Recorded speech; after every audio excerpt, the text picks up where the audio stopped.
Warning, names will be mispronounced by an idiot. Also, the following programs were originally aired live, long before the advent of high fidelity, and they were duplicated using a variety of means, from direct audio capture onto glass records or wire recorders, to simply placing the microphone of a tape recorder in front of a radio playing the program. I hope, however, that any variance in audio quality will not take away from your pleasure in listening to these, some of the all-time favorite shows. The following program is brought to you in living color on NBC.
USA, the greatest entertainers in America, is requested by you, the fighting men of the United States Armed Forces throughout the world. Command Performance, presented tonight as a special Christmas program for all the United Nations, and presented each week and every week till it's over there.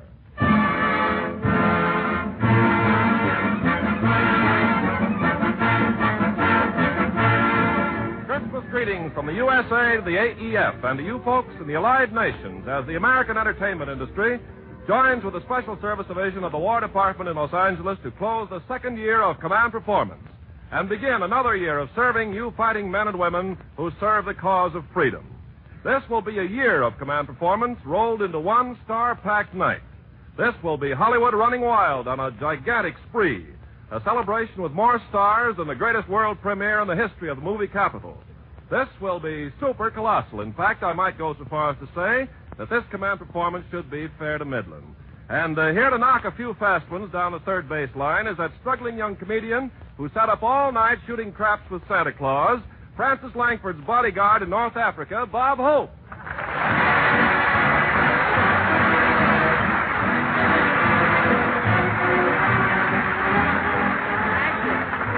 Thank you. How do you do, fellas? This is Bob Christmas Command Performance Hope, wishing you servicemen all over the world a Merry Christmas and saying that the way you pistol-packing papas are spread out, Hitler and Tojo will never get the lead out.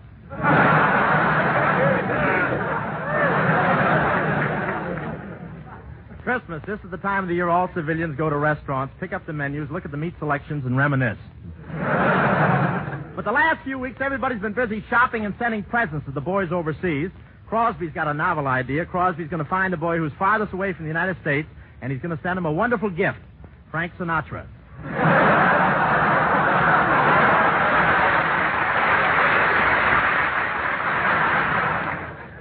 I sent my uncle overseas a bottle of scotch. He's the hardest drinking man in the Army. In fact, he's the only man who was ever awarded the Order of the Purple Nose.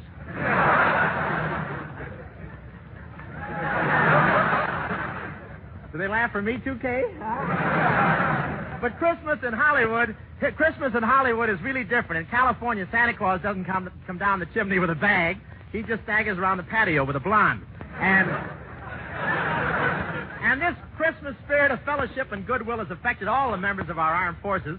I saw a happy soldier walking into the post office with a package under his arm, and he was singing Sweet Adeline. I said, be careful, there may be an MP around. He said, who do you think I've got in the package? But I'm happy because I finished my Christmas shopping this morning, and I've been out all afternoon buying expensive price tags. I drove down to do my shopping, and I have a new system. I don't bother to look for a parking place anymore. As soon as I get near Hollywood Boulevard, I sell. And with those stores crowded, going up in the elevator, I had to pinch my leg 3 times to see if it was mine. My case comes up tomorrow.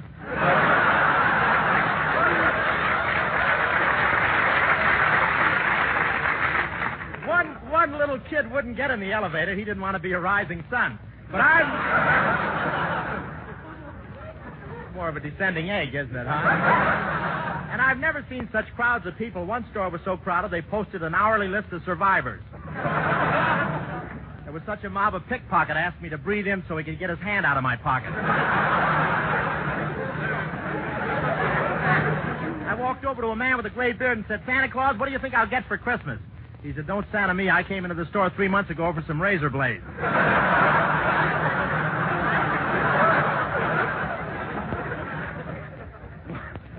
What mobs? I wanted to stick a Christmas seal on a package, so I stuck out my tongue. Just then the crowd gave a push. The next thing I knew, a Cocker Spaniel was licking my face and saying, well, don't act so surprised. You started it. But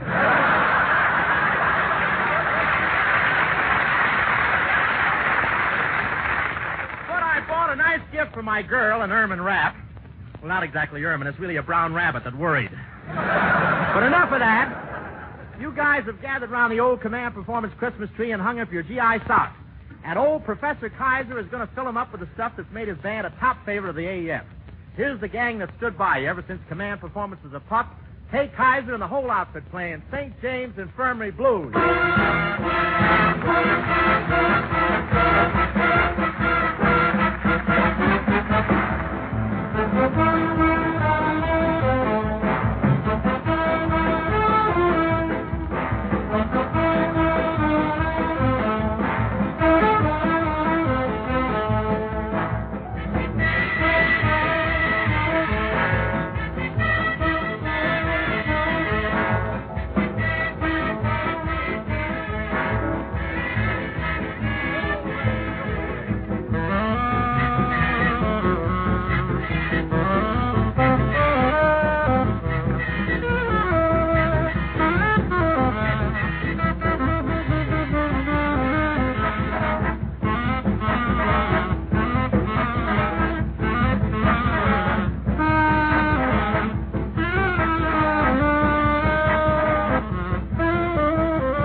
Wonderful. Thanks to the great band of Kay Kaiser, who's here with a sprained ankle tonight, by the way.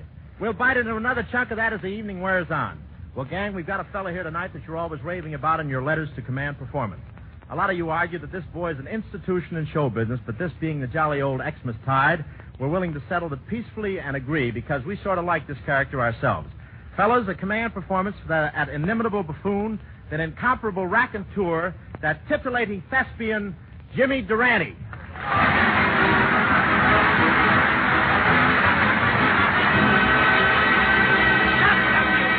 Stop the music! Inimitable buffoon, incomparable raconteur, titillating thespian. I don't know whether to thank him or sue him. Well, Jimmy Durante. Well, Bob Hope. Well, the only... That's a great line to give Durante. Yes, sir. The only two guys that ever made a living by the sweat of their noses. Let's not compare snoots, old boy. Yours is only in basic training, while mine is ready for OCS.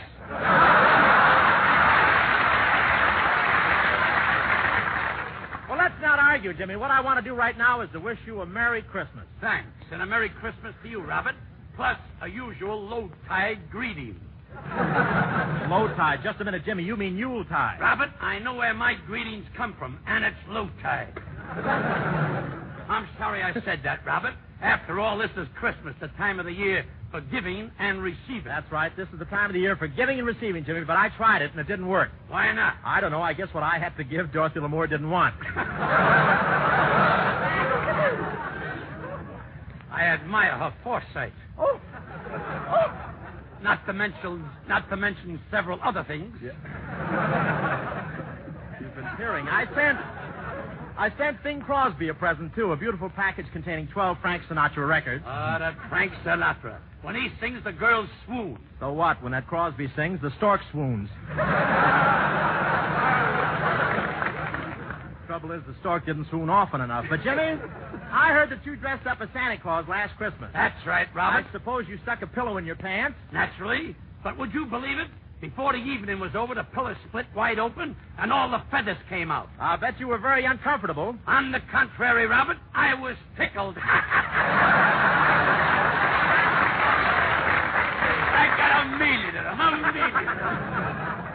Say, but climbing down all those dark chimneys, Jimmy, that's dangerous. I bet you were frightened. Frightened? Robert, I was putrefied. Putrefied? Jimmy, they lifted the dim out everywhere else. How come you're still in the dark? You slipped that one in.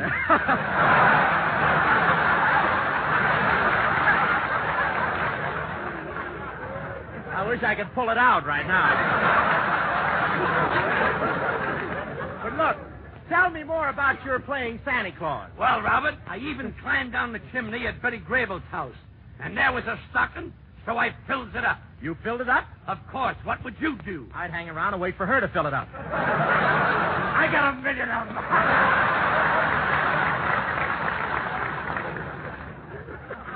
He had to say that when I knocked one. Then I left her house. You left her house? I climbed up the chimney. You climbed up the chimney? He reminds me of a parrot I once killed.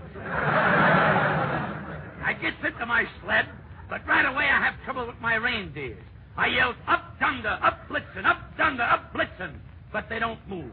I go over to one reindeer and I whisper sweetly in his ear. He don't blink an eyelash. I whisper sweetly in the next reindeer's ear. He don't blink an eyelash. Then I whisper sweetly in the next reindeer's ear, and he don't blink an eyelash. Then understanding comes to me. What is it, Jimmy? A reindeer will only blink an eyelash at another reindeer. Well, without your reindeer, how'd you get there? Listen, Robert, I'm going to tell you. You know, I just got back to Hollywood today, and really folks have got a lot to say. While I was there, I met President Will Hayes, and what he told me put me in a daze. Why, for days and days and days and days and days and days, for a week, everybody puts an extra note. I'll give you $50 you show me that note in the music. He's showing me the music. Too bad I can't read.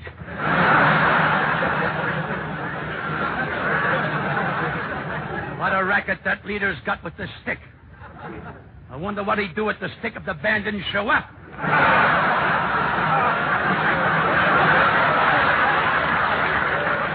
Mr. Hayes says, Jimmy. Mr. Hayes says, Jimmy, you've been invited to entertain at the White House.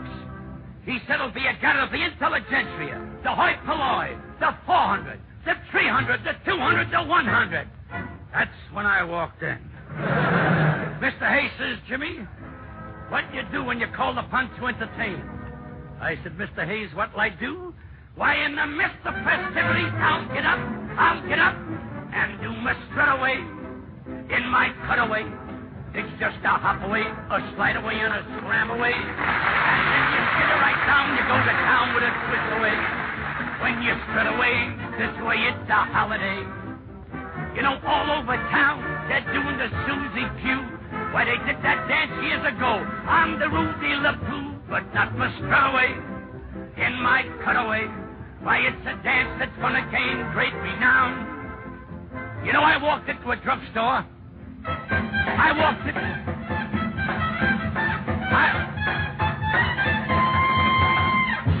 Now tell me, just what did you accomplish?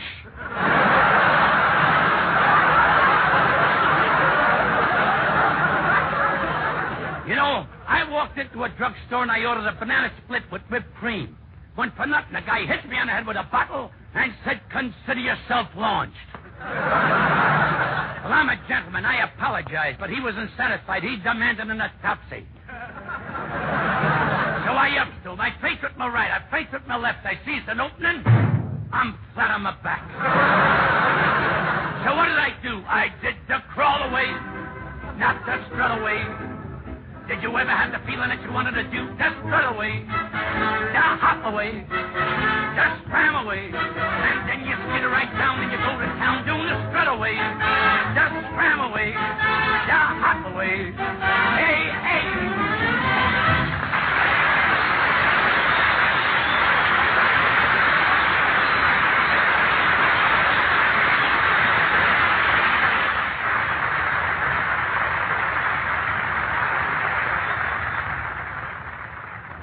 Jimmy Durante, and may the Happy New Year be as slap happy as the old one. Thanks, too, to the 370th Army Air Forces Band of the San Bernardino Air Service Command.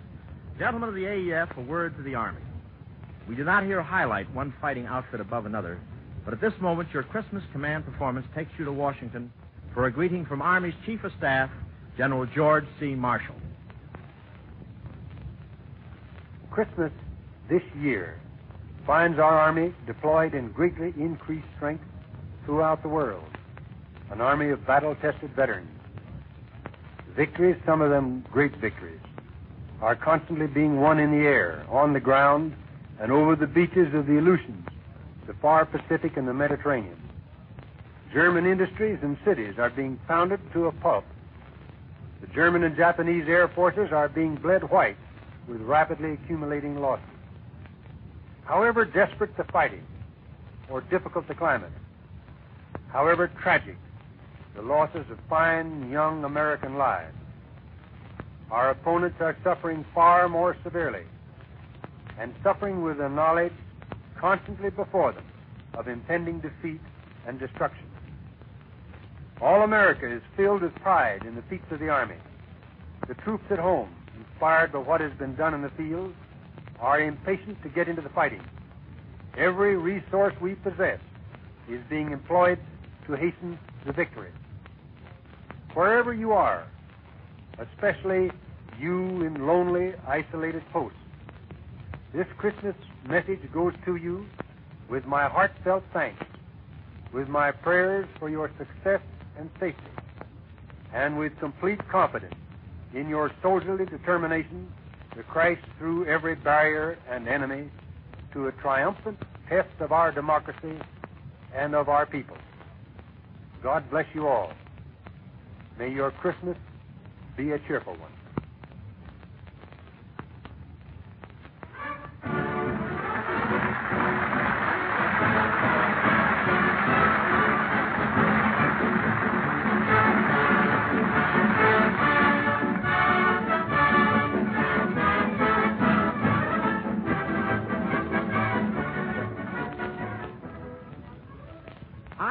of American girls who have cut a niche on that GI Hall of Fame is a gal named Frances Langford. I know of a few 100,000 of you who've said you'd never hope to meet a finer girl than Frances, and, brother, you're on the beam with that sentiment. Fellas, a Christmas command performance for Frances Langford.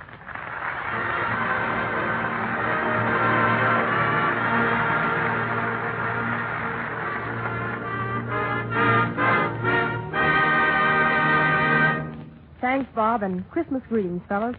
It's been customary during the last year to try and answer those swell letters you write to us on command performance, and I wouldn't want to break an old custom. So before doing the tune that I get the most requests for, I'm sending love to those BCOs in England, to the officers' mess at the RNAV station in Waipapakura, New Zealand. And there's an Irish girl named Frances Daley at the Air Ministry in London who speaks pretty highly of you American boys, particularly one of you at 528. Hello to Joe and Boots and the 8 Ball Deuce gang at 948, including Sam, Mike, Joe, and Piper. And to Private Vera L. Foy and 14 ATS girls in the military hospital in North Wales. And I don't mean working there either. They're casualties. This only hits a few spots on the mail route, but to the many of you we've learned to know by your handwriting and your APO numbers, may the new year bring you all home safely. And here's that number.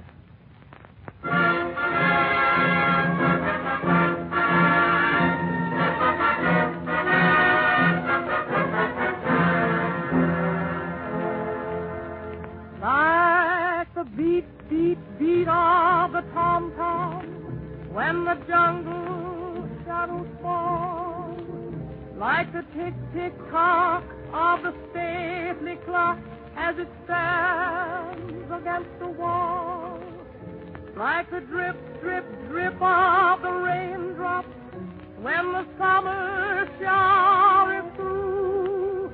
So a voice within me keeps repeating, you, you, you, night and day. You are the one, only you beneath the moon and under the sun. Whether near to me or far, it's no matter, darling, where you are. I think of you night and day, day and night. Why is it so that this longing for you follows wherever I go? In the roaring traffic's boom, in the silence of my lonely room, I think of you night and day, night and day. Under the hide of me, there's no such a hungry yearning burning inside of me, and its torments won't be through till you let me spend my life making love to you. Day and night, night and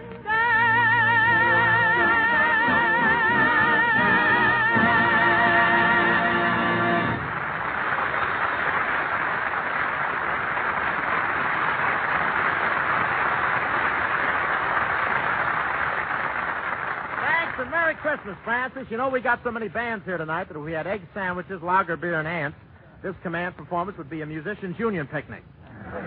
Well, man, if you're ever in New York and feel up to a little high-class slumming, the place to go is Duffy's Tavern.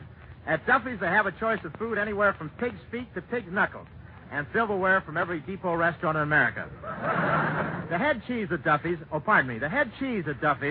is an amiable bartender named Archie who shakes up the King's English and week after week pours out one of the most popular radio shows in the nation. If my brother Jack wrote this, he'd be on the county in the morning. But here he comes, full of Christmas cheer, Ed Archie Gardner. Right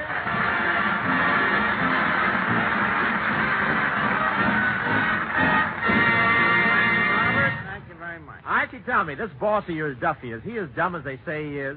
He is dumb. Courage forbid. He couldn't be. Yet the guy has certain moments of lucidity, you know. Take how he manages our ball team, the DAAIY. The DAAIY? Yeah, Duffy's All-American Irish Yankees. Duffy was the only guy with the brains that discovered one of the greatest two-headed pitchers that ever lived. A two-headed pitcher? A two-headed pitcher? Yeah, two-headed pitcher. You see, one day Duffy says to Dugan, the shortstop, he says, Dugan, we got a great ball club here, but it lacks color. What's the answer, you see? So Dugan says, color, huh? He says, I don't know whether this is it or not, Duffy, but I think I know where I can lay my hands on a pitcher with two heads, you know? So Duffy says, a pitcher with two heads. I don't know, Dugan. You think it'd be a novelty? So Dugan says, what if it ain't? Where can you get a guy that can watch first and third at the same time? So Duffy says, yeah, that's an angle. He says, besides, he'd be a natural for double-headers. So he says, what's the guy's name, Dugan? You know, so Dugan says, well, his real name is Tom and Arthur McGinnis, you know. But for some reason or other, he's called Two-Top Gruskin. So Duffy says, Two-Top, I wonder why they call him that, you know. So Dugan says, I don't know, maybe on account of the two heads, you know. So Duffy says, what a funny nickname. You know, he says, where's the guy from? So Dugan says, he's from Walla Walla. Well, look, Archie, did you actually see this two-headed pitcher yourself? You doubt my vivacity? Of course I seen him. I seen him the first night he comes into Duffy's Tavern, you know, all dressed up formal in a tuxedo, you know, sign a contract. So everybody in the joint stares at the guy, you know. The two-headed guy turns to the crowd, you know. They're staring at him. He says to them, he says, what's the matter? None of you guys ever see a tuxedo before? Yeah, so, of course, Duffy's a diplomat, you know. He quick covers the embarrassment. He says, way to bring the gentleman two beers. You know? So he says, stick around, Two-Top. There's a masquerade tonight, you know. A masquerade that we had. And funny thing, Bob, Two-Top wins first prize at the masquerade, you know. Comes as a pair of bookends. Yeah. Yeah, with a little book between his two heads, you know, a little book that his mother gave him called My Son, My Son.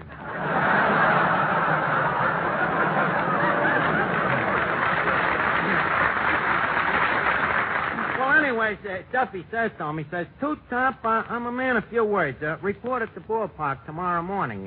There's a uniform and two caps waiting for you in the locker room. Well, how did he get along in the ball club?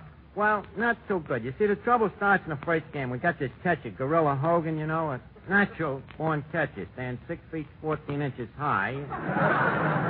And he squats, standing up. Yeah, it looks like he just stepped out of a jungle, you know, a veritable gargantua, you know. Sounds like a monstrosity. Yeah, swell fella.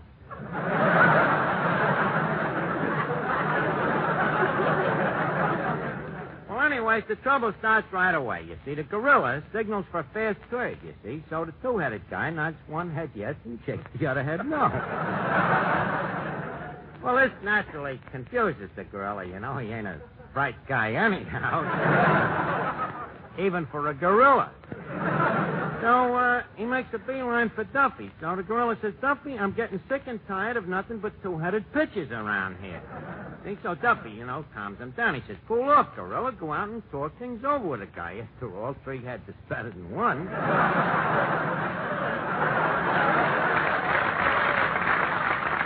So the gorilla says, it's no use, Duffy. You know, I just got a feeling that the guy ain't quite normal. So he says, Duffy, I'm quitting. It's either either him or me, you know. So choose. And don't forget who owns the baseball. And that was Two Top's finish, huh? Yeah, it was his finish. And it was sad, you know, the way the lumps come up in his throat.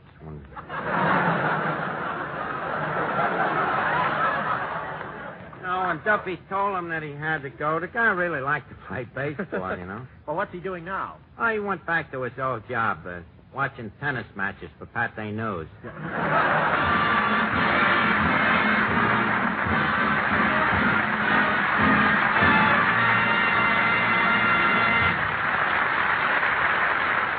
sir. Thank you, Ed Gardner. And Command Performance slings the international rangefinders around next to pick up all APO and FPO numbers, where Nelson Eddy is a solid favorite. Solid Eddie, we call him. Good cheer to a guy who scattered plenty of cheer around this past year, Nelson Eddy.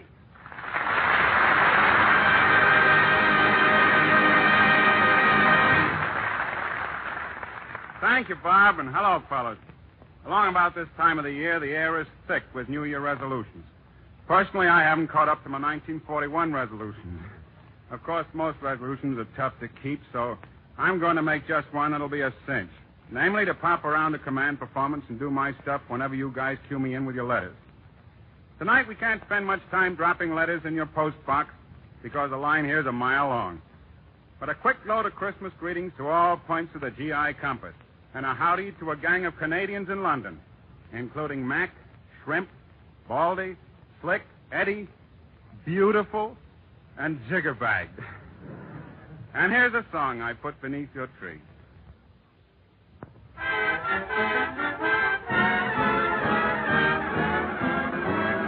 When night was dark came Noah's Ark, oh man. When Lion's roar came Daniel's Lord, oh man. Lord help those who pray, and on Judgment Day, if you believe he shall receive you home. And when you're down and out, lift up your head and shout, there's gonna be a great day. Angels in the sky promise that by and by there's gonna be a great day. Gabriel will warn you some early morn. You will hear his horn. Tootin', it's not far away. Hold up your hands and say, there's gonna be a great day.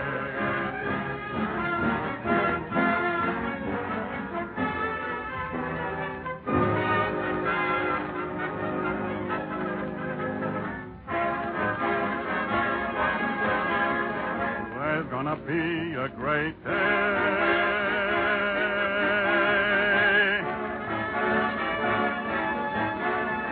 There's gonna be a great day. Gabriel will warn you some early morn. You will hear his horn. Road to Tootin', it's not far away. Hold up your hands and say, there's gonna be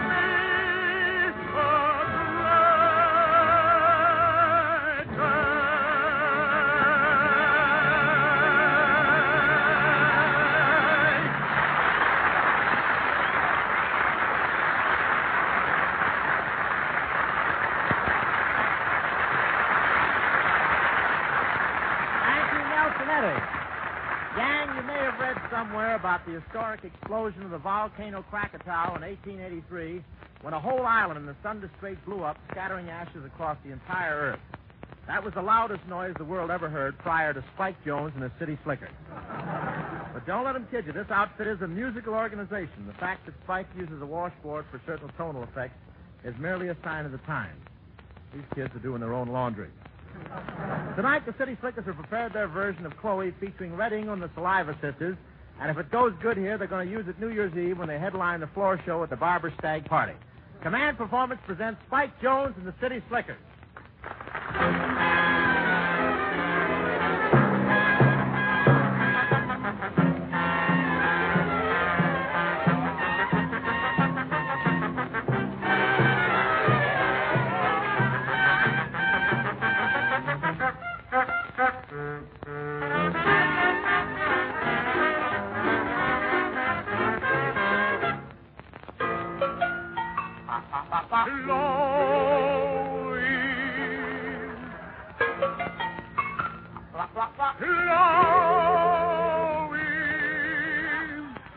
Someone's calling. Hello. You don't say. You don't say. You don't say. Who is it? He didn't say. No reply. Night shade fallen. Here inside.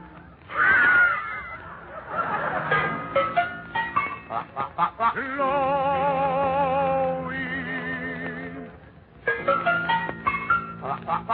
Where are you, you old bat?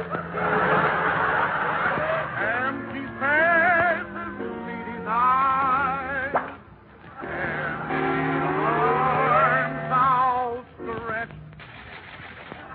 He's crying through the black of night. I got to go where you are. Whether it's here or whether it's there, I want to be there wherever you are. If it's wrong, all right.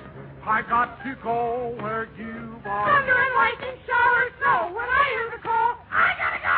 I roam through the dismal swampland, searching for you.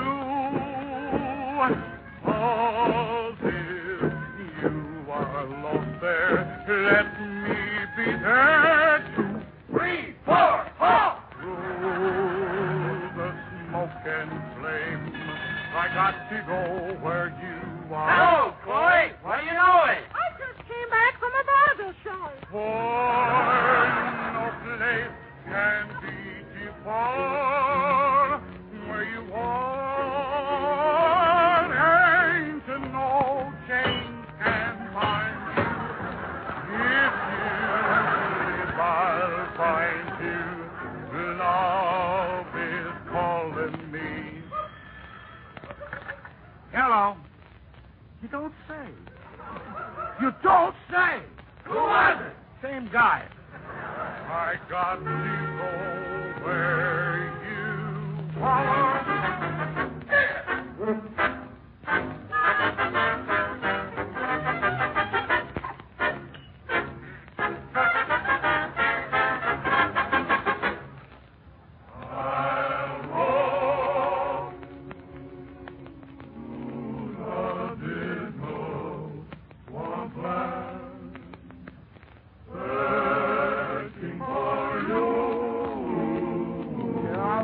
Every bat cave in the swamp. I hope that I'll never find you. But if you are not there, let me be there too. Yeah, she must be using vanishing cream.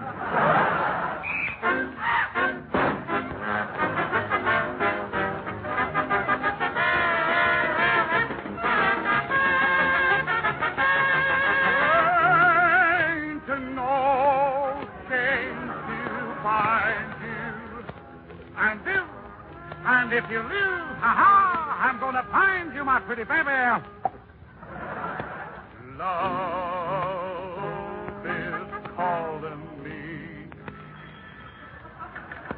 Hello. Yes, ma'am. Yes, ma'am. Yes, ma'am. Who was it? Pistol packing mama. Oh, I gotta go.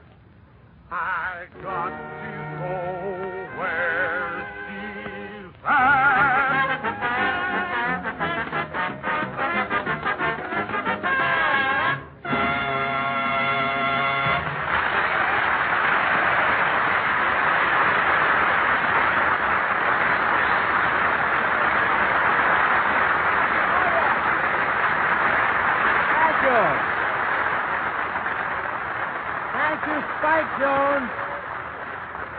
Thank you, Spike Jones and the City Slickers for that touch of French drama. Now, fellas, not a single day goes by that old Sam the mailman doesn't drop in with a satchel full of letters from you guys, putting the bee on us for more and more of the music of Jenny Sims. Ginny has commuted back and forth between the movie set and command performance for the greater part of the last 2 years. And from a usually reliable source, in this case, La Belle Sims herself, she has already budgeted her time for 1944 to handle all future requests. Greetings to Ginny Sims.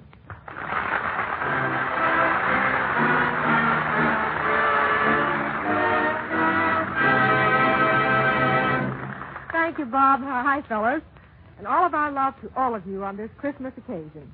My greeting card, by way of command performance, goes to all APO and FTO numbers from the China Coast to the Gold Coast of Africa. But I'll post a couple of extra greetings right now to Nernblatt, Sarge Saunders, and the RAF gang at Dorset.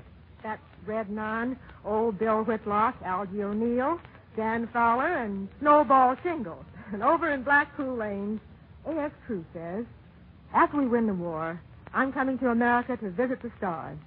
But meantime, keep me going with command performance. Our best to Chester Dennis in that weather station way out on the African desert. And love from the gang at home to Sarge Benny Reyes somewhere in the South Pacific. And fellas, how about this? Dennis Riding, a British infantryman, is in Ward 1 at the hospital in Carluke, Scotland. And he says, I'm back from the fighting in Tunisia, and maybe I shouldn't make a request because I'm really not overseas now. Well, Dennis, every word and every song are for men like you. But, fellas, time's wasting now, so with a wish for a happier new year for all of you, here's one of your good old favorites, You'll Never Know.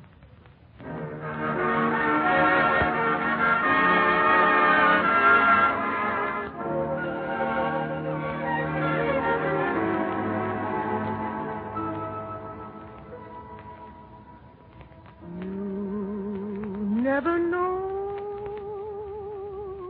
just how much I miss you.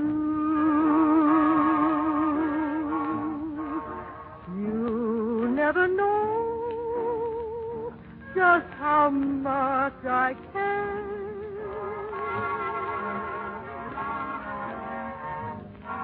And if I tried, I still couldn't hide my love for you.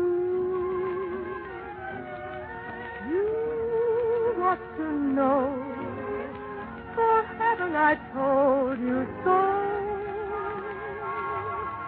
A million or more times. You went away and my heart went with you.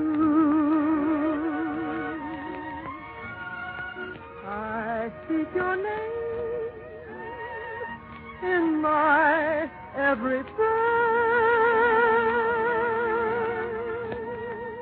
If there is some other way to prove that I love you, I swear I don't know how.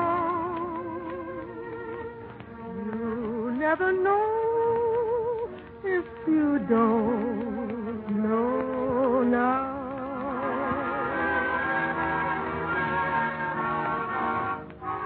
You went away and my heart went with you. I speak your name in my every prayer.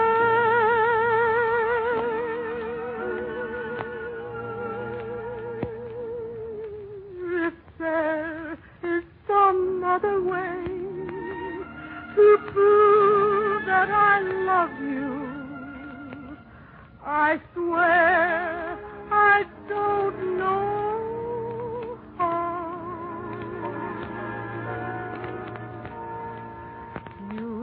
Never know if you don't know now.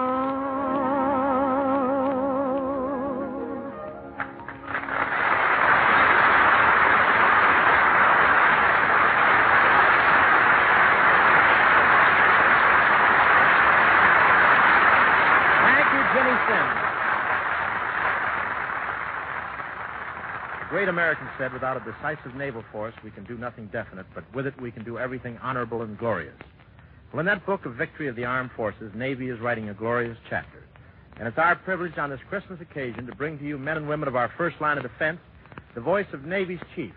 We take you to Washington and the Secretary of the Navy, Mr. Frank Knox. Today we observe the birth of the Prince of Peace in a war-torn world.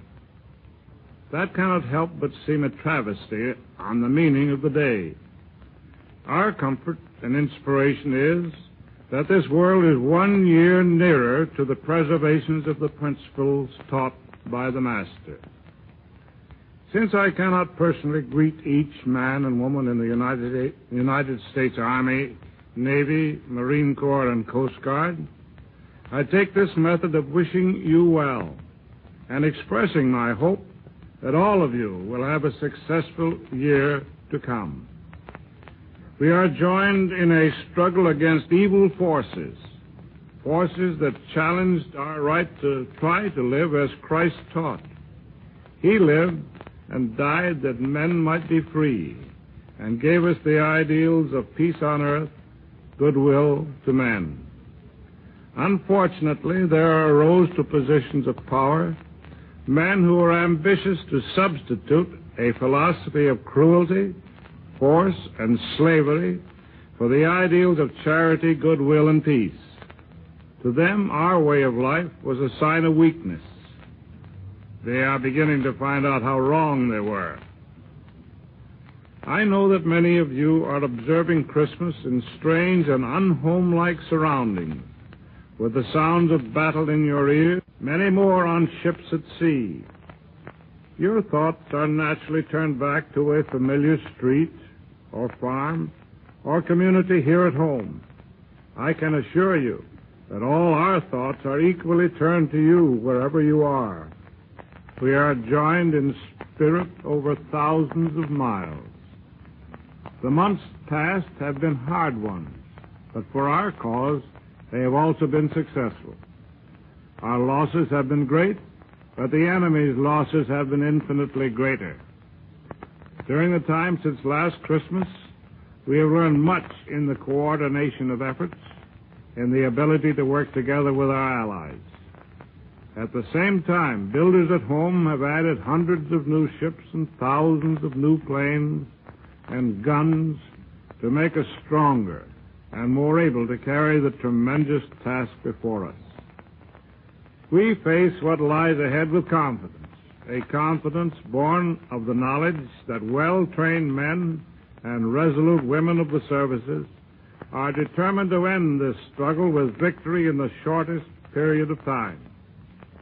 Although my brief words of greeting to you at this time can in no way substitute for the presence of those you love at home, I can speak for all the men, women, and children of this nation in expressing that trust and faith in your ability.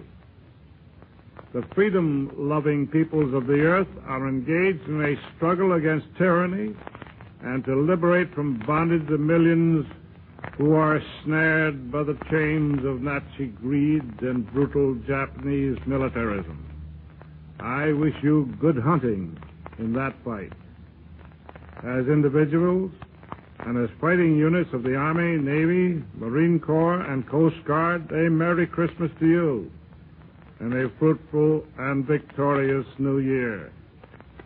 Let your strength be in this thought, that each move forward brings us all closer to the celebration of a peaceful and secure Christmas Day, when this world of ours will be a better place in which to live.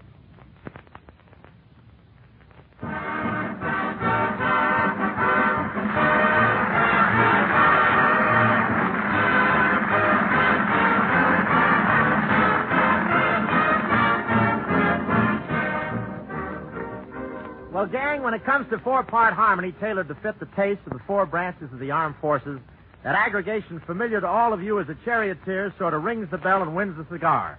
They've gotten to be quite a habit on command performance, singing everything from the old Methodist hymns to Pistol Packin' Mama. Reading from east to west, these lads are tenor, Wilfred Williams. Second tenor, Edward Jackson. baritone, Ira Williams. bass. Howard Daniels. Brother James Sherman on the 88 and the Charioteers doing Ride, Red Ride.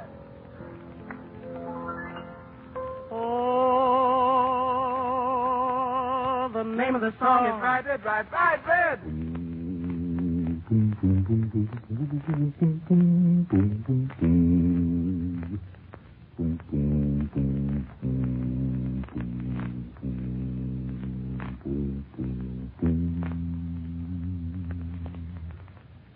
Ride, ride, ride, ride, ride, ride, ride, ride, ride, ride, ride, take you to the other side and ride, oh, ride, ride, ride, ride, ride, ride, ride, ride, Oh, ride, ride, ride, ride, ride, red.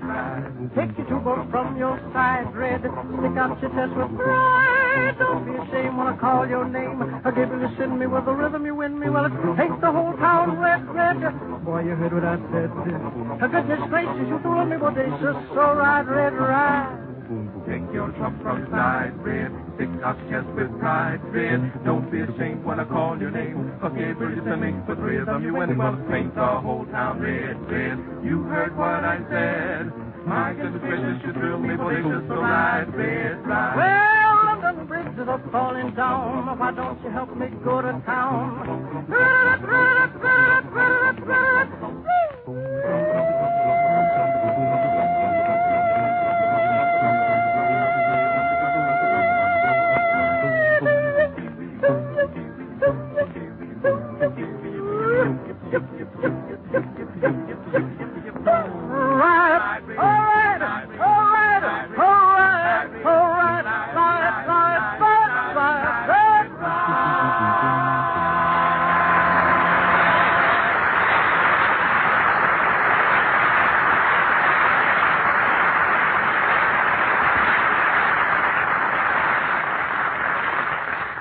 Charioteers, the big name band we've got on this Christmas show tonight has stuck closer to command performance the past year than a sailor dancing with Betty Grable.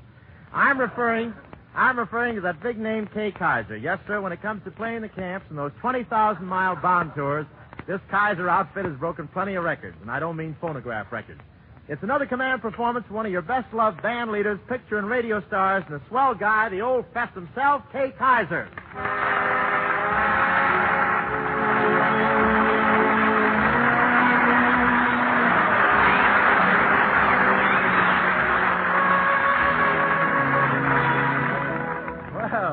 Evening, folks. Hi, y'all. Evening, Kay. Hi, y'all, and welcome y'all to command performance. Shut my mouth and clamp it down and shut my kisser. There's one command I'd like to perform. Kay, I understand you just got back to Hollywood from another tour. Yes, sir. And, Bob, I was so happy to be back in town, I kissed the sidewalk at Hollywood and Vine. That's better than you usually do on Hollywood and Vine. But I guess you'd like to hear the latest Hollywood gossip, Kay. Do you want to hear about Lana Turner and Betty Grable and Rita Hayworth? Sure do, boy. Tell me what's been going on. And do you want to hear about Gypsy Rose Lee? Yeah, tell me what's been going off, too. Kay, the latest news is about the pin in Dorothy Lamour's sarong. The pin in Dorothy Lamour's sarong? Yep, that pin has been declared undemocratic and an agent of the enemy. Well, what do you mean, Bob? For years now, it's been carrying on a war of nerves against the American public. Say, well, tell me more about the gals, Bob. Just a minute, Kay. I don't see why you should be so interested in the glamour girls. Well, after all, a fisherman is interested in fish. Not without bait, he ain't.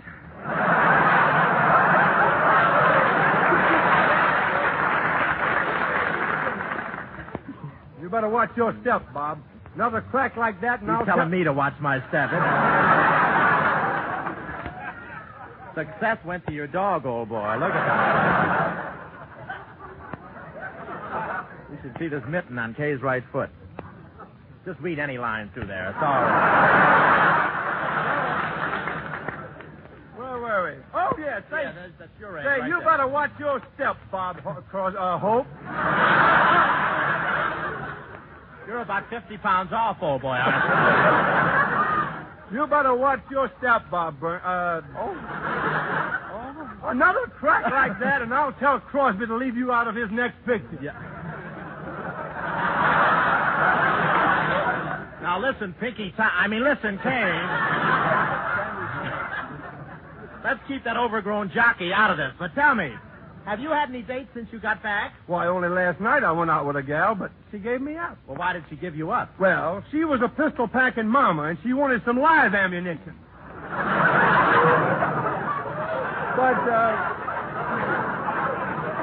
But Bob, I got someone here I want you to meet. Oh, Ish Kabibble. Hello.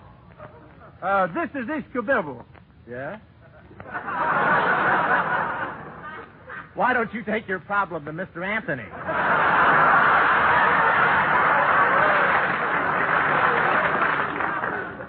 Say, Bob, you don't seem to understand. This is Ish Kabibble. Well, tell him to go back and come in with his face towards us, will you?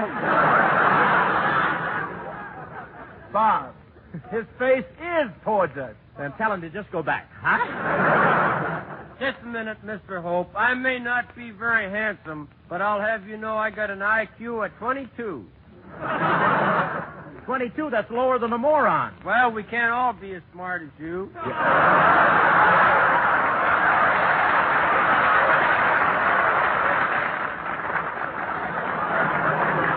I can't say anything. I have no more lines. Look at Woo! Well, I think they're both right. But, Ish, tell me, why did you come out here? I came out here to tell a poem. Ish, I'll bet you don't even know what a poem is. Sure I do. A poem is something that ends with June, moon, spoon, and rumble seat. Rumble seat? You know a better place to spoon? Never mind, Ish. Just read us your poem. All right, here's the poem. It's called The Night Before Christmas. And it's recited by a nut before New Year. The night before Christmas. 'Twas the crisp before night mist, and all how to truth. Not a stretcher was creaching, not even a moose. The hangings were trimmed by the stock you would tear, in nicks that St. Hopeless soon would be there. Then, house to the up-tops, the reindeers all flew, with a sleigh full of toys and St. Nicholas, too. Then I heard him explain, as he drove out of sight, Merry Almas to Chris and to Good and all night.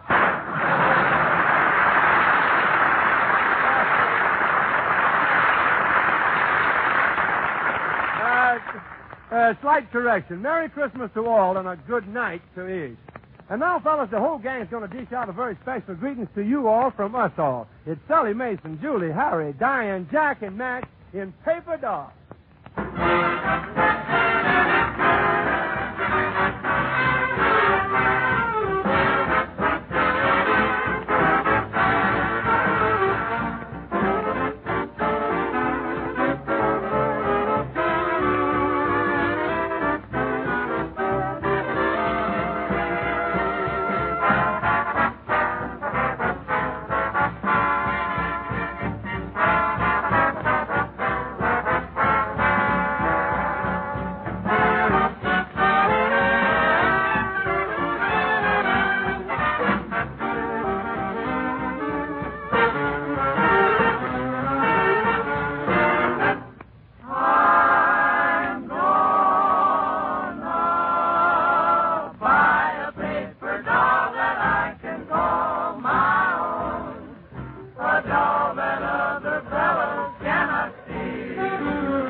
Buy a paper doll that I can call my very own. Buy a doll that other fellows cannot steal. And then those flirty guys with those flirty eyes will have to flirt with the dollars that are real. Oh, every night, come home at night, she'll be there waiting at the door. She'll be the finest doll in all this world. I'd rather have a favorite doll I can call my own than to have a pickle-minded, mean-life girl.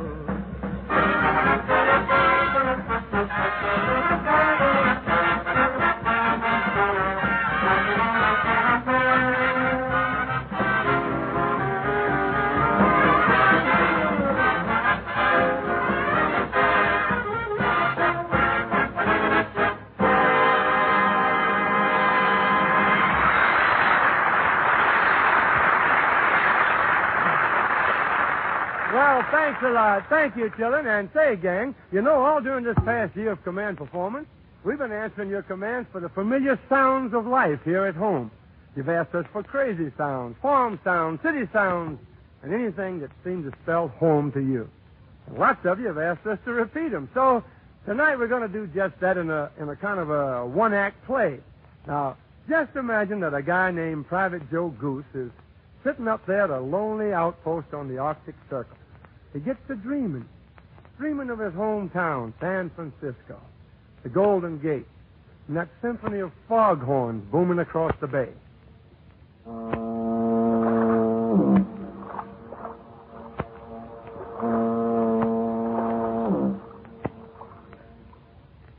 You know, Joe used to travel a lot, and he got to love trains.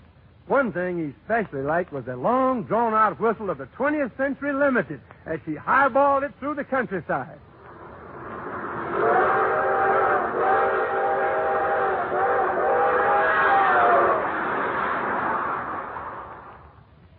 And, Joe kind of got around a little, too. You know, he made all the joints. The Rainbow Room in Rockefeller Center, the Stevens in Chicago, the Brown Derby in Hollywood, Elmer Snodgrass's biggest beer for a dime joint in most any town.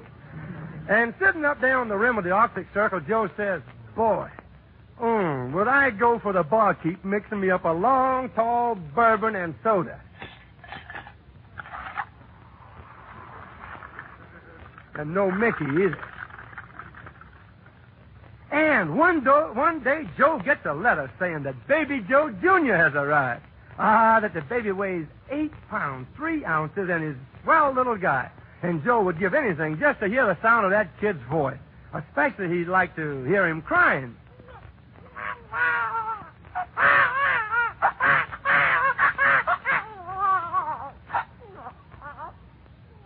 And Joe thinks, hey, wouldn't it be nice for the baby to have little Johnny, that black cocker spaniel, for company?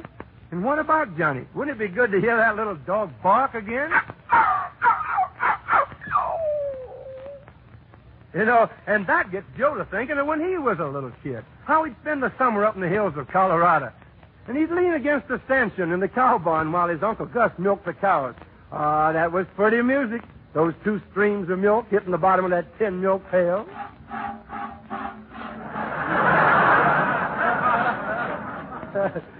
Get any on you, bud? Yes, and Joe's mind wandered back to the present. And he wondered about Market Street in San Francisco. The Christmas lights on every lamppost from the ferry building out to the Market Street tunnel. For sure, there'd be a Santa Claus every few feet. Fat ones and skinny ones, standing beside little buckets with the wire gratings over them. Help the needy, help the poor, help the needy, help the poor, help the needy.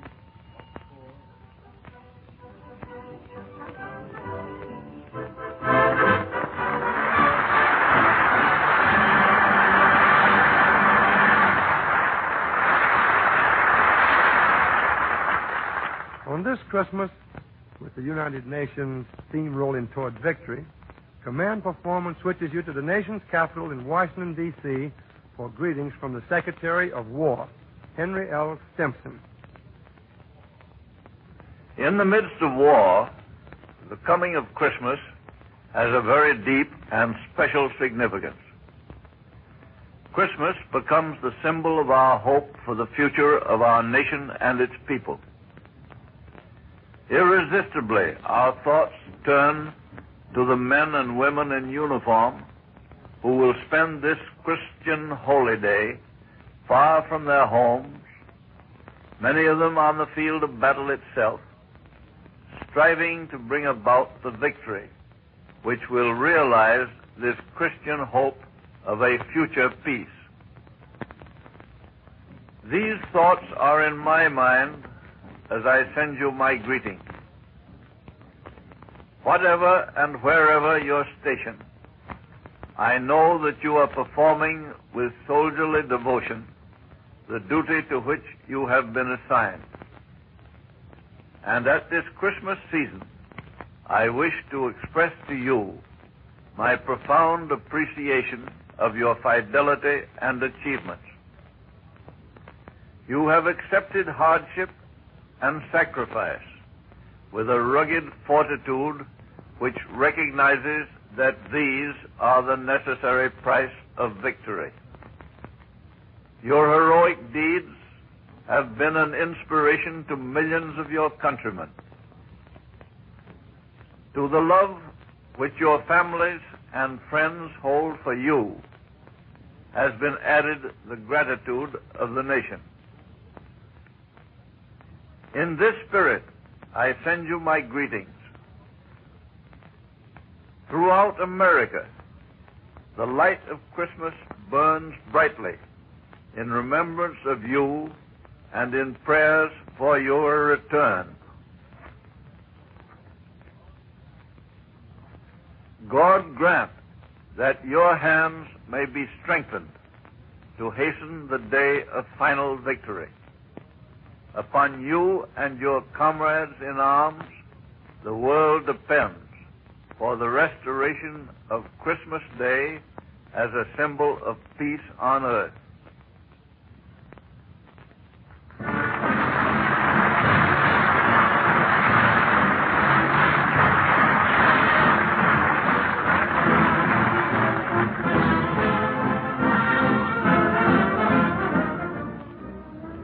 Well, fellas, if somebody asked us what's one of the nicest Christmas presents you could give to the AEF, as good an answer as any would be a gal named Dinah Shore. I never did know which came first, command performance or Dinah, but they've been together a mighty long time. Well, where you find the one, you're pretty sure to find the other, and judging from those letters you send in, that combination is really the money in your book. A Merry Christmas to one of your best-loved gals, Dinah Shore.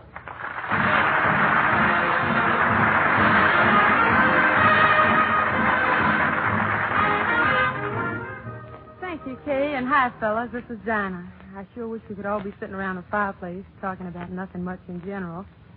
Just sitting there watching our memories keep themselves warm in the fire. But a few little items like Germany and Japan are standing in the way of all that, but it's working out, and that day will come. Meanwhile, if wishing and praying can do any good, and I believe they do, you'll have good luck and good health during the new year. And though I'd like right here and now to get around to such way stations as China, Alaska, England, Newfoundland, the Caribbean, Sicily, Italy, the South Pacific, and all the rest with a hug and a squeeze from your loved ones here at home, that'll have to wait, too. But there's no waiting on a song that you love. With that wonderful Ken Darby chorus, I'd like to sing it for you now. Summertime.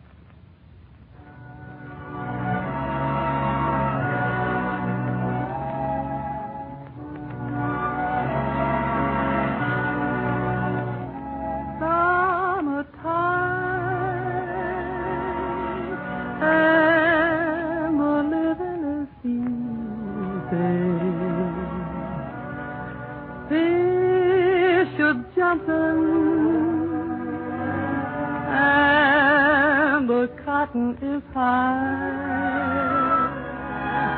Ah, your daddy's rich, and your ma is good looking. So hush, little baby, don't you cry. One of these mornings, you're gonna rise up singing, and then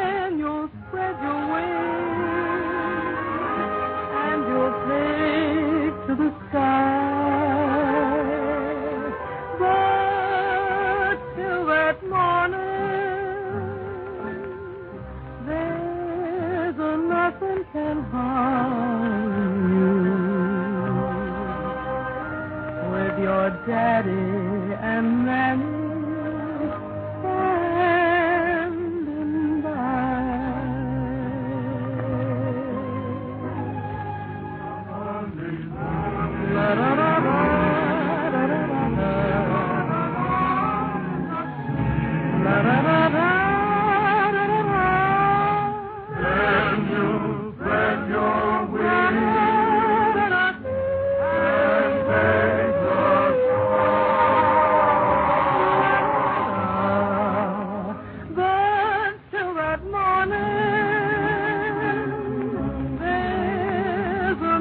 standing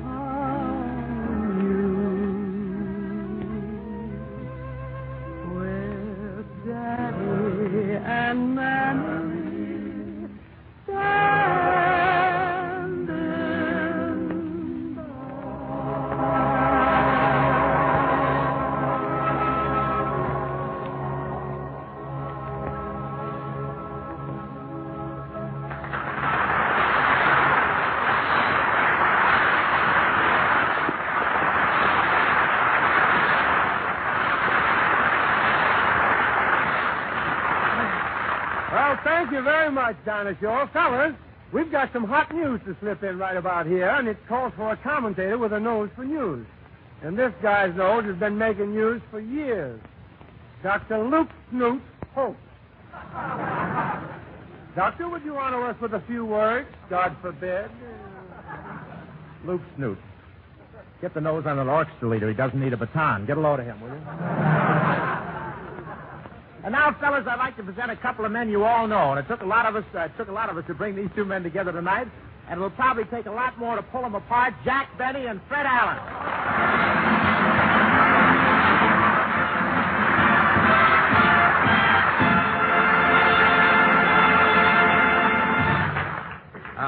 Stop bowing, Benny. Every time that gray head goes by, it reminds me of Barbara Frietchie.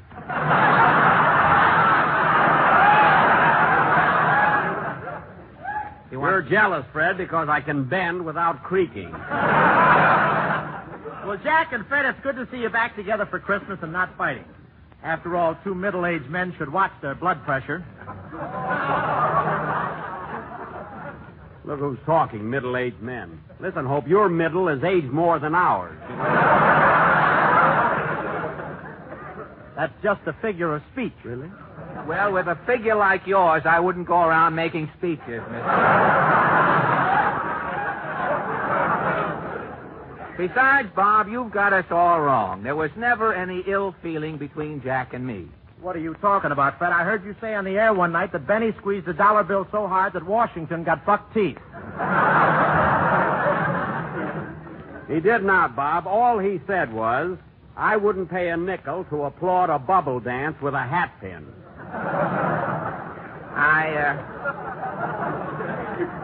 Sounds as though Hope's writer wrote that for you. Yeah. No, you fellas have got the whole thing wrong. I merely said that Jack took the first buck he ever made, slapped it on his head, and had skin grafted over it.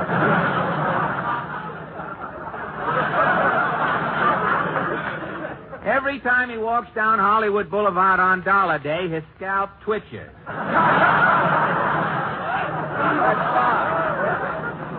Bob, that was just a casual remark made in passing. There was no malice intended. Of course not.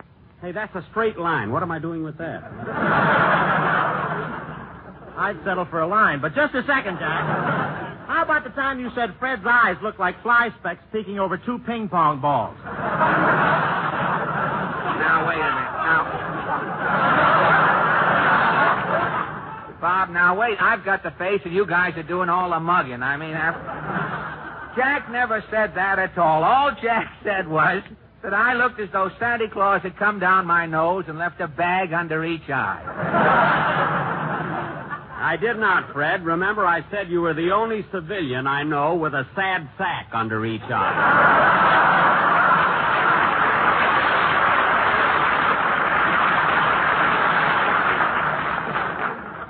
That's right, Jack, and I think that's one of the biggest laughs you have ever gotten on the air. Well, thank you, Freddie. That's the spirit. That's more like it, boys.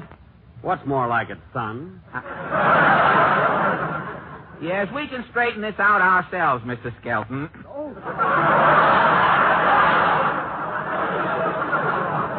Please, that's the Sinatra of my life. Please.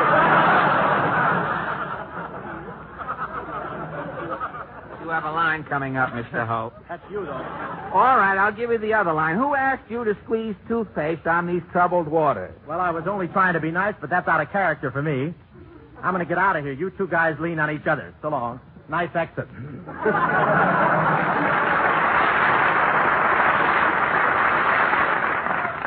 Gee, he got a big hand there, didn't he? Yes, Jack. People were sure glad to see him go. You know, Jack, is this the same program that Jimmy Durante was on? Is this the same program I think still? so. It's supposed to be a Christmas program. I didn't think we'd get on till New Year's. Well, Fred, here we are, though, and am I happy to see you? Yes, Jack, here we are, and am I happy to see you? Gee, Fred, you're looking fine. Yeah, thanks, Jack. You're looking fine, too. Well, this can't last long, fella. Anyhow, Fred, welcome to California. What are you out here for? The orange picking season?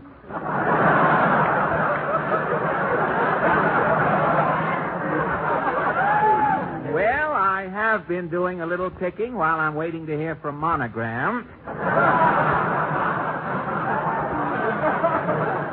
But I really came out here to make a picture, Jack. A picture? Good. You know, things have changed since you made your last picture, Fred. They talk now.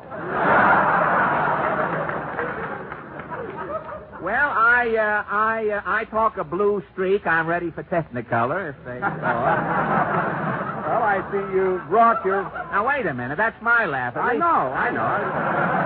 I see you brought your famous wit over the Rockies with you. By the way, where are you living, Fred? Well, I've only been here 6 weeks, Jack. I haven't gotten the room yet. Yeah. Well, it gets pretty chilly here at night, Fred. Doesn't the cold bother you? No, I picked up an old Indian blanket at Albuquerque. It's a little crowded in there with the old Indian, but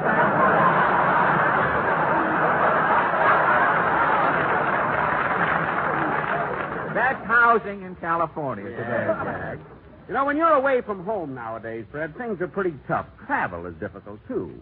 Now, take my case. I've just returned from a 32,000-mile trip overseas where I entertained thousands of men. I was waiting for that. I was wondering how you were going to work that in.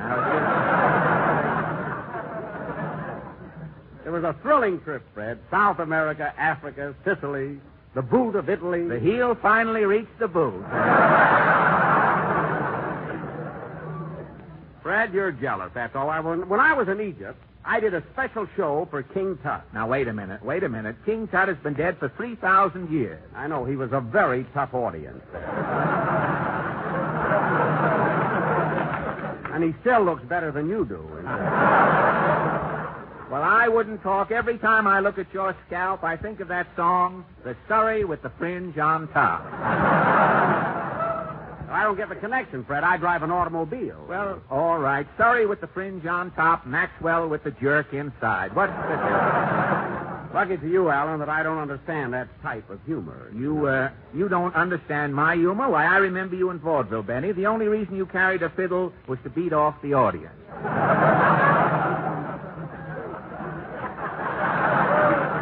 Well, Fred, you never had to beat off an audience. For your first 10 years in the theater, you did your act in the men's powder room.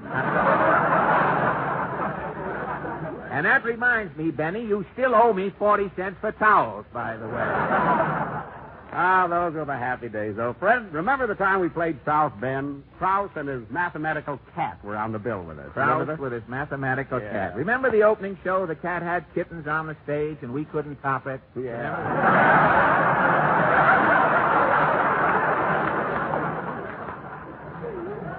Funny, too. You shouldn't have had any trouble with that puss of yours.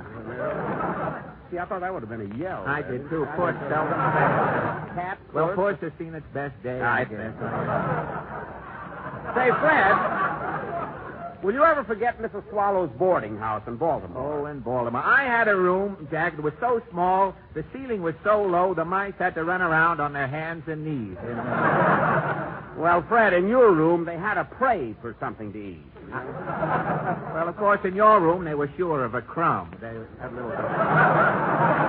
But things were tough in those days, Jack, but we didn't mind, did we? No, and I want to say right now, Fred, you were a real trooper. That goes for you, too, Jack. You're the salt of the earth. Thanks, Fred. But really, you shouldn't admit it.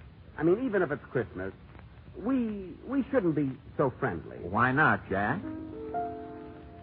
Don't throw bouquets at me. Don't please my folks too much. Don't laugh at my jokes too much. People will say we're in love. Don't sigh and gaze at me. Are you swooning? Your sighs are so like mine. Your eyes mustn't glow like mine. People will say we're in love. Don't start collecting things. Give me my rose and my glove. Sweetheart, they're suspecting things. People will say we're in love, so in love. People will say we're in love.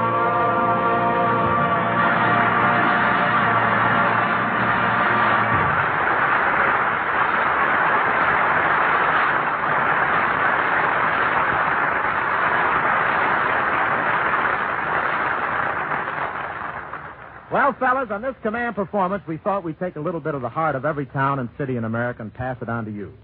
This will be State Street in Chicago, where a loudspeaker full of Christmas carols fights the noise of traffic.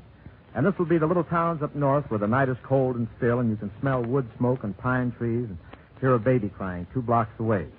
And this will be a ranch house in Wyoming and a coal miner's shack in West Virginia, an apartment on Nob Hill in San Francisco, and a trailer camp in California, the cathedral in New York. The carols of Christmas are quiet and peaceful, but they ring louder than the guns of war. They outlive all men. They stay with the living and go along with the dead, but they're endless. America is singing of Christmas, and command performance brings you home for the carols you've always loved. Francis and Ginny and Dinah are at the mic with the Ken Darby Singers, especially for you.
There's a little red brick church in your hometown.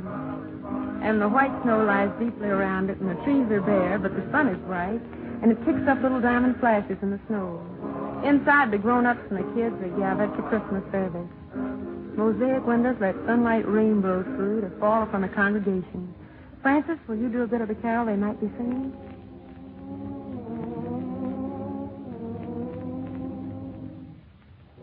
Oh, come, all ye faithful, joyful and triumphant. Oh, come ye to Bethlehem.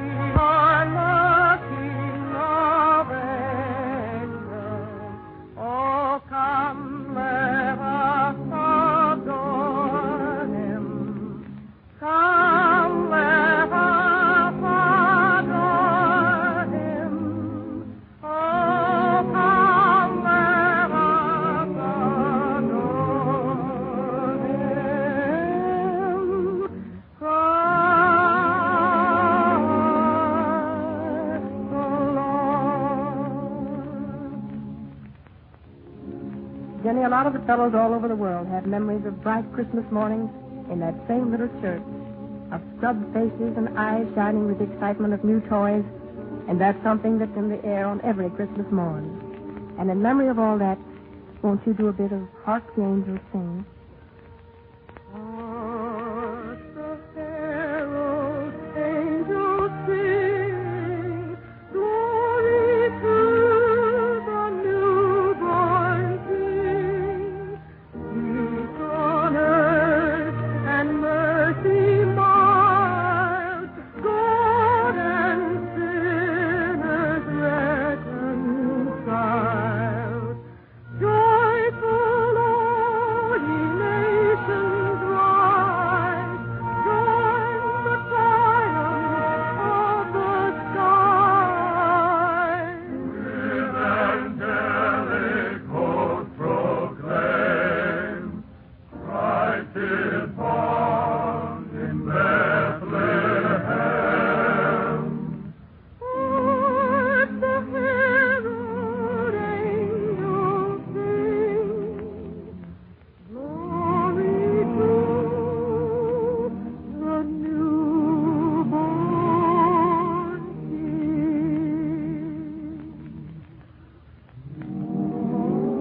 In lovely cathedrals throughout the land, you can hear them singing a song of peace-loving people of the United Nations who have no fear of the evil they are pledged to crush. For we are nations who find eternal strength in that eternal moment heralded by the carol that Dinah sings for you now. Little town of Bethlehem, how still we see thee lie, above a deep and dreamless sleep, the silent stars go by. And in my darkness shine and the everlasting light. The hopes and fears of all the years are met in thee tonight.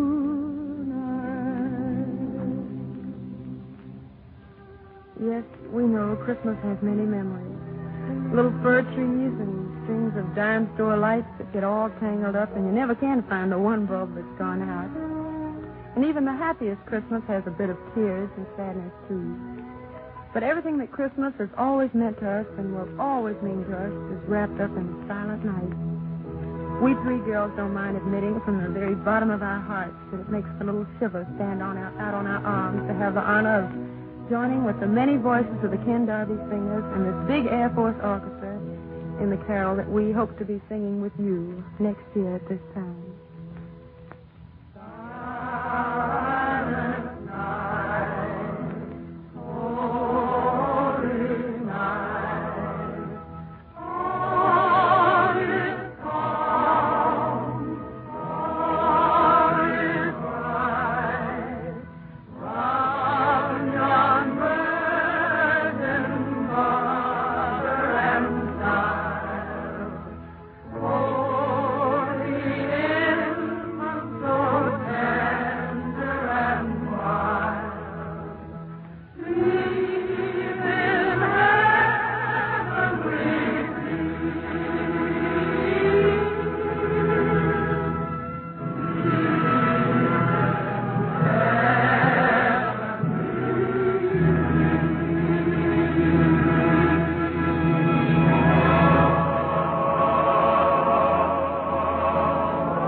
That's it, buddy. Merry Christmas and Happy New Year from all of us over here.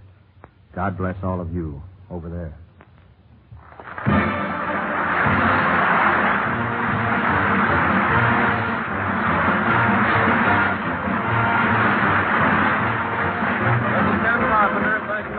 Of the American entertainment industry who joined together in the spirit of Christmas to present this special holiday edition of Command Performance. Command Performance is arranged in cooperation with the Hollywood Victory Committee and is produced for the men and women of the Armed Forces of the United Nations by the War Department of the United States of America.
Once again, from our home in England,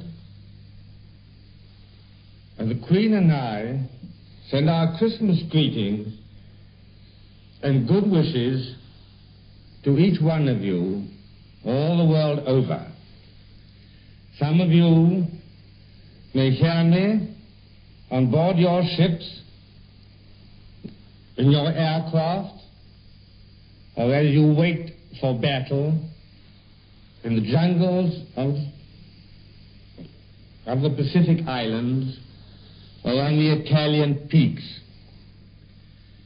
Some of you may listen to me as you rest from your work or as you lie sick or wounded in hospital. To many of you, my words will come as you sit in the quiet of your homes. But wherever you may be, today, of all days in the year, your thoughts will be in distant places and your hearts with those you love. I hope that my words spoken to them and to you may be the bond that joins us all in one company for a few moments on this Christmas Day.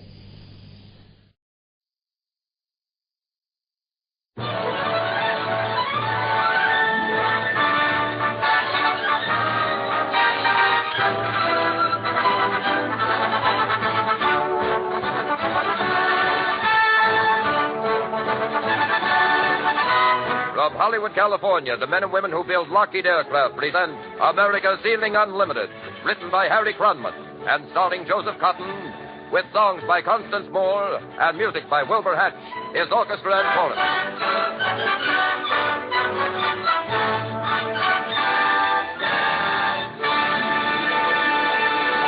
Ladies and gentlemen, by special arrangement with David O. Selznick, we bring you Joseph Cotton.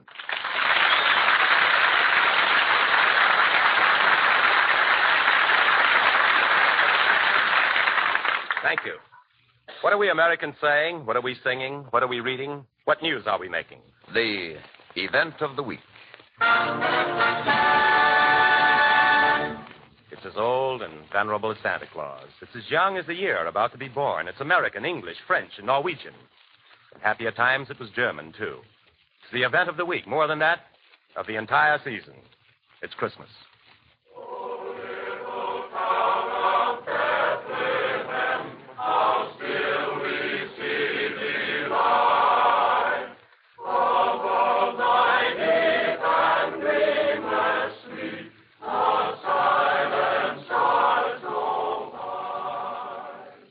Christmas again. Another Christmas for a world at war.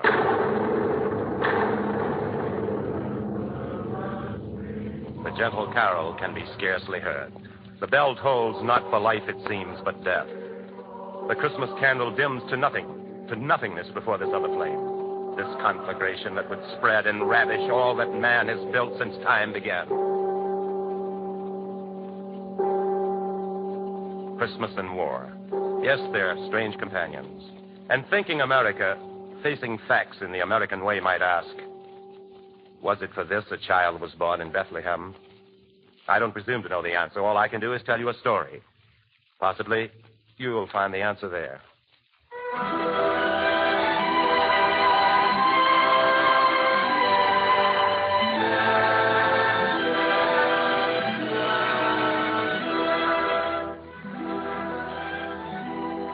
It's a story that is based on fact, on an actual letter which reached the outside world last spring by way of the underground. It belongs to the man who gave his life to write it, and through him, it belongs to all the world. For the world speaks a universal language these days. Great wings in the skies are dwarfing time and space. The world has been growing steadily smaller. Till now, when a man is whipped in the heart of Europe, his cries are heard in every decent home throughout the earth.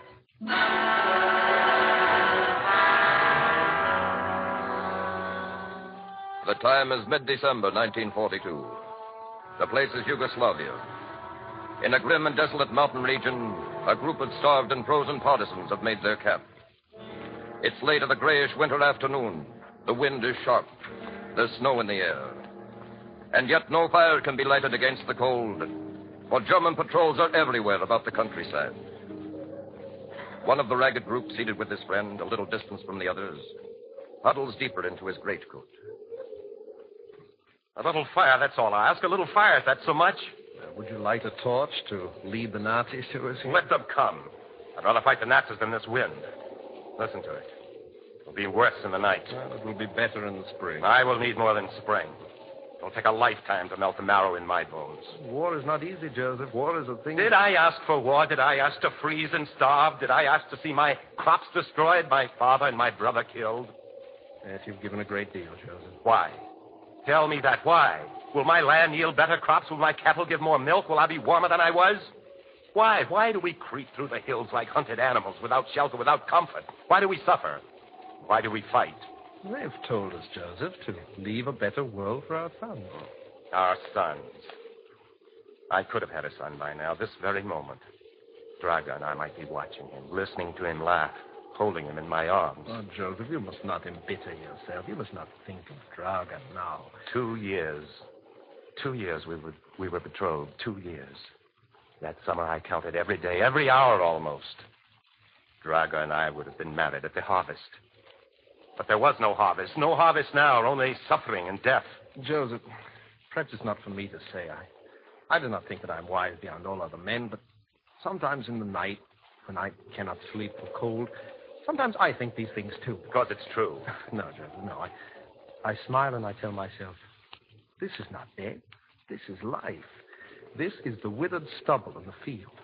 The stubble that we turn and plow into the ground, so that when spring is born again, the earth will have strength to nourish new life at her bosom. New life. There will be no new life. We die and rot here in this wilderness. And our names die with us. No, Joseph, there's something I've not told you. Maria's with child. You're Maria? The word has come to me from the village. Maria will have a child. Perhaps to start the new year. Oh. Are you not happy for me? Oh, for you. Not for the child. For Joseph, the son. A son. And what will you give him? Tell me. A home burned to the ground, a ravaged farm, hunger? To be the companion of his youth, and for his old age, poverty and despair? No, Joseph, there are some things that you do not wish to understand. I have a heritage for my son. Here, inside my tunic. I've written it down. If I should die, Joseph... Be still. One does not speak of dying when there is a child. I have no fear, Joseph. If I fall, would you... Wait, listen. Joseph, the sentry. A Nazi patrol. Now let them come, Peter. Now let them come and fight.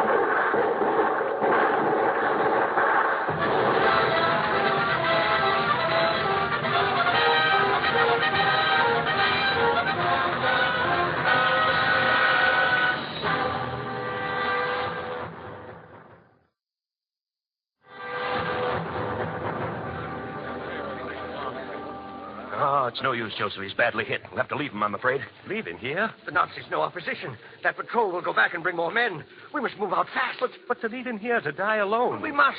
Have the Nazis made such beasts of us that we forgot how to be men? Would you have the rest of us die for one who can't be saved? I'll carry myself. I'm strong enough. Oh, do no good, Joseph. He'll not last long. He's almost gone already. Wait. I think he tries to speak. Joseph. No, Peter. Hold your strength. No, please, Father, you're tired. No, you should not talk. Joseph. Inside my tunic, it's a letter from my son. Yes, I know. His heritage. You will take it back. No, not I. You will take it to him, Peter. You'll take it back yourself. I promise. I promise. Joseph. Yes? Have you noticed the wind? Died. Peter.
Maria. Father Joseph. I've good news, my child. I have brought you a doctor. A doctor? Ah, luxury, isn't it? By God's own grace, he was in the neighborhood with a group of partisans. He cannot stay long, Maria. You had better hurry. I will, Father. Good. Doctor, I leave her with you then? Yes, Father. Everything is in readiness. I must go out to the others. They all wait so anxiously. One would think no other child had ever been born. Father Milos, how is she, Father? Draga, that is one question I can never answer. But is your... I am both the man and the priest. How can I know what a woman feels when her time is upon her? Then it goes well. God is with her. Still, Father, it pleases me that the doctor is there, too. Now, George, have I not told you myself? God does not disdain a little help from his servants on earth. Father, is he a skilled physician? Is he well trained in the work? Draga, if God accepts his qualifications, should not we be satisfied, too? But, Father, she is so weak for lack of food. And this place is cold. It is her heart that is sick for loneliness. Come, Sophia. Must we torment ourselves with needless worries now? Have you forgotten? It is Christmas Eve. There is work to do if we would celebrate the Mass. The Mass? You would say it here? Where else? Is there another shelter for our prayers? In all the village, had they left us one other building with roof or wall? But, Father, to say the Mass here in this... Draga, my child, there was another place like this. God's name was heard there, too. The first Christmas. As it says in the book, for this day is born to you a Savior, who is Christ the Lord, in the city of David. And this shall be a sign unto you. You shall find the infant wrapped in swaddling clothes and laid in a manger. And suddenly there was with the angel a multitude of the heavenly army praising God and saying, Glory to God in the highest, and on earth peace to men of good will. Forgive me, Father. There is nothing to forgive. Come now, what say you? Will this box make a decent altar, Miss Sophia? Yes, Father, and I have a scarf for an altarpiece. I have a bit of a candle that I've saved. And I have wine. Half a cup, perhaps. I knew I could depend on you, George. All else you might lose, except your wine. I'll be the altar boy, Father, and lead with the singing, too, huh? Be quiet. Be quiet. Listen. Someone outside. One of you, be still. Who is it? Who's there?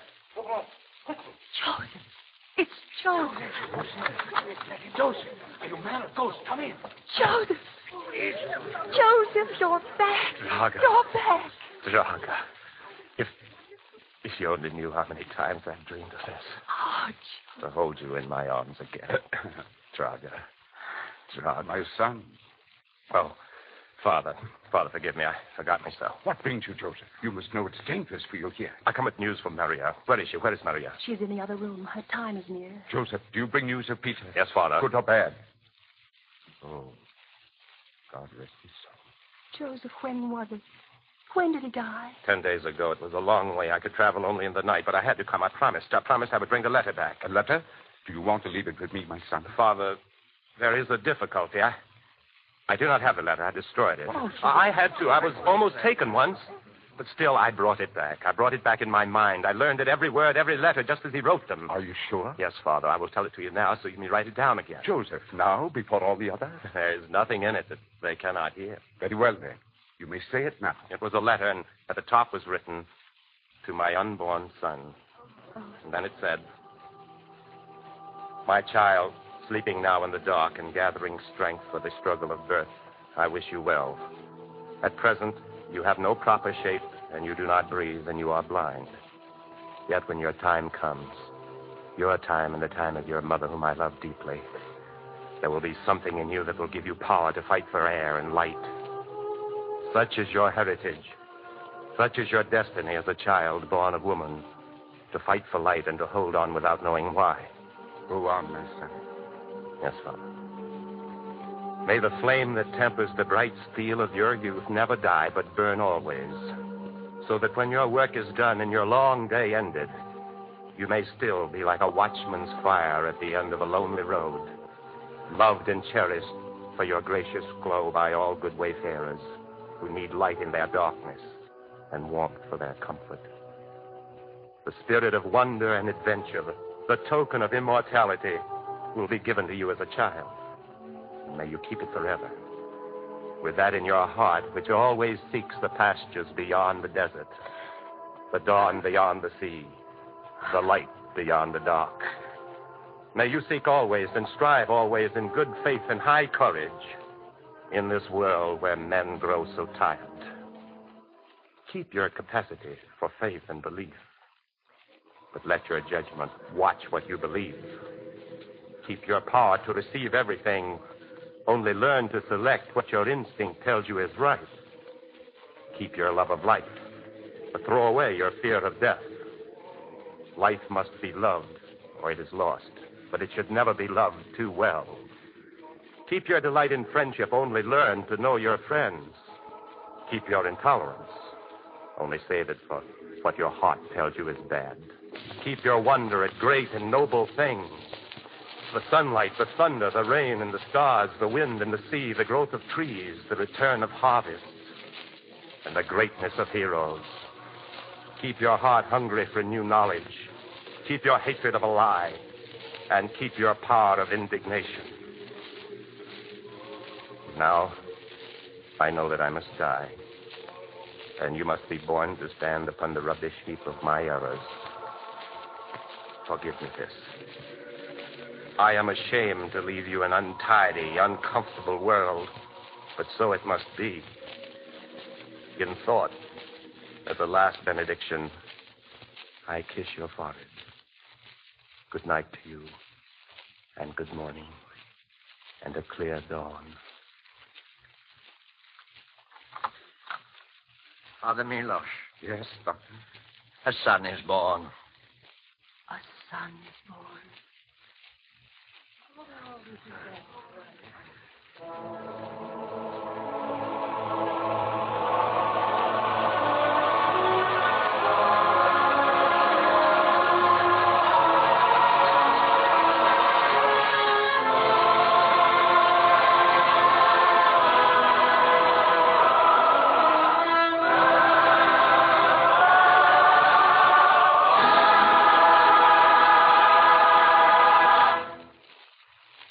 Our sincere thanks to our good friend of the Mercury Theater, Agnes Moorehead, who played the part of Draga, to Hans Conried, Lou Merrill, Pedro de Cordova, and the rest of the cast who helped us tell our story.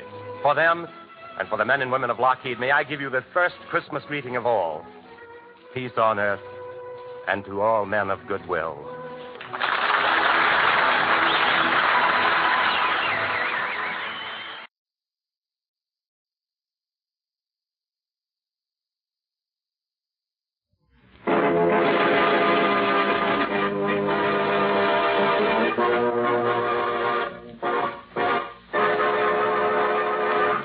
It's another case for that most famous of all manhunters, the detective whose ability at solving crime is unequaled in the history of detective fiction, Nick Carter, Master Detective. Tonight's curious adventure, a special Christmas story. Nick Carter's Christmas Adventure, or the mystery of the reluctant contributor.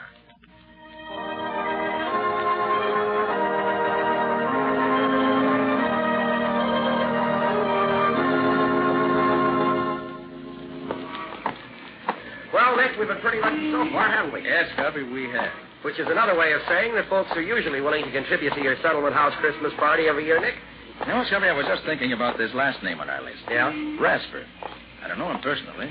You? No, I don't, but somebody must have thought he was rich enough or interested enough in the work to make a substantial contribution. Oh, here's the... Hey, is this... Hey, Nick, what's that address again? 576 Milton Avenue. Yeah. Yes, that's right. And there's his name on the door plate. Well, let's take a look, Scubby. Well, gosh, this doesn't make sense, Nick. A guy with dough doesn't hide away in a place like this. Well, knock on the door anyhow.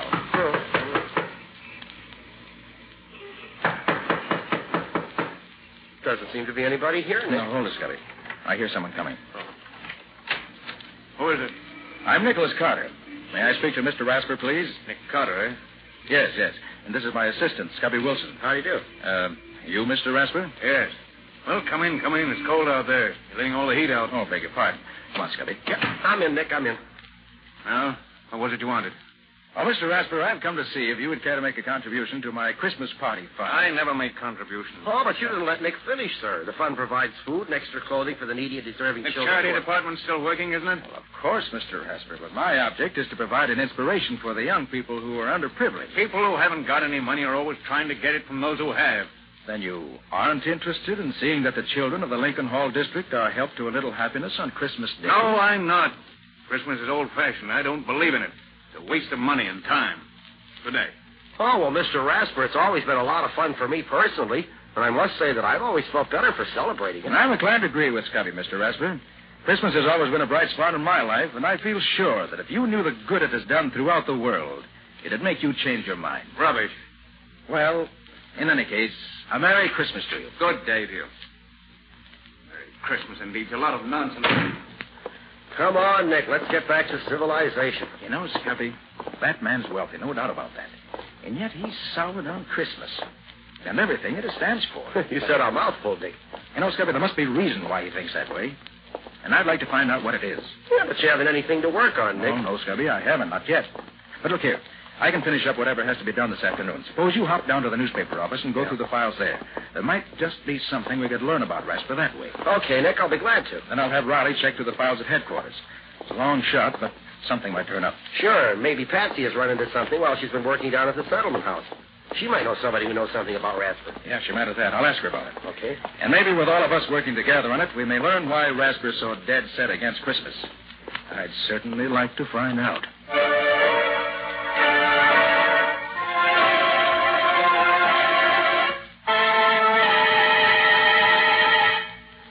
Hello, is that you, Nick? Riley talking. I've been through my files here, and I can't find anything charged against a man named Ben Rasper. Oh, he was licensed to do business with a man named Howard Lowe, but Lowe died some years ago. Otherwise, Rasper's just a successful businessman. Yeah, that's right. I'll tell you what, though, Nick. There's an old fella named Fred Anderson who used to be on the force who knows Rasper. Sure. You can find him at Lincoln Hall, where you're giving the party. Oh, he's the watchman there now. Okay, Nick, that's all right. See you tomorrow.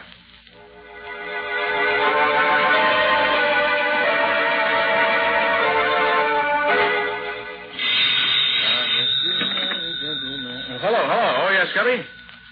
Oh, you did, huh? Sports remote, huh? Well. What was that name again? Chris Baum. Why, yes, I recall. Oh, no, I'll be there in about an hour, so I want to call Patsy first. Right. And thanks, Scubby. Bye.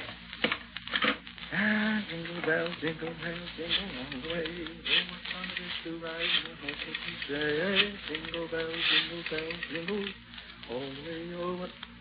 Hey, Patsy. How's everything, huh? Oh, fine. I'm coming down to the hall. Is there anything you want me to bring along? Uh-huh.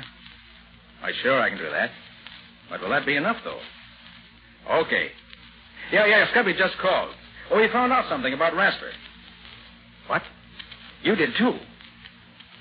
How old is he? Named Jimmy, huh? And he's coming to our party? Oh, fine, Patsy. Okay, I'll see you in a little while. Bye.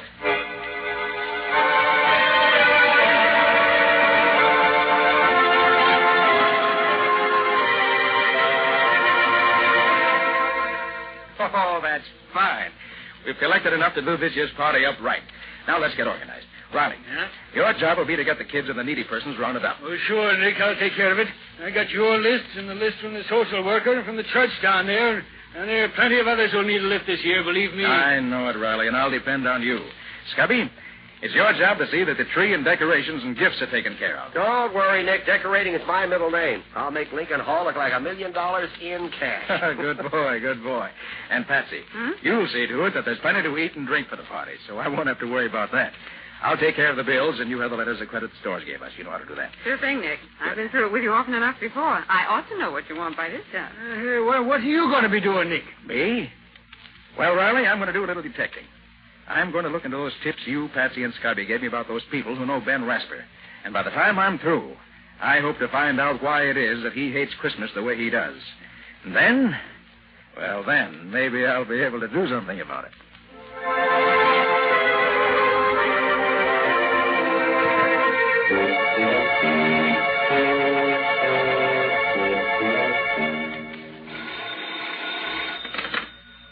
Hello?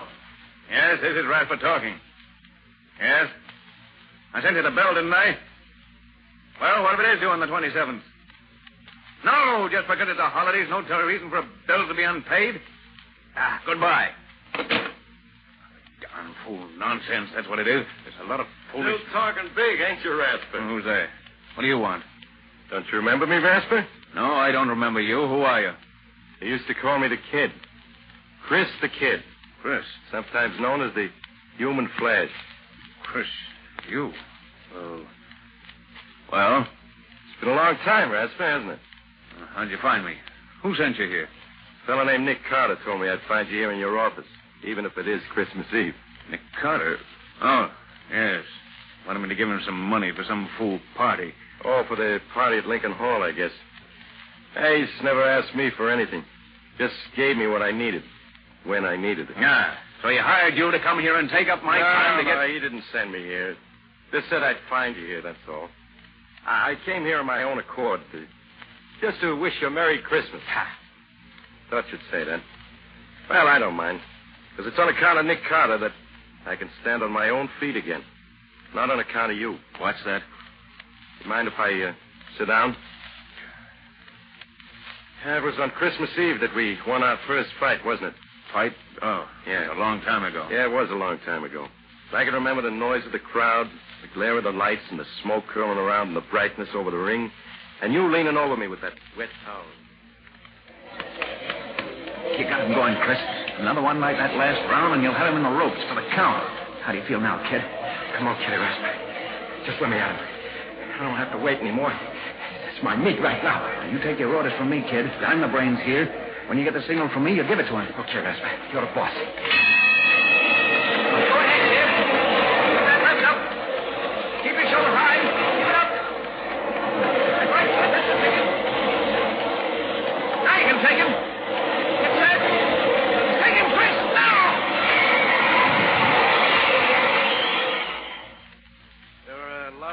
little affairs after that, Rasper. And I always did what I was told, huh? Yes. You're a good fighter, Chris. Good fighter. I made a lot of money for us in those fights, Rasper. Well, a lot of money. the old days, Chris. Lots of water's gone under lots of bridges since then. I know. And the percentage you paid me didn't last long either. It went just like that water. But I didn't care much about things like that. Till the day a friend of mine came and gave me a warning tip. That started me thinking. Hello, kid. How do you feel? Oh, hello, Rasper. Where you been? I wanted to talk to you. I've been around. What's up? I got a tip today. You're signing up Timmy O'Day. You're going to manage him. Who told you that? Never mind. Is it true? That depends. Depends on what? Look, kid, you're getting slow. O'Day's fresh. He'll be the next champ. If he wins this fight with you tonight, I'm taking him over. If I win tonight? I'm taking O'Day over anyhow. We've been together a long time, kid, and it don't pay to get into too much of a rut. So that's all it means to you, is it? Money. The payoff, huh? What about all the years we've known each other? What about the things we've been through? Why, you... No, don't get yourself all in a sweat, kid. It isn't good for you. You'll get your cut anyway. Don't worry. You'll get your cut. I'll see you later. Rasper, what'll I do? Tell me what to do. I can't see him. My eyes all puffed up. He's cutting me to ribbons. Tell me what to do, Rasper. Don't bother me, kid. Use your own judgment. You're on your own, as of now. But, Rasper, you always... You're on your own, kid.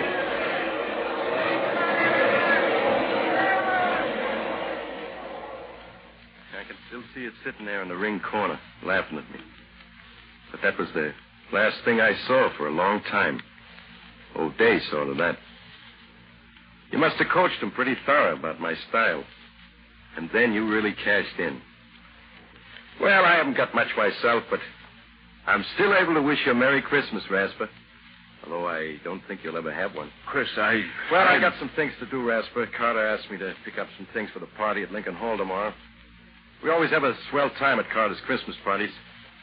Too bad you can't enjoy anything like that anymore. Well, as I said before, Rasper, Merry Christmas.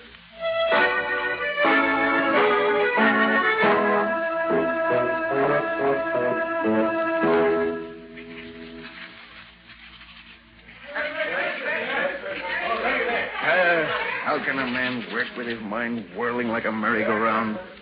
Christmas Eve. God, it's a fine excuse for people to go around yelling at each other in the streets. Disturbing a man when he wants to get some work done. Oh, I might as well close the office and get some rest. Would have been home by now if the kid, if Chris hadn't taken up so much time. What Chris does for a living now. Wonder if... it's none of my concern. Get home and get some sleep. That's what I need. Who's that?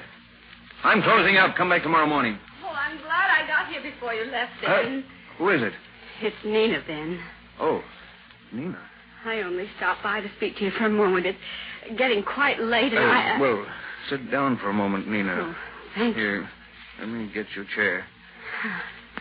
I suppose it's rather bold of me to come after all this time, but Why, no, Nina, no. I'm glad you did. Is there something you want? Oh, no. No, there's nothing you can do for me, Ben. Jimmy and I are doing very nicely. I just wanted to wish you a Merry Christmas. I was in the neighborhood doing some shopping for the party that Mr. Carter's giving at Lincoln Hall tomorrow, and How is he, Nina? Jimmy, I mean. Oh, he's fine, Ben. He's full of life and interested in everything. He has a good head on his shoulders, and he's very handsome, too. Oh, that's fine. Just fine. You're looking a little tired, Ben. Are you feeling well? Oh, yes, of course. I've been working hard, that's all. I don't spend much time at home. Not much reason to. That's the way you wanted it, Ben. Don't you remember?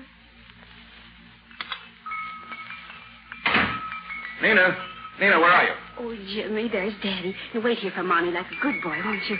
I'm coming, Ben. I've been keeping your dinner warm for you. I hope you'll... What's the matter, Ben? You look as if That's nothing, Nina, nothing. I'm in a hurry, that's all. Well, you're always in a hurry, aren't you? Never have time for... Where's my dinner? Sit down, Ben. I'll have it for you right away. This plate is hot now. Be careful that you don't burn yourself. I won't. Salt free. Here you are, dear. Ben, when you've finished, won't you take time enough out of your business to help me get the tree decorated? I know Jimmy's too young to know much about it, but I'd love to have his Christmas all ready for him in the morning. Look, I'll put him to sleep right away, and then we can start. See, I have some holly and mistletoe for the fireplace and some I ribbon won't and have paper time on for that, Nina. But, Ben, it's Christmas Eve. Surely you I have have not... to get back to the office. I'm putting on a championship match for O'Day in January, and the things have gone haywire. Something that can't wait till tomorrow. I have to get it organized right away, that's all. Ben, this is Christmas Eve. Tomorrow will be Jimmy's first Christmas. Doesn't that mean anything to you? You and Jimmy celebrate Christmas any way you want to, Nina. I've something more important to do. Business is more important than sentiment. You certainly can see that. Yes, Ben. I can see that. I've been seeing it more and more during the last few years. I thought that when Jimmy came, maybe you were... No, I was wrong, wasn't I, Ben? You'd even let your love for business break up our home. Break up our... Oh, don't be melodramatic, Nina. I'm not being melodramatic, Ben. I'm trying to be very calm and quiet about it. I've had a lot of time to think when I've sat alone here night after night. And those days on end when you've been away attending to your business. And what has come out of all this thinking you've done? Just this, Ben. I'm not going on any longer. Either you belong to your family, or your family will get along without you. I have to rush, Nina. Good night. Good night, Ben. It's goodbye. Jimmy and I are leaving tonight. Look, I haven't time to talk about it with you now, Lena. By the way, this will probably take most of the night. Good night. Goodbye, Ben, and Merry Christmas.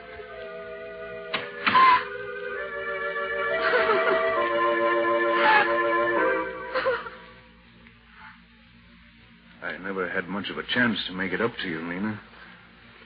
You've had all the chance you wanted, Ben. But, Nina, I just dropped by to say hello and to give you a wish for happiness during the holidays. It's hard not to share with you the joy I have with Jimmy. I wish you could see his eyes dance at Mr. Carter's Christmas parties. Unfortunately, on what little I make, we can't very well afford to have our Christmas at home, but somehow we don't miss it. Everybody has such a grand time at Mr. Carter's party, and Jimmy does enjoy every minute that he's there. Goodness, I'll have to be on my way. Jimmy's waiting for me, and I have to make one more stop for Mr. Carter. Good night, Ben, and Merry Christmas.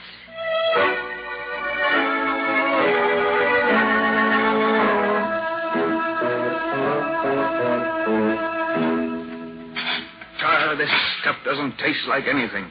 Nothing at all. I can't understand what's got into me. It's good food, fixed the same as it always is. It just doesn't taste right, that's all.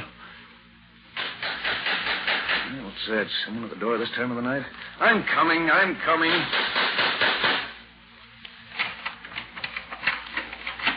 Hello, Ben. It's Fred Anderson. Glad I found you at home. I'm always at home this time of night. Yes, I suppose you are, Ben. Can I come in? Of course. I brought your package, Ben. Nick Carter sent me around with it. Said you'd probably be here alone tomorrow, and he'd like you to have it. Carter? What's Carter sending me? You might open it and see, Ben. I'm no mind reader. There's any reason why Carter would want to... Bottle of port wine. What's your card? Merry Christmas from Nick Carter. What's the idea? You know anything about this, Fred? No, but Nick Carter's a funny duck. Does lots of things people don't expect him to. Why, I don't even know the man. Only saw him once, and then... You want a glass of this wine, Fred? Don't mind if I do, Ben. Seeing it's Christmas Eve, I don't mind at all. There's some glasses here somewhere. Say, how do you open this thing? Here, I'll do it for you, Ben. That does it. Now, go ahead, you open it. Yes? Oh, yes, all right. Well, there, ain't you drinking with me, Ben? Huh? Oh. Yes, I will. That's a ticket. Well, here's Merry Christmas for you, Ben. Yes, Merry Christmas. Well, how have you been keeping yourself, Fred? Oh, I've been sort of working around Lincoln Hall since I was retired from the force. See. You know, while I was coming here tonight, I was thinking about those old days when I walked a beat. Funny, most folks call them the good old days, but I don't. You did all right in those times, didn't you? Oh, sure, I got along. I was just thinking about the different attitudes folks have nowadays toward being given a hand. They appreciate it more, it seems to me. Charity's still charity, Fred. That hasn't changed. Guess it's all in the point of view, Ben. I guess you haven't changed with the times. That night I met you near the bridge. I was sure you were going to see that you were headed in the wrong direction and wake up in time. Remember that night, Ben? It was Christmas Eve. You'd just come from the arena. They'd handed you your walking papers because you'd let them down. Merry Christmas, officer. Oh, Merry Christmas to you, sir. Well, what you doing out on a night like this, Ben? I thought you'd be up at the arena getting the New Year's fights lined up. What? Oh, it's you, Anderson. No, I'm not at the arena anymore. That's so. What happened? They decided tonight they'd rather have Davis take over my job. Fine Christmas present that is. Well, that's tough news, Ben. What you going to do now? I don't know.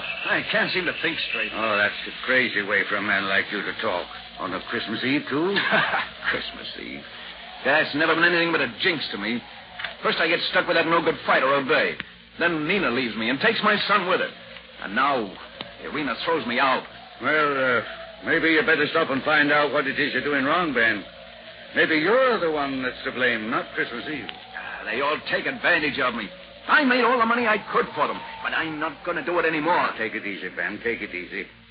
You better go home and think it over. I have thought it over, Fred, and I know what the answer is. I'm going to make money for myself and nobody else. I'll show these people. I'll make so much money they'll come crawling to me on their knees. I won't have to ask for anybody's sympathy. You don't pay to think like that, Ben. You'll regret it. Now, look. I know that Phil Boynton, who runs the shoe store down on Elm Street, is looking for a man to buy in with him. Why don't Me you... work in a shoe store? Not in your life, Fred. I'm going after the big money. Big money. That's the only thing people understand, and I'm going to get it. Well, now you got it, Ben. You're one of the richest men in town. And what's it got you? Why, I don't know. Ben, it's too bad you don't get around and see what nice people there are in the world. People like this Carter fella, for instance. Does a man good to know people like him. Makes you feel there really is a Santa Claus, to see him bring the smiles to the kids' faces at those parties he gives down at Lincoln Hall. Well, I'll be getting back there now, Ben. I've got a big day tomorrow. I'm not as young as I used to be. Well, Merry Christmas to you, Ben. I'll tell Nina I saw you. She'll be at the party tomorrow with young Jimmy. Good night, Ben.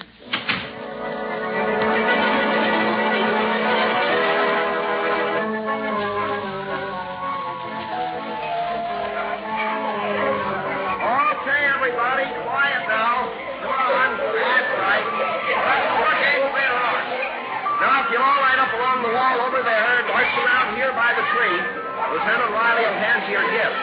Then you go around to the tables there and get your refreshment. Come on now, line up. That's it. That's the ticket. Now, march around here. Come on. Take your time now.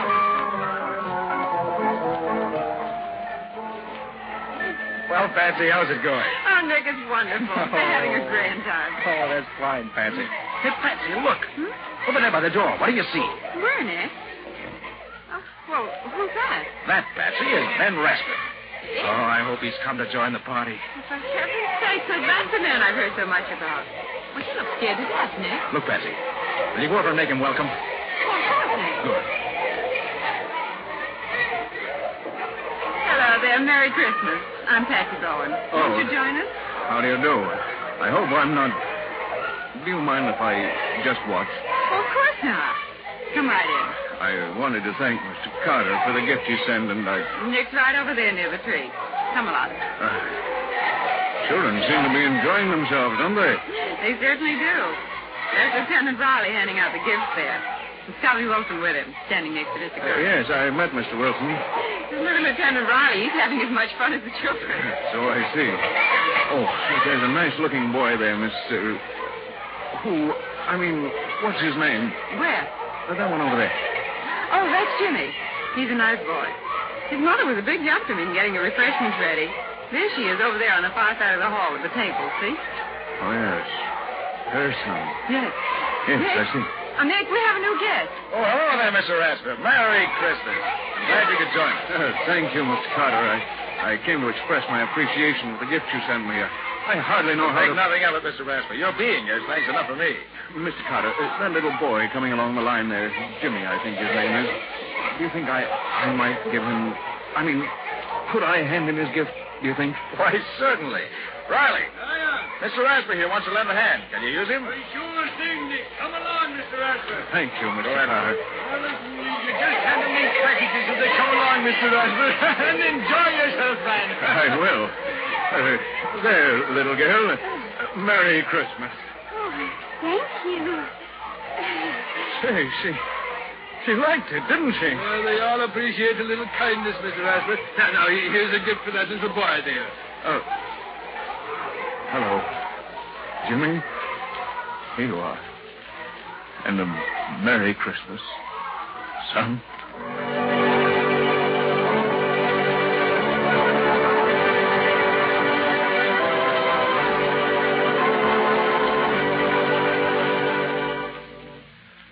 Oh, well, that was a day for you. Gosh, I haven't had so much fun since last year. You played those games harder than any two kids in the bunch, Scubby. Yeah, and lost practically every time. Well, you really have to be in condition to keep up with these kids. Boy, they're wonders. Hey, where do they get all that energy? That will be one of the world's great mysteries forever, Scubby. Nick, what are you thinking so hard about? Oh, I was just thinking of the way Mr. Rasper took to the party. Huh? Hey, don't you mean the way the party took to Mr. Rasper, Nick? Yeah, I never saw a man open up the way he did. Well, it was wonderful. The children just flocked around him. And that's one of the greatest jobs that Nick Carter ever did. What do you mean, Riley? Well, Patsy, you'll never believe it, but when Nick and I went to see Rasper to get a contribution to the party, he was the hardest case of unadulterated unpleasantness I ever saw. But somehow Nick managed to get under his skin and bring out, well, what you saw tonight. Well, for heaven's sake. How did you do it, Nick? Well, it wasn't difficult, Patsy. You see, I could see when we first spoke to Rasper that he was fighting something. But I didn't know what it was. But from what Riley, Scubby, and you told me, I found that 3 different times Christmas Eve had brought him bad luck. First, the fighter O'Day. Then Mrs. Rasper had left Rasper on a Christmas Eve, taking his son Jimmy with her. And third, he'd lost his promoter's connection at the arena, also on Christmas Eve. Well, the whole thing added up. Rasper associated Christmas Eve with a list of unfortunate incidents and fought anything that suggested the holidays to him. He made a lot of money, but it never brought him happiness. The big thing for me was to make him realize that people and Christmas meant good and not evil. And from what I saw this afternoon, the Rasper family and the whole neighborhood, for that matter, is going to benefit by his awakening to that realization. Oh, Nick, that's wonderful. You deserve a kiss for that. Oh, thanks, Patsy. I'm glad you feel that way, too. You know, I'm happier this evening because of Mr. Rasper than I would be if I'd solved 20 murders. He's made this a really Merry Christmas for all of us.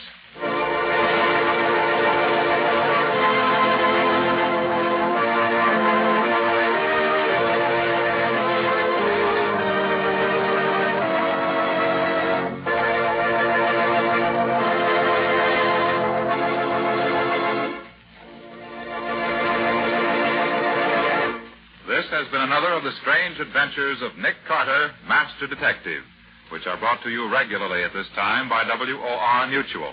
What's your story going to be about next time, Nick? It's a little different from the usual story because it started out with Nick himself being the victim of a holdup. Yes, and the men who held me up turned out to be innocent after all. Sounds a trifle complicated to me. It was. Complicated, but interesting. And it gave me plenty of trouble before I found the solution. Including a sore throat that almost finished Nick Carter. A sore throat? Why should that be dangerous? Because it was the kind that you get from a rope around your neck. Hey, wait a minute. You mean... All the rest of the story you get 2 weeks from tonight, not now. So long, everybody. So long. So long, both of you. In the strange adventure you have just heard, Nick Carter was impersonated by Lon Clark, Patsy by Helen Choate, and Scubby by John Kane. The story was written for Nick Carter by Humphrey Davis. Original music was played by Lou White. The entire production was under the direction of Jock McGregor.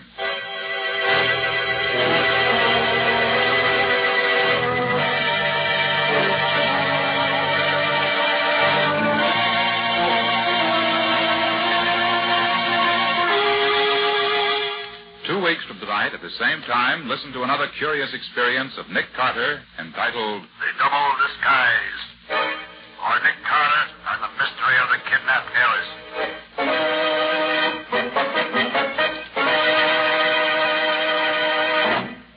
This story is a copyrighted feature of Street & Smith Publications, Incorporated.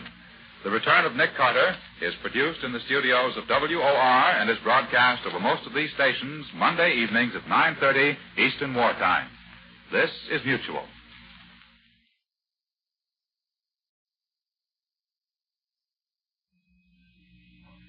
WBBM, Chicago. World News Today, brought to you by the Admiral Corporation, makers of Admiral Radio, America's Smart Set. By shortwave broadcast direct from important overseas stations, as well as leading news centers of our own country, CBS correspondents are waiting to bring you a complete report from the world's political and battlefronts. But first, here's Doug Edwards. The Allied Fifth Army in Italy has taken 2 German hilltop strongholds dominating a fortified village near Cassino, while Eighth Army troops are fighting fiercely in the streets of Ortona. On the Russian front, Soviet forces have taken the initiative on every sector of the long line, except southwest of Zhelovin in White Russia. The Yugoslav partisans have cut the important Zagreb to Belgrade railway at several points, and in the Pacific, American heavy and medium bombers have made 4 more attacks on the Jap base at Cape Gloucester, New Britain Island. Now, Admiral Radio takes you direct to Algiers. Winston Burdett reporting. In the mountainous central sector of the Fifth Army front in Italy, American doughboys celebrated Christmas by pushing doggedly ahead in pouring rain, under wicked fire from enemy machine guns, and knocking the Germans off another peak in the outskirts of San Vittore. It was a bitter fight for a key objective. The hill the Americans captured is 1,400 feet high at the western end of the Samukro chain.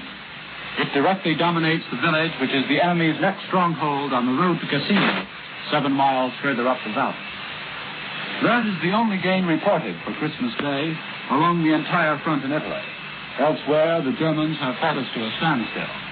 The approaches to San Vittore, which the Americans are now preparing to tackle, are stiff with mines and pillboxes, machine gun posts, and mortar batteries.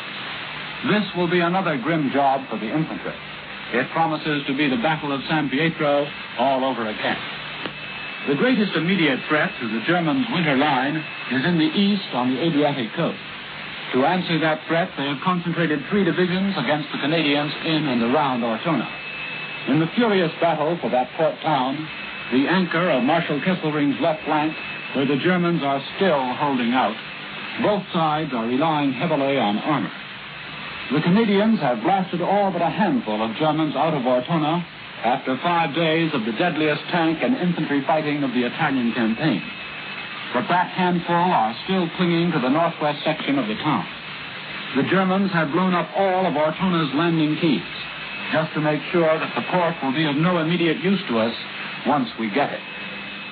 Here at headquarters, the main topic of speculation this weekend has been the new Allied command appointments for the invasion of Europe. Those appointments are in themselves a significant comment on the way the war has developed in the Mediterranean theater. General Eisenhower will leave his command here to head the massive Allied offensive now in the making against Germany. Lieutenant General Carl Spaatz, until now commanding the Northwest African Air Force, will also leave this theater to head the entire American strategic bombing of Germany.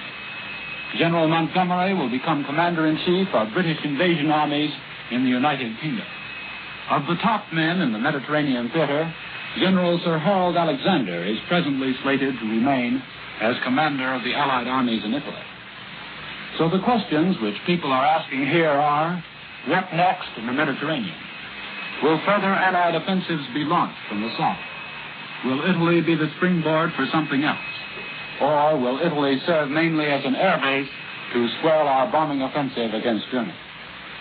This is Winston Burdett at Allied Force Headquarters in North Africa, returning you now to CBS in New York.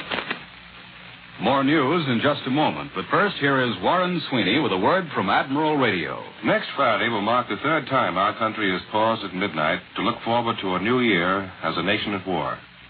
2 years ago, we were a stunned nation, shocked at the treachery of a cowardly attack. Last year, a nation engrossed in seemingly insurmountable difficulties in the process of preparedness. This year, an entirely new picture is presented. Production problems have been solved. War industries, like the two great Admiral plants, are turning out the materials of warfare in ever-increasing amounts. Our armed forces, steeled in the fire of experience, are sending our enemies reeling back in the prologue of mightier blows to come. All these things we will see as we welcome the new year this week. A welcome, while it may lack the carefree gaiety of pre-war years, will be marked with the satisfaction of a job well begun, a hope of a not-too-distant victory. The Admiral Corporation and every Admiral worker join in the silent resolve that the work so well begun shall continue until our enemies are blasted into complete defeat. But to you on the home front, Admiral has this assurance. Though completely engaged in war production now, Admiral, in peacetime, the world's largest manufacturer of radio phonograph combinations with automatic record changers, is today planning the conversion to civilian duties, to the building of the new Admiral, America's smart set. Now, here once again is Doug Edwards. For Homefront News, Admiral Radio takes you to CBS Washington. Don Pryor reporting. It looks like a toss-up today as to whether the railroad strike controversy will be settled or whether the government will take over the carriers. Right now, the argument is hanging on dead center. Two of the operating brotherhoods have called off their strike and are willing to submit to President Roosevelt's arbitration. The others, three, have refused and are still threatening to strike at 6 a.m. Thursday. Leaders of the 15 non-operating unions are expected to meet at the White House tomorrow with management representatives, but nobody really counts on an agreement. The president will return from Hyde Park tomorrow, and if the strike threat still exists by Wednesday, the government probably will be operating the railroads Thursday morning. As for the steel strike, there's still no new information about it here, but plenty of worry. 40,000 men are already off the job, and the number is expected to jump to 350,000 in the next day or so. The unions blame the War Labor Board, which refused to guarantee that any agreement would be retroactive. Union leaders claim that no strike call has been issued, but so far the strike is following pretty much the same pattern as the coal strikes, which won increases for the miners. I return you to Admiral Radio in New York. There's been no word from Moscow in recent hours on the latest developments on the Russian battlefronts, but Berlin says the Red Army has extended its gains in the Zhytomyr area of the Kiev Bulge. The Russians are said to be using superior forces in this drive, which the Germans say has already penetrated some of their positions. Moscow thus far has said nothing about the fighting in the Kiev Bulge.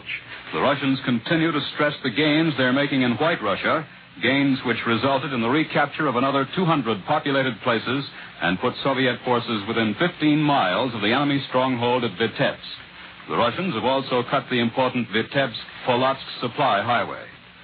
And now for a summary of recent developments in the South Pacific, here is Columbia's military analyst, Major George Fielding Elliott. The continuing Allied air attacks on the Japanese air base at Cape Gloucester are certainly suggestive of a possible landing in that area. The Japanese appear to be unable to operate their air power from this base due to these continuous attacks. The objective of our last raid appears indeed to have been shifted to the surrounding villages where Japanese troops may have taken refuge. The Japanese and German radios are reported as hinting that a landing has already taken place. However this may be, it's clear that in the strategical sense, the same pattern is being followed in New Britain that has already been successful on Bougainville, where the establishment of an American air base at Empress Augusta Bay has been followed by the neutralization of the Japanese air facilities at all other points on Bougainville Island. The landing at Empress Augusta Bay was made under cover of long-range and carrier-based aircraft. Once made, it established a base from which all types of land-based aircraft could be brought to bear against other Japanese installations on the island. That was Columbia's military analyst, Major George Fielding Elliott. Here in our New York studio today is Russell Hill, correspondent for the New York Herald Tribune, who has just returned from the Mediterranean Theater of Operations, where he's been covering the war for the last 3 years. Mr. Hill, a lot of us here at home are interested in knowing something about the Allied generals who are conducting our offensives. You've spent some time at the headquarters of General Montgomery, the British commander of the 8th Army, who's just been chosen to play a leading role under our own General Eisenhower in the Second Front invasion. We'd like to know what kind of a general and what kind of a man Montgomery really is. There's a very revealing remark about General Montgomery which is attributed to Mr. Winston Churchill. The story goes that the Prime Minister, when asked his opinion about the 8th Army commander, considered for a moment and then replied, "Montgomery, in defeat, unthinkable. In victory, insufferable." Certainly it is true that Monty is not conspicuous for the courteous and modest manners that make General Alexander, for instance, such a pleasant person to know. Montgomery thinks he's good and doesn't mind saying so. When he thinks somebody else isn't good, he also says so, and this frankness has made him a good number of enemies. Yet his very faults have helped to make Monty a successful general. He is ruthless enough to cut red tape, to get rid of inefficient subordinates, to get the supplies he needs. In a recent attack in Italy, his army suffered very heavy casualties, particularly in junior officers. Headquarters was slow in complying with his request for reinforcements. Impatiently, he wired, "If I don't get the officers I have asked for within 48 hours, I will stop the battle." He got his officers. What do you think of Montgomery as a strategist? My impression of Montgomery is that he is not a military genius or a miracle man, but he will always be a successful general. He does not carry out daring and brilliant operations which might entail some risk, but he is careful and methodical and leaves as little as possible to chance. He knows how to inspire his men with confidence and enthusiasm, and he has had plenty of experience in handling the various weapons of modern war, in coordinating all arms of the service, and in cooperating smoothly and closely with the air forces. When General Montgomery leads his new army into action in Western Europe, we can be sure that he will not let us down. He will lay his plans carefully and will not undertake anything that does not have a good chance of success. He has never yet suffered a major setback, and there is every reason to hope that he is not going to. It is important to be able to count on that. Thanks, Russell Hill of the New York Herald Tribune, for that picture of a great general. London newspapers this morning are practically unanimous in acclaiming the appointment of General Eisenhower to lead the invasion of Germany. The Express praises the general for welding the fighting men of our two races into one whole, happy, and formidable instrument of battle. The Dispatch says Eisenhower won very high praise everywhere for the brilliant way he handled the First Command, fusing joint British and American land, sea, and air forces. The Observer says Eisenhower has a grand knack of finding talents and mixing them. And the Times adds he has the gift of getting the best out of subordinates because he's big enough to leave them do the job he has given them in their own way.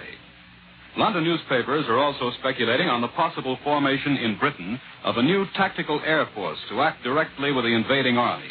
The appointment of General Spots to command American strategic bombing forces is seen as an indication that there is to be no let-up in the full-scale deep penetrations of enemy-held lands. And the Sunday News says it is to be presumed that what might be described as an Allied air expeditionary force will contain every type of plane needed to support the opening and maintenance of a second front. Reports from London this morning say that the premier of the Polish government in exile is on his way to Washington to meet with President Roosevelt. And these reports, which are said to come from reliable sources, say the president may be asked to mediate the entire Russian-Polish problem. The two governments, you know, broke relations in April after the Kremlin charged that the Polish government has asked for an investigation of Nazi reports that the Russians had executed 10,000 Poles near Smolensk. The Polish premier is said to have left London after he heard Foreign Minister Eden's accounts of the Tehran conference, together with Russia's conditions for restoring diplomatic relations. Only last Friday, President Roosevelt predicted that as a result of the Tehran conference, no insoluble differences would arise between Britain, the United States, and the Soviet Union. And now for news from South America, Admiral Radio takes you to CBS Rio de Janeiro. John Adams reporting. The American ambassador to Brazil, Jefferson Caffrey, left Rio early today for consultations in Washington. His last trip to headquarters was in August 1942, the month Brazil declared war against Germany and Italy. Since that date, however, Ambassador Caffrey has conferred with both President Roosevelt and Cordell Hull within the borders of Brazil. Most important local news of Christmas week was the visit of President Getulio Vargas to Sao Paulo, the great industrial center 300 miles south of Rio. The president conferred with business and industrial leaders on the problems of war production and post-war industrial planning. In Rio, the president's wife, Donna Darcy Vargas, held her annual party for the poor children of the city. They lined up for nearly 10 blocks outside the presidential palace in a pouring rain to receive their Christmas packages. In Copacabana Beach, the smart residential district, food prices were the highest in years. Turkey was 70 cents a pound. Scotch whiskey, however, was still available at $4 a bottle. Most members of the American colony opened their homes to entertain lonely American soldiers, sailors, and flyers who happened to be in port. They all seemed to have one idea about the war: to do the job they are told to do and get it done quickly, so they can get back home again, back to Hartford or Toledo or San Diego. They liked the appointment of Eisenhower as Allied invasion chief, and when they talked of Roosevelt's warning of big sacrifices ahead, they said, "He's talking about us and our buddies, and not the ones who are squawking and striking at home."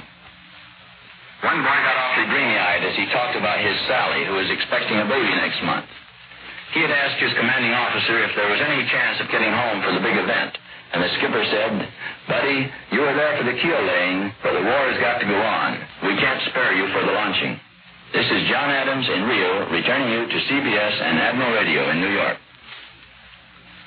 Allied airmen continue to hammer Jap positions in the Central and South Pacific. For a report on these developments, Admiral Radio takes you after a brief pause to CBS Honolulu, Webley Edwards reporting. The Marshall Islands, most immediate obstacle in the path of the Pacific Fleet's road to Tokyo, are the most bombed bits of land in the world today.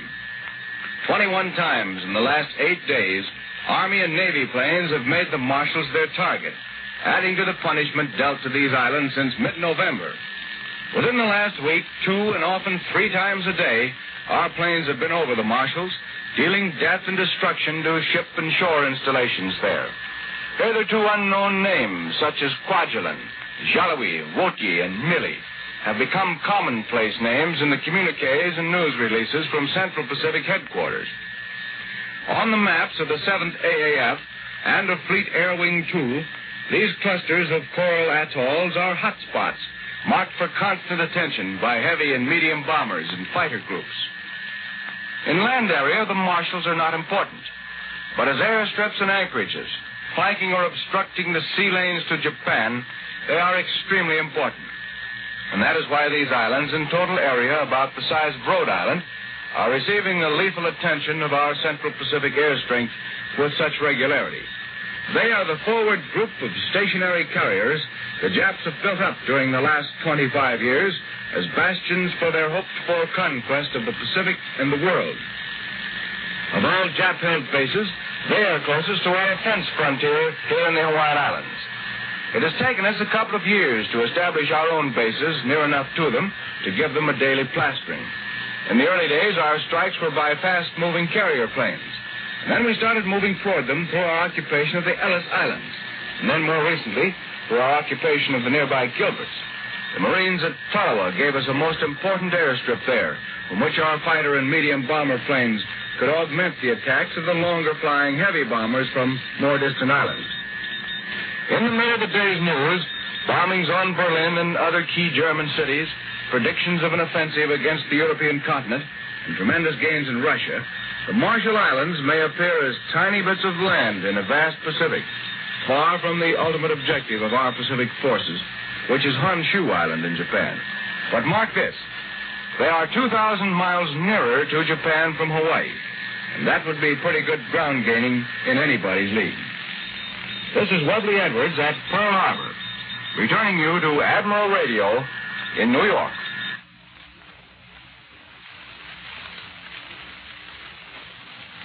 Marshal Tito, the leader of the Yugoslav partisans, today reports that his troops have cut the important Zagreb to Belgrade railway in Croatia at several points.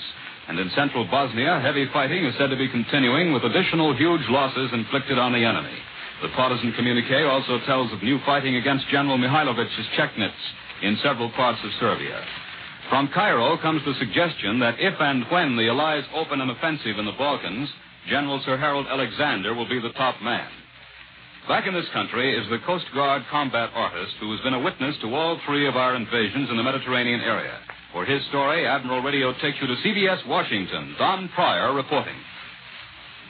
This war has had a tremendous impact on all kinds of people. How each one takes it is the measure of himself. How all of us take it is the measure of America's great strength.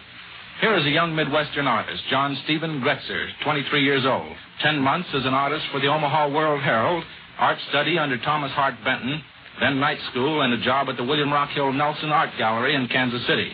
And what then, John? Then things were changed. I joined the Coast Guard, went to Manhattan Beach, New York for training, and was assigned to sea duty 1 month later. Just like that. And I've been at sea on the same ship almost continuously ever since. Right out of the solid Middle West. And why did you pick the Coast Guard, John? Mostly, I guess, just because I'd never seen the sea and wanted to. Do you like it? Frankly, I didn't like it at first during that month of training. It was pretty rough for an artist anyway. But I liked the sea immediately, and after a while I got so I liked almost all of it. Especially after we'd been through a couple of invasions. Which invasions? We were in all 3 of them. North Africa, Sicily, and Italy. I was on a Coast Guard transport, the Samuel B. Chase. Well, you sound sort of proud of that ship. I am. She's known as the Lucky Chase. But her end, she was only one of a group of 4 transports that wasn't sunk by bombing. She was attacked morning, night, and sometimes oftener for days on end. She stood off Jella, Sicily, unloading troops and taking on wounded for several days, with bombers overhead all the time. At Salerno, she did the same thing, only there it was twice as tough. On the way back from there, sailing through a channel in the minefields, she went through the worst night bombing attack I've ever seen. At least an hour and a half with the air full of tracer shells and bombs exploding all around. But in all that time, 18 months, she was never damaged once. She never lost a single man, and nobody in the crew was even wounded. Well, Lucky Chase is right. John, where did you spend last Christmas? At Gibraltar. We laid up there for a couple of weeks. Homesick? Gosh, yes. I had just been married 1 year before on December 26th. It had been a long time. The boys had a Christmas celebration on board with turkey and all the rest. But we hadn't received any mail for several months. Not even a letter, much less Christmas packages. On top of that, I drew a gun wash Christmas Eve and I had to miss the celebration. But this Christmas was different. Yes, this was different. Mrs. Gretzler is right here in the studio. She arrived in Washington just 3 days ago, and she and John spent Christmas together. For the first time, incidentally, they've been seeing each other for 10 months. John is now a combat artist, and he'll stay here for a while, putting his experiences onto paper and canvas, and then out to sea again. But incidentally, don't let that word artist fool you. John is an artist, all right, and a good one. But combat artists in the Coast Guard are fighting men, first, last, and always. They do their drawing when they can. I return you to Admiral Radio in New York. And once again, here is Warren Sweeney with a word from Admiral Radio.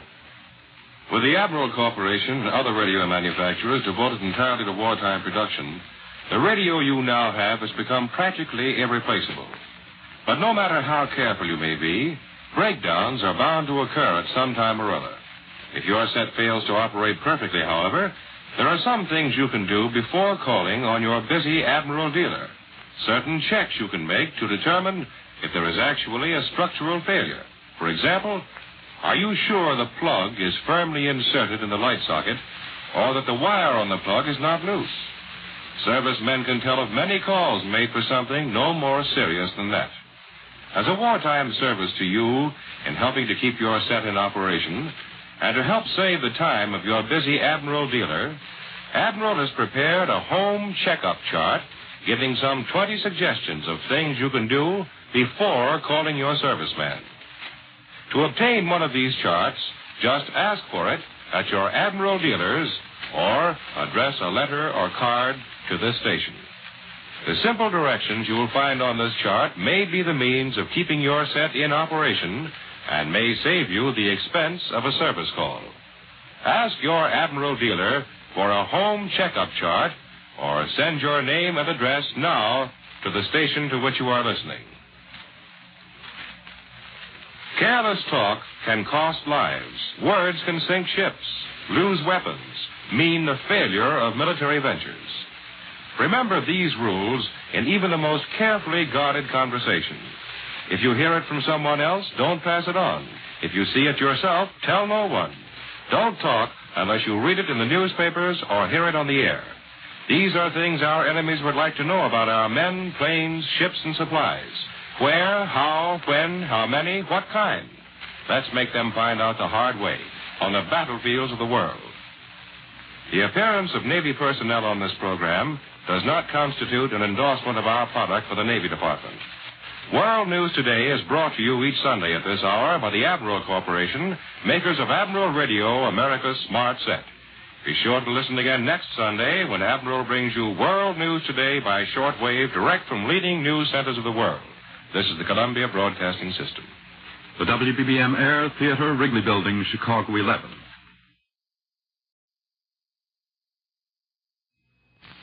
The Grape Nuts and Grape Nuts Flakes program starring Jack Benny with Barry Livingston, Phil Harris, Dennis Day, Rochester, and yours truly, Don Wilson.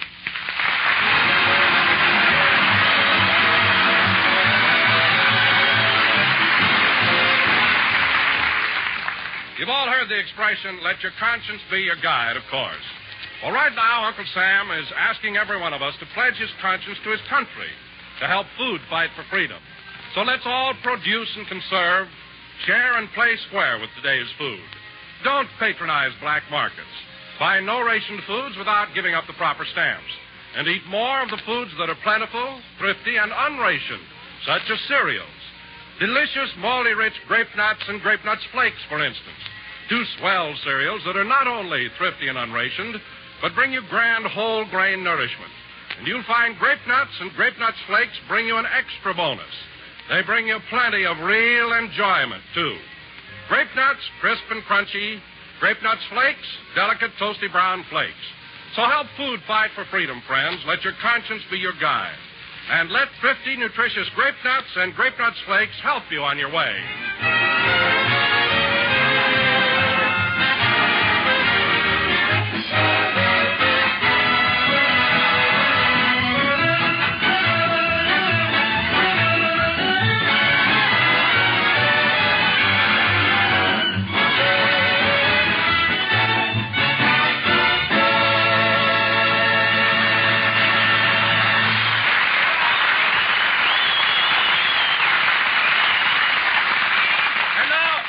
Gentlemen, we would like to turn the clock back about 20 hours and take you to Jack Benny's house. It's Christmas night, and Jack is expecting a few of his friends over. It's about 7:45, and Rochester is preparing for the arrival of the guests. I'm gonna buy a paper doll that I can call my own. A doll that other fellows cannot steal. This living room hasn't been cleaned in weeks. I think I'll surprise Mr. Benny and dust it. Well, that's done. And then those flirty, flirty guys with their flirty, flirty eyes. Gee, the boss sure is a nice Christmas tree. Only it seems to be leaning a little. I better get down on my knees and straighten the top up. Buy a paper doll that I can call my... Uh-oh. Look what I discovered here behind this curtain. Mr. Benny's box of cigars. They sure look tempting. No, I guess I better not. But I don't think he counts them anymore. There ain't no notches on the lid.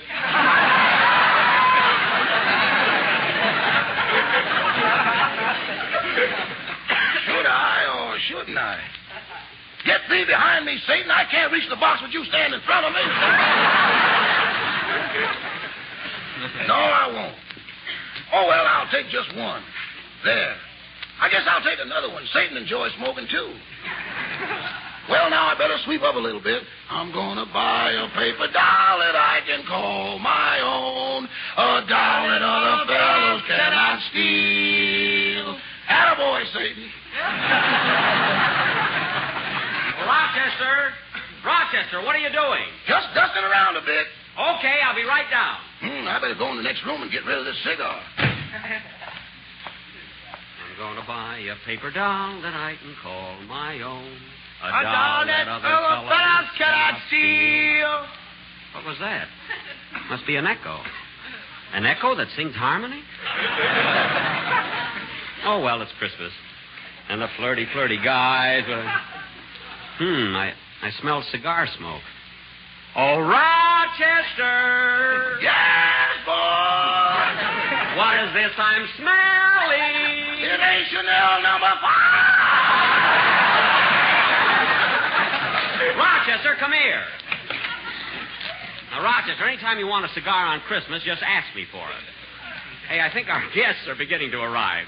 Isn't that Miss Livingston's car pulling up? Yeah, I'll go to the door, boss. No, Rochester, I'll go. I'm going to surprise Mary. I got some mistletoe over the door, and the minute she comes in, I'm going to kiss her. Shh, quiet.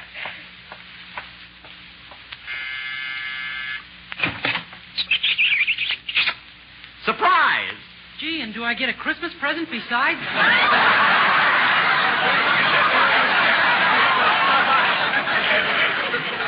Dennis, I thought it was Miss Livingston. Well, she drove me over here, and she's parking the car. Oh, darn it.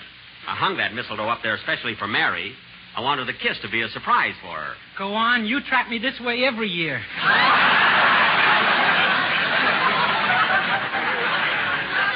Oh, quiet. I wanted Mary to get the kiss. Hey, she's coming up to walk now. Get in here, quick. She didn't see the mistletoe, so there's still time. Now, be quiet, Dennis.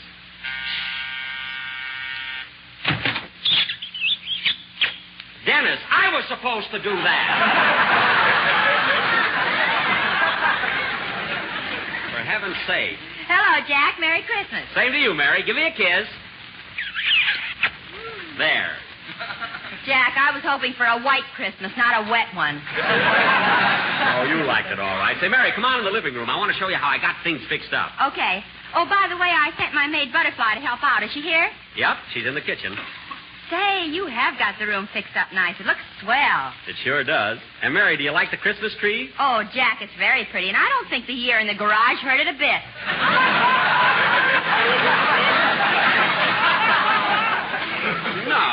No, it didn't. And you know how it is, Mary. These days you have to conserve trees and wrapping paper and things like that. I know, but don't you think you're overdoing this conserving business? What do you mean? After all, Jack, using an old toupee for a welcome mat.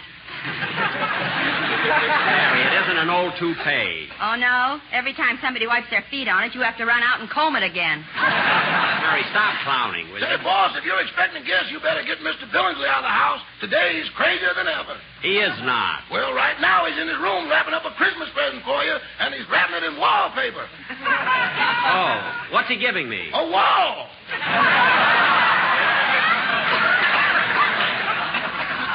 Well, we can use one in the bathroom. There. Say, Mary, come in. I wonder who that is. Hello, Mary. Hiya, Jackson. Merry Christmas. Merry Christmas, Bill. Merry Christmas. And say, you brought your band with you. That's swell. Yeah. Yeah, I'm glad they're here, but you'd think they're coming to a party. They'd dress up a little. What are you talking about? They shaved, didn't they? Yes, but why aren't they wearing shirts? Well, that's where they shaved. They want people to see you. Oh. Well, your guitar player shaved too close. There's a rib sticking out there. Anyway, take the boys in the next room and they can set up their instruments. Okay. Oh, by the way, Phil, maybe the boys would like to have a drink first. No, as long as they're here in the house, they might as well stay.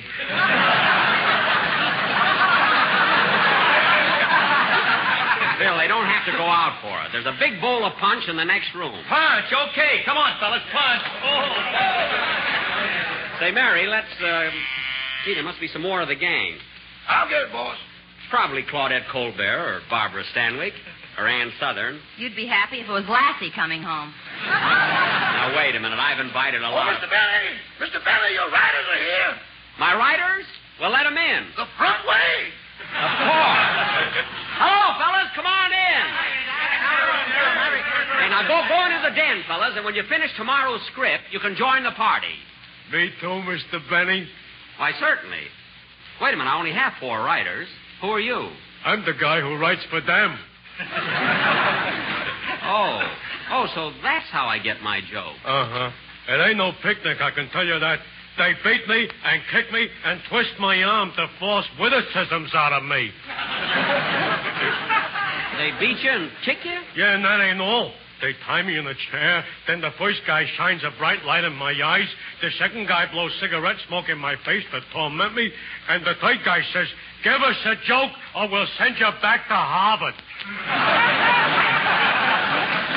That's terrible. A fine bunch of... Say, wait a minute. What does my 4th writer do? Oh, he stands behind me and hits me over the head with a blackjack. Oh, well, as long as they're all working. I wish you'd fired those guys. Well... Except the one that hits me over the head with the blackjack. I like that. Yeah, I knew the boys were turning in pretty good stuff, but I didn't think they had help. Well, anyway, go on in with the rest of the boys and finish the script. Hey, Phil! Yeah, Jackson? Let's get this party going. How about some music? Okay. I had to get something to get him away from that fruit, you know.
Say, Mary, the band sounds pretty good in here. Yeah.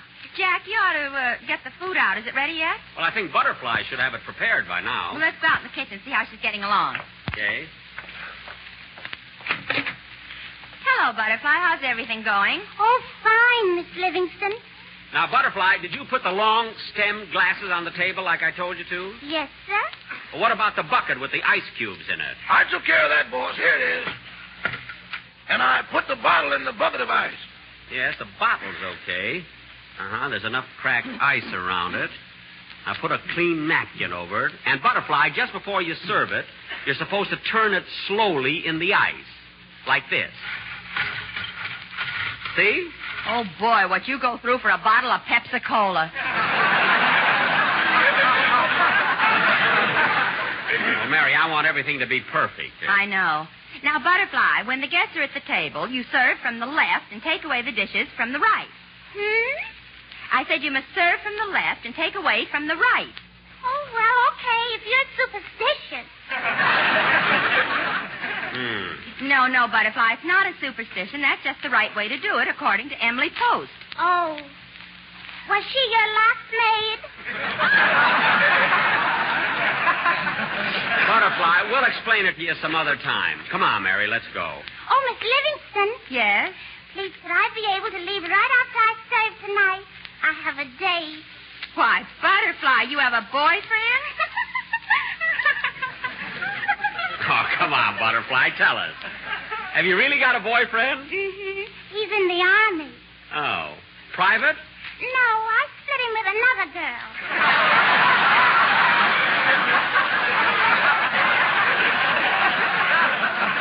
Well, I'll be... All right, Butterfly, you can leave as soon as you finish serving. Come on, Jack.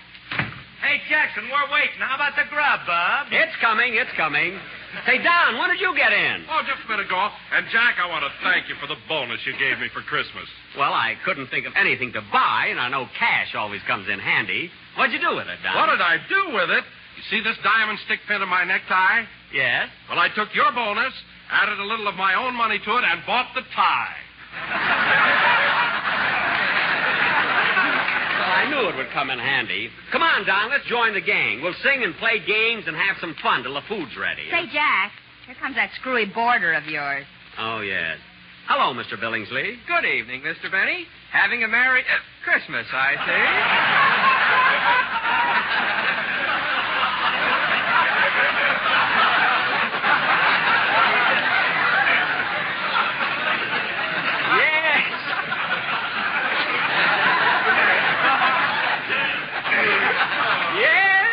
Yes, we're celebrating.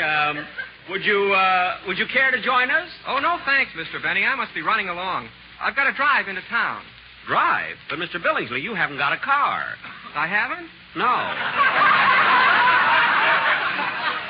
My, and all the money I've spent on parking lots. Oh, by the way, that reminds me. Of what? I wish I was a sleigh bell in honor of Kris Kringle. I'd jump upon my pogo stick and jingle, jingle, jingle. Say, that's very good. I wrote a poem for Thanksgiving, too, but we didn't have a turkey, so I ate it. I see. Well, goodbye, Mr. Benny. Goodbye. Well, naturally, at your age.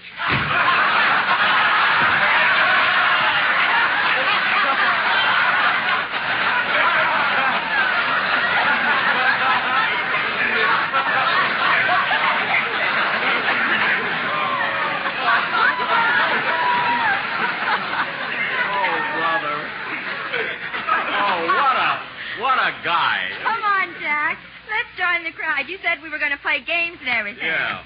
Well, is everybody having a good time? Quiet, Jack. Dennis is going to sing for the gang. Oh, he is? Oh, yeah.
Dennis, that was very, very good. You sang those carols beautifully. Sandwiches, here you are. Come and get them. Boy. Hey, take it easy. Take it easy, fellas. What kind of sandwiches are they? Thin ones. They are not. Now, look, fellas, those sandwiches... Now, who can that be?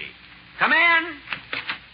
Hey, look who it is. Andy Devine.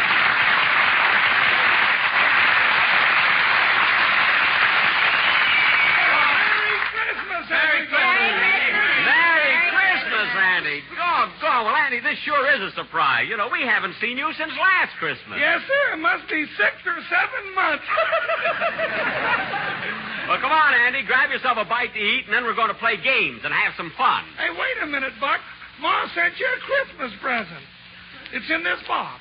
Well, thanks, Andy. What is it? Our pet homing pigeon. You remember that silver gray one? Oh, yeah. But, gee, your ma was so fond of that pigeon. Yeah, I know, Buck, but she wants you to have it now.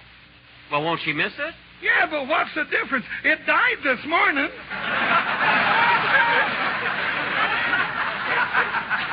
Well, it's not the gift, it's the sentiment behind it that counts. Well, anyway, Andy, I'm glad you're here to liven up the party. Yes, sir. Hey, what's going on? Is somebody going to make a speech? Speech nothing. Me and Mary's going to sing a song. You and Mary, huh? Yeah, we're going to sing a duel. A duel? Phil, when two people sing, it's a duet. Oh. Well, what is it when I sing by myself? Lousy. Come on, let's have a song. No, let's play games. Yeah, let's play games. Let's play games. Now, wait a minute. We'll take a vote. Who wants a song? Yeah, song. Who wants to play games?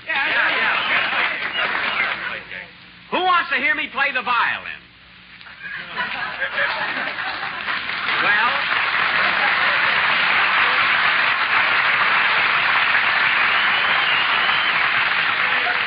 doggone it, audience, you crabbed a good joke.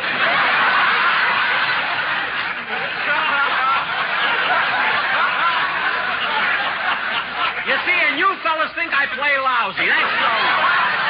Nobody was supposed to applaud there. Well, anyway, the majority rules.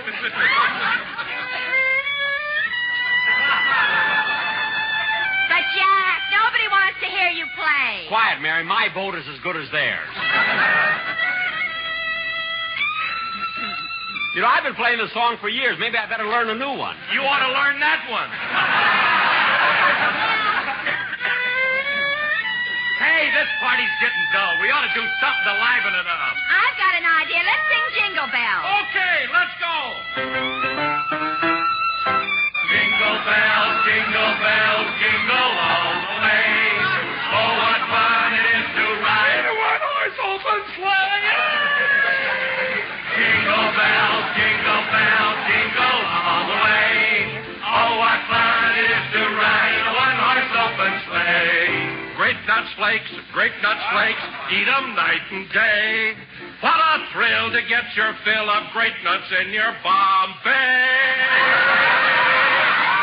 Toasty brown, munching crunchy too. They're moldy rich, sweet as a nut, the thrifty buy in the 12-ounce economy size package. They're a breakfast treat for you.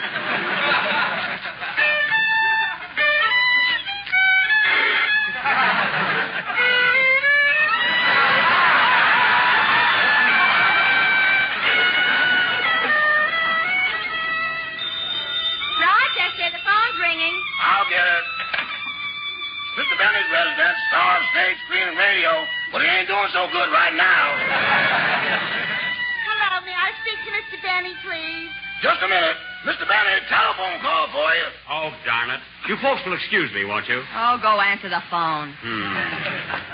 Hello? Hello, Jack. Merry Christmas.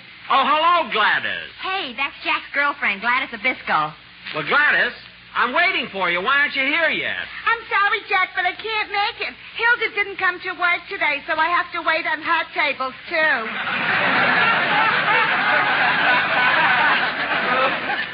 Well, Gladys, honey, even if you are waiting on Hilda's tables, that won't keep you busy all night, will it? No, Poochie. But when I get off, I'll be so tired, and I have to take 2 streetcars and a bus to get to your house. But, Gladys, this is Christmas. Why don't you take a cab? You're getting Hilda's tips. You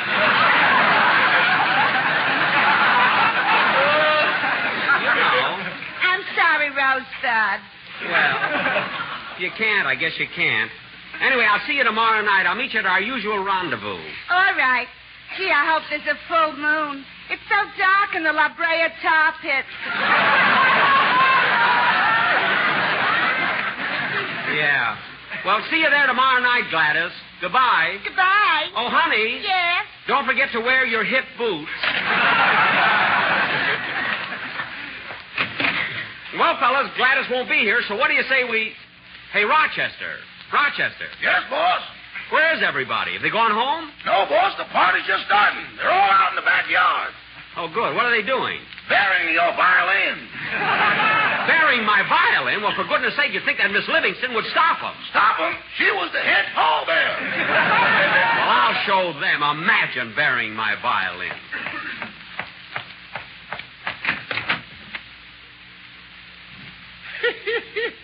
I'm sure glad I won't be hearing that thing anymore.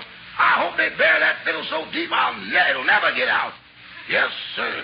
I'm going to buy a paper doll that I can call my own. A doll that other fellows cannot steal. Oh, hello, Satan, you here again? Come on, boy, let's get some more of those cigars.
Be the holiday season. The old poetic mood seems to be with me again tonight, as follows.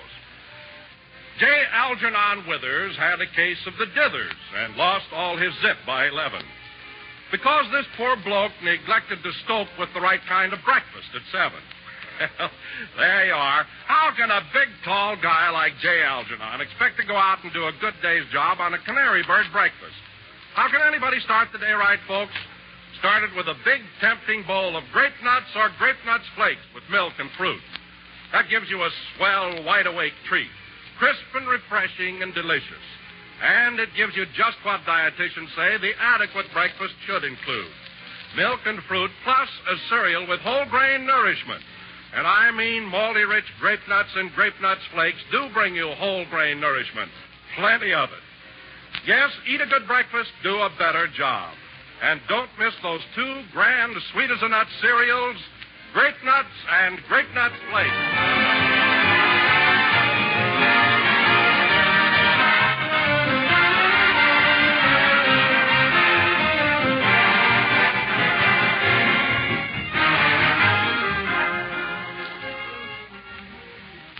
Well, folks, before we're back with you again next Sunday, it will be 1944. So on behalf of my cast, my sponsor, and myself, I want to extend to all of you in America and to all of our armed forces and allies everywhere best wishes for a happy and victorious New Year. Good night, everybody.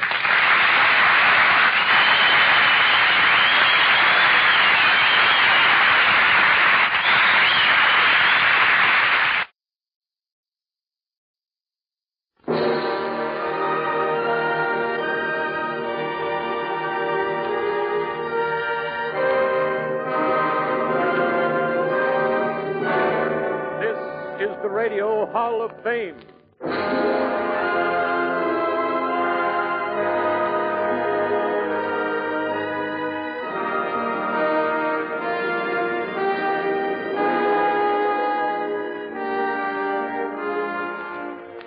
The Radio Hall of Fame is presented during the full hour ahead by the Philco Corporation, makers today of electronic battle equipment for the fighting forces of the United Nations. Makers tomorrow of equipment for good living in a free world united by victory. Cooperating with Philco are the editors and correspondents of Variety, to report for the Philco program all the news of all show business the world over every week. This week, the editors of Variety recommend for your pleasure, and Philco delights to honor in your name,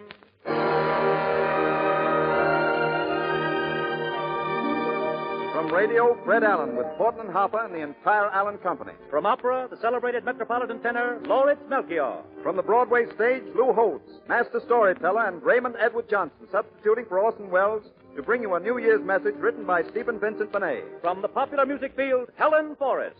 Conducting the Hall of Fame Orchestra and Chorus, Paul Whiteman.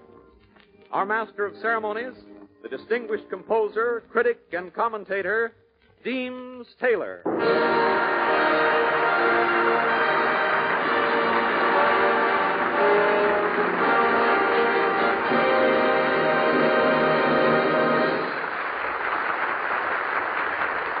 Good afternoon, ladies and gentlemen. This is Deems Taylor speaking for Philco. You know, if we could transport the members of our cast directly to your homes today in person, you'd have the makings of quite a remarkable pre-New Year's party. Well, that's what we hope that our broadcast turns out to be. With Fred Allen, Fortune Hoffa, and Lou Holtz taking care of laughter, Lauritz Melchior and Helen Forrest attending to the song department, and Raymond Edward Johnson lending a serious note to our year's end proceedings. Said proceedings open with a slightly daring piece of musical impertinence on the part of Paul Whiteman. Most New Year's parties end with Auld Lang Syne. Paul has chosen to make this traditional finale into a rousing overture. Beginning, Paul, at once.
Speaking of old acquaintance, there's Lou Holtz.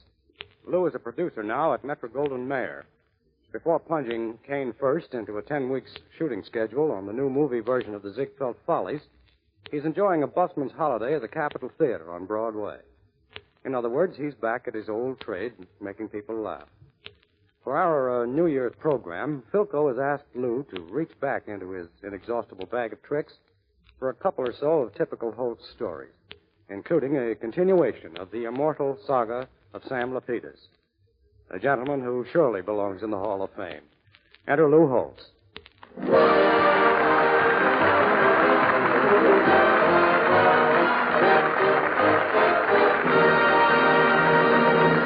Thank you. Thank you, ladies and gentlemen. It is indeed a pleasure to be back here in New York. I've been away a year. The first thing I did as soon as I got in town, I ran over to my draft board. First thing, they said, Lou, we have put you in 73 Fs. Okay? And I said, what is 73 F? And they said, a single man with furniture. I've been traveling all over the country. I've been down south. I was down in Texas. I must tell you this. I met a chap in Texas, a Hebraic chap, and you've heard a lot of actors come out on the stage. They make up a lot of fictitious names for Hebraic gentlemen like DeWitt Clinton Finch or Throckmorton Abramowitz, Lilani Levine. There are no such people. But down in Texas, there's a guy. This is the end of all those names. This fellow's name is Honeysuckle Epstein. Honeysuckle has a mania for driving fast in an automobile. He's been arrested a score of times. He's been in jail. So finally got an idea. He got himself a car made that would go 175 miles an hour. The car was delivered to him. He got in the car, and he went out on the road looking for cops. He sees a cop that's arrested him 8 or 9 times. He's shot by this cop 90 miles an hour. The cop on the motorcycle right after him. And when he got within about 15 yards of Honeysuckle, he gave it a little more gas, you see, up to about 125. Now the cop is going after him all his might. And when the cop got near him the second time, he gave a little more gas, up to about 145. Now he's going a little too fast for the cop, so he slowed up a little bit, you see. He's monkeying around with the law. When the cop got near him the third time, he gave it all he had, 175 miles an hour down the road. He's gone. He's down the road 8 or 9 miles, looks around. He's lost the cop. So he said, now I'll turn around and give it to him on the way back. Comes back down the road. He's looking for the cop. He finds him underneath a tree. His nose is broken. He's bleeding. His motorcycle is wrecked. Well, he was a wreck. He looked like he'd been hit by a train. Honeysuckle stops the car, turns to the cop. He says, son, see, what happened to you? See, what happened to you, boy? Well, the cop says, you know, when I got near you that third time, when you pulled away from me so fast, I thought my motorcycle had stopped, so I got off to see what was wrong with it.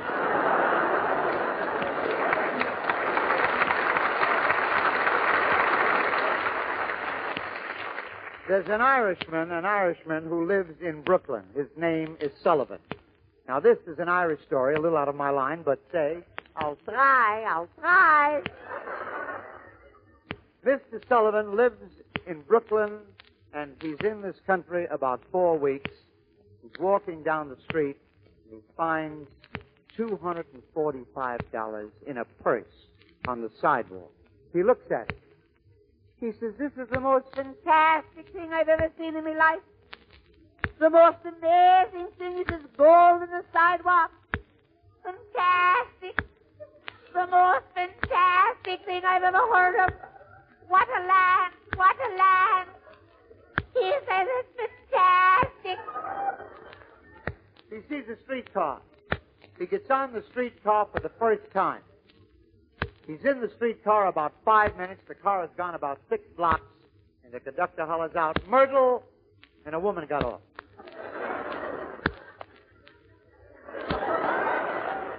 He says, what a land. The most fantastic thing I've ever heard of in my life. It's fantastic. How did he know her name? It's amazing.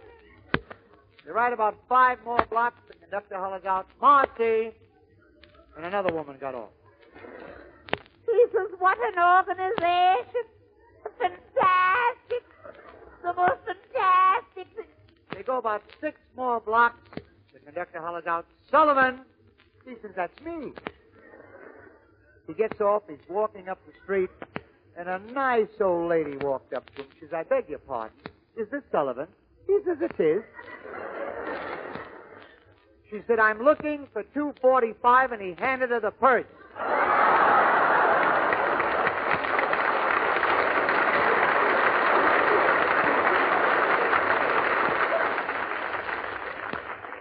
I bumped into my old friend Sam Lapidus.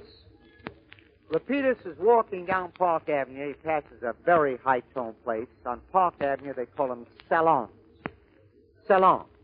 Plain saloon. Walks in for the first time, walks up to the bartender and says, hi, shorty. Hi, old-timer. Hi, Spunky. He says, I'll have a highball.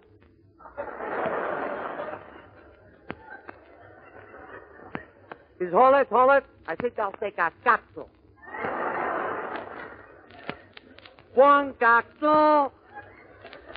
The bartender handed him a cocktail. He gave the bartender $1. He's sipping slowly, awaiting the change. No change is forthcoming. He says to the bartender, Shorty. He says, there's a difference between you and me for 35 cents. After all, he said, I'm not a Johnny-come-lately. I'm one of the boys. I'm a Yankee Doodle boy and uptown boy. Highly educated, NYU, also Holy Cross.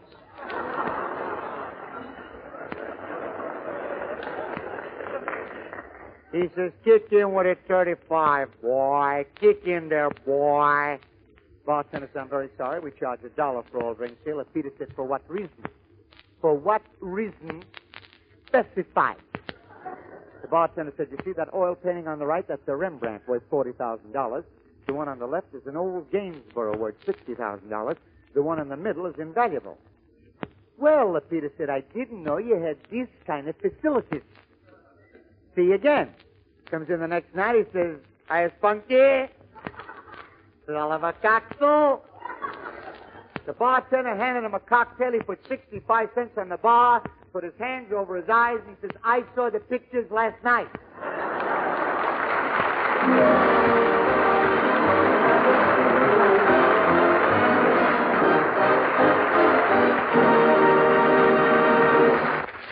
In speaking of the future and the rich legacy which war research and production will leave to the peacetime world, Philco is aware that without victory, there can be no peace and no future for free men.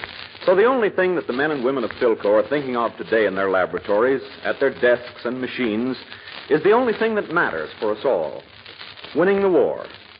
At Philco, engineers, scientists, and workers are devoting all their skill, their genius, and the great mass production facilities to the weapons of war, producing radios and vital electronic equipment for planes and tanks, artillery fuses and shells, storage batteries for vital military transport and war industry. But all this research and production for war creates new knowledge, new ideas, new skill. Men of science see their dreams spring to reality. No matter how much the product of their brains and labor may be destroyed in battle, their ideas live.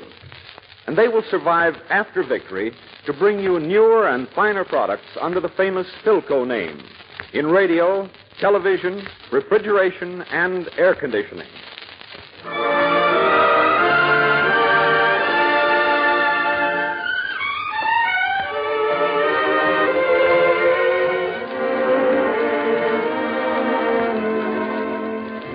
Presenting for the Hall of Fame's finest laurel chapeau, Miss Helen Forrest. After serving an apprenticeship as a band vocalist with Artie Shaw, Benny Goodman, and Harry James, Helen stepped out on her own recently with an engagement at the Los Angeles Orpheum. The local variety correspondent caught her act, reported in rave terms to headquarters, and so Helen is with us today. She sings one of her biggest recording successes of 1943, I Don't Want to Walk Without You. Here's Helen Forrest.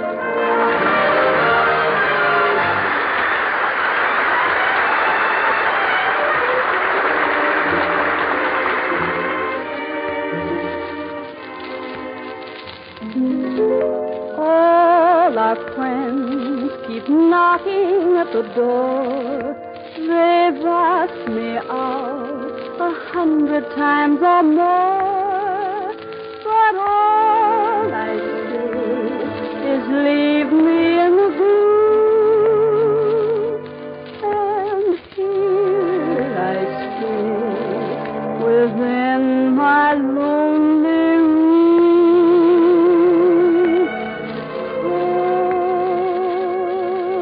'Cause I don't want to walk without you, baby. Walk without my arm about you,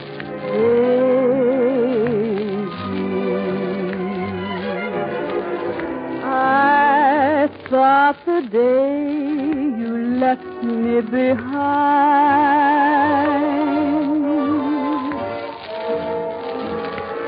I'd take a stroll and get you right off my mind, but now I find that I don't want to walk without the sunshine. No, why'd you have to turn off all that sunshine?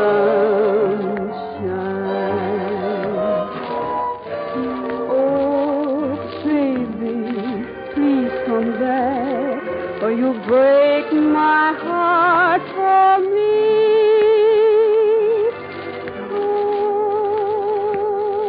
'Cause I don't want to walk without you, no, sir.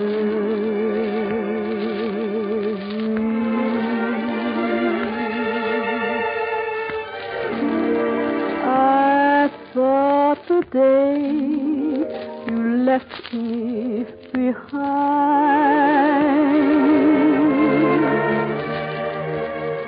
I'd take a stroll and get you right off my mind, but now I find that I don't want to walk without the sunshine. No, why'd you have to turn off all that sunshine?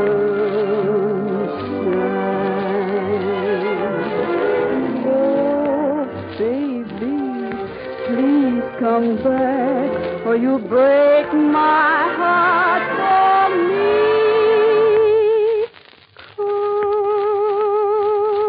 'Cause I don't want to walk without you, no,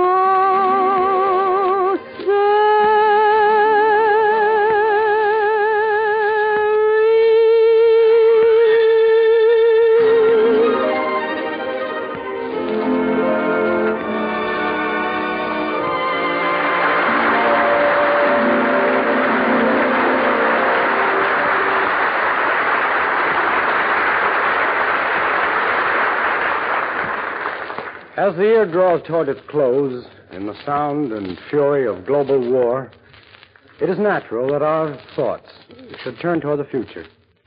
And if our thoughts on this last Sunday of the old year could be uttered in one huge national voice, it's certain, I think, that they would find expression in a prayer for victory and peace. To give words today to the unspoken New Year meditations of millions and millions of Americans, we had selected a distinguished actor and a great poet. The poet, Stephen Vincent Benet, whose death in 1943 deprived the free world of one of its most eloquent pleaders for human rights. The actor was to have been Orson Welles. When we learned that illness would prevent Mr. Welles from appearing, we were fortunate enough to be able to engage in his place a brilliant young actor, Raymond Edward Johnson, recently starred on Broadway in Sidney Kingsley's prize-winning play, The Patriots. In The Patriots, Mr. Johnson played the role of Thomas Jefferson.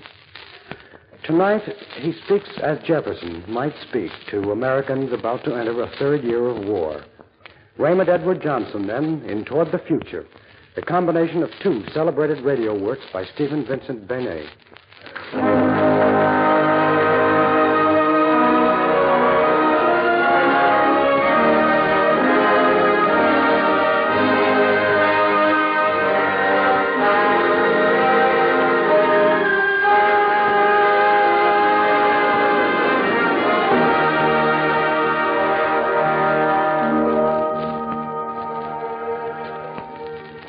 God of the free, we pledge our hearts and lives today to the cause of all free mankind.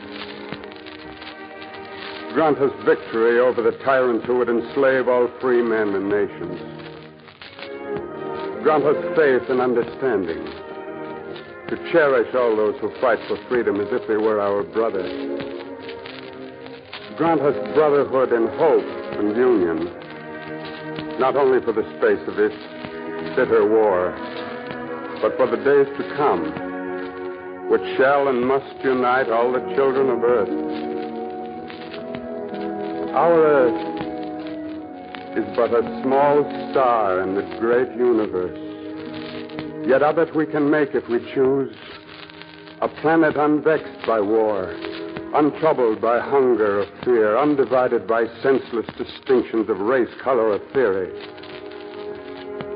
Grant us that courage and foreseeing to begin this task today, that our children and our children's children may be proud of the name of a man.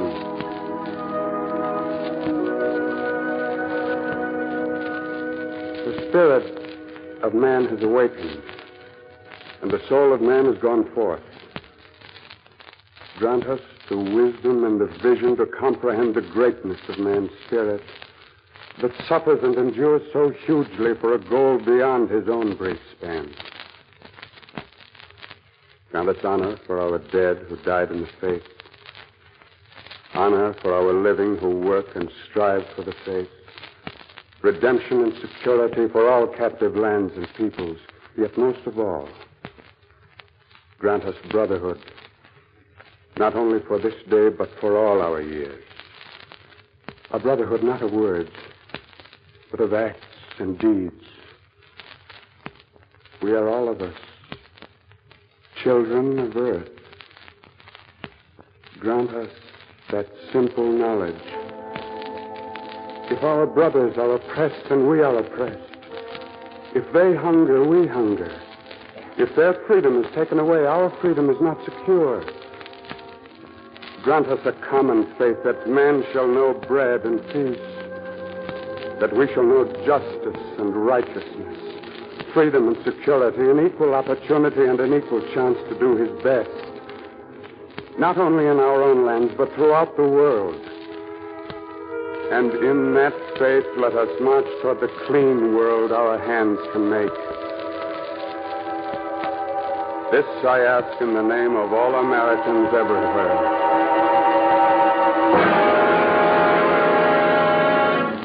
By what right? By what right do you speak? Who are you? Yeah, who are you, mister? Sounds to me like a fool. An impractical dreamer, that's what he is. Maybe.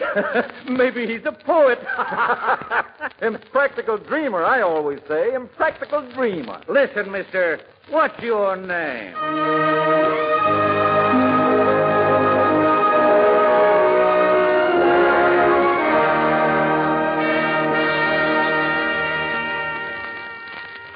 I have been known by many names in many times and places.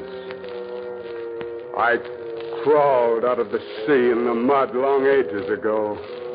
And the gods of the thunder and lightning looked at me and said, "That's a queer new fish. He'll never last on land."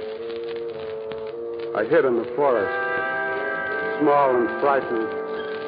And the dinosaurs clanked around and said, "Who's that impractical dreamer? We'll eat him alive. He's got nothing but hands and a brain." But they left their bones in the rock. and I lasted them out and went on.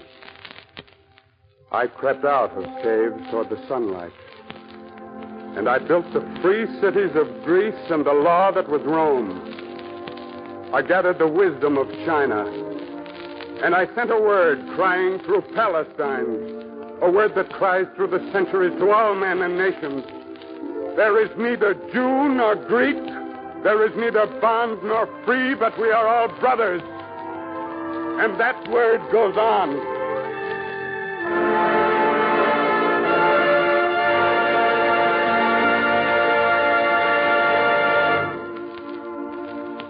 I have dreamed many times.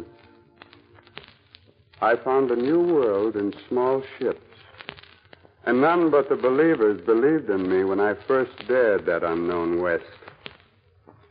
When I wrote, all men are created free and equal, few believed at first, but slowly many believed and many followed. Jefferson. I shivered and prayed at Valley Forge, and my prayer was answered. When I stood at Gettysburg and spoke over the graves, few believed. But the Union lives and shall live, and the government of the people, by the people, for the people, shall not perish from the earth. Yes, I've been called many names. I've spilt my blood in the streets of Paris and Athens and Moscow. I have grown as an oak tree grows from the roots of English law. I have been a preacher named Paul and a rail splitter named Abe Lincoln. I've been called madman and fool, but it's the brave and the sane who follow me first and always. Always first. There has been the dream and the men who are willing to die for it. I call forth the dream and the men. I call them forth from all nations. When man stands up on his feet and looks his fate in the eyes. Only yesterday on Corregidor, my name was Bill Smith from Ohio. And Jesus Maria Garcia was my brother's name. We had a rock to defend, and we defended it. And the name of that rock is liberty. And in that name I speak. For liberty can be lost by the practical man whose hearts are too shrunken to contain it. Liberty can be bartered away by the greedy minds who cannot see beyond their own day. Liberty can be stolen away by the robber and the brute. But liberty grows like grass in the hearts of the common people, from the blood of their martyrs. And the tyrants rage and are gone, but the dream and the deed endure. And I endure. It is I who command men and win battles. I have called them forth in the past, and I'm calling them forth today. I call the brave to the battle line. I call the sane to the council. I call the free millions of earth to the century ahead. The century of the common man established by you, the people. For this world cannot endure half slave and half free. My name is freedom. And my command today is unite. Unite in brotherhood for a people's victory. Unite. Unite in brotherhood for a people's peace.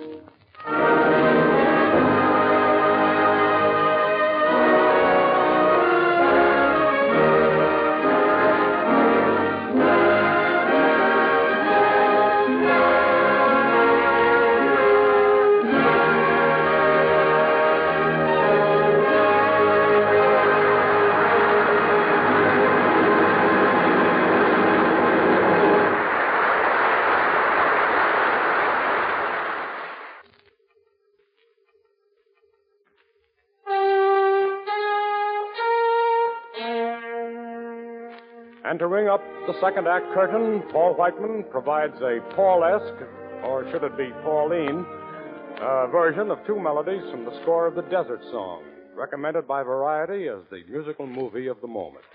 The story is new, but the music has the same Romberg flair of old. as witness Paul's Desert Song Medley.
hiding low. It means the ribs are abroad. Oh, before you're bitten the sore. Oh, that's the sound that comes to warn you so. In the night or early morn, you know. If you're the red shadows grow, the ribs will strike with a blow and bring you home.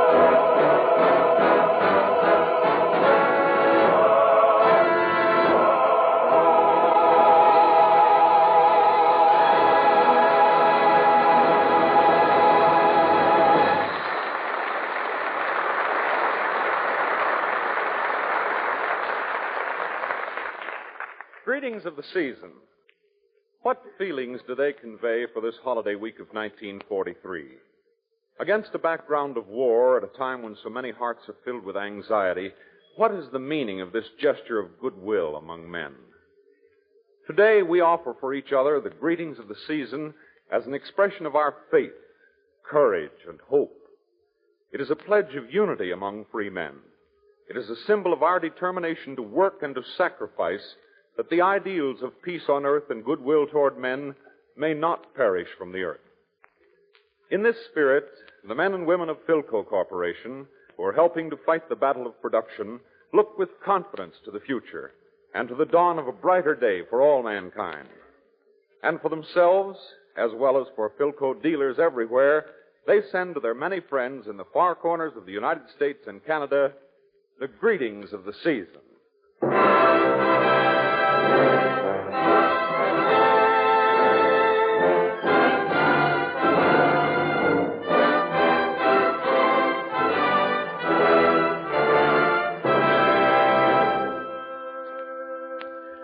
Because of his shining career as a heroic tenor in the Wagnerian tradition, because of his lavishly given services in the war tasks of show business, and especially because he adds 6 feet 4 inches and 300 pounds of natural gaiety to the New York scene, Variety nominates for the Hall of Fame Lauritz Melchior. Large Lauritz and that small and lovely wife of his, the Kleinchen Maria, are taken together a constant indication that the world of good music is not of necessity a pompous, stuffed shirt secret society. Consequently, they're beloved of all local men of goodwill. Lauritz, the Great Dane, sings for us a Scandinavian folk song arranged by Edvard Grieg entitled The Great White Band. Mr. Melchior.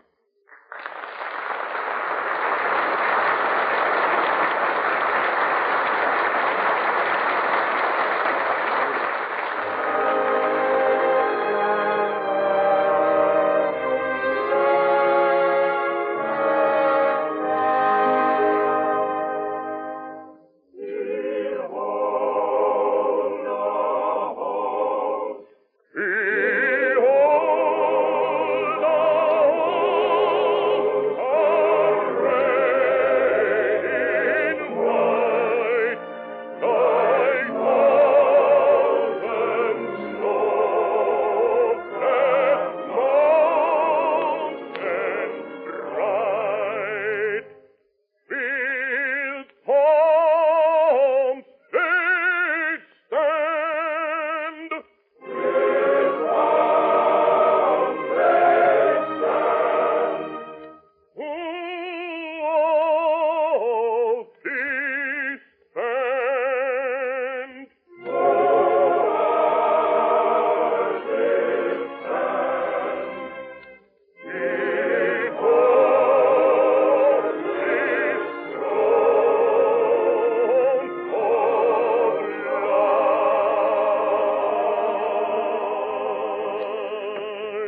All of which has led us, by, we hope, agreeable stages, to Fred Allen.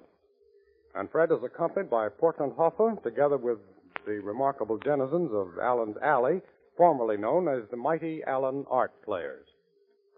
In the solemnly stated opinion of the editors of Variety, Fred Allen's recent return to the air is just about the most important news of the month in radio, period.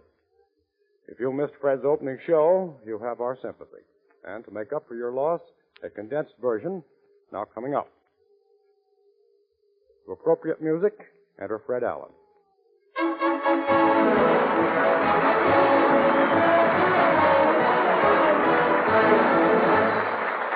Thank you. Thank you, and good afternoon, ladies and gentlemen. And Deems, I want to thank you for a nice, dull welcome. You should have honed my welcome, stropped it a little before I get out. I would have expected something better from the Milton Berle of Carnegie Hall, Deems, after all. Do you realize that I have been away from radio for quite some time? Well, yes. Where have you been? Well, I could say I've been hiding, waiting for pistol-packing Mama to blow over. But I haven't. I've been out in Hollywood, Deems. Well, now, Fred, it didn't take you 6 months to get back from Hollywood, did it? Have you tried to get a reservation on a train lately? Yes, but even so, California's only 3,000 miles as the crow flies. You can't even get a reservation on a crow, Deems. But why should it be so hard to get tickets on trains to California? Housing conditions. I'll explain to you. A man is going from New York to California. He gives up his apartment in New York. He gets on a train. When he arrives at Los Angeles, the city is crowded, you see. He can't find an apartment. He can't get a room in a hotel. He gets back on the train and returns to New York.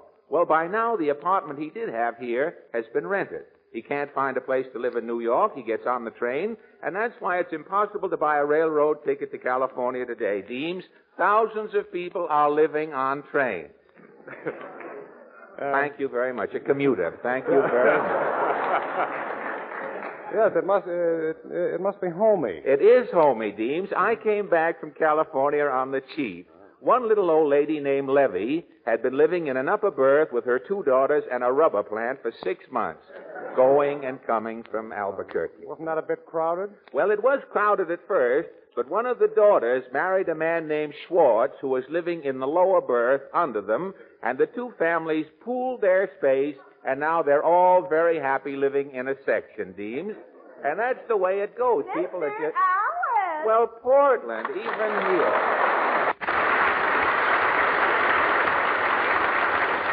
You're just in time, Portland. Deems and I are discussing, in sort of a stilted way, the housing shortage. It's terrible. Some people didn't get any Christmas presents this year. On account of the housing shortage? Yes, a lot of families are living in chimneys. Well, that probably accounts for the flu epidemic, I would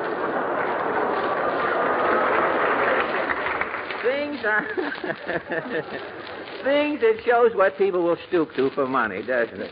But things are sure congested. Mama put a nickel in a sandwich slot at the automat last night. Yes? The door flew open. And? A midget was sleeping in there. On white or rye bread? Yes, that shows it's hard to find a place to sleep, Portland. Even midgets are taking slot luck these days. Now, wait a minute. Something may come of that. My Uncle Phil is sleeping in Central Park. Well, isn't he cold these nights? No, he picked up an old Indian blanket. Well, is your Uncle Phil comfortable under the old Indian blanket? It's a little crowded. The old Indian is still in there. The Ild Indian, huh? That fixes that up. The Ild Indian. A new tribe has been developed. The Ild Indian. You know, I beg your pardon, Fred. I hate to interrupt, but there's a friend of mine in the wings who's very anxious to meet you. Friend in the wings? Some angel in disguise? Well, bring him in. A friend in the wings. Bring him in, Deems. Any friend of yours, I'm sure, is a stranger to me. His name is... Who is this party? Lawrence Melchior.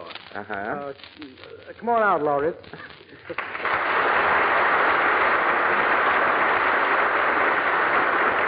Gad, Mr. Melchior, this is a pleasure. You know, I always enjoy meeting people who are still in my former profession. Fred, don't tell me you were singing? singer? Why, I was the common Lombardo of my time, Mr. Melchior. Where did you sing? Well, I sang my first solo in a church choir. What happened?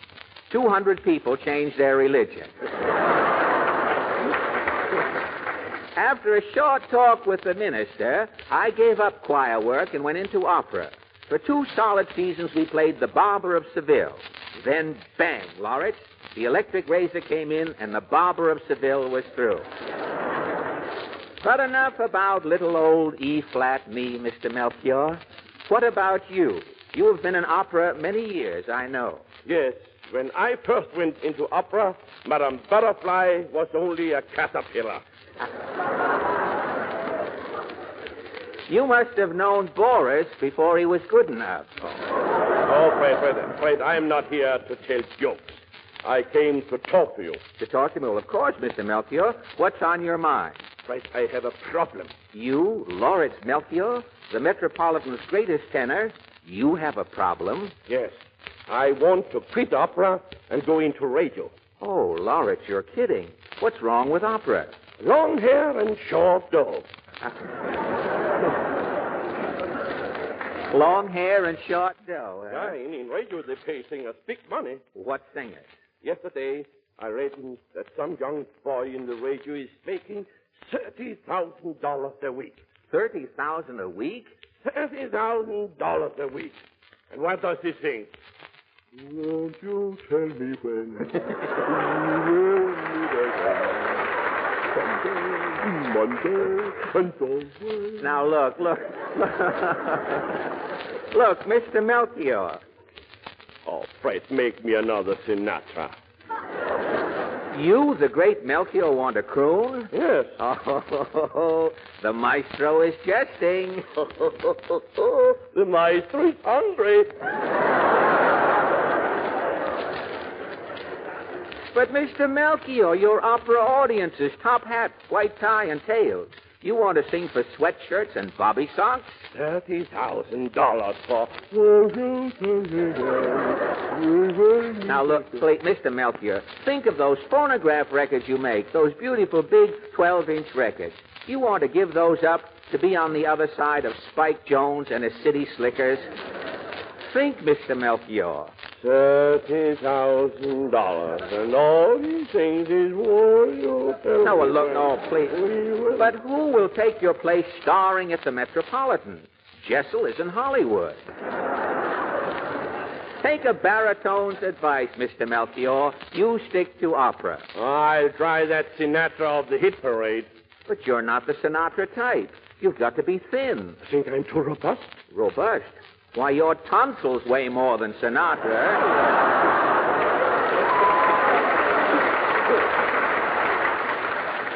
Why, when he's on the air, you can't tell whether Sinatra is singing into the microphone or the microphone is giving Sinatra a transfusion. Forget the whole thing. Oh, please, Fred. Get me on the radio. But you can't compare radio to opera. Opening night at the Met. Think, the curtain rises. Your glorious voice casts a magic spell over the audience. Men and women throw their hats and mink into the air and cheer. Bravo, Melchior! Beast, Melchior! Bravo, bravo, beast, beast! Yes, that's true, but $30,000. Won't you tell me when? Lawrence, look, I think I can make you see the folly of your ways. Will you do me a favor? Yes? Sing me an aria. I just want to prove something to you. You sing me one of those adenoid rattlers of yours. Would you sing a song for me? Yes, I will. All right. What about this one here?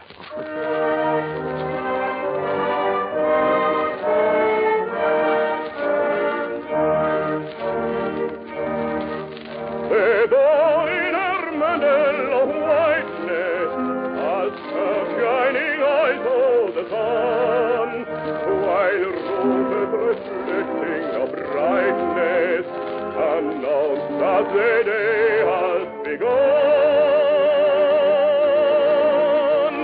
A light secret rattle streaming through nature whose long night has gone, but you through this beauty are sleeping.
That's your racket. You see, that's what you like to do. That's what you do best. You should stick to that type of music. I know. But $30,000. Won't you tell me when we will meet again? All right. You want to get into radio? I'll show you, Mr. Melchior. If the wrong... if the wrong sponsor signs you, you're apt to end up on a radio show that sounds something like this. We're on the air. The makers of Pasternak's Pretzels present Life Can Be Melchior.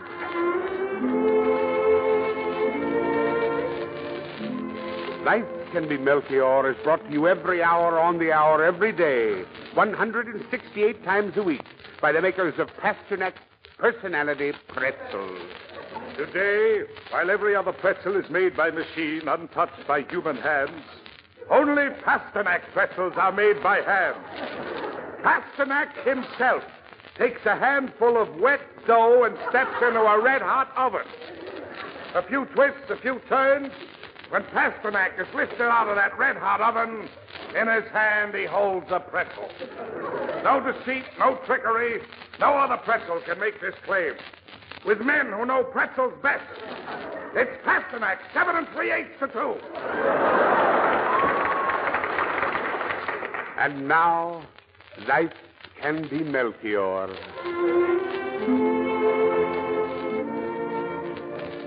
Life Can Be Melchior. The story of one man's struggle to be a failure. Little Larry Melchior was born in a motel in Ohio. Today, on that very site, there stands a Burma shave sign. The world knew that a great singer had been born when the tiny baby's first words were, Figaro, Figaro, Figaro, Figaro, Figaro, Figaro. Figaro, Figaro, Figaro. At school, his genius was immediately recognized. The teacher gave little Larry a pitch pipe, a metronome, and a picture of Rudy Valley to inspire him. After graduation, he forged ahead with his music. Day after day, hour after hour, little Larry Melchior practiced. Figaro, Figaro, Figaro, Figaro, Figaro, Figaro. 4 years at Curtis Institute of Music, Melchior sang. Figaro, Figaro, Figaro, Figaro, Figaro, Figaro. 8 years at the Juilliard School of Music, Melchior carried on. Figaro, Figaro, Figaro, Figaro, Figaro, Figaro. And then came the crucial test. His audition for the Metropolitan Opera Company. Melchior sang. He had forgotten the words.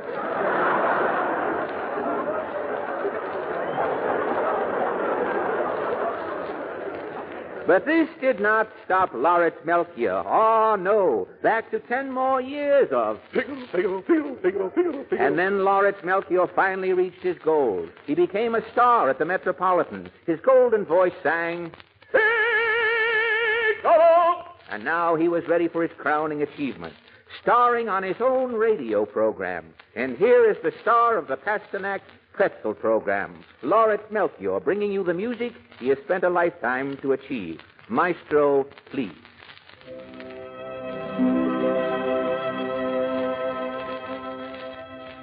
Once rosy splendor was breaking above, from dewy bog a breath of love was there of a garden where Pasternak pretzels are the best. Pasternak stands its laboratory test. All guaranteed, none is faulty. Pasternak pretzels are super salty. Pasternak pretzels are fine.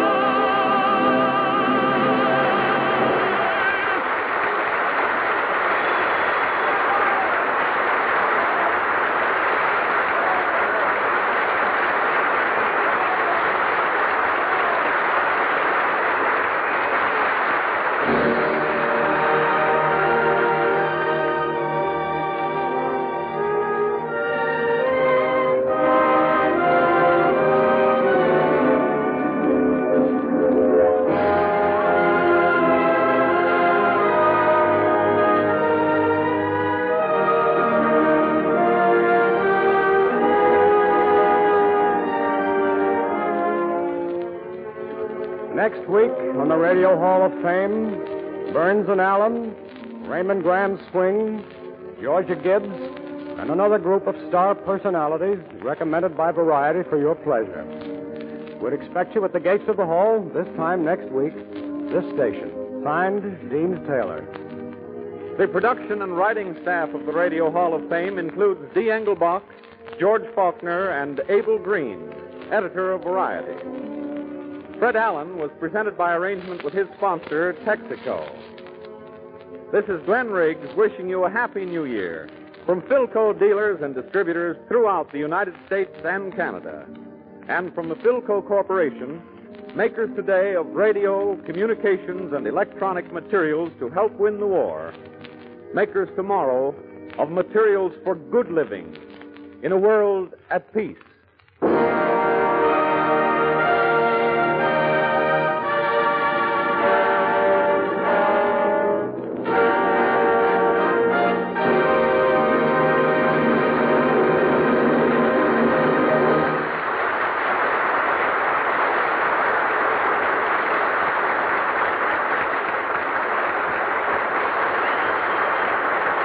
This is the Blue Network.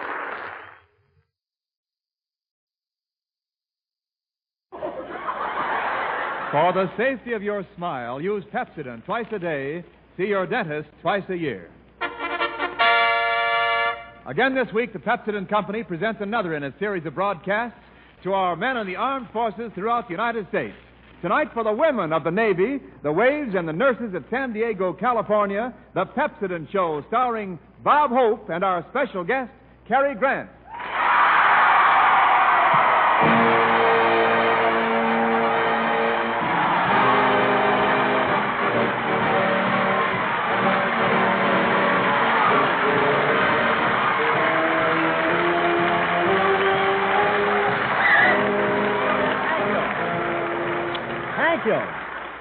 Thank you. How do you do, ladies and gentlemen? This is Bob, San Diego Naval Base Hospital, Hope.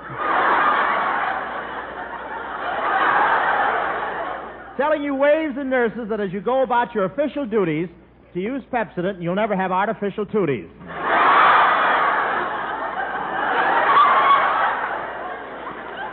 Well, here we are at the San Diego Naval Hospital. What a great reception I got when I arrived here today. These nurses took one look at me and came rushing to me with blood plasma and an oxygen tank.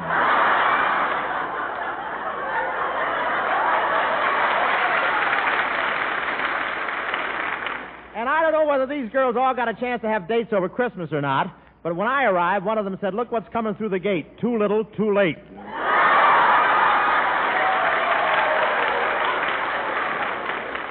Yes, sir. They have waves here. You know what a wave is. That's a whack with salt water in her blood.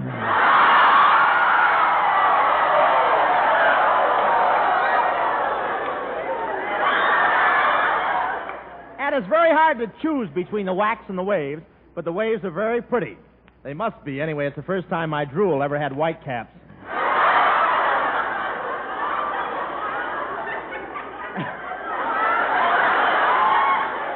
These waves come from every state in the Union. There's a lot of northern girls here and a lot of southern comfort, too. But these waves can't forget their girls. I saw one wave who had such long fingernails, every time she saluted an officer, she cut the medals off his chest.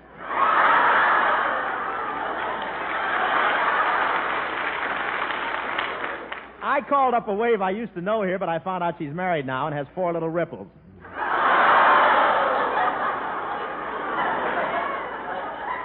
That's not so funny, but it's cute, isn't it? And the girls here live in permanent dormitories and sleep in bunks. You know what a bunk is? That's a bookshelf with a mattress.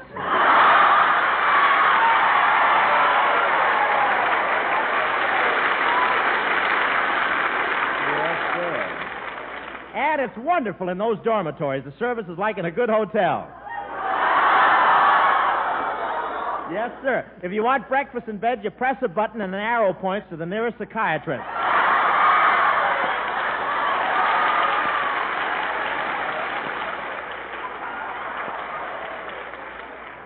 Of course, the waves and nurses don't wear powder and lipstick when they're working. They're the only branch of the service that go unarmed when they're on duty and keep their heavy artillery for shore leave.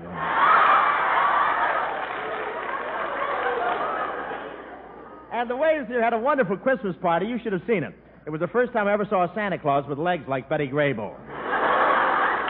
And the girls did all right on Christmas gifts. I don't know what they got, but one truck turned over bringing presents down here. And in 2 minutes, it flooded 7 miles of Highway 101 with Chanel number 5. The driver of the truck felt bad about it, too. He couldn't go home to his wife for 3 days until he got the dreamy look out of his eyes.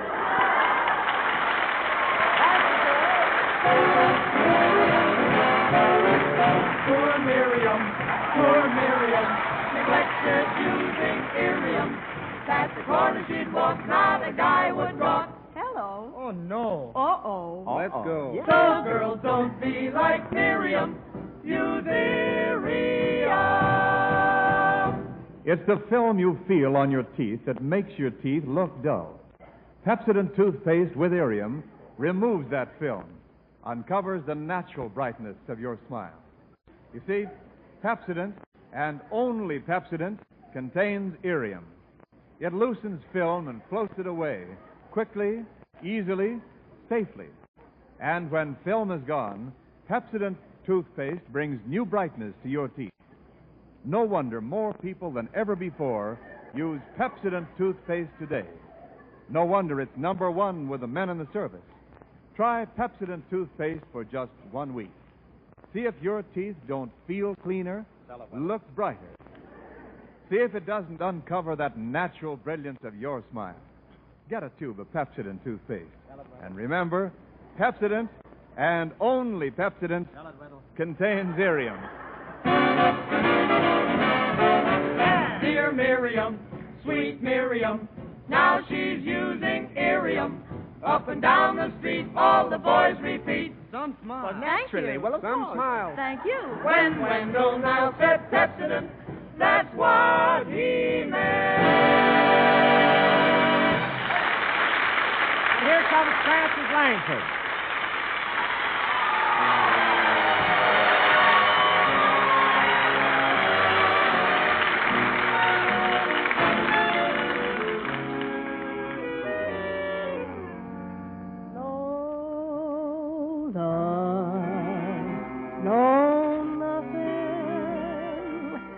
Until my baby comes home, no sir, no nothing.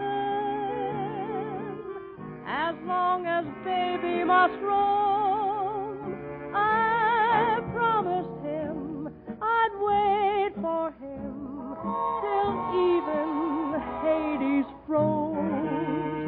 I'm lonesome, heaven knows.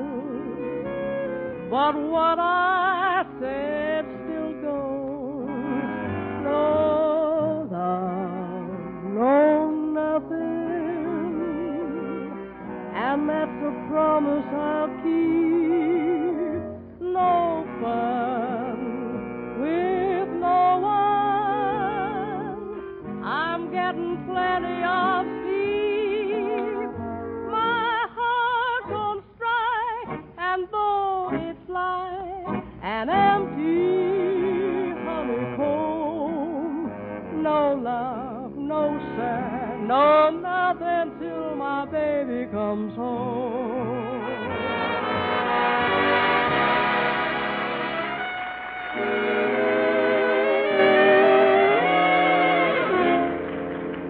No love, no nothing, and that's a promise I'll keep. No fun with no one. I'm getting plenty of sleep.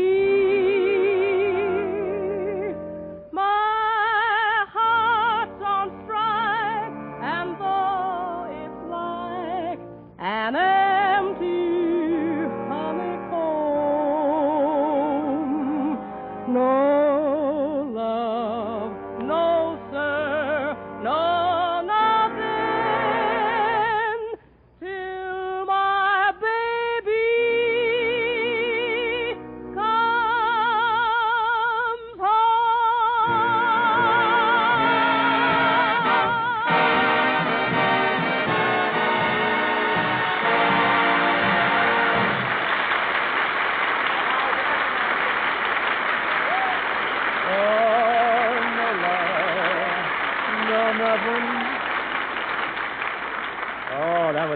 pretty, singing no love, no nothing. That was Frances. Well, Frances, you have a nice Christmas? Oh, just wonderful, Bob. And I can't thank you enough for your lovely present. It's worth more than $5,000 to me, and I'll treasure it forever. Oh, it's a nice present, all right. I guess that shows you what kind of guy I am, Frances. It really does, Bob. Gee, not many fellows would walk up to Frank Sinatra and pull his bow tie right off his neck.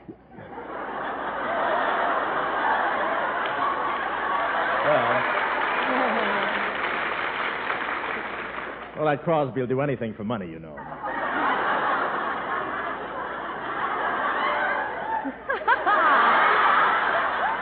I meant to ask you, Bob, what's that tiny box you sent me that has stamped on it, keep in a warm place for 60 days? Well, I just couldn't get you a pair of nylons, and the clerk said silk stockings were the next best thing. Bob, you don't mean... Yes, if those two silkworms know what they're doing.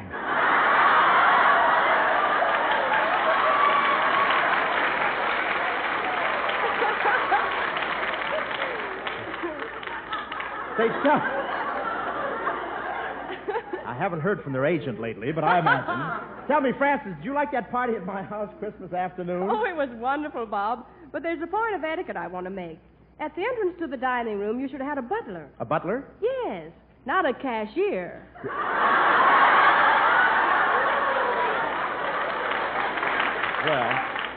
Well, I don't charge my friends if they hold membership cards. Are you going out New Year's Eve, Bob? Yes, I'll have to try that. I'm going out if Professor Colonna manages to get a girl for me. Hello? Same to you. Who is this? This is Hope Colonna. Who? Hope Colonna. Hope Colonna. Didn't know I had a sister. Look, Colonna, I thought you were out trying to get me a date for New Year's Eve. I am, Hope. That I am, and how I am. Oh, Professor Colonna. Oh. Oh, Professor Colonna. Oh. Colonna, I thought you were getting a date for me. What are you doing? Holding auditions.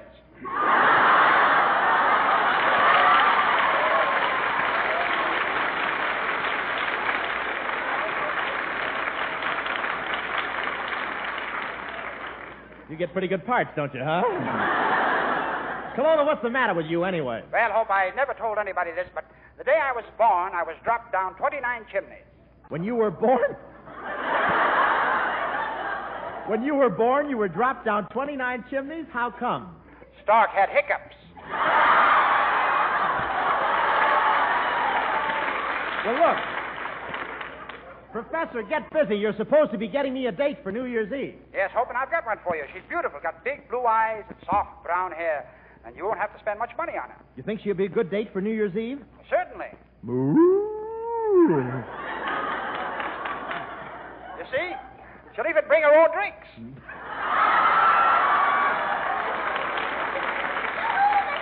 Well, Miss Vera May.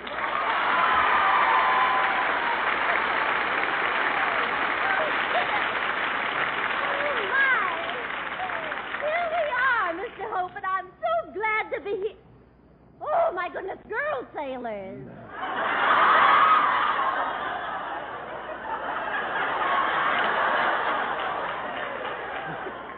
Yes, what about it? Double-crossed me, didn't you? No, really, I'm very interested in these wonderful young waves and nurses, Mr. Hope. You know, I was once a nurse myself. Robert Taylor was my patient. Really? Did you recover? Say, with all these waves and nurses in San Diego, Miss Vega, it looks like you'll have to take a back seat while you're here. Oh, I don't mind. You don't? Well, that's the first time I ever saw you willing to take a back seat. Well, why shouldn't I? There's not a back seat in town that hasn't got a sailor in it.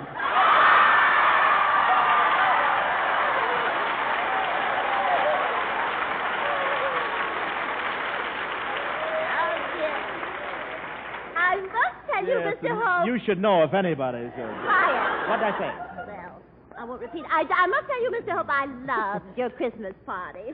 Oh, goodness, all the eligible bachelors in Hollywood were there, weren't they? Yes, but it wasn't a Christmas party, Miss Vague. It wasn't? What was it then? Well, after you arrived, it became known as Massacre Under the Mistletoe. Oh, nice. Why, bless your heart, Mr. Hope. I wish Santa Claus had left you in my stocking. It could use a new heel.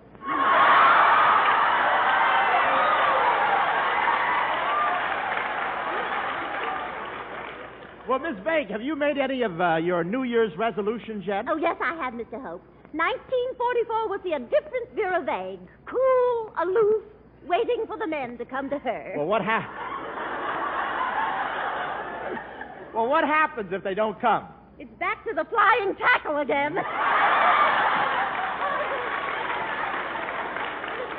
Really, truly, I've made some wonderful resolutions. I've positively decided to quit whistling at men. You have decided. Yes. You decided to quit whistling at men, huh? Oh, yes. It's hard enough to run them down. Why should I give them warning?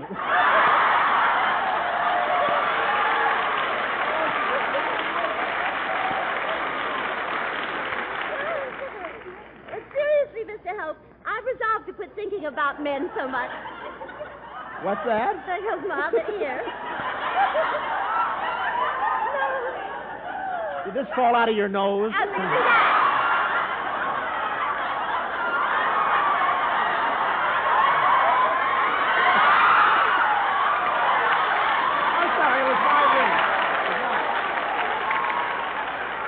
My own ring. I thought it was there. It's just my earring, folks. Seriously, though, Mr. Hope, I've resolved to quit thinking about men so much and take up some other hobby. Well, have you thought about antiques? Yes, but you just aren't my type.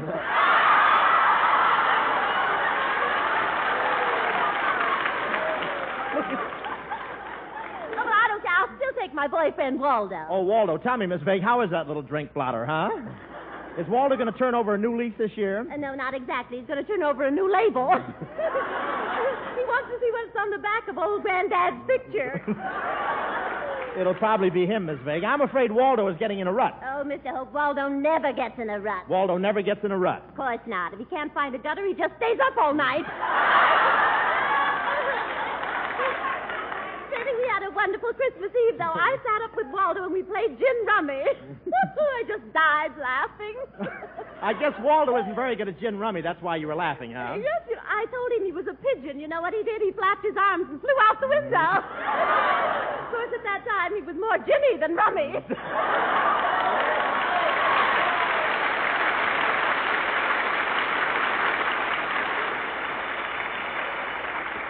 Hello? Hello?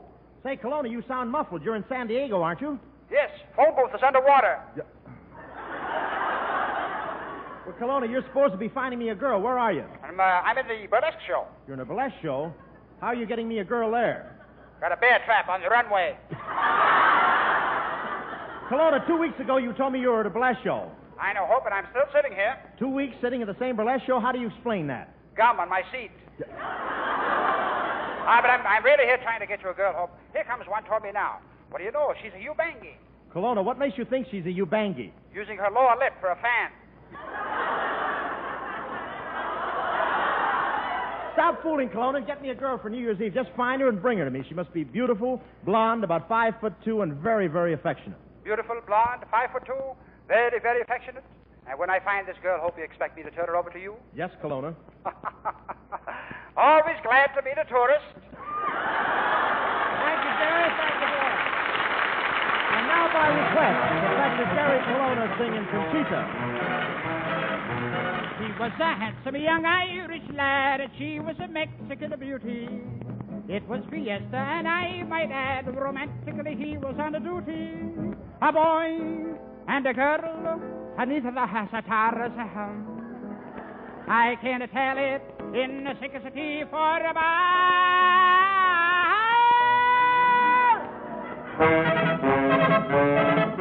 His Irish heart went bingo when he saw the Rose of Juarez. Oh. Conchita, Marquita, Lalita, Pepita, Rosita, Juanita Lopez.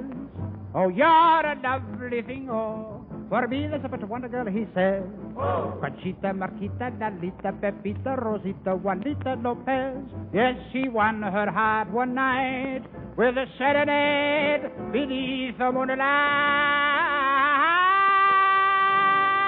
It cool, tick-a-tack, like a muffin in the quarter of the ivory. My senorita, will you marry a mandolin began to play?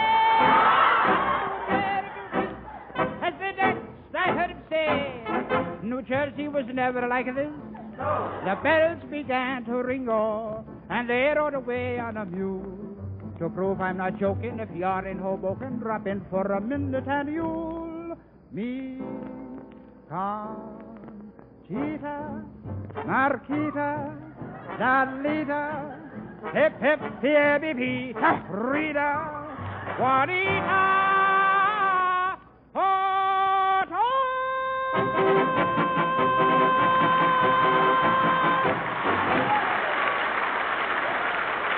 Wonderful, Jerry.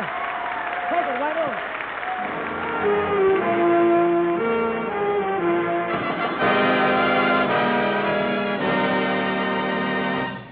Pepsodent and only Pepsodent contains Irium. And Pepsodent toothpaste with Irium removes film that makes teeth look dull. It loosens film and floats it away quickly, easily, safely. And when film is gone, Pepsodent toothpaste with Irium brings new brilliance to your teeth, uncovers the natural brightness of your smile. So get a tube of Pepsodent toothpaste with Irium. Remember, Pepsodent toothpaste, because only Pepsodent contains Irium. Dear Miriam, sweet Miriam, now she's using Irium. Up and down the street, all the boys repeat. Some smile. Thank you. Some smile. Thank you. When Wendell now said Pepsodent, that's what he meant.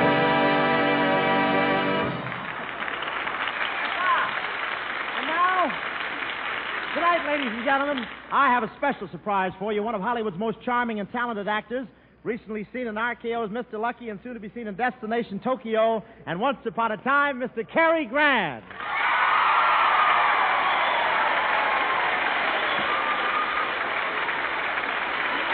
Look it!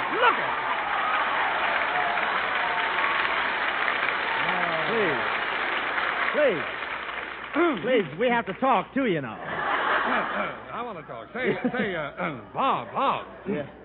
Do all these beautiful girls work around here? Yes, Cary. They perform various duties around the hospital. Around the hospital? Yes. You got an extra flu germ on you? Look at the script once in a while, and we both have a fever. Look, aren't they cute? Be nice to have a couple of dates with them, huh? Oh, go on. They're too busy. Oh, they could find time to tarry with Cary.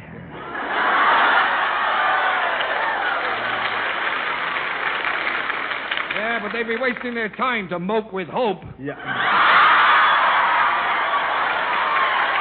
Say, I knew these girls here would like you, Cary. You're a real general. What do you mean, General? Well, you heard how Grant took Richmond, didn't you? Yeah. Well, wrap up San Diego, brother. It's yours. Say,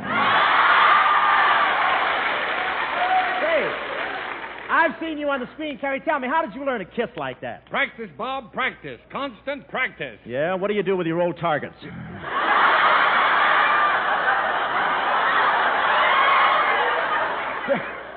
Seriously, though, Cary, I've always had a lot of admiration for your technique in making love. Well, it's nice of you to say that, old man. Come to think of it, your lovemaking technique has always fascinated me. It's provoked my curiosity. My lovemaking has provoked your curiosity. Yes. Where did you pick up such an unusual style of combat training?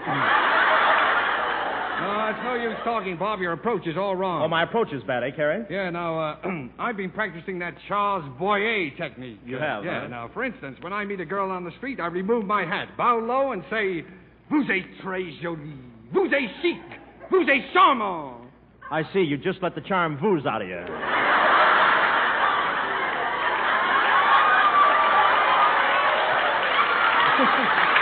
Great. So that's the way you go about it, huh? Nice and slow? Sure. You work too fast, Bob. Girls don't know what you mean when you run up, grab them by the hair, and yell, Boy, what a hunk of cheesecake!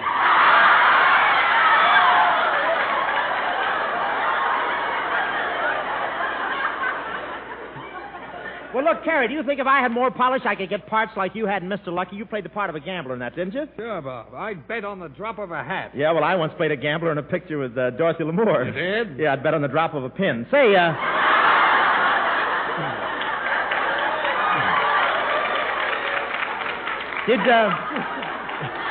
Did you enjoy playing the part of the gambler? Bob, gambling doesn't pay. Let's just show the girls what happens when two country boys come to town. Oh, that's a swell idea. Wendell Niles will play the part of the gambler, and you and I'll play the part of the two Hicks. Okay, Bob, but don't bother changing your clothes. No.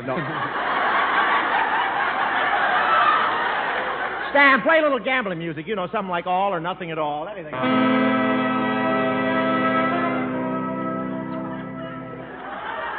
Well, here we are. Yes, sir, here we are in San Diego, boy. Sure is a long way from the farm, but it sure is exciting. Yeah. Sure would like to spend me some money and have me some fun. Yak. Oh,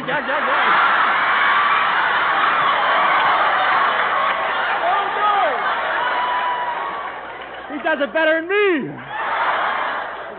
Say, you know, Lem...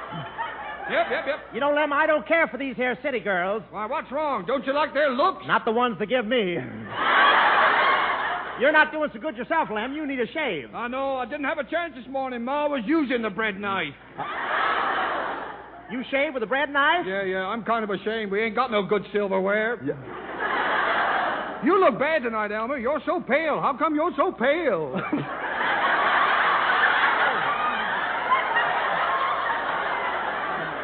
You're not supposed to get a laugh. That's a straight line. It says right there. Well, how come you're so pale? Yeah. I'm so pale, I just finished milking and I ain't wiped it off yet.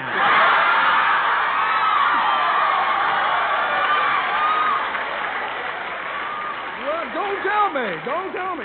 Is that milk on your face? Yeah, Bessie's getting too old to aim good anymore. Gosh, Elmer, I sure wish we could find something to do. Yes, sir. Hurry. Come on in, boys. Try your luck on the Wheel of Fortune. Gee, Willikins, Elmer, a Wheel of Fortune. That's right. Step up, young fella, and let it blow the hayseed out of your hair. Nothing doing. That's the only part that combs good. Say, fella, where are the waves around here? Where are the waves? Don't worry about women. Hey, you're a couple of smart-looking boys. I'm smart. I'm looking. Hey, where are the waves? Yeah, where are the waves here? Hey. Say, I can tell you're from the city, fella. You kind of smell nice. Well, I can tell you're from the country. You kind of smell, too. Yeah. Hey, how about a little gambling, fellas? Well, okay, but I'm warning you, though. Once I start to gamble, I don't know when to quit. It's just bang, bang, bang, one quarter right after another until the whole dollar's gone. I'll tell you. Well, we got money. I'll show you. I'll open my wallet.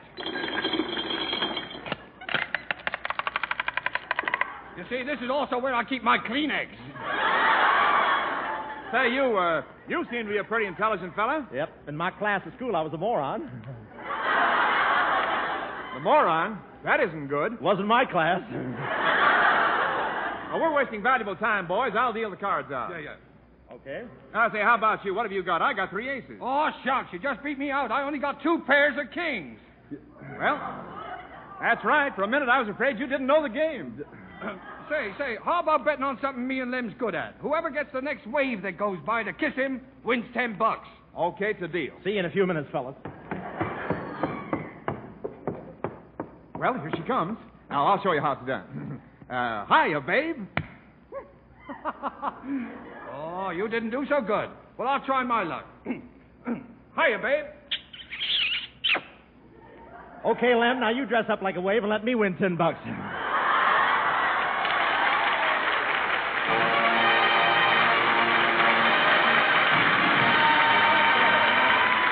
All thanks to the memory of 1943, prepared for victory, as waves who are on the job replace a gob to fight a sea.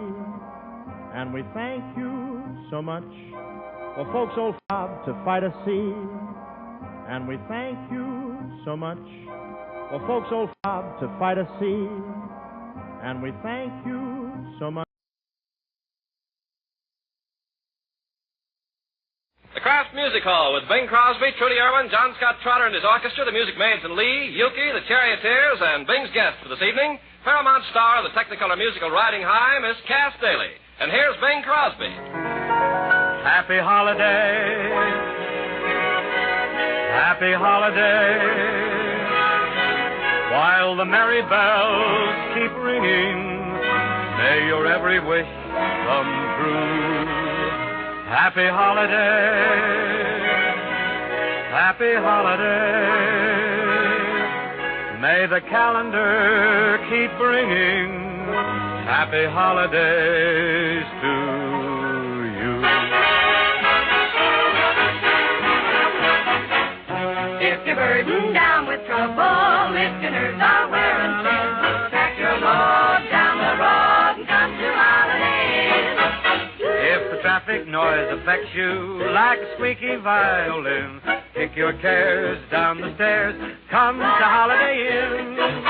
If you can't find someone who will set your heart a-whirl, pay a little visit to the home of Boy Meets Girl. If you're laid up with a breakdown, throw away your vitamins. Don't get worse. Grab your nurse and come to Holiday Inn.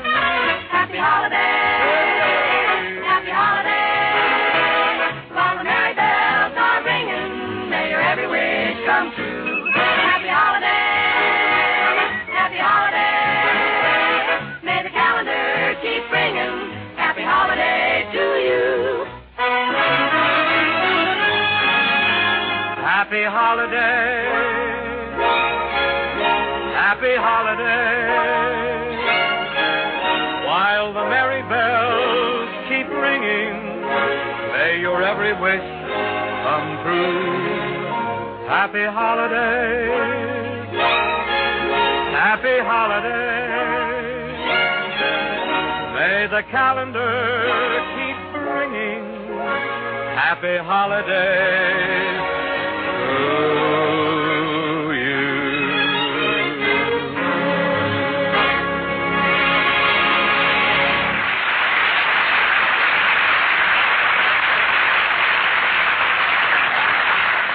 This is the old Kraft Music Hall, friends, battle station bound for spots all over the world where men and women of the United Nations are using American munitions and material to win with. Most of that stuff has to be wrapped for shipment. A great quantity of it is wrapped in paper. Paper is getting scarcer. It's tough to produce enough of it because of manpower shortages. So the drive is on to conserve and to save paper. Save all kinds of waste paper, cardboard and corrugated paper. Don't burn it, bundle it up and turn it into the salvage agencies. And even if you've collected paper before, no matter how good a record you've made, this time beat it. No matter how much you saved last week, this week beat it. Hey, I'm back. Beat it. Hey, please. No, this is your last chance to be nice to me. The old year's on the way out. Would you care to accompany it? There you go again with those innuendos and implications. Those are hard words, Yuki. Yeah, but I pronounced them, didn't I? Just barely. Seriously, Bing, why don't you treat me as a pal and a friend? Make out I'm another Bob Hope. I don't think the world is ready for such another. Well, just give me a chance. I can show you I can be a model friend. You really think so? Try me. Go ahead. Introduce me to a model. I don't want to overmatch you. Well, let's forget the old year. Go on. Even though in 1943 you and I did have a large measure of success, especially you. Yuki's right, though, Bing. Think so? Yes, each parting year does bring memories of the past. See, do you remember the time we all went to a preview of one of your pictures? Yeah, and somebody pushed me out of the balcony. Yes, but I hated myself in the morning. You know, I guess I've only got one real friend here, John Scott Trotter. That's right, Yuki. I'll stick to you through thick and thin. Check with me when you get to thin. Say, what are your happiest memories, Mr. Trotter? I like to close my eyes and think back to 32. 1932? Waistline 32. No. Leave it. Yeah, I guess I'm too sentimental. Bing, do you remember all the times you invited me over to your house? I remember all the times you just dropped in. Well, I just wanted to be a friend. You know, one friend is worth 1,000 strangers. True. So, what's the chances of me being your friend? 1,000 to 1. Look, after all, Bing, it's just one more day till New Year's Eve, you know. Should old acquaintance be forgotten? What do you mean? I'm an old acquaintance. You're forgotten. Well, don't say that. Say, how about let's all get together on New Year's Eve and sing Old Lang Syne?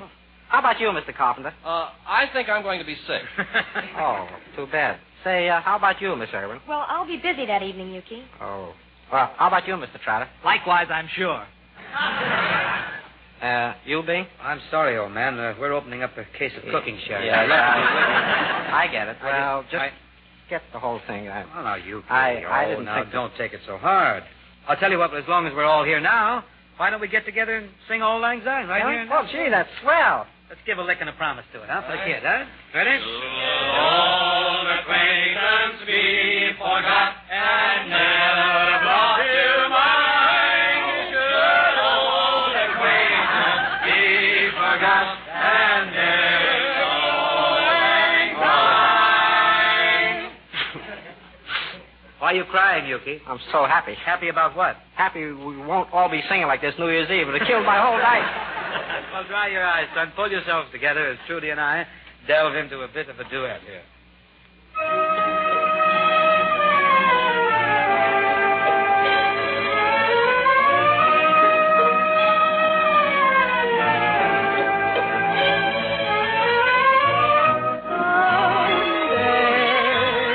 When I'm awfully low and the world is cold, I will feel a glow just thinking of you and the way you look tonight.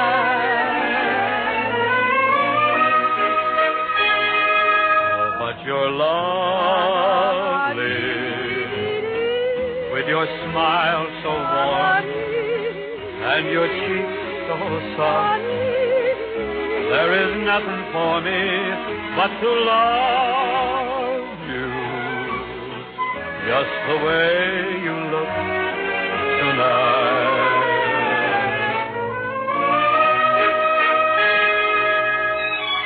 With each word your tenderness grows, tearing my fear apart.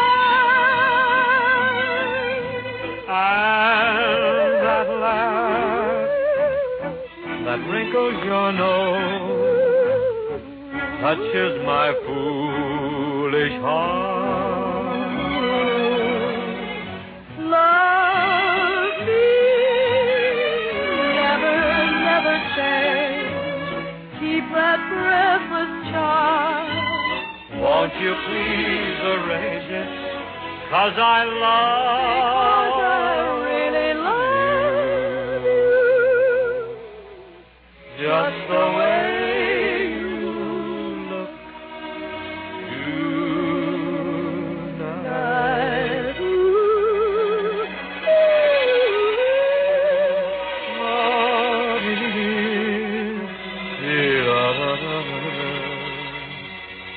Just the way you look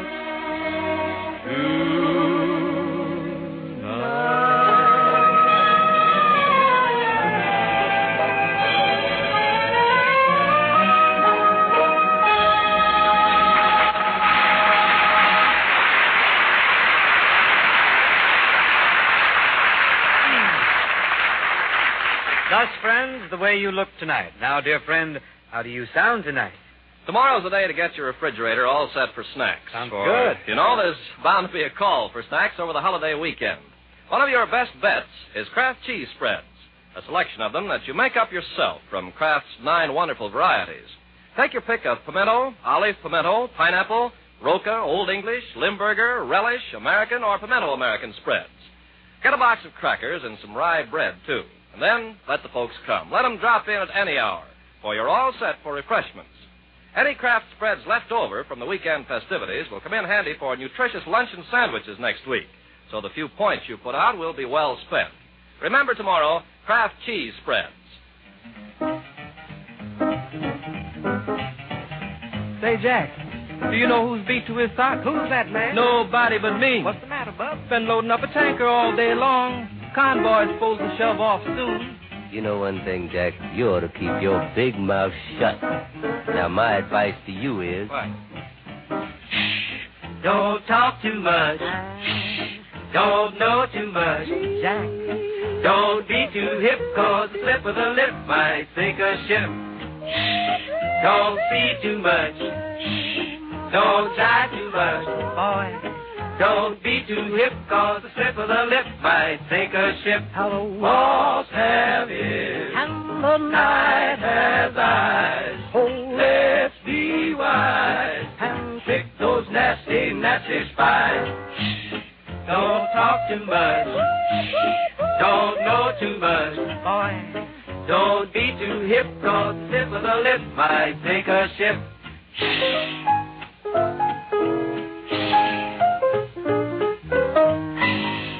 And the tip of the lip might sink a ship.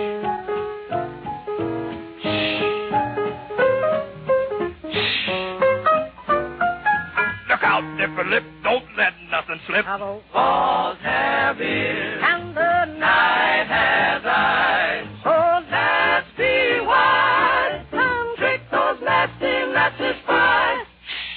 Don't talk too much. Don't know too much. Boy, don't be too hip, cause the slip of the lip might sink a ship. Don't talk too much. Don't know too much. Be like King Tut. No, he won't talk, cause that guy's dead. So keep your big mouth shut.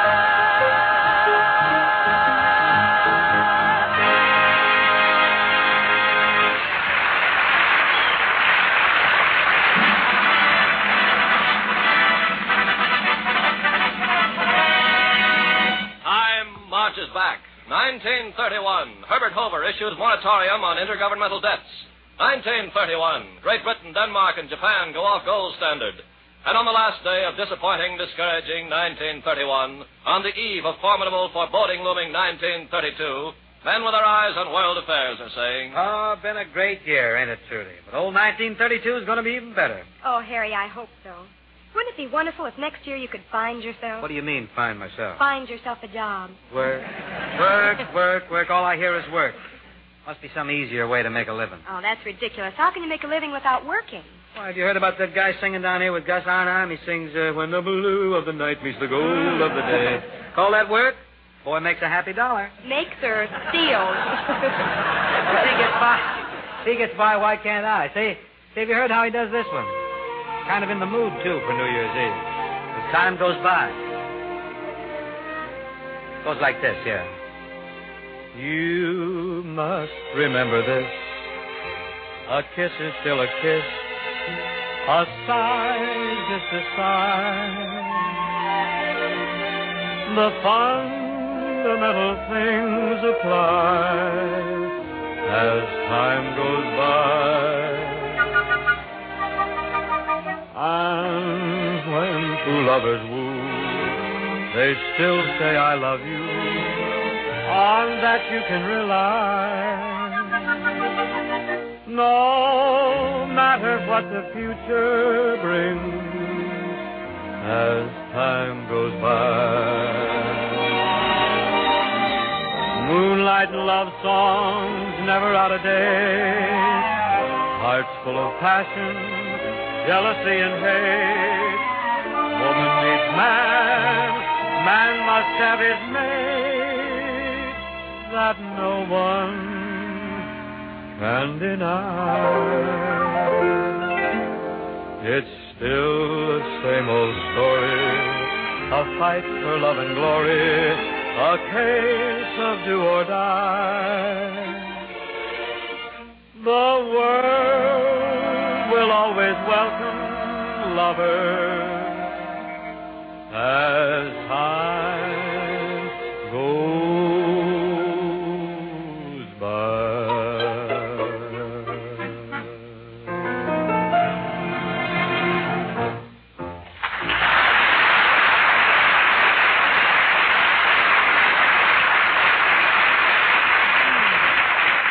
Pretty difficult to think of a guest more welcome in the old Kraft Music Hall the evening before New Year's Eve than the star of Paramount's great Technicolor epic, Riding High, our glamorous friend, whispering Cass Daley.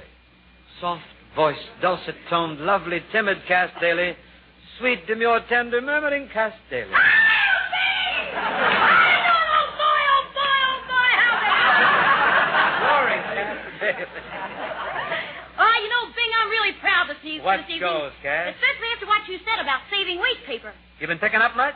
No, but I keep winking at them. I was referring to waste paper, Cass. Well, Bing, you know, when it comes to waste paper, Cass is your lassie. Oh? Sure, you see, I just got the award. What award? Miss Waste Paper of 1943. Make you feel very proud, Cass. Oh, not necessarily. They gave me the title even before I started collecting. But you are collecting waste paper now, huh? Oh, sure. Got myself a wagon and everything. You'll find my paper wagon with my name on it in front of your house every morning. Every morning? Oh, sure. It's got to be there every morning. It says on the wagon, daily paper. That's very good. I shall rise with the birds tomorrow and await your merry call.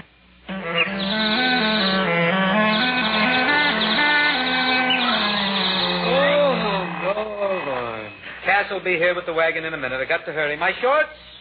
My shirt? Shoes? Socks? Wash? And away we go. Whoop, whoop, whoop, whoop, whoop, whoop, whoop, whoop, whoop. I forgot something here. Pants.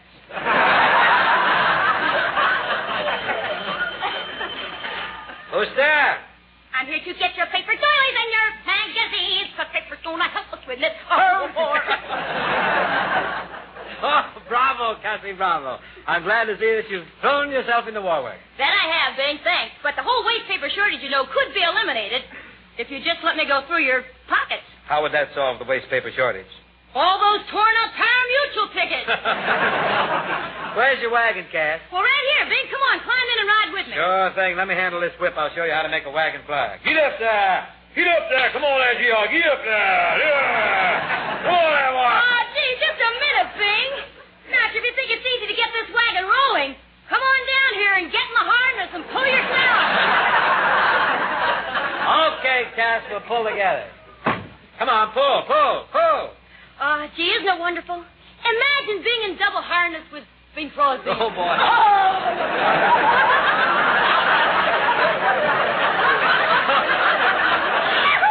What's the first stop, huh?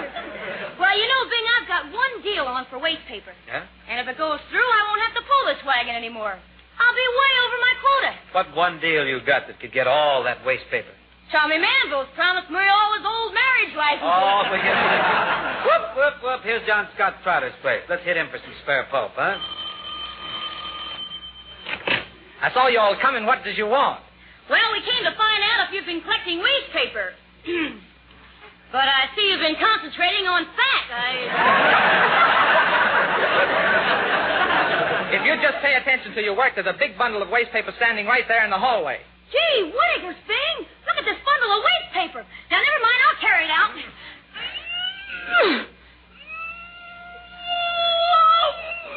Put me down.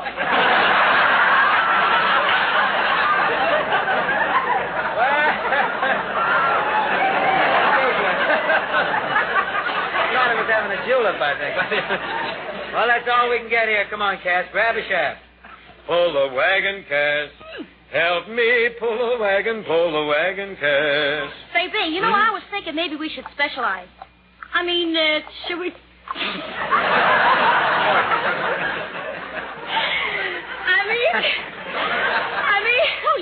I mean, should we try for any particular kind of paper?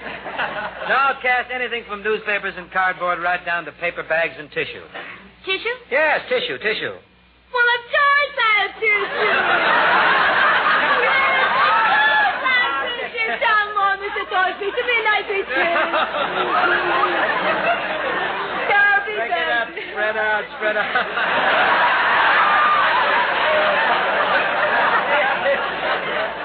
Come on, let's give Carpenter a jangle, huh? Oh, Kensington, stick your head out the window.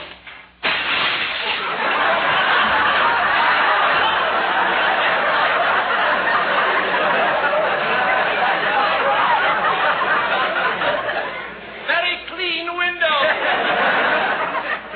You should have opened that window. The falling glass could cut a man. Sorry. I'll open it now. Oh! Got his head caught. Say, won't you help me? You know I'm collecting waste paper. Yes, here's a pile of old Esquire magazines. Here, I'll throw them out to you. Well, gee, thanks. Gosh, these are... Hey, half the pages are missing out of these Esquires. What happened to them?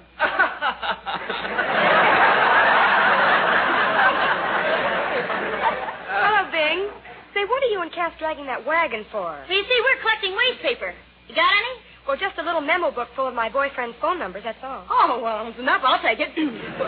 Well, will this little book relieve the paper shortage for you? A manpower shortage. Oh, look, Yuki. There's Yuki. Hey, you. Help pull the load, huh? Hello, Bing. Say, that's an attractive horse you're pulling with. Thanks. I think you're kind of cute, too. What you doing? Collecting waste paper? Oh, my girlfriend threw me out of the house for collecting old magazines. Why? I took too many liberties. Oh, now, come on. You can give us a little paper. No, honest, I can't. See, I was going to write a book, but I turned in all the paper I had. What says you write a book? Yeah, I was going to write a book listing all the women who have loved me, but I haven't any paper. Well, here's a hunk of confetti. Cass is a wonderful war worker, huh, you? Listen, I even had a romance with an air raid warden. Oh, that I must hear. Well, that you've got to stick around and hear. I'm not going anywhere. Stay. I was strolling in the park, just as it was getting dark, when I heard the sirens moan. I ducked into a shelter, willy-nilly, helter-skelter, to find that I was not alone.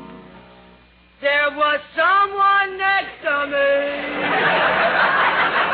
And though neither one of us could see, we sensed each other close at hand. And there within the gloom of that little blackout room, I discovered the love I'd planned. He hugged me till the all clear came. He hugged me till the all clear came. He held my little hand. Oh, it felt so grand. Suddenly the all clear came. He loved me till the lights went on. I looked around and he had gone. Our story seemed to go like a picture show. Suddenly there came the dawn. While I was brave as could be and trying to be merry, there in the cozy dive, I don't know if it was he or an incendiary, but Cupid found it more. I didn't even get a scratch, and incidentally that's a catch. But still they've listed me as a casualty. Isn't that an awful shame? And to think he really loved me, he really loved me. Through the raid he was a civilian inspector, telling me what to do. But in the light he was a conscientious objector. I made a picture. Of course I didn't come to harm. The air raid was a false alarm.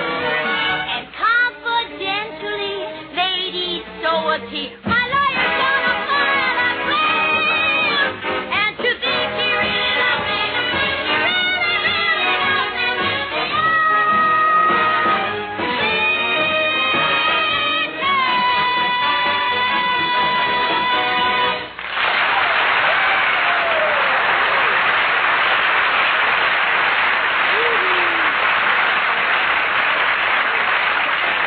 I don't know what could follow such a tender romantic interlude, but something domestic and housewarming. Could we hear same, sir? Will there be a watch party at your house tomorrow night? When the bells ring in 1944, we'll all have our own prayers and thoughts and hopes for the historic year ahead. But as the midnight bells fade away, the lady of the house will have to quickly switch her thoughts to the kitchen, of course. Make the refreshments simple, wholesome, and easy. With whatever beverage you serve, bring in a big tray laden with crackers and rye bread and a whole delicious assortment of Kraft cheese spreads. And then invite everyone to pitch in and make his own snacks. They'll love to pick and choose from the assortment you've made up out of the 9 Kraft varieties. The zestful Kraft spreads are Roca, Old English, Limburger, Relish, and Olive Pimento spreads. If you're letting the youngsters stay up for the party, you'd better include several of the deliciously mild Kraft spreads, too. They are Kraft American and Pimento American spreads, Kraft Pineapple spread, and Kraft Pimento. Remember, when you serve Kraft cheese spreads this way, there's scarcely any cleanup job to do after the guests go home. you've put out licking good snacks with practically no work at all before or after the party. So for tomorrow's grocery list, put at the very top an assortment of Kraft cheese spreads.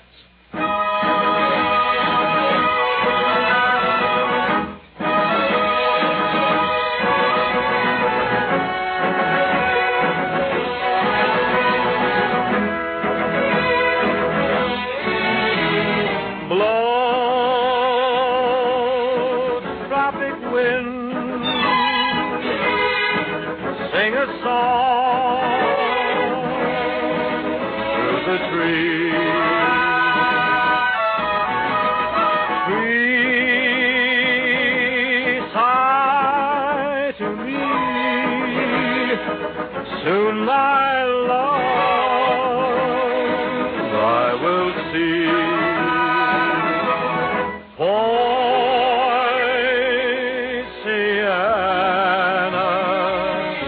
your branches speak to me of love. Pale moon is casting shadows from above. Poinciana, somehow I feel the jungle heat. Within me there grows a rhythmic savage beat. Love is everywhere, its magic perfume fills the air. To and fro you sway, my heart's in time I've learned to care.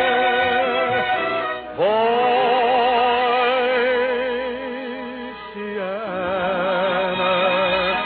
from now until the dawning day, I'll learn to love forever, come what may. That's the Old Kraft Music Hall for 1943, friends. We start 1944 next Thursday. We're planning to have with us Bill Frawley, my friend Uncle Wilbur. You can start 44, double 40 by saving paper.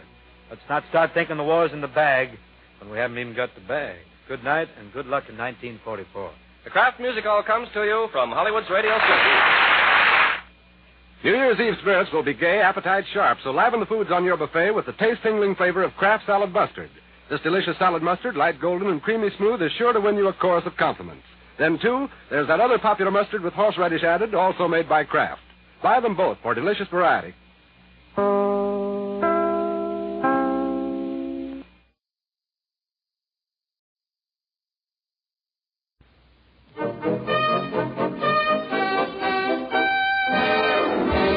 Good evening. The makers of the new Rinso bring you the Amos and Andy Show with their guest tonight, Mr. Edward G. Robinson.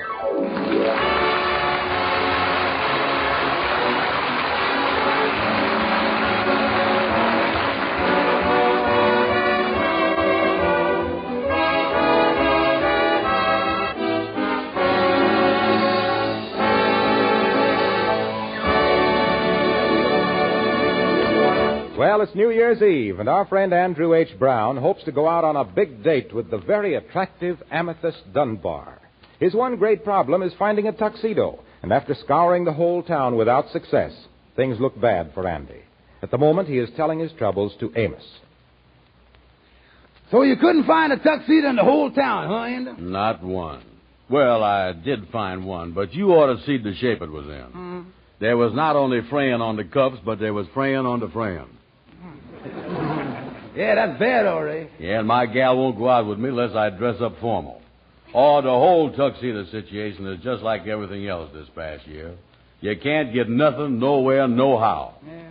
I'll sure be glad when this crazy year goes out tonight. Well, Andy, it's just like we got to learn to do without certain things. You know what Ruby made for supper tonight? No, what? What they call the eggless, milkless, butterless cake. Yeah, well, the way things is going, pretty soon we'll have a cakeless cake. Oh, this is a bad year. Substitutes for everything. Well, Andy, you know the reasons for it all. A certain man is trying to give the world a substitute for freedom, and while we is getting rid of that man, why, we got to give up a few things. Yeah, I guess so. Wait a minute. Come in, Kingfish. Well, Come how in. are you there, boys? How are you? Hi there, Kingfish. Well, what you look so down the dumps boat, Andy? Oh, I don't know. Andy is mad about what a tough time he done had this year. Well, I don't blame you, Andy. This year wasn't no rose for me neither. Wasn't, huh? No, look how I've been living. Me and my wife been fighting. Just finished another one. Sure enough. It seemed like at the end of every year, she takes all the little fights that we done had during the year and piles them up into one big one. That's what she does. Sort of a review of all the little fights in one lump is what we do. What is the trouble now, Kingfish? Oh, she brung up the time that I didn't want the kinfolks to visit us. She brung up the thing about me not taking the job as a doorman. Oh, yeah, I was there for that one. That was a battle, all right. It wasn't no skirmish, I know that. Then last summer, she gave me $35 to pay some bills and told me to put it away, and I forgot where I put it. I never did find the $35. Oh, I remember that. That was last summer, yeah. Yeah, that started last summer, still going on. And the funny part of it is I don't know what I done with it. Oh, we've been going hot and heavy with argument. Well, I don't see why I is sitting here sympathizing with you. I still got to get a tuxedo by 9 o'clock tonight. Well, you going to a party, Andy? Sure, I got a date with Amethyst Dunbar. Oh, you is, huh? Yeah, but she won't go out with me unless I got on a tuxedo. And I is crazy about that gal. Yeah, I don't know what you're going to do, Andy, if you can't rent one. Need a tuxedo? Mm-hmm, yeah.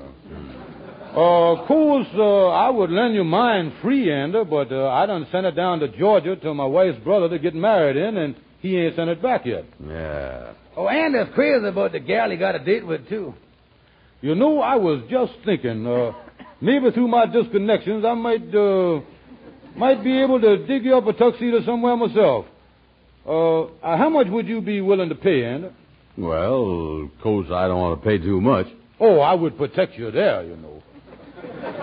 But on the other hand, it wouldn't be right to pay too little.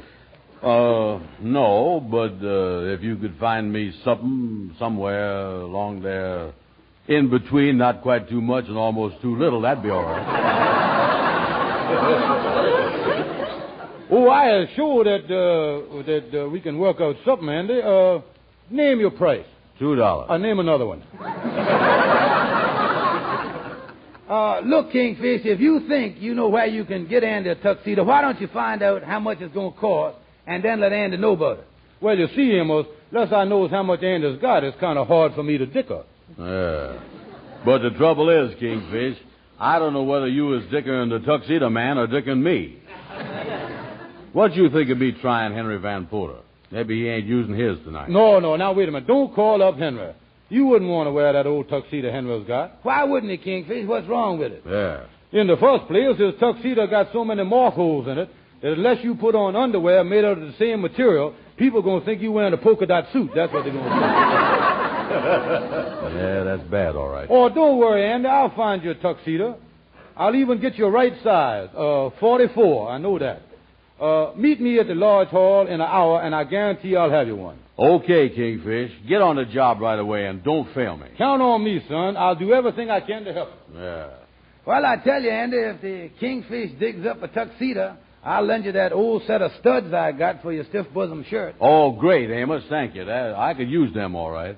You know, the last couple of formal fairs I done went to, I had to take a pencil and draw some studs over the buttonholes. Yeah, well, I tell you what, Andy, you call me up at home if you want the studs, and I'll bring them right over to you. Okay. Gee, I sure hopes that Kingfish comes through.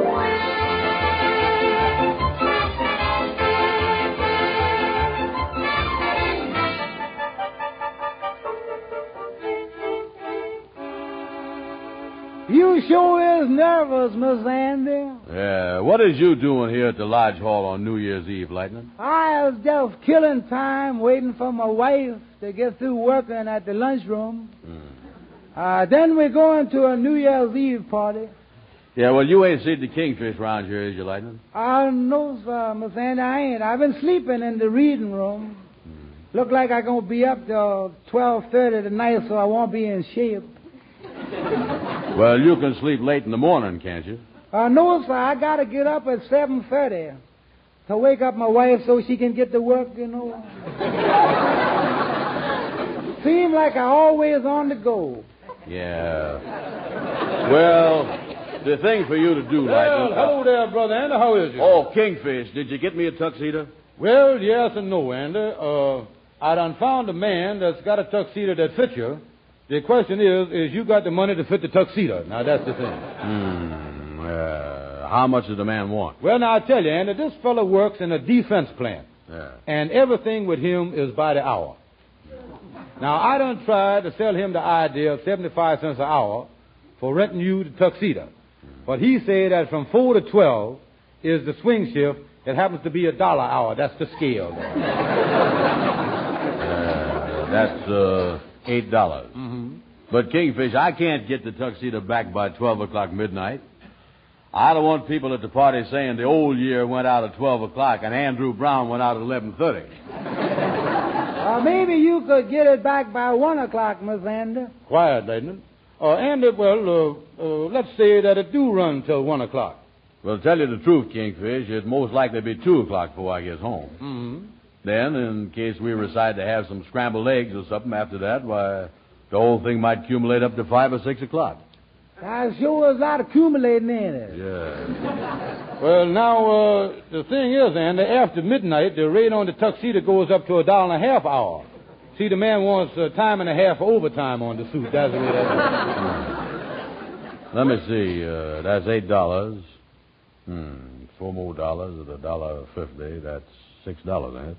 Mm-hmm. 8 and 6 is 14. No, Andy, it's more than 14. You see, after midnight, it's New Year's Day, and on holidays, he gets double time. That's the way it is. Well, now listen, Kingfish, I gotta have that tuxedo suit. But all the money I got to my name is $18, and I now, wait a minute. Now, there is a coincidence. That is the biggest coincidence I'd ever run into. Yeah, huh? That happens to be exactly the price that I talked the man down to, $18. Now, give me the money, Andy, so I can close the deal with the man before he changes his mind. I'll have Lightning pick up the suit and bring it over to your room right away. I'll give you a dime, Lightning. Yeah, sir. Oh, listen, Kingfish, is I got to pay the $18 right now? Oh, sure, that's part of the deal. Besides that, if you stalls off paying it, the scale might go up on you. Okay, Kingfish, I'll do it. Me paying $18 to rent a tuxedo. It must be love.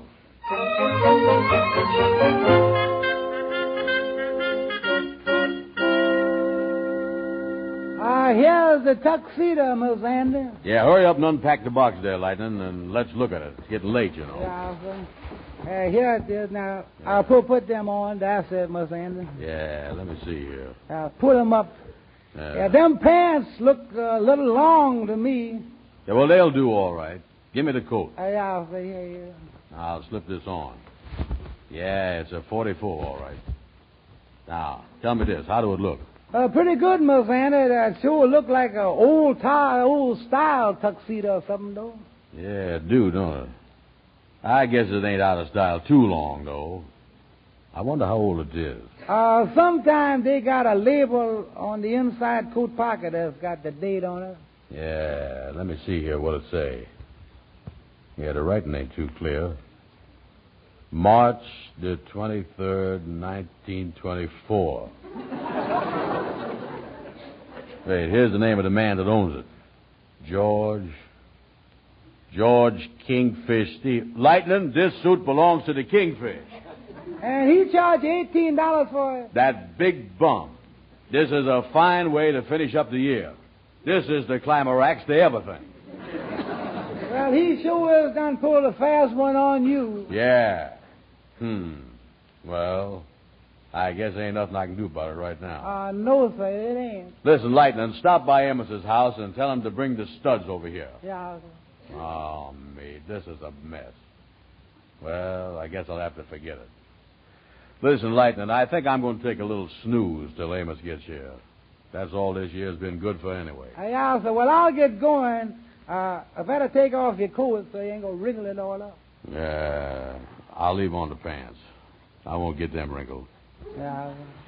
Oh, boy. Sure feel good to stretch out here. Thank you for bringing me this suit, Lightning. Oh, me. Boy, is I tired. You want me to close the door, Miss Andy? What? The door? Close it. Yeah, sir. Oh, no, it's closed.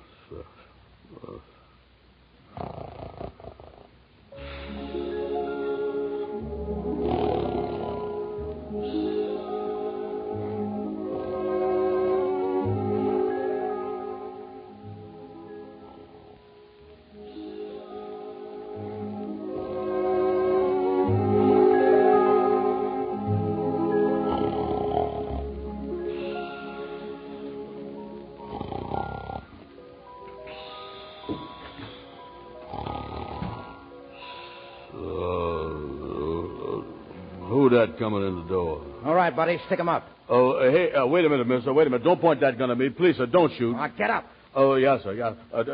Don't shoot, mister. Please don't. Up against that wall. Go on, back up. Keep your hands up. Mister, you can have anything I got. I don't want anything you got. All I want to do is to hide out here for a couple of hours. Yeah, sir, mister. Yes, sir. Yes, sir, you can hide. I'll help you, mister. And I'll take it easy, buddy. You ain't got nothing to worry about. I just want to lay low here till midnight. Pull down that shade. Yes, sir, yes. Mister, that suit you was wearing, ain't you a convict? So what? I made my getaway from the death chamber, and I'm supposed to die at midnight. Now, what's it to you? Yes, sir. Well, who is you, mister? What's there your happens name? to be a number. Here it is, on the shirt, see? 1943. Yeah.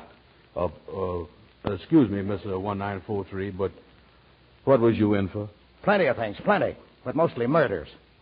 They thought 1917 was tough, and they thought 1929 was pretty bad. 1917. 1929. And, mister, that number on your shirt there, 1943. Them numbers mean something. Yeah. Them is years. Catch on quick, don't you? Mister, by any chance is you... Yeah, you guessed it, buddy. You're talking face to face with a year. 1943. That's me. Yeah, yes, sir. And this is the last day of the year. And you were supposed to die at midnight. Yes, sir, I can see what you mean by murders. You've been bad, all right. Now, never mind. Skip that part of it, buddy. Time is short, and I got to talk to somebody, so you stand there and listen. Yes, mister, please let me go, sir. Let me talk to you some other night. There won't be any other night, see? This is my last chance. All I want to do is talk, tell you what's deep down in here. Yes, sir, yeah. See, buddy, when a year realizes that it only has a few more hours to live, a lot goes through his mind. Especially a year like me, a tough year. Yes, sir. I was just thinking about all the floods and the shooting, bombings and stuff like that. Yeah, I know. You're like everybody else, glad to get rid of me. So what? I'm gone. It's just that I hate to leave without somebody knowing that it wasn't all my fault. Yeah, well, you was leaving things in a mess, mister. Yeah, well, it could have been different, too, buddy, but when I was a kid, I met a lot of wrong guys, and I'm taking the rap. What you mean? Well, I got mixed up with a guy named Adolf. I didn't have enough sense to see that he only looked tough because he was picking on little fellas. Now, when it's too late, I can see that the guy who thought he was too smart to hang wallpaper is going to wind up hanging himself. Yes, sir. I see what you mean. Yeah, and then there was a fat kid in the neighborhood by the name of Benito. Yeah, I used to say to him, Benny, let's play checkers. And he'd say, no, let's help Adolf play London Bridge is falling down. Yeah, and then there was a half pine by the name of Tojo. He lived over on the west side. He showed me how to sneak up on people and let them have it in the back. Yeah, well, what kind of people live where you live, Mr. 1943? Wasn't there no nice kids? Oh, yeah, sure. Right across the pond from Adolph's and Benny's was a kid named Frank. I guess his regular name was Franklin, but they called him Frank for short. He asked me to come over to his house one day and see his stamp collection. Yes, sir. Did you go? No. And I wish I had. Things would have been a lot different if I'd have been on his side. I used to laugh when I thought about him saving stamps. Guess nobody realized that someday he'd be saving the little countries that printed a lot of them stamps. Yes, sir. I see what you mean. Yeah, I've been tough, and I ain't making no bones about it. It's just that... Say, maybe they're coming for me. Where can I go? Where can I hide? Well, don't worry, mister. Look, here. Tell you what you do. Here, put on this old robe of mine, and they won't see your prison suit. I'll tell them you was a friend of mine. Okay, buddy, but make it snappy. Yeah, here, put it on. Here, there. Now, put your gun in this drawer. Yeah. Now, stand over there. Okay, buddy. Now, stick 'em up, Mr. 1943, and I ain't fooling. Oh, double-cross me, Keep huh? those hands up. I mean it, because I don't like you no more than the rest of people do. Come in. Well, hello there. Well, say, what's going on here? Amos, stand over here by me. I got him. That's a criminal. He was supposed to die at midnight. He ain't just a man. Look at him. He is a year. Look at the number on his shirt. 1943. Oh, yeah, he's a tough guy, Andy. Yeah, I'm going to call the police and turn him in. Okay, you got me, Bud, but the cops will never get me. I'll be gone before they get here. What would we do, Amos? Wait a minute, Andy. Maybe we won't turn him in. But Amos, he's been the worst criminal of all of them. That's right, Andy. 1943 has been bad. Full of suffering, crime, and heartaches and everything else. All right. Don't pull your punches. I can take it. Tell them how I killed 6 million people, set fire to churches, and put swastikas where crosses used to be. That's right, 1943. The world will never forget your sins. But you know, no matter how bad a person is, if you will look hard enough, you can find a little good in him. Good? 1943, you put out a lot of lights all over this world. But as you leave us tonight, we ought to remember that you left the light burning in the Statue of Liberty. Yeah. You noticed that, huh? Yes, sir, and there's other things, too. With all the bad things you has done, you still let somebody find enough time to print more copies of a certain book than was ever printed in 1 year before. The Holy Bible. Say, that's right. And when we needed it most, 1943, you give us the biggest potato crop we ever had in our history. And somebody told me that somewhere in between your crimes, you looked down on a scientist working on some old stale mold. And you let that man discover a new drug that will save millions of human lives. You know, Andy, no year that folks ever tore off the calendar was all good. 1943 ain't been all bad. Well, I'm glad to hear you say that, buddy, because when I took over the reins last January 1st, things weren't so hot. I don't expect history to list me with the heroes. I'm no 1776, and I know it. Still, I tried, and I'd give anything in the world if I could try again. But a year has only one chance to make good, and people have many. That's him now, the new year. Well, this is where I came in. Hand me the gun, buddy. Give it to him, Andy. Well, you ain't going to pull a fast one on us, is you? Well, the only thing I have left to pull, buddy, is a shade between two eternities. Well, here's your gun. Well, there's just one bullet left in this gun that has killed so many. I saved that one for myself. Guess I better go now and let him come in. He's got a lot to do, and he'll need every minute. Who knows? Maybe he's the year the world's been waiting for. Yeah, and try to remember that even a good year can't do it all by himself. Give the kid a little help and be patient with him. The tide has already begun to turn, but it takes the right kind of people to make the right kind of year. And one more thing before I go. Remember that this new fellow will have 24 hours longer on the job than I had, for he'll have the extra day of leap year. Now, if you'll all pull together and do your share, that day can be the day of victory. Well, here I go. God bless you. Happy New Year. Come on in, 1944.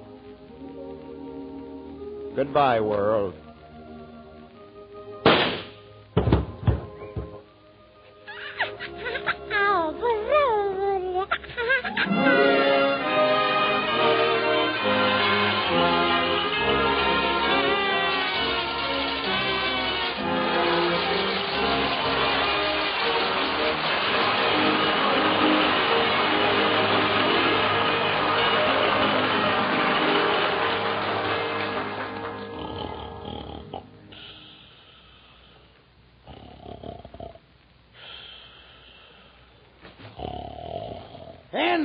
Andy, wake up. Huh? Andy, I brung you the studs. Hello. Oh, me. Why did that 1943 have to go and shoot himself? He was the best year I done ever talked to. Andy, you must have been having a nightmare. Wake up. Come on, you got a date. You're going to be late if you don't hurry. Oh, me. Amos, I guess you was right in letting him go, though. What? Well, he sure appreciated them nice things that you said about him. Who, Andy? 1943. Andy, you feel all right? Oh, me? Yeah, sure. Come on, Andy, pull yourself together. Here, I'll hold your coat for you. Here. Coat? Oh, yeah, okay. Yeah. Oh, yeah, let's see how this tuxedo coat look on me. It's supposed to be a 44. It's an old style. Yeah, I can see that. Yeah, how do it look? Let me see. Well, the shoulders don't fit bad. Take the stuff out the pocket. It's kind of bulging down the side, Andy. There ain't nothing in the pocket. There's something in the pocket. Oh, I tell you it ain't. I got my hand in there now. Wait a minute. I do feel something. Let me lift it up. Look, there's something in the lining. Yeah, take that safety pin out. Look, Andy. Well, I'll be doggone his money. 10, 20, 30, 35. Amos, this is the $35 the Kingfish was telling us about that he never remembered where he put it. That's it, all right, Andy. Amos, hand me my hat and cane, son. Andy, you sure do look great. Oh, Amos, I'm telling you, this is a perfect 44.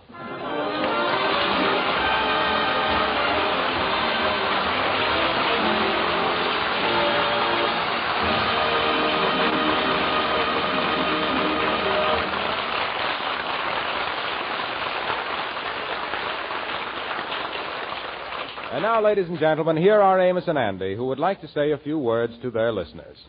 How do you do, ladies and gentlemen? Hello, folks.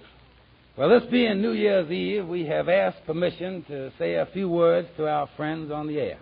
At this time of the year, we would like to let you know how grateful we are to you.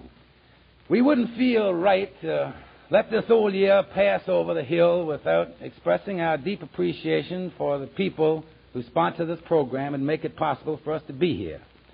That is Lever Brothers, the people who make Rinso. We can truthfully say that since we have started our half-hour show in October, that we have never been treated with such cooperation and understanding in our entire radio career. We told you once before about going through and seeing them make soap, and we can tell you from experience that the product we represent, Rinso, is the greatest product of its kind. And we've had many letters from our listeners telling us that. We hope you folks don't get mad if you don't find that your grocer don't have it on the shelf, because sometimes the grocer doesn't have it there. There's no Rinso on the shelf. But it's well worth waiting for. He is getting it as fast as it can possibly be made.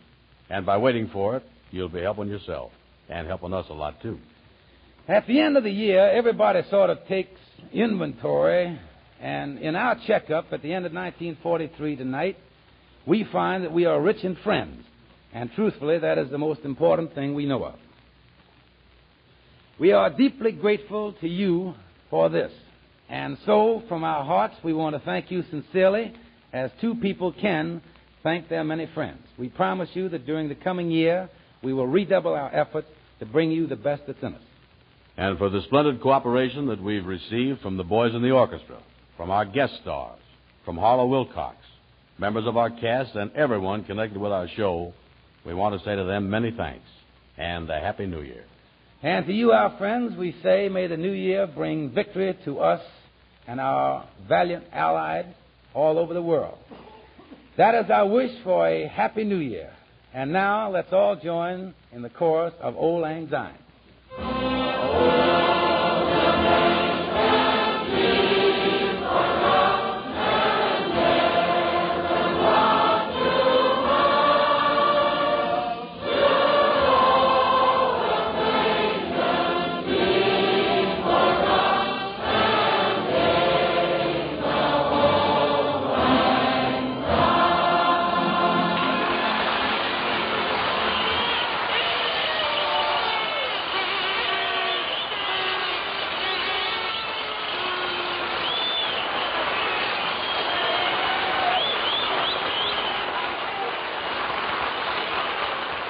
Perhaps you're lucky enough to have your loved one in the service home on leave, And you wouldn't be human if you didn't want to know about everything he's doing, nor would it be unnatural for him to want to tell you.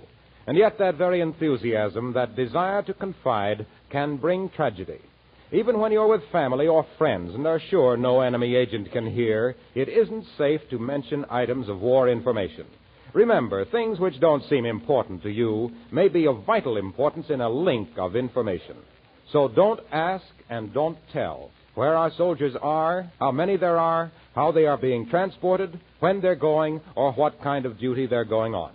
If you do hear it from someone, don't repeat it. If you see it yourself, don't repeat it. But if you read it in the newspapers or hear it on the radio, you can talk all you like. Otherwise, mum's the word. Join us again next week at the same time for the Amos and Andy Show, when the boys' guest will be the motion picture star Pat O'Brien. Our thanks to Edward G. Robinson for appearing with us tonight. He may currently be seen in the Universal picture Flesh and Fantasy. This program is broadcast to our armed forces everywhere. This is Harlow Wilcox bidding you good night and repeating from all of us to all of you, Happy New Year!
Lux presents Hollywood.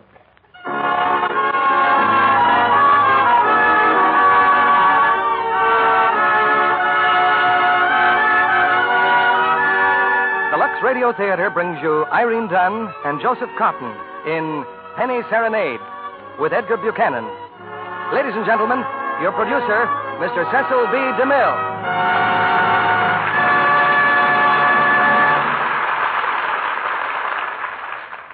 Greetings from Hollywood, ladies and gentlemen. Somewhere in the life of every man and woman, there's a book or a play, if the true story were known. But many people miss half the joy of living because they see only routine dullness in their own lives instead of drama. In Penny Serenade, there's all the excitement of great events in the simple, everyday incidents of one home. There's something truly universal about this story of one man and one woman whose faith in each other has been lost along the way, but who have the courage to reach out again for happiness. It's a play that makes high demands on its stars. So tonight we have the same talented artist you saw in the Columbia picture, Miss Irene Dunn.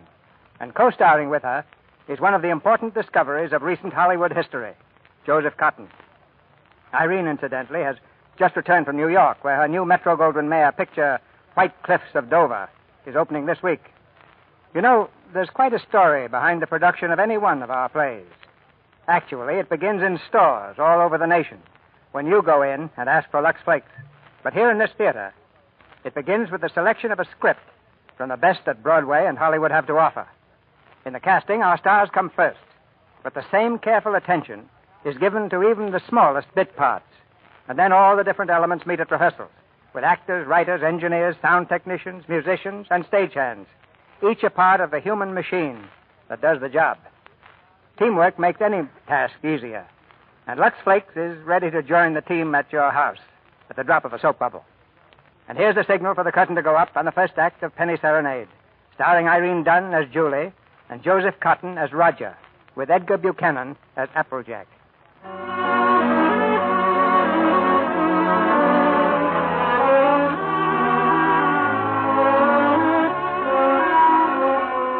Our scene is quite simple. An automobile parked on the main street of a small town.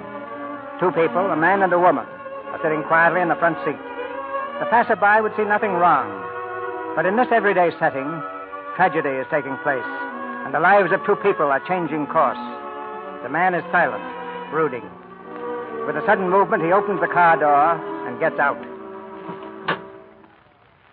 What's the matter, Roger?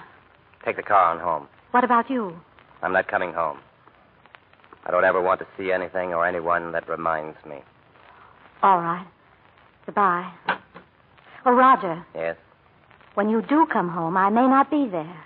Where are you going? I'm not sure. I don't know. Well, I guess Applejack's there. He'll help you if you want anything. Yes. Goodbye, Roger. Bye, Julie.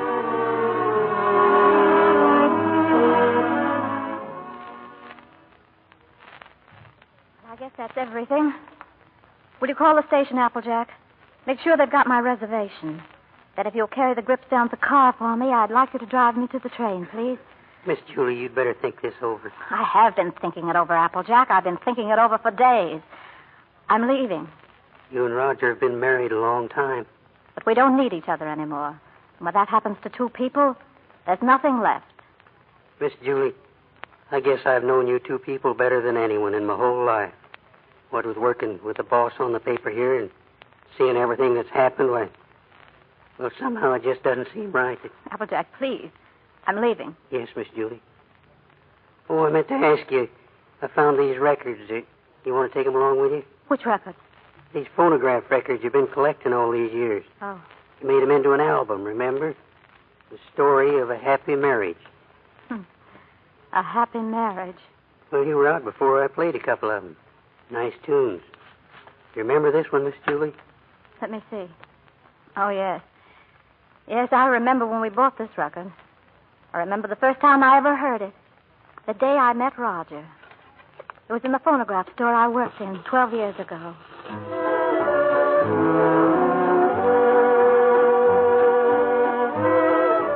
We were playing this tune on the loudspeaker, and Roger was standing out on the sidewalk.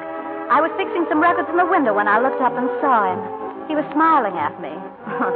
I thought he was pretty fresh. The next thing I knew, he was inside the store. Hello. Yes. Is there anything I can do for you? Yes. That's a new tune, isn't it? Yes. We just got it in today. Be nice to dance to, wouldn't it? Yes, would be. Yes. Would you like to buy it? Well, what's on the other side? Another new one. Oh, can I hear it? Certainly. Right over here, booth 3. I mean, would you play it for me? If you want. Thanks. Wait, as long as we're listening, might as well hear some of these others, too. I'll just take the stack here. There we are. Oh, now, wait a minute, please. Oh, it's all right. I can carry them. Get along fine.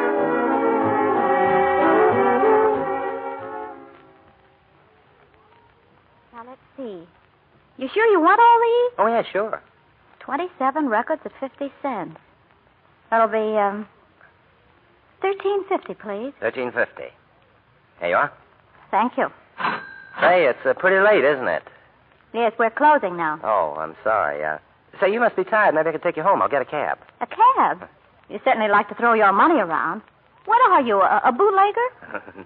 No, I'm a reporter. Good one, too. Oh, how nice. Just the same, I think I'll walk.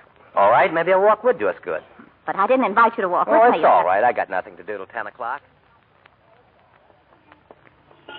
Records are kind of heavy. Yes, it must be. Well, thank you very much. Good night. What's the matter? Nothing. I live here, that's all. Oh. Well, good night. Good night. Oh, wait. Do you mind if I ask you a personal question? I guess not. Have you got a phonograph inside?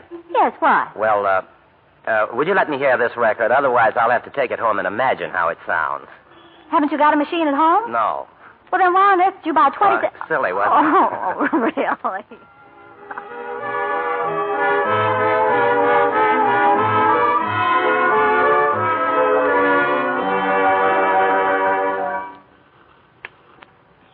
Every time I've heard that song since, I've thought of that day. There was another one in that bunch of records, too. Oh, yes, this one. They were playing this one night in a little Chinese restaurant down near the beach. We'd stopped off there for dinner on our way home. Roger was very quiet. We sat there for the longest time, never saying a word.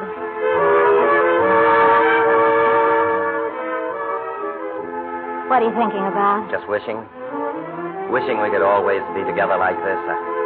I wish every day were a holiday like today. Never have to go home, never have to go to work. Would be perfect, wouldn't it? What's that you've got? A rice cake. It's got my fortune inside. What does it say? Nothing. Silly. Oh, let's see it. No, go on. silly. Read it. All right. It says, a baby. These things are a lot of bunk. They never come true. You don't like kids very much, do you? Oh, I like them all right, except when they're pests. Huh. What does your fortune say? Nothing. Here, read it. You'll be an old bachelor. Oh, very unromantic. Told you they never come true. Well...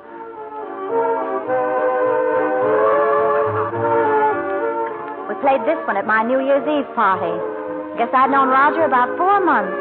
You remember that New Year's Eve, Applejack? You came to my place, remember? You weren't very happy about it. Look, I don't belong here. Of course you belong here, Applejack. I invited you, didn't I? Come on in and meet some of my friends. Oh, no. Say, where's Roger? He's not here yet. I thought maybe you'd know. Not me. You're pretty crazy about that reporter, aren't you? Well, I'm fond of him. That's bad. I hate to see a nice girl like you get mixed up with a newspaper man. I never knew one worth a darn when it came to a woman. He's lots of fun to go out with, that's all. Always running down a story or hanging around a speakeasy waiting for the proof to come up. At least that's what they say they're doing. But you never know what they're up to. Of course, for a single man, it's swell. But for a married man... Applejack, listen. Don't worry about me. I don't need any advice. I never even thought of getting married. No fooling? No fooling. Well, it's fine. Julie. Oh, here he is now. Hello. Julie, I've got to talk to you right away. Where can we be alone? Why, alone? I'm having fun. Come on, we'll go out on the fire escape. Oh, but Roger. Julie, now don't be angry. I'd have been here sooner, only a lot's happened. Nice time to come to a party. It's almost 12. I know, darling. I'm sorry. I've had a million things to do. Here, let me put my coat around you. Now, look, honey, I've had a real break. Flynn quit his job over in China. He got fed up with the assignment or the weather or something. Imagine what a spot that leaves the paper in. One man in the Orient, and he walks out on the job. Roger, you going to take his place? Well, that's what they want me to do. I've got a ticket in my pocket on a train that leaves at 3 a.m. I'll get to San Francisco just in time to catch the next boat. Can't believe it, Julie. Imagine them picking me. Well, you're able, Roger. You have ability. Anybody can see that. You're going? Well, that's what I wanted to talk to you about. It's a fine salary, 2-year contract. I'm more or less my own boss, and, well, I was wondering... Oh, listen, little boy. Of course I want you to go if that's what's worrying you. Please don't think... Oh, I wasn't worrying about that. I knew you'd want me to take the job, sure, but... Well, what I hurried over here to tell you was, Julie, let's get married. Let's get married tonight, right away. I can send for you in 3 months. I'll have the money then. 3 months? Well, why the rush to get married now? Because, well, do you think I want to leave a girl like you running around loose? So suppose somebody else comes along. Julie, I've got to have you. Oh, Roger, darling. Julie, is it till death do us part? Till death do us part. Listen. It's New Year's. Julie, I've got everything all set. All you have to do is sign the marriage license. Come on.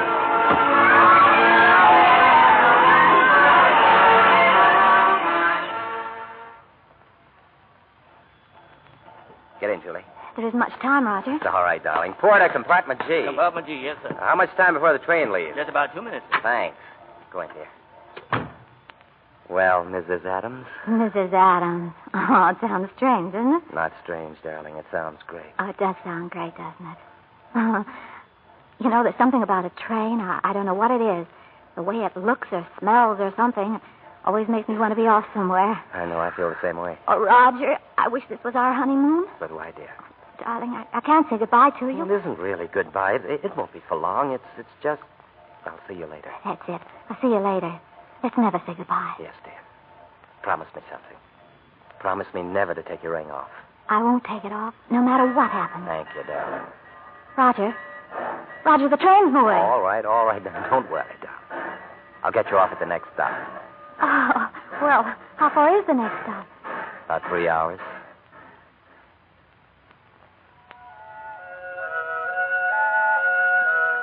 Roger went on to China, and I waited for him to send for me. I didn't have to wait long. 4 months later, I was with him.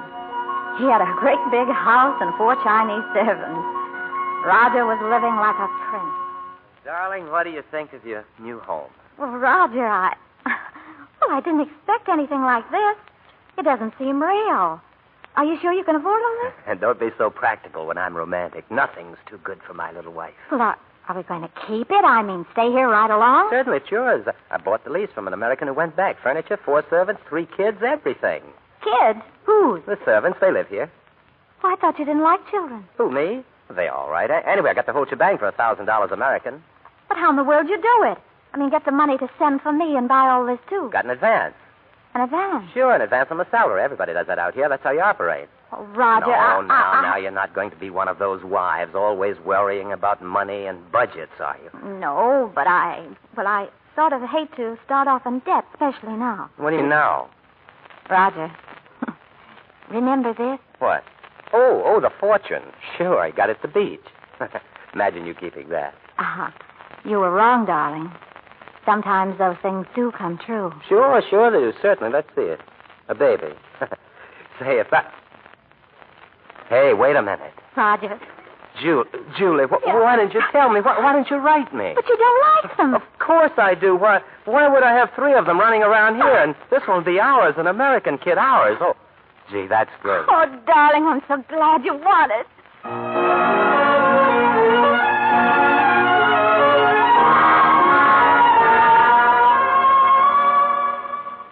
We went north after that. Roger had an assignment away from the city, and I went up with him. He began to talk about traveling all our lives, never settling down. Well, we were there about 3 weeks when it happened. I can still hear the sound in my ears. First, I thought it was just a sort of rumbling. And then it grew louder and louder. The floor began to shake. I could hear the crowds outside screaming. I saw the pictures dancing on the wall. I saw myself falling.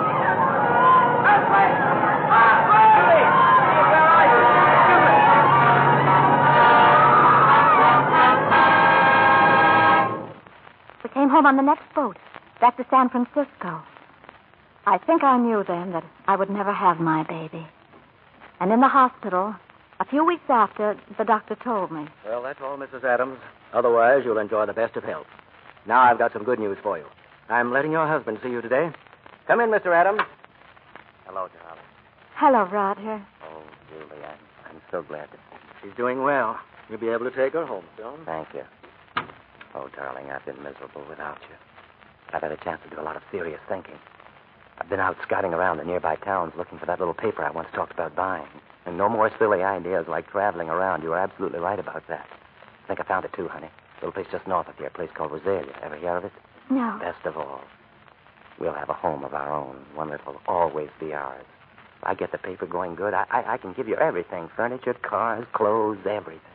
You know, it's strange, Roger, but I can't get myself to care about those things now. They don't seem important anymore. What I want, I can't have. The one thing I've ever really wanted, I'm never going to have.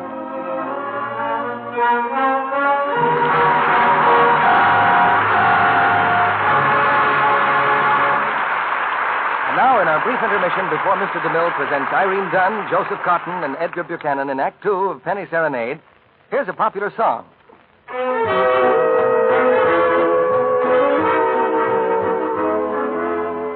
And now a Lux version of this favorite, Take It Easy. Take it easy, take it easy. Please don't get upset at washing dishes every day. Take it easy, take it easy. As you watch your hands go red and rougher, don't give way. Take it easy, take it easy. You can change that daily chore to one that gives you bliss. Make it Luxy, make it Luxy. Then you'll have the kind of hands men seem to want to kiss. Change to Lux, you'll be so pleased. Change to Lux, you'll be so pleased. That's saying it in music. If your hands are growing red and rough from dishwashing, don't be discouraged. That so often happens when you use a strong soap. No, don't think it's dishwashing. It's the kind of soap. Because scores of women prove that simply changing from a strong soap to Lux takes dishpan redness away. Lux flakes are so gentle, yet they're so rich, make such good suds, that they go farther than other soaps tested. Lux is very thrifty to use. If your dealer is temporarily out of Lux, try again soon. Lux is worth waiting for. When dishwashing time comes, be sure to... Make it Luxy, make it Luxy. Now our producer, Mr. DeMille. Act Two of Penny Serenade, starring Irene Dunn as Julie and Joseph Cotton as Roger, with Edgar Buchanan as Applejack.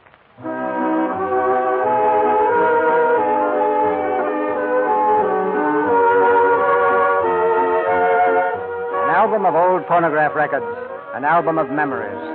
To Julie Adams, each record is a chapter in her life, bringing back the heartaches of the happiness, the sorrow, and the joy of years gone by. Remember this one, Applejack? It was popular about the time you came to help Roger with a newspaper. It was fun in those days, wasn't it? The linotype machine running downstairs and the smell of printer's ink in the house. But there was something missing even then. You knew what it was, Applejack.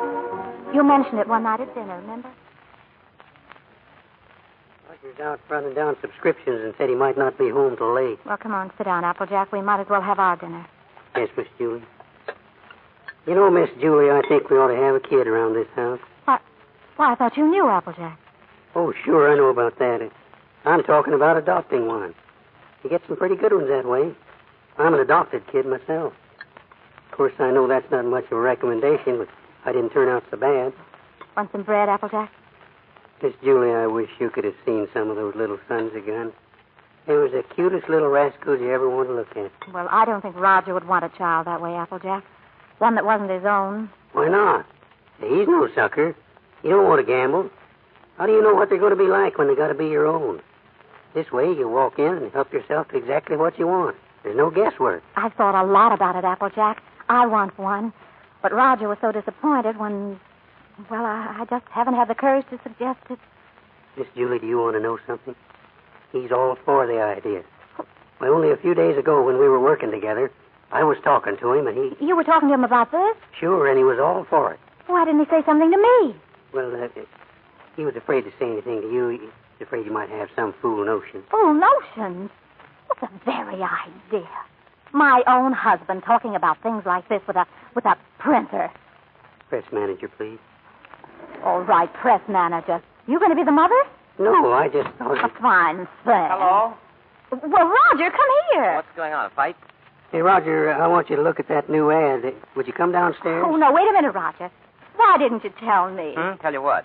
What you and Applejack been talking about? Miss Julie, I told you in confidence. What were we talking about? Applejack, what did you say to her? Well, you know about the... He told me. Told you what? Roger, if you wanted to adopt a baby, why didn't you tell me? What? Sure, you should have told her in the first place, not me. I'm not going to be the mother. Now, wait a minute. Did you tell Julie I wanted to adopt a baby? Well, I hinted at it. I tried to bring it to her gently. You told her that... Oh, Roger, I'm so glad you feel that way. Yeah, and she wants it even more than you, Roger. Well, if that's the way we all feel about it... I like it, too. I suppose it's settled, huh? Oh, Roger, I'm so glad. If it hadn't been for Applejack letting it slip out, I don't suppose I ever would have known. Come on, sit down, darling. I'll get you dinner. Well, I guess I better go fix that press. Yeah, you fix everything else, don't you? What's the idea of telling her a thing like that? I never said I wanted a baby. Well, shut up.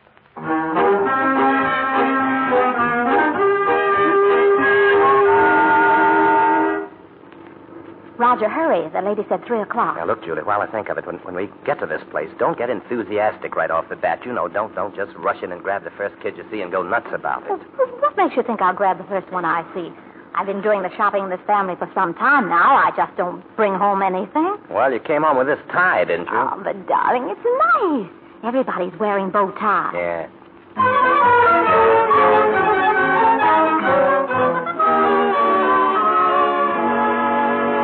Sit down, Mrs. Adams. I have your letter here.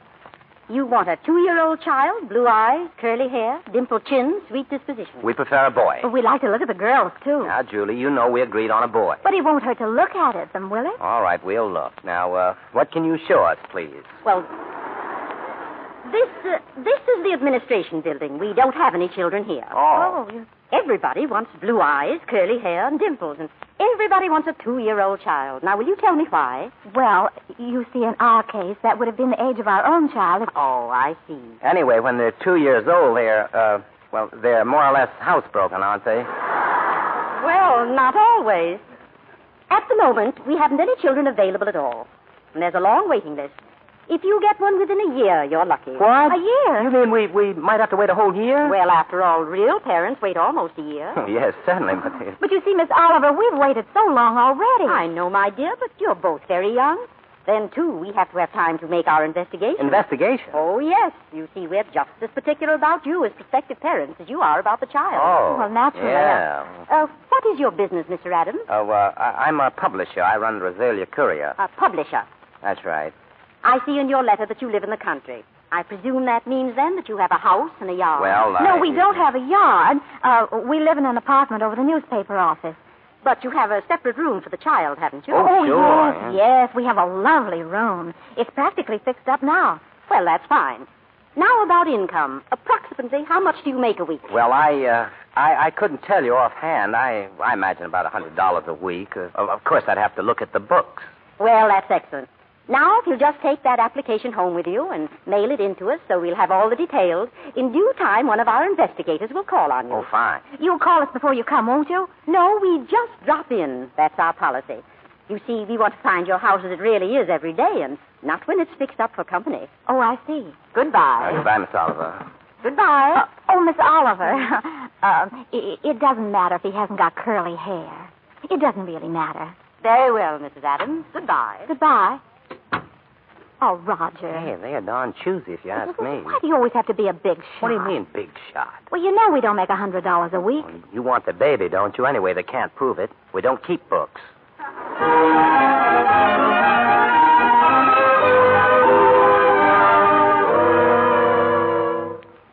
The day that Miss Oliver came to investigate us, I was cleaning house. I had on an old dress, and my hair was a sight. Just to make things a little worse, I had the phonograph going full blast. Good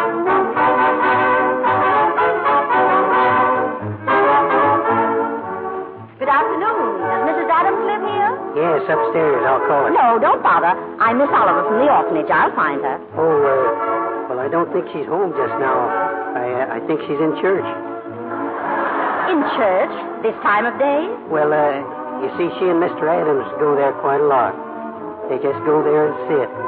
Fine people, the Adams. Well, I'm sure she won't mind if I just look around a bit. No, she won't mind.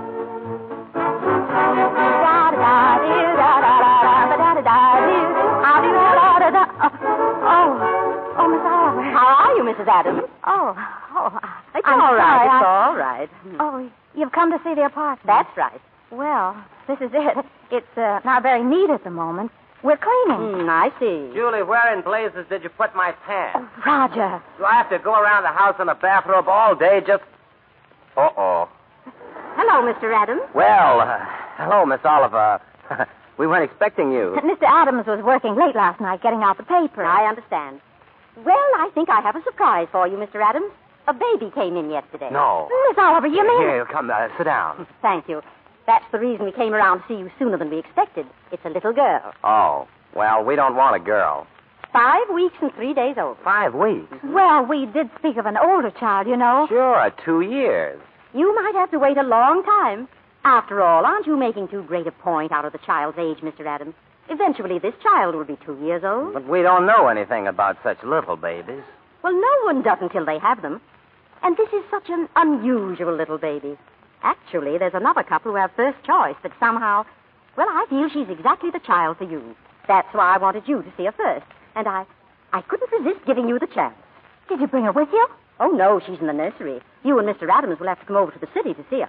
Oh, what's she like, Miss Oliver? Well, I can't describe her exactly, but she's like no other child. Like no other child? Yeah, she isn't a boy. Well, Roger, there's no harm looking at her.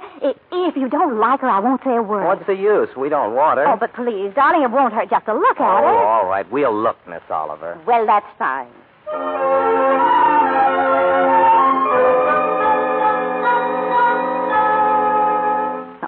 Roger. She's holding your finger. Yeah, got quite a grip, hasn't she? For a girl, I mean. Would you like to hold her, Mrs. Adams? Would I? Oh, thank you. Oh, Roger. She's sweet. Look. Quite a kid. Well, you've had your look, dear. How about going back home? Home? You mean you don't... Oh, Roger, you... All right. She's yours, I guess. Oh, darling. When do we get her? Now, if you like, she's yours. On a year's probation. Now? You mean we can just walk out with her like this? It sometimes happens that way. Well, But we have no clothes for her, and we don't know how to feed her. She's an awful little baby. Well, Miss Morgan will take care of everything. She'll give you the formula and so forth. Oh, well. Well, thank you, Miss Oliver, for being so kind. Oh, don't thank me. It just happened so. Perhaps before you make up your minds fully to take the child, you'd like to have me go into her history. I can assure you it's an excellent one. Oh, that's okay. If she'll take a chance on us, we'll take a chance on her.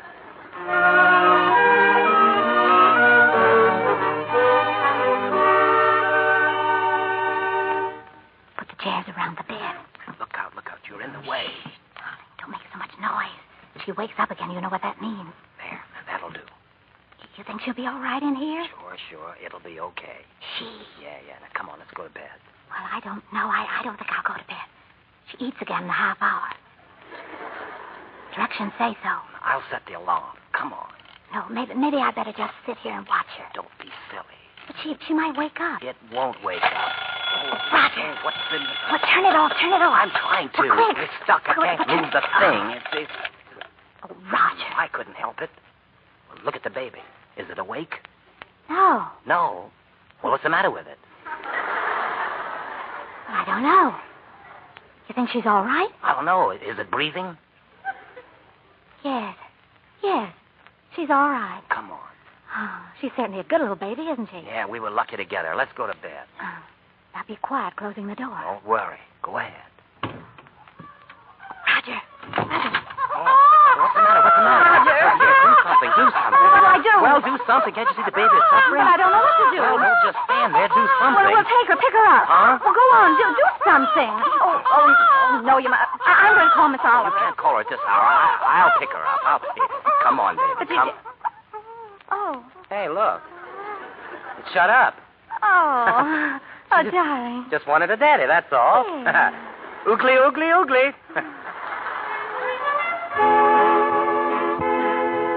That first year passed so quickly it seemed like just a few short weeks. Roger was happier than I'd ever seen him. Even the trouble he was having with the paper didn't seem to matter. He had Trina. Up she goes. Down she goes. Julie, look. Trying to dance. That's the girl. Go ahead. She's got your smile, Roger. Oh, sure. She's good looking. Still sorry she wasn't a boy? A boy?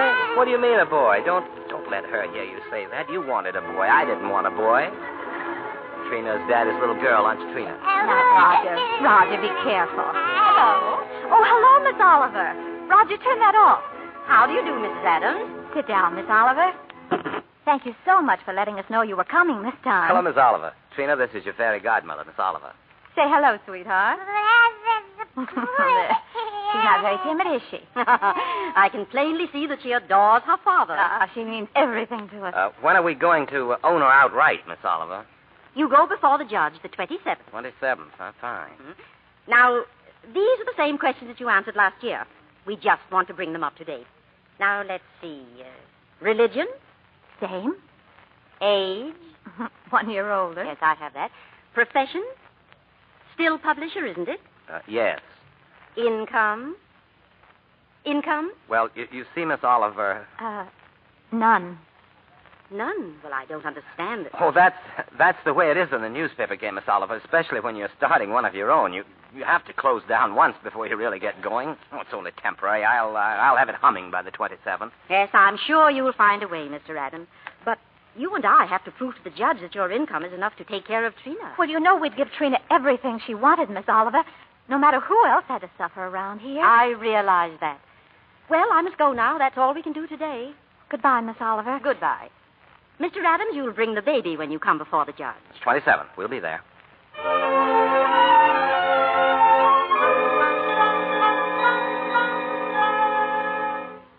There she is. All ready, Daddy. Roger, don't forget to take the coat off in the train. I won't. Bye, dear. Bye. Come on, Trina. Oh, Roger, wait. Wait, her bunny. She may want it. Here, darling. Take your bunny with you. Bye, dear. Bye, Trina.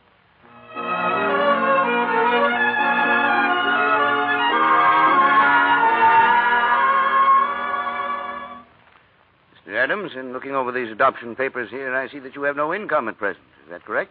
Yes, Your Honor. What is this, Miss Oliver? You know this case should never have come before me. Well, Your Honor, I feel that this is a special case. I've kept hoping until the last minute that Mr. Adams might be able to resume the operation of his paper, but unfortunately... Yes, well, under these conditions, I cannot grant the adoption. This child will have to revert to the orphanage.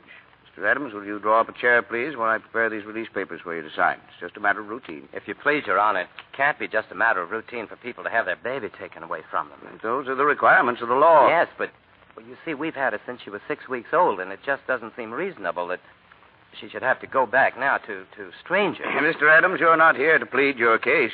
You've had the regular opportunity to prove your fitness to provide. But we are fit, Judge. I'm sorry. Without an income, I have no alternative. Look, Your Honor, she's not like an automobile or an icebox or a piece of furniture or something you buy on time, and then when you can't keep up the payments, they take it away from you. Trina, sit still and be a good girl. Anyone can give up those kinds of things, but I ask you, Judge, how can you give up your own child? And she is our child just as much as if she'd been born to us. Look, Judge, we've had her over a year now, and we've walked the floor with her when she had the colic. We've lost nights of sleep worrying every time she cut a tooth.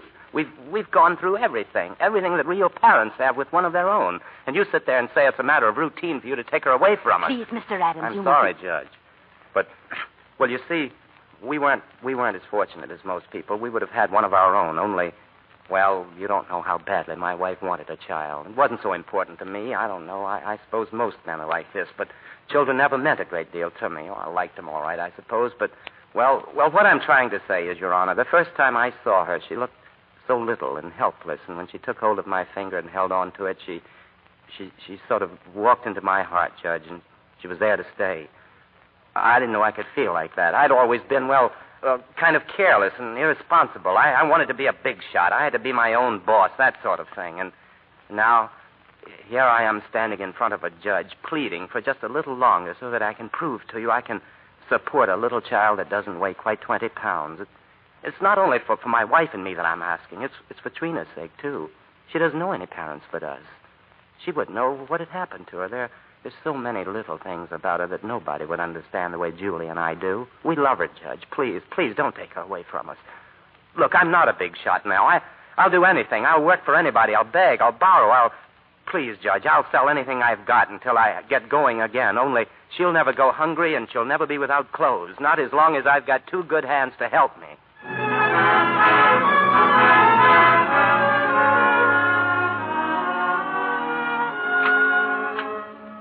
Julie. Roger, you've brought her back. It's yours, dear. Ours. The judge said so. Ours now and forever. Oh, Trina. Nothing can ever take her from us now, darling. Nothing.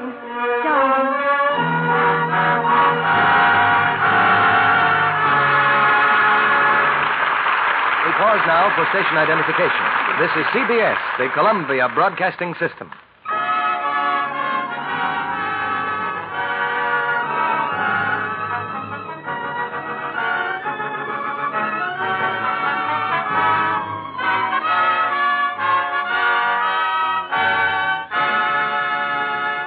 In a few moments, Mr. DeMille returns with Irene Dunn, Joseph Cotton, and Edgar Buchanan for Act 3 of Penny Serenade. But now I have a question to ask a couple of the ladies here tonight. Mrs. Mounier, about how many miles do you think you walk in a day? Why, I just keep house and don't go out very much. Only to market and back. That's about a mile. And, I suppose another mile or so around the house.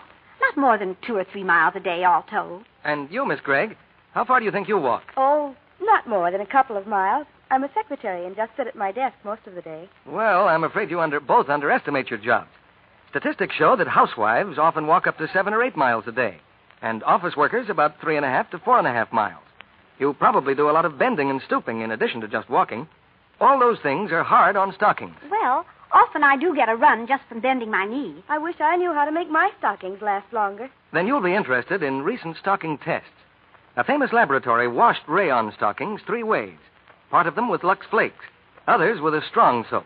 Others were rubbed with a cake soap. And what happened, Mr. Kennedy? Then they made tests to see how much strain these stockings would stand. The kind of a strain they get in everyday wear, when you stoop down, climb stairs, and so on. Here are the results. The Lux stockings stood more than twice as much strain, lasted over twice as long before going into runs as the others did. I'd like my stockings to last twice as long. Lux will help you do it. Just Lux stockings after each wearing. Dry rayons, 24 to 48 hours. Now, Mr. DeMille returns to the microphone. We'll have a few personal questions for our stars after the play. But now the curtain rises on the third act of Penny Serenade, starring Irene Dunn and Joseph Cotton, with Edgar Buchanan.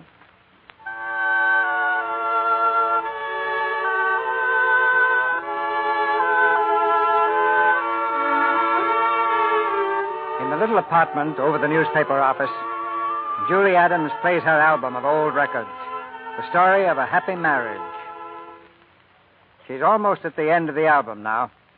As Applejack watches silently, Julie places another record on the turntable.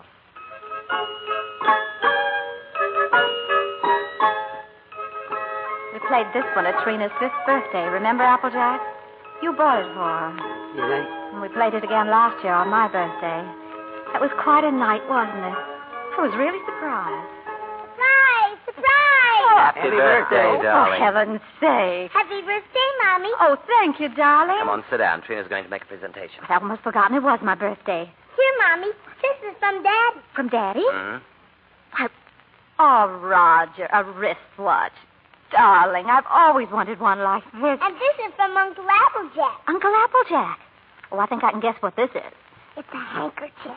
It's beautiful, Applejack. I always figure a person can't have too many handkerchiefs. I better tend to the gravy. And this is from me. From you. I can't imagine what this is. What on earth? I got you a record because you love records and because you and Daddy love each other so much. Come on, play it. Trina, you're sweet, darling. Thank you. I'll put on the phonograph. Put the record on, Mommy. Trina picked it out herself. Did she? Oh, that's nice.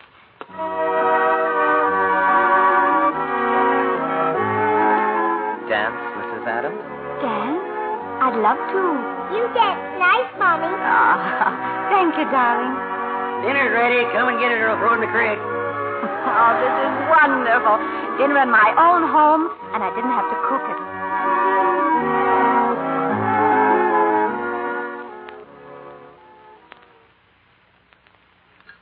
Well, we sure changed the complexion of that bird. We certainly did. What'd you do in school today, darling? Oh, I almost forgot. I was choose. I'm going to be in the Christmas play. In the Christmas play? What are you going to do? I'm going to sing in the carol. Hey, that's all right. Why, Trina, that's wonderful. It'll be fun making you a carol's costume. I don't need any costume. Nobody sees me. Nobody sees you. All I have to wear is a clean dress and some sneakers. I'm the echo. I'm away off behind the scenes. You only hear my voice. And Hopkins says it gives a faraway sound, like the angels in heaven. Oh. Well, why do you have to wear the sneakers? The sneakers is so I'll be quiet. I have to walk up a ladder behind the scenes and take a big star with me. Then when I get over the manger, I stop, and then the angels sing. And when my turn comes, I sing the echo. Then I sneak off quietly. And next year, when I'm big, I'll get to be an angel and wear an angel suit. I'll get seen then. Of course you'll get seen, darling. Is it a long time until next year, Daddy? Oh, no, darling. It'll be here in no time at all.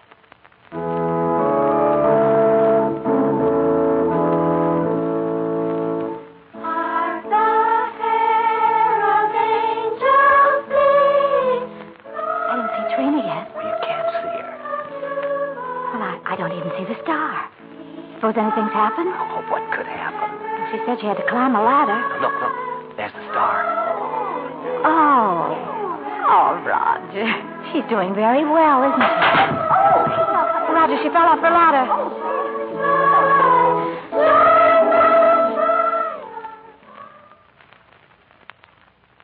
Don't worry, Trina. You did fine. No, I didn't.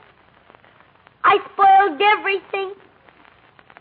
Now, Miss Hopkins will let me be an angel next year. Oh, yes, she will, darling. Certainly she will. Well, I was talking to her, and she said you just did fine, Trina. Did she? Sure. Why, you were better than all the rest of them put together. See, dear? Honest? Honest. Gee, I don't know what people would do without Christmas. Oh, I don't know what we'd do without you, honey.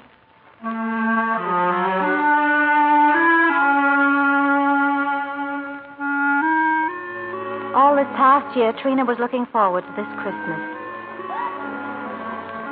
She wanted Miss Oliver to come and see her in the play. I wrote to Miss Oliver just last week. Dear Miss Oliver, I should have written you sooner, but I could not. Less than 3 weeks ago, Trina was here looking to Roger and me for food and clothing and shelter with the helplessness of the very young. Now she does not need us. A sudden, brief, hopeless illness, and she was gone. Quickly. The day so long ago when she became ours, we said nothing can ever take her away from us. But we had forgotten about death. With that light step of hers, she has outdistanced us, Roger and me.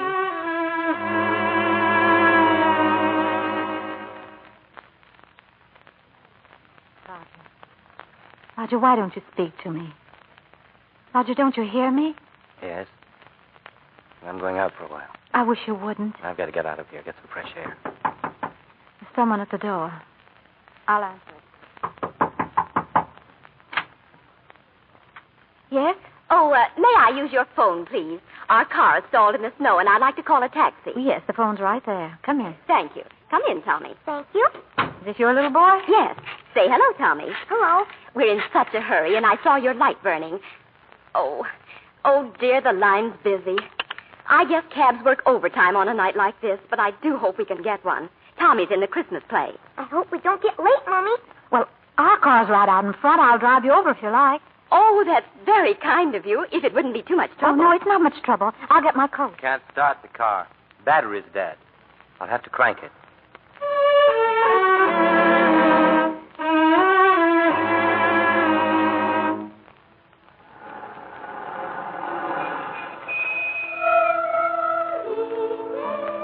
This is the nearest I can get. Oh, thank you. This is fine. You can go in the side door. Yes, I know. Mommy, they're singing already. We're late. Good night, and thank you again. If you only knew what these things mean to a child. Good night. Come on, Mommy, come on.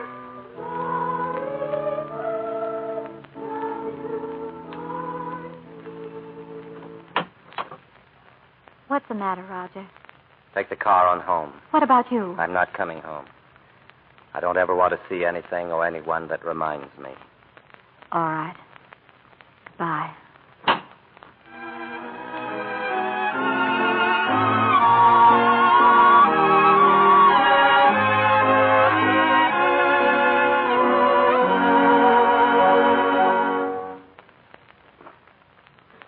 That's the last of them, Applejack. Those old songs really take you back, don't they? Yes, they take you back. Did you decide which ones you're going to keep, which ones you're going to leave for him? Funny thing, I can't seem to divide them. They belong to both of us. Guess I'll just leave them. Julie. Applejack, will you get the rest of my things out of the bedroom for me, please? Sure. Leaving, Julie? Yes, Roger. I don't blame you. Don't blame you at all. You should leave me. I haven't done any of the big things I planned to do for you. We're right where we started, still struggling. I've let you down all around, honey, and all I've needed to make it 100% was for you to leave me. And I can't think of a reason in the world for you not to. I'm licked, Julie. You're not licked, Roger. It's just us. We're licked as far as our being together is concerned. When something really came along that hit us hard enough, we couldn't face it together. I've needed you an awful lot these last few days. You've been miles away. I've been entirely alone right here in this room with you. I know, dear. It just didn't work out. Oh, it did work out, Julie. Things were wonderful until this happened to us. I don't know. I just haven't been able to think straight the last few days. She was never sick before, and then all of a sudden it was over. If there were only some way that people could know a few days ahead what was going to happen. Yes. The day before she was taken sick, she asked me for a quarter, and I wouldn't let her have it. And then she asked me to take her to the movies, and I said, no, run along, I'm too busy. I know. It was the same with me. I was trying on her angel costume, and she was so excited she couldn't stand still. I scolded her. I said, I'll never try another dress on you again. I never did. Hello? Oh, it's Miss Oliver. She wants to speak to you. To me? Hello? Hello, Mrs. Adams? Yes, Miss Oliver? It's a very strange thing, Mrs. Adams, but we have a little boy who's just 2 years old. The oddest thing is he's the exact image of the youngster you asked for when you first wrote to me. Do you remember? Oh, yes. Roger, listen. Well, I have that old letter here in front of me now. Curly hair, blue eyes, dimples. Now, this is strictly off the record, for really another couple has the right to see him first.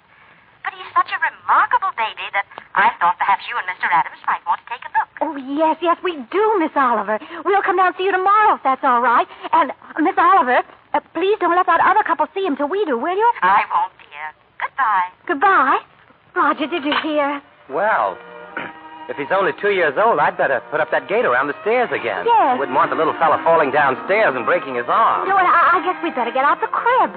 But then if he's 2 years old, he can sleep in a bed, can't he? Oh, sure. And we won't have to put the chairs around him. No, Roger. and over in that corner, I can put a little electric tray.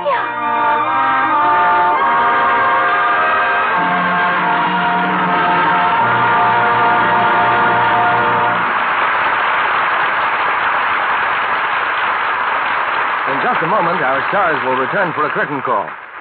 Now, here's our fashion reporter, Libby Collins, with some colorful news about lingerie. Nowadays, women are wearing birds, flowers, bow knots, even animals on their slips and nighties. It's hard to get nice lace because of the war, so many of the new undies rely on applique designs in contrasting color for interest. Touches like that give a handmade look to undies. Of course, whether you still have some pre-war lacy ones in luscious pinks or blues or yellows, or the new ones with gay trimmings, you'll want to keep the colors fresh and lovely just as long as you can. That's why recent washing tests will interest women. In these tests, some slips were washed the Lux way. Then exactly the same kind were washed by harsh wash day methods. The slips washed with Lux Flakes stayed lovely 3 times as long. That's a worthwhile economy, Mr. Kennedy. And as every woman knows, daily luxing protects daintiness, too. Here's another thing about Lux Care. You'll find shoulder straps don't fray so easily. Seams don't pull out so soon. Those are annoying things we women hate. Suppose we sum it up with music, Libby. Here's the story. Undies lead a long life when they lead a Lux life. Now, here's Mr. DeMille with our stars. Irene Dunn and Joseph Cotton are before the footlights again.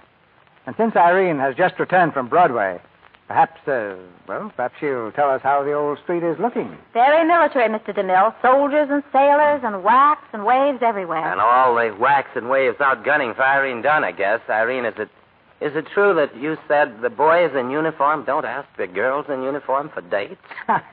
You certainly stirred up a small hornet's nest in the newspapers, anyway. I'm afraid I was a little misunderstood. What I said was that we really didn't have enough entertainment for the girls in uniform. Oh, well, that's a great load off my mind, Irene. I just couldn't figure why whacks and waves shouldn't be in demand for dates, judging from the ones I've seen all over the country. And aren't you helping a little with wave recruiting yourself? Well, I did have some of the waves at the house on Sunday afternoon, along with some girls who were interested in joining the waves. Anyway, I'm sure they have all the dates they can handle.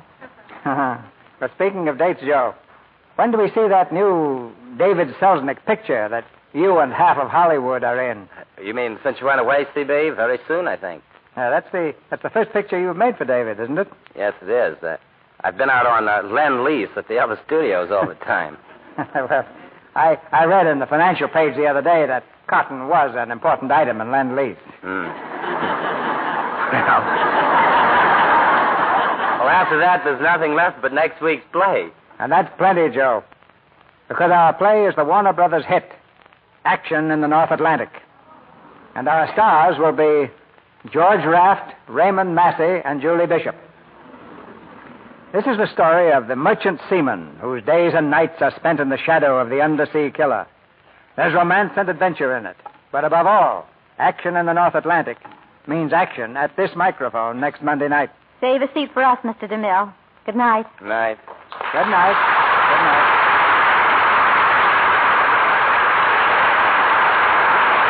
Hear that? Hear that? That's a penny serenade. Penny serenade.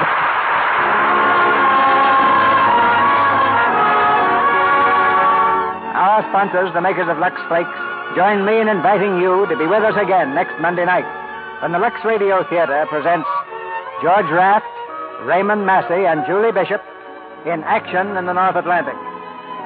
This is Cecil B. DeMille saying good night to you from Hollywood.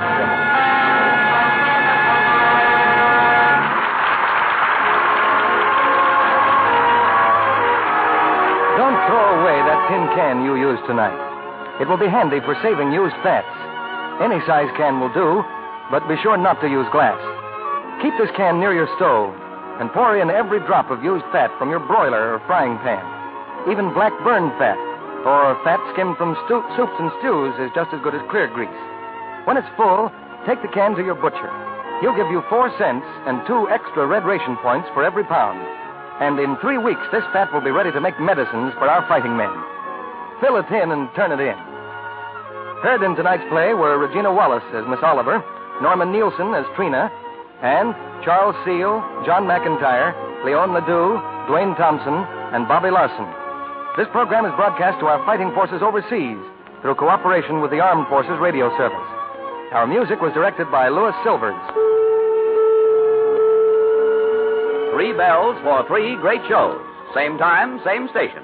Listen tomorrow night at Lux Time for George Burns and Gracie Allen and their guest star Ray Milland.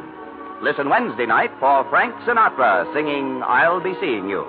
Robert Benchley will be Frank's guest. This time, Lux Time. Every Monday, Tuesday, and Wednesday for the tops in entertainment.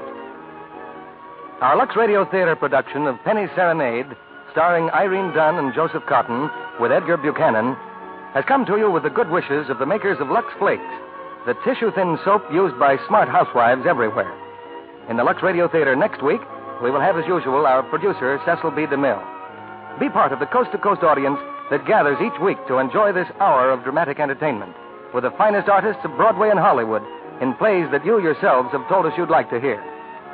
This is your announcer, John M. Kennedy, reminding you to tune in again next Monday night to hear George Raft, Raymond Massey, and Julie Bishop in Action in the North Atlantic.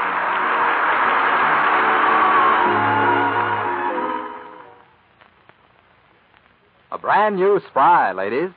New Easy Mix Spry cuts cake mixing time by 2/3.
This is Lieutenant Jack Scott with the 1st Canadian Army in Belgium. I got a letter from my mother out in Vancouver today, and she's kind of worried about something. Seems that the deadline for mailing Christmas presents to the troops over here is getting close, and she's pretty much in a fog about what kind of a gift will be suitable for a son who's in France or Belgium, or maybe in Holland. There are probably a lot of mothers and wives who are in the same boat, so I've got 3 fellows here at the microphone, our own particular brain trust, to find out what the troops really want. From left to right, here they are. Well, I'm Corporal Bob Christie from Toronto. Corporal Jock Monroe here. My town's Montreal. Right. And I'm Lance Corporal Walter Hall of Bowmanville, Ontario. Right. Well, now, how about this, Bob? Well, frankly, I hadn't given Christmas much thought, except kind of figuring the war might be over by then. But you're right, Jack. We're in a different boat this year than last, and I guess it's going to be tougher for the people at home to know what to send. That's right. I'll tell you one thing, though, that's a sure bet. Well, what's that, Jock? Practically anything to eat that you can't get to eat over here. Such as? Well, canned fruit juices, or tomato juice, biscuits, coffee, homemade candies, nuts, fruitcake, almost any kind of canned stuff. Except bully beef. Sure. Things like canned shrimps and lobster, even canned soup now that the weather's turning cold. I think the thing to say is to send the guy the particular food he used to go for when he was home. It's going to be kind of hard to send over strawberry shortcake. Walter, what suggestions have you got on this? Well, there are certainly a lot of things we don't want. We don't want anything we have to pack. And most clothing is pretty well excess baggage. Except socks. You can always use socks. And most of the guys would go for a sweater. One of those turtleneck kind, khaki color. Well, how about books? How about that, Bob? Well, yes, books would certainly be okay to get. I'd say especially the digests that have a variety of reading. Well, what about serious books? Well, that depends on the guy, of course. Personally, I find a lot of our fellows do read the serious stuff. Yeah, so long as they don't send Dr. Eliot's 5-foot shelf. You know, a kit bag only measured about 2'6". Here's a point. Most of us get a regular supply of certain articles from the mobile canteens. Mm-hmm. And we're usually stocked up with razor blades, tooth powder, shaving cream and that sort of thing. Mm-hmm. Well, how about pin-up gals? I'm getting mighty tired looking at the side of that tent. You're right there, Jock. Of course, the pin-up gals we want most are the ones we're married to. Why don't all our mothers, wives, and sweethearts go and get a darn good picture? That's sure to score. That's a great idea, Bob. There are a lot of little things that most of us haven't got, you know. Like, well, a pocket-sized pair of scissors is a mighty handy. Most guys haven't got a can opener, neither. Yeah, not one of those with a crank. Don't forget that collapsible slip trench, Jock. We could all use that. With a zipper attachment, eh? Well, I think that ought to give them a fair idea. To wind this up, let's answer this question. What would you 3 most like? What about that, Bob? Well, put me down for that turtleneck sweater. And a chamois leather vest. You're in. And, Walter, how about you? I'll settle for that tomato juice, thanks. And how about you, Jock? I'd like a pair of fur-lined leather gloves. Well, now they know. Well, there's just one thing we haven't settled. What's that? Well, what do they want for Christmas at home? Well, let's adjourn to the nearest cafe and talk about that. Yeah. Say, I saw a really slick pair of blue wooden shoes across there with gold This is buttons Jack Scott on. signing off from Belgium.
This is Shirley Temple, wishing all of you the happiest possible Christmas, and hoping that you'll soon be back home. God keep you safe till then.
In a winter wonderland.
white Christmas, just like the ones I used to know,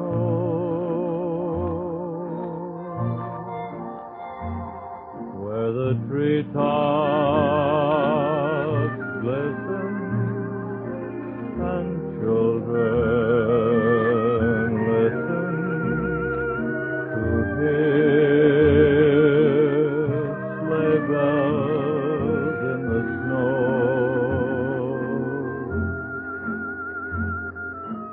I'm dreaming of a white Christmas, with every Christmas card I write. May your days be merry and bright, and may all your Christmases be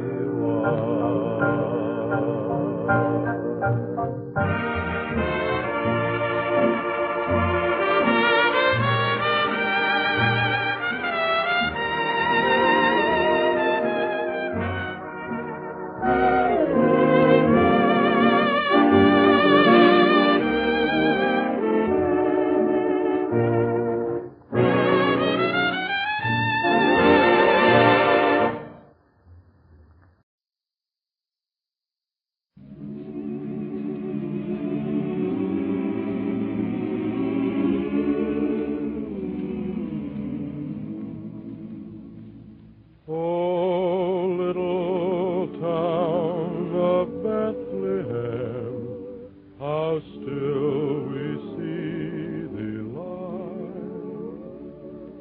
above thy deep and dreamless sleep. The silent stars go by, yet in thy dark street shine the everlasting light. The hopes and fears of all the years are met in thee tonight. For Christ is born of Mary and gathered all above, while mortals sleep. The angels keep their watch of wondering love. O morning stars together proclaim the holy birth, and praises sing to God our King, and peace to men on earth. We hear the Christmas angels, the great glad tidings tell. Oh, come to us, abide with us, our Lord Emmanuel.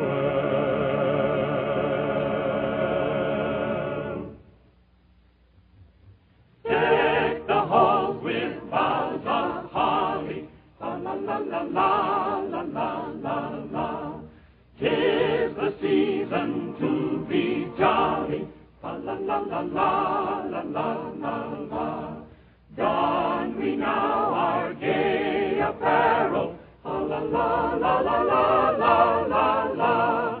Troll the ancient Yuletide carol, la la la la la la la la la. See the blazing Yule before us, la la la la la la la la la. Strike the harp and join the chorus,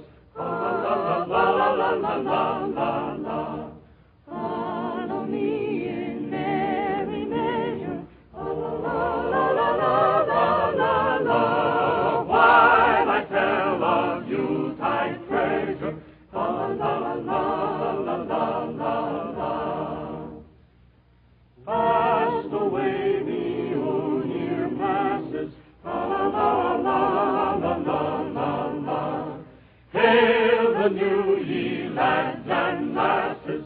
La la la la la la la la la.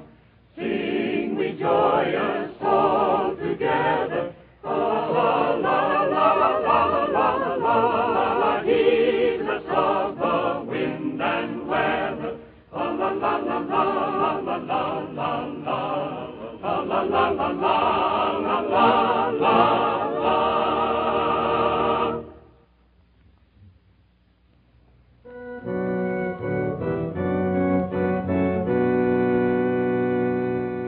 God rest ye merry gentlemen, let nothing you dismay. Remember Christ our Savior was born on Christmas Day to save us all from Satan's power when we were gone astray. Oh, tidings of comfort and joy, comfort and joy. Oh, tidings of comfort and joy. From God our Heavenly Father, a blessed angel came, and unto servant shepherds brought tidings of the same. How that in Bethlehem was born the Son of God by name. Oh, tidings of comfort and joy, comfort and joy. Oh, tidings of comfort and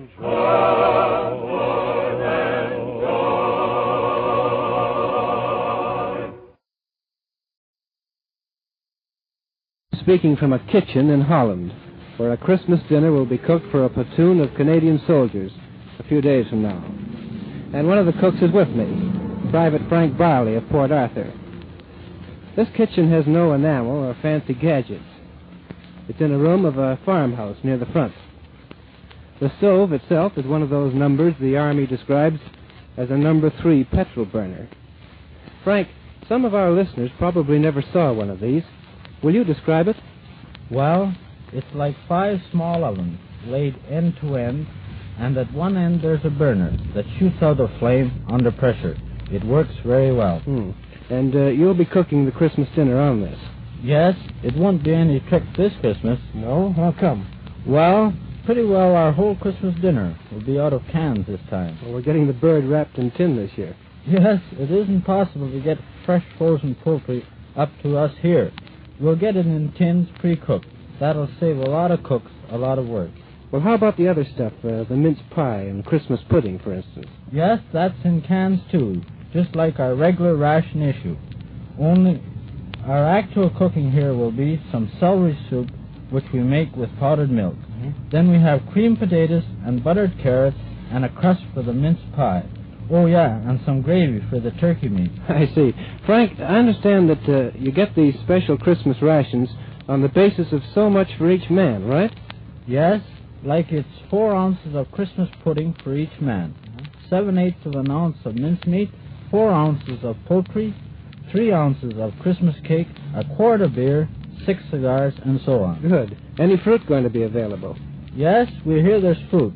We don't pick up our rations until tomorrow, but I hear there's apples, oranges, and pears available. We're hoping to get some Barcelona and almond nuts, too. Well, that's swell. It sounds like it's going to be a good feed. Yeah, it won't probably be as big a spread as we had in England last year, but I guess we'll all appreciate it more up here. I'm cooking for 50 men, and I figure there'll be enough for everybody. Maybe even get in some extra helping. Well, that sounds encouraging. I hope the cook down our way does as well. Frank, how about you cooks yourself? When do you have your Christmas dinner? Well, we eat after everybody else, and I guess we'll start cooking at about 9 o'clock Christmas morning, serve it up around 1 o'clock, and so we'll be eating in the afternoon. You guys are sort of like the mothers at home. Everybody has a good time except them, eh? Well, we don't get in on the meal when the officers serve the men, but there's a big satisfaction for a cook in being able to put up some good chow. Another thing is we know that there won't be any squats from the guys that day. Well, where will these fellows be eating this meal, Frank? Well, we've rigged up a room in the house here as a kind of dining room, and if we don't get a sudden order to move, we'll be eating it there. Well, out of mess tins, of course. Oh, yeah. We're pretty short of plates around these parts. No, nothing fancy this year.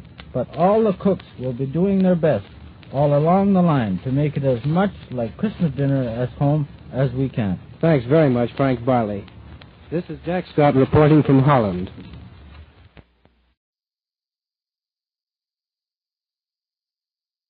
When the blue of the night meets the gold of the day, someone waits for me.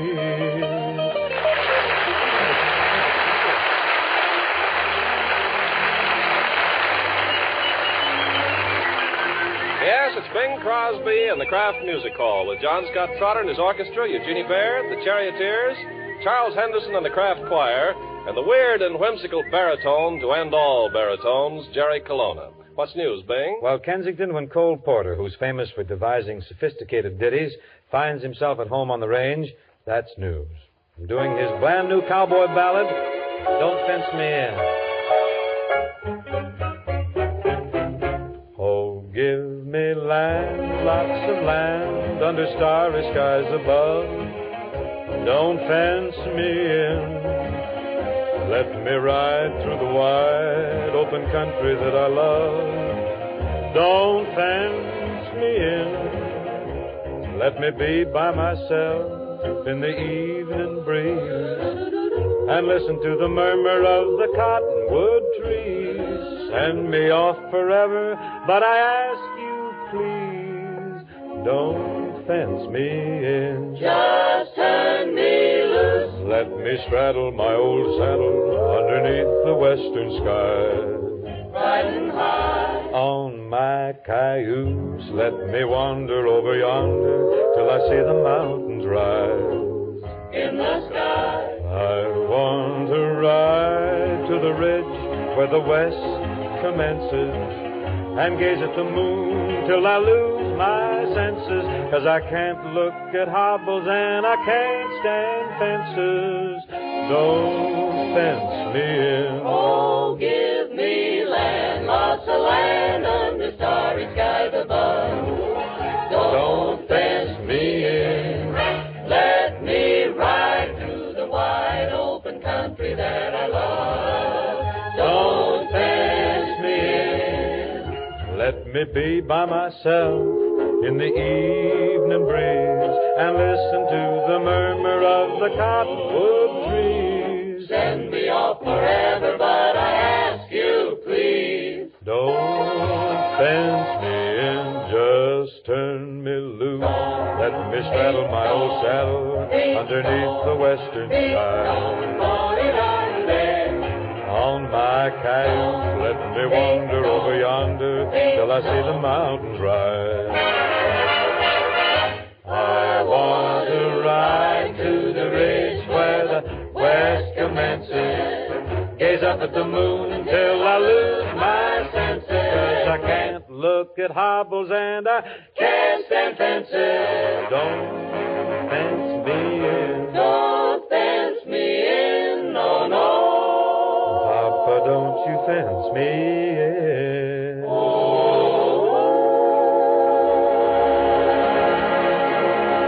So leaving the home on the range, leave us list to a lad with a word for those who rule the range in the home. Oh, It's a pretty sure prediction that in the next 10 days you'll be having folks drop in for snacks, on invitation or on the spur of the moment. In either case, refreshments will be ready in a jiffy if you have on hand some of the 7 delicious Kraft cheese spreads.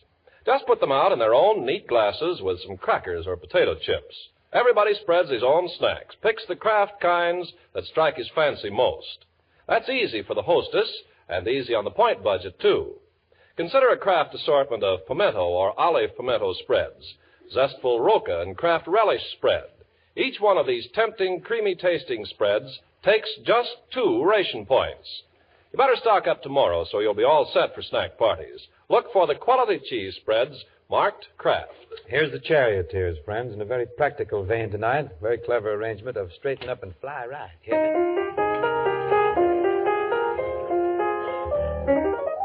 A buzzard took a monkey for a ride in the air. Ride Now, the monkey thought that everything was quite on the square. Who's the square? You. The buzzard tried to throw the monkey off his back. Bop. But the monkey grabbed his neck and said, Now look here, Jack. Straighten up and fly right. Straighten up and fly right. Straighten up and fly right. Cool down, Papa, don't you blow your top. Ain't no use of jiving. What's the use of jiving? Straighten up and fly right. Cool down, Papa, don't you blow your top. Well, the boss told the monkey, you're choking me. Really sure, hold it, I'll set you free. The monkey looked the buzzard right dead in the eye. And your story's so touching. It sounds like a lie. Straighten up and fly right. Straighten up and stay right. Straighten up and fly right. Cool down, Papa, don't you blow your top. Straighten up and fly right. Straighten up and fly right. Straighten up and fly right. Look out, Jack. You're snapping your cap. Ain't no use of jiving. What's the use of jiving? Straighten up and fly right. Cool down, boy, you're gonna blow your top. Well, the buzzard told the monkey, you're choking me. Really sure, hold and I'll set you free. The monkey looked the buzzard right dead in the eye. And said, your story's so touching. It's still a lie. Straighten up and fly right. Straighten up and stay right. Straighten up and fly right. Cool down, Papa, don't you blow your top. Straighten up and fly right. Straighten up and stay right. Straighten up and fly right. Cool down, Papa, don't you blow your top. Very good, Ben, very good. You know, Jerome Kern has written some of our finest melodies, songs that are musically eminent and international in their appeal. His latest job for the Deanna Durbin picture marks his silver anniversary, the 25th score that he's written. Yip Harburg wrote the words for this particular song from the score, and if I can handle it right, I'm sure you'll agree that it's one of Mr. Kern's best songs.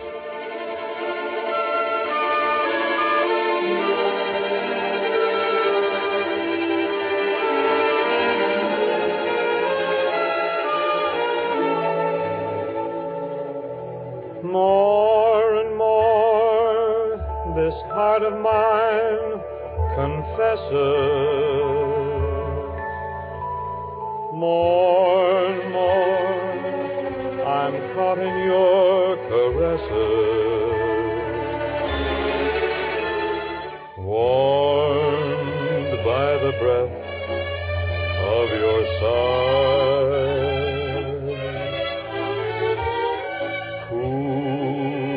By the blue of your eyes. More and more, I find it more than thrilling to share this dream that needed fulfilling. More and more, I'm less and less unwilling to give up wanting more and more of you.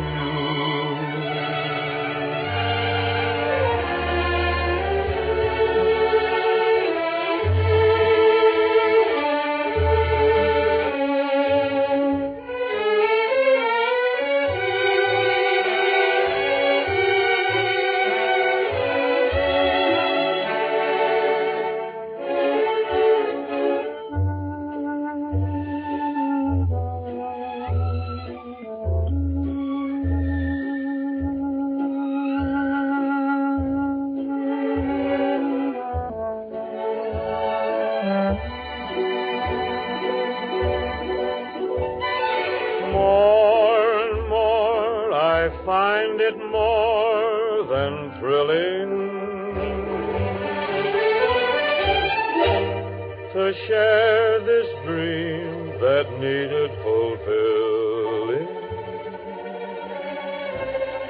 More and more, I'm less and less unwilling but wanting more and more of you.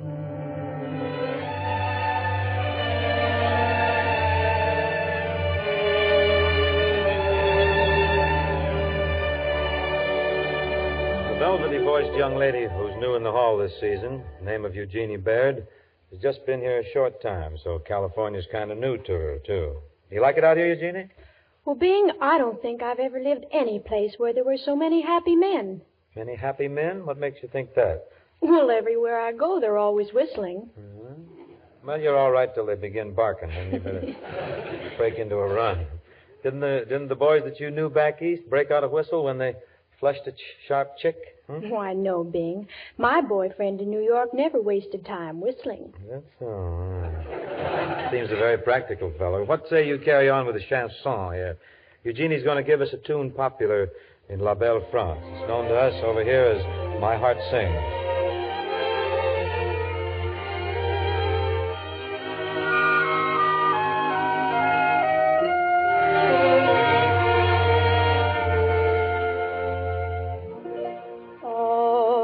Sudden my heart sings when I remember little things, the way you dance and hold me tight, the way you kiss and say goodnight, the crazy things we say and do, the fun it is to be with you, the magic thrill that's in your touch. Oh, darling, I love you so much. The secret way you press my hand to let me know you understand the wind and rain upon your face, the breathless world of your embrace.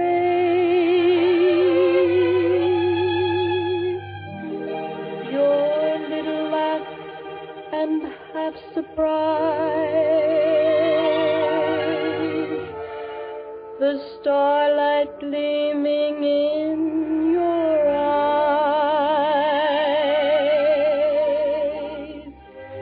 remembering all those little things,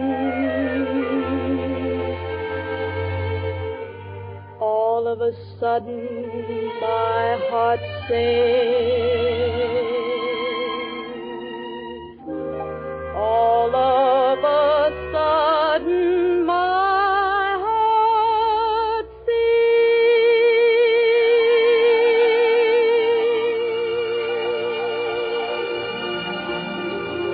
That's delightful, Eugenie. Lovely. Really smooth. Comes now a stellar personality in the vocal world. That brilliantly balmy, barrel-chested baritone with the barrel tones, that singing Joe Stalin. Gentle Jerry Colonna.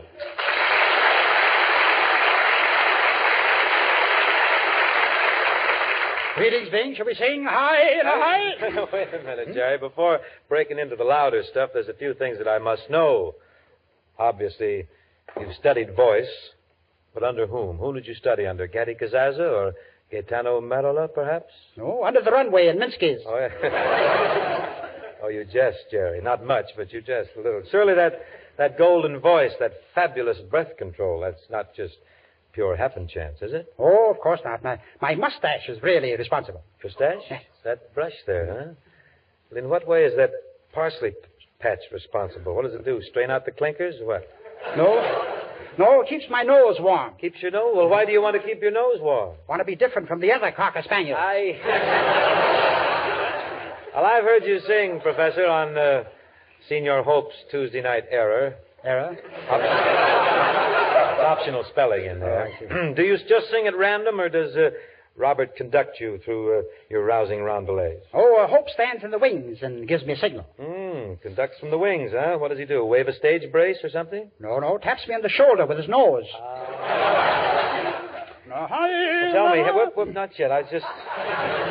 We're going to break out into something. Look, Hedgehead, do you intend to make this thing your career, this vocal thing? Are you going to build on it? Oh, no. I sing just to kill time. You got quite a weapon, too. I'll just pass the word to John Scott Trotter if you want, and you can rip out a roulade right here. What key do you sing in, Jeff? Anything at all but do. First I sing high, then I sing low, high, low, high, low, sing high. Low, high, low, high, low. How do you achieve a range like that? Got my Adam's apple on a yo-yo. Obviously, I can't win here. I've got to finish out of the money. Will you sing something? And it'll be something. By all means.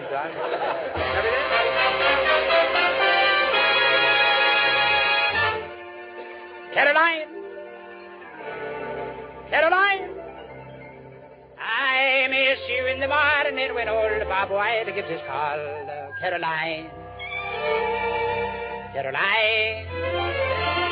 I miss you at the sunset when the evening and the shadows are fall. Caroline,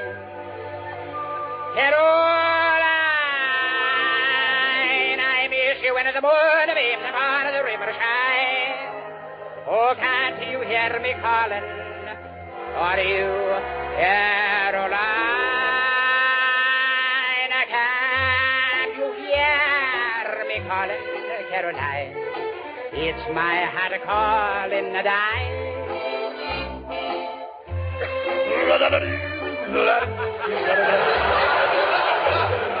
Caroline, sweet girl of mine. Your eyes divine, those lips like wine. Things are so fine, we're off to dine, partake of wine, my Caroline.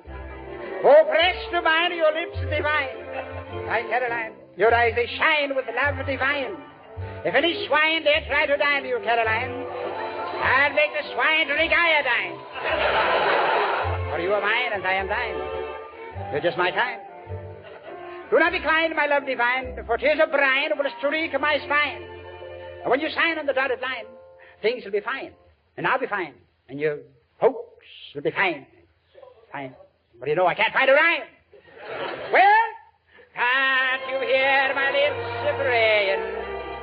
Can't you hear my soul saying? Can't you hear me calling? What's the matter, you deaf or something? Caroline, you hear me shout? Caroline, won't you be mine? Hurry, answer me, Caroline. The song is almost over. Too late. It's over.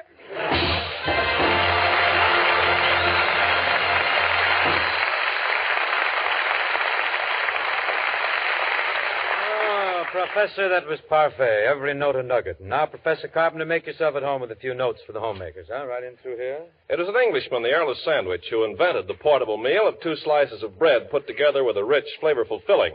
But we Americans popularized the handy sandwich. And today, more Americans are carrying sandwiches than ever before in history. The fillings for good sandwiches are quite a problem these days, so I want to tell you how to make the ration points you spend for fillings do double duty. Use Kraft cheese spreads. With these cheese treats, you spread in rich, moist goodness and tantalizing flavor at one and the same time. Take, for example, the 4 Kraft creamy kinds. Kraft pimento and olive pimento spreads, the zestful roca, and Kraft relish spread with the chopped pickles all through it. These rich-tasting, flavorful spreads take just 2 ration points a glass, and any one is all the filling you need for a swell sandwich. Look for them at the food store tomorrow. You better stock up both for lunchbox sandwiches and the wonderful holiday snacks you make in a hurry with Kraft cheese spreads.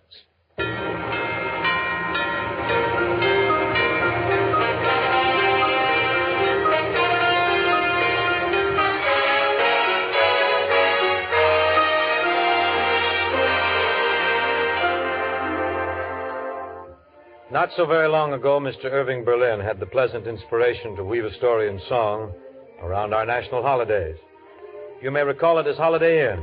It was the tale of a restive lad who wanted to rest, wanted to give up the gay, giddy whirl of cafeteria society. He thought he'd exchange his exhausting career as a crooner for fun on a farm. Thought farm life was for the lazy. Foolish boy. Yes, the simple life's for me, he told his inner man. And the two of them, they made a lovely couple, were so pleased that they just burst right into melody. Let's start the new year right, 12 o'clock tonight. When they dim the light, let's begin. Kissing the old year out, kissing the year in. Let's watch the old year die with a fond goodbye, and our hopes as high as a kite. How can our love go wrong if we start the new year? Bring out the old year. Let's start the new year right. But that boy found an out. He opened an inn, planned to reconvert his farmhouse, keep it open only on our 15 big national holidays, thus giving him 350 non-working days. A genius, that boy, really. Giving Irving Berlin a chance to create songs commemorating such a day as Abraham Lincoln's birthday, par exemple.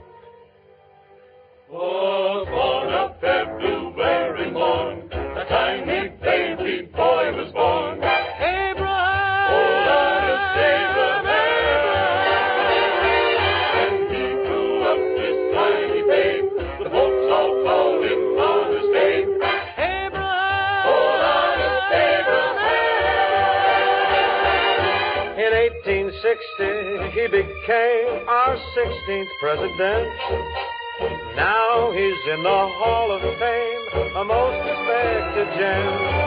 And that is why we celebrate this blessed February date. Abraham, Abraham, thank the Lord for Abraham. Well, if you're wondering whether or not there was romance in this deal, there sure was. And très compliqué, too. Something about our boys' former nightclub partners. A gentleman dancer and a gentle doll trying to cut in on the loot. And there was another babe in the picture, too, making this thing quite a Megillah. Along about Valentine's Day, our lad decided to do a bit of lyrical leveling. Be careful, it's my heart. It's not my watch you're holding, it's my heart. It's not the note I sent you that you quickly burned. It's not the book I lent you that you never returned. Remember, it's my heart. The heart with which so willingly I part. It's yours to take, to keep or break. But please, before you start, be careful. It's my heart. But then came spring, and l'amour was simpler. And so was our boy. Came robins and crocuses and sulphur and molasses. Came even Easter. And that light-hearted lad joined right into the love parade. In your Easter bonnet, with all those frills upon it, you'll be the grandest lady in the Easter parade. You'll be all in clover, and when they look me over, you'll be the proudest fellow in the Easter parade. On the avenue, Fifth Avenue, photographers will snap us, and you'll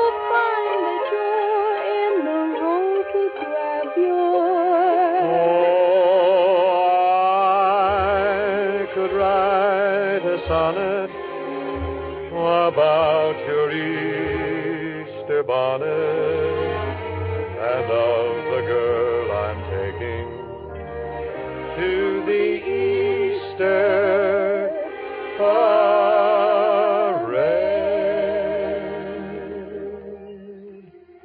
Well, our hero was a business success, even though his harmony was a little off, and even though his love life got loused up. But success took our happy little band to Hollywood, where our faithful boy wound up with the chick of his choice. And there amidst the California sunshine and flowers, and the outstretched palms of the agents, they settled among the orange blossoms. And they dreamt about the happy days back in their Connecticut home, up above Hartford, just a little below zero. To this very day, they appreciate the red Pacific sunsets and the blue Burbank skies. But most of all, they miss a white Christmas. I'm dreaming of a white Christmas, just like the ones I used to know, where the treetops glisten and children listen to hear sleigh bells in the snow.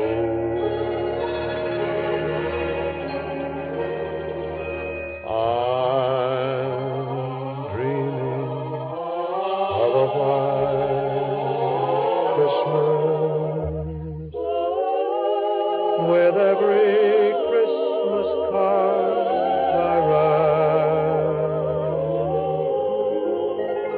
May your days be merry and bright,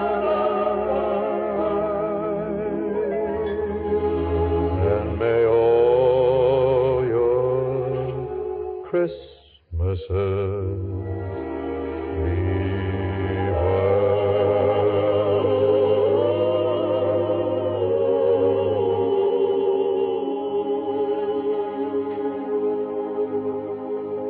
Just to have a word here before we close the old hall. You know, the best Christmas presents money can buy are still those ever-loving war bonds. When you give a war bond, you're giving yourself a stake in the future of free men everywhere.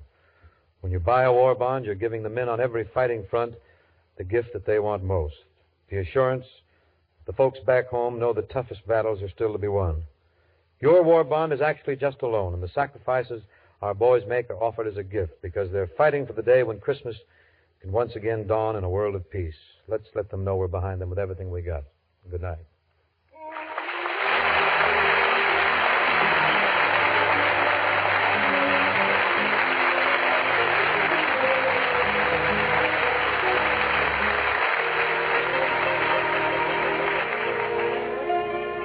Tune in the Kraft Music Hall next Thursday when our usual Christmas show will include the Kraft Choral Society, with Bing singing Adeste Fidelis in Silent Night, and with John Scott Trotter and his orchestra, Eugenie Baird and the Charioteers.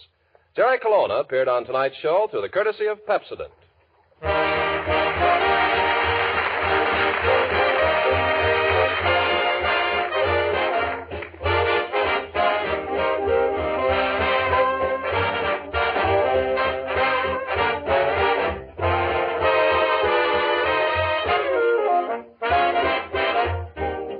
If your turn is next in the merry round of Christmas-time parties, treat your guests to a variety of surprises made with Pabst-ett cheese food.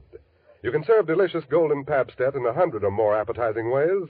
Pabst-ett spreads and toast to perfection for sandwiches and snacks.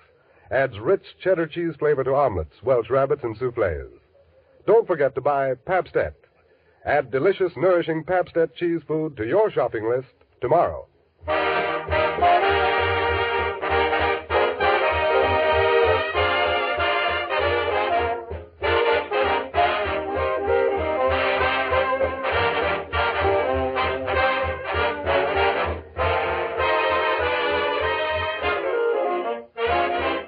National Broadcasting Company.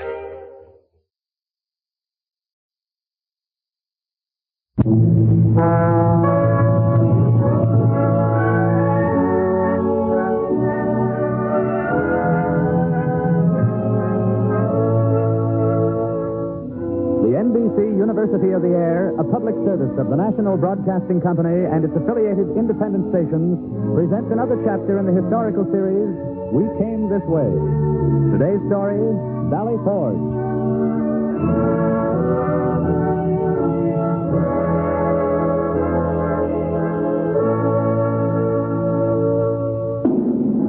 December 1777, Valley Forge, crucible of faith, the ordeal of the American Revolution. Valley Forge. It was so different in the spring. The sun was on the green meadow, and the scent of wild honeysuckle was on the wind. The kingfisher waited for the shad at Pauling's Ford, while overhead the migrant ducks rising from the sound wound with the Schuylkill. Ice is on the Schuylkill now. Ice and snow. It is winter. Cold. Very cold. The coldest winter in the memory of Pastor Muhlenberg. And blood is on the snow of Pennsylvania. A fine dust of hail runs before the wind and covers the bloody footprints.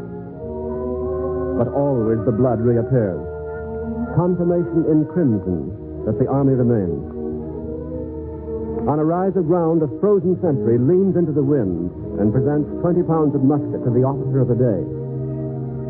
The two men shiver, and the sentry kneels to bind the rags tighter around the shoeless stumps of his feet.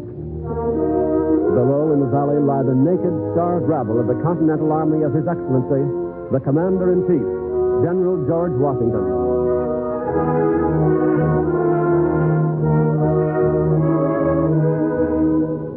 They stand there, the sentry and the officer. The sentry speaks. Begging your pardon, Captain, but what's for breakfast? Breakfast, Henry? Yes, Captain. Fire cake and water. Oh, I hoped... Well, what's for dinner, Captain? Fire cake and water, Henry. Then, Captain, please, sir, what's for supper? Fire cake and water. Fire cake and water. Today, tomorrow, and the next day. Fire cake and water. That's all, Henry. May the Lord send that our commissary of purchase live on fire cake and water until perdition. Now, back to your tent, Henry. You might as well freeze where it's a little warmer.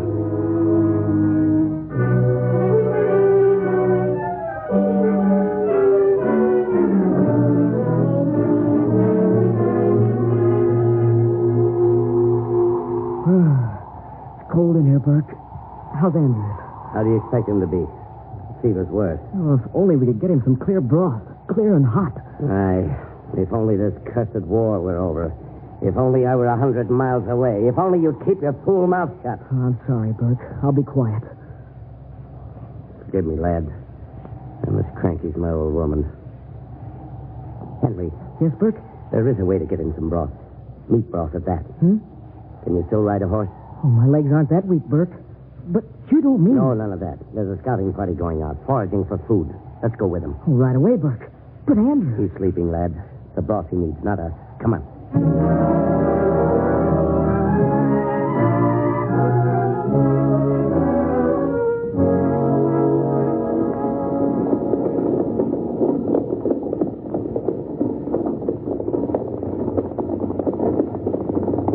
Pull up, farmer. Pull up there. Yeah? What do you want? There's meat in the wagon, Captain. Pull it out, Buck. Yes, sir. That meat belongs to me. It's veal, Captain. Fine veal, sir. Put it down, you blackguards. That meat belongs to me. Does it, farmer? I say the meat belongs to me. Good. Then we can talk business. Where you bound? Well, that's my business. You go to Philadelphia, farmer, don't you? I said that's my business. You tell the Lord how and leave us to starve. Buck, men, easy, I said, easy. Farmer, we're not thieves, we're soldiers. The army pays 10 cents a pound for veal. It's a good price. The British pay 10 shillings. You dirty profiteering dog. Back, Buck. Well, I say pull back. Well? Yes, Captain. Back, girl. Back. Farmer, if you are an American, you'll not sell to the enemy and see your own soldiers go without. I don't know anything about that. Have you silver? No, but we've good continental currency. Continental currency, do you say? Give me a wagon load of your continentals. I'll give you my veal pound for pound. All right, farmer. You can go. But we shan't forget. No, that's where we won't forget.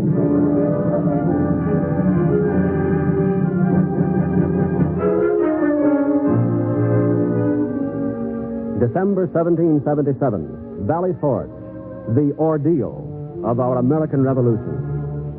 Hunger and sickness and death.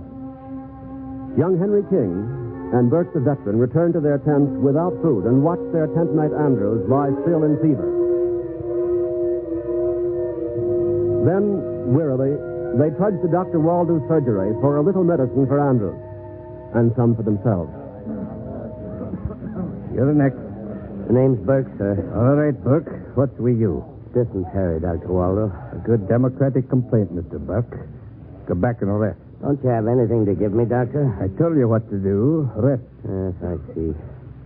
Then, Doctor, something for Andrews. You saw him last week, sir. The fever's still bad. I remember. Orderly. Give him some mutton and grog for the sick man. Right away, Dr. Waldo. Is that all, Doctor? Mutton and grog. Well, I suppose it's no use. Be thankful for the mutton and grog. There'll be none of it tomorrow. Orderly, take charge. I'm going to see General Washington.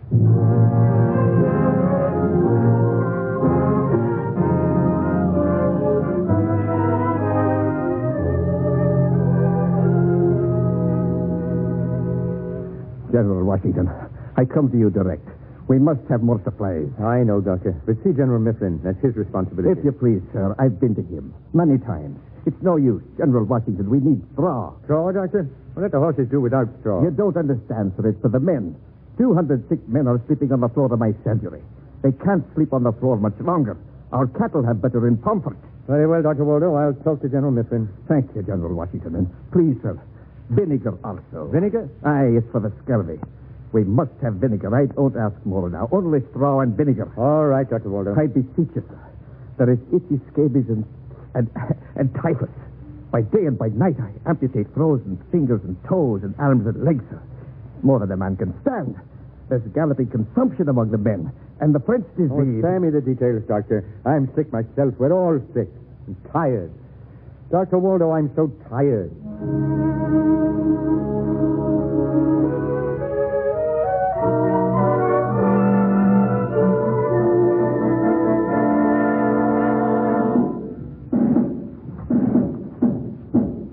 Company! Halt! At ease. Men, I have good news. There's a Christmas present come from our allies, from the French. It's a food, Captain. Better than food, Burke. Listen, men. The Commander-in-Chief, General George Washington, congratulates the Army on the arrival of a French vessel at Portsmouth Harbor. She carries a cargo... Listen, men. A cargo of 40 brass cannons, 4-pounders, men, 19 9-inch mortars, 500 9-inch bombs, 4,120 stands of arms.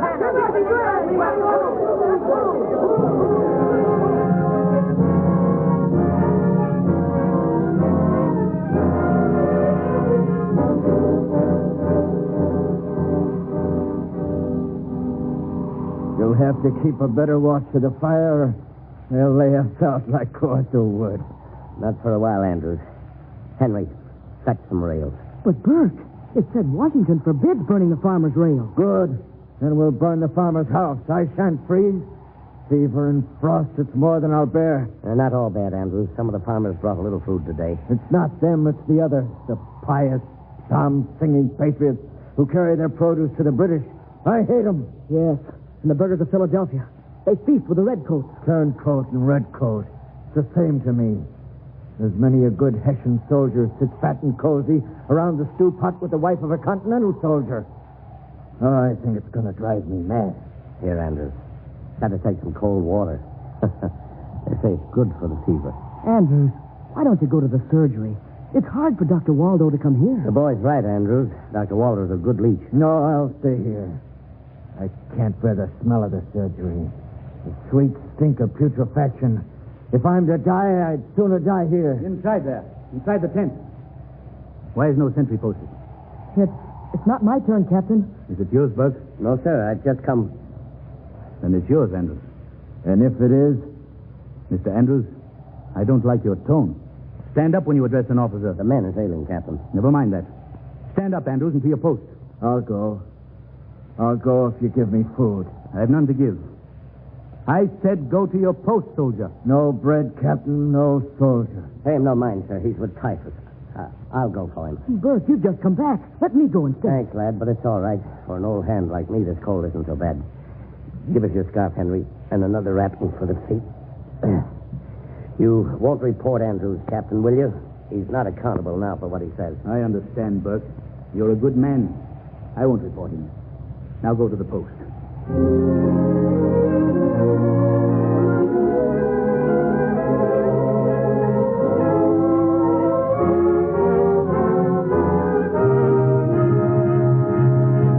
Henry, did you find him? Not a sign of Burke. Andrews, there isn't a trace of him. I can't understand it. It's not like him to be gone so long. He should have been back 2 hours ago. Where could he go? I tell you, I don't know. Did you look for tracks in the snow? Oh, Andrew, I didn't think of it. I'm a fool. Never mind that, Henry. Help me up. Where are you going? Where do you think? He'll be taken for a deserter if he's found. He'll be shot. Oh, you can't go, Andrews. You're sick. I'm going to look for him myself.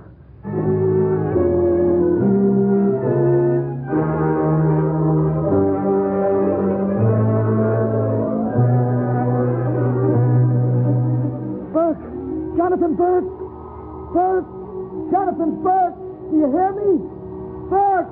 Jonathan Burke! Burke!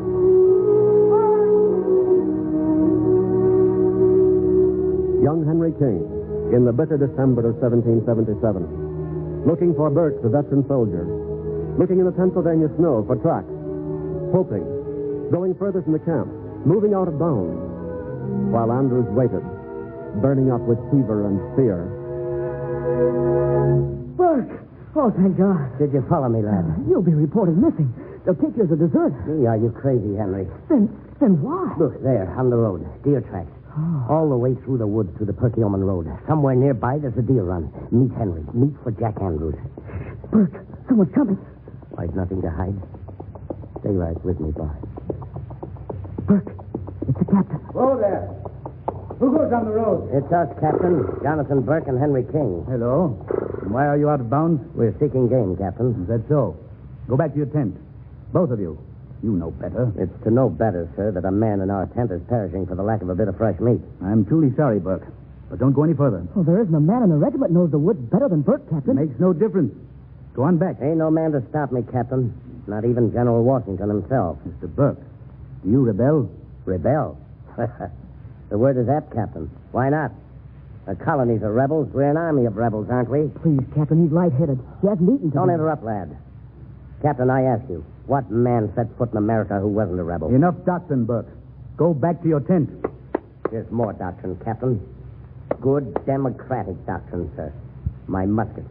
What do you mean, Burke? There's a charge of gunpowder in my musket, Captain. That's what I mean. It makes me the equal of his lordship. Mister, do you threaten me? Well, sir, you have only your sword. For the last time, go back to your tent. I'm going back. With meat, Captain. I shall have to do my duty, Mr. Burke. I shall have to report you. Get up. He'll report us for desertion, Burke. No, Henry. For insubordination, perhaps, but not desertion. He's no cold, formal aristocrat like some of the other officers. He doesn't stand on his rank. Let's go, Henry. The game won't wait for us, nor will Andrew's fever.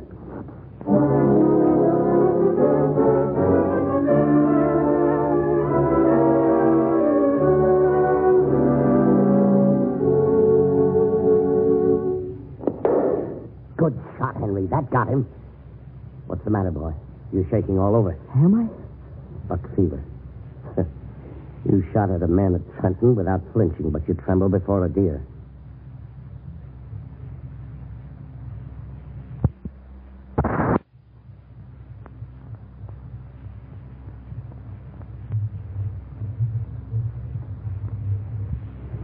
Oh, curse the war that makes a lad like Who's you. there? Oh, we're in for it, Burke. They heard the shot. Surround the men. Looks like we caught a couple of deserters. Don't let them get away.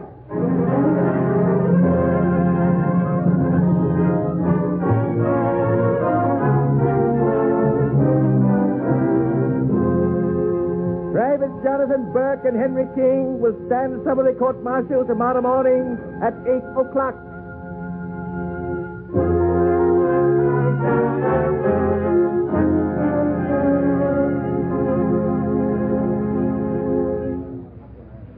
Those Those are the charges against them, General Washington. I see. Gentlemen, what have you to say? You can have a lawyer if you wish. Captain Edison has sent word that he'd be happy to represent you. Did he, General? We won't forget that. But if you don't object, General, I'd like to speak for myself and the lad. I have no objection. Proceed.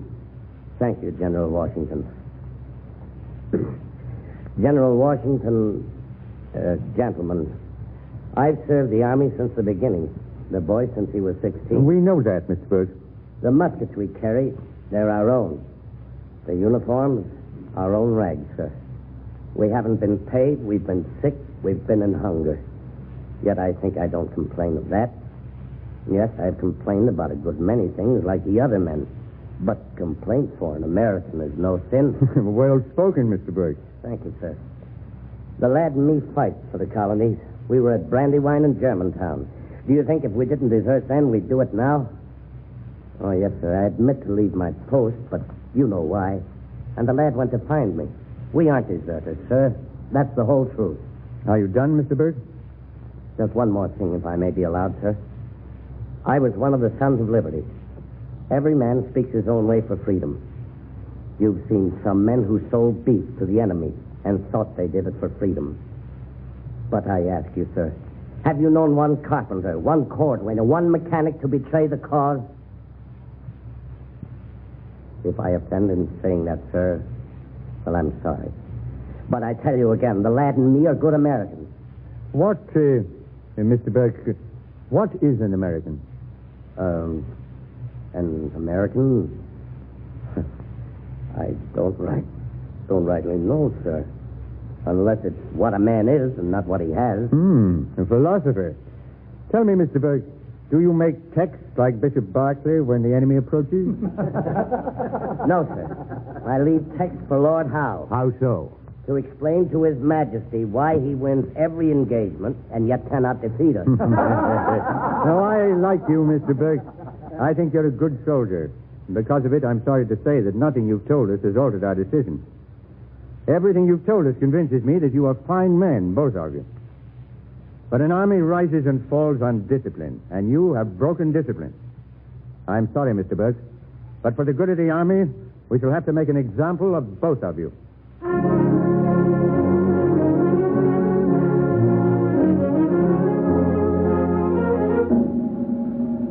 Jonathan Burke and Henry King, it is the order of the court-martial, General Washington presiding, that for the offenses committed, you are each to receive 20 strokes of the lash. I warn the men present against any demonstration or outcry. Provost, 20 strokes.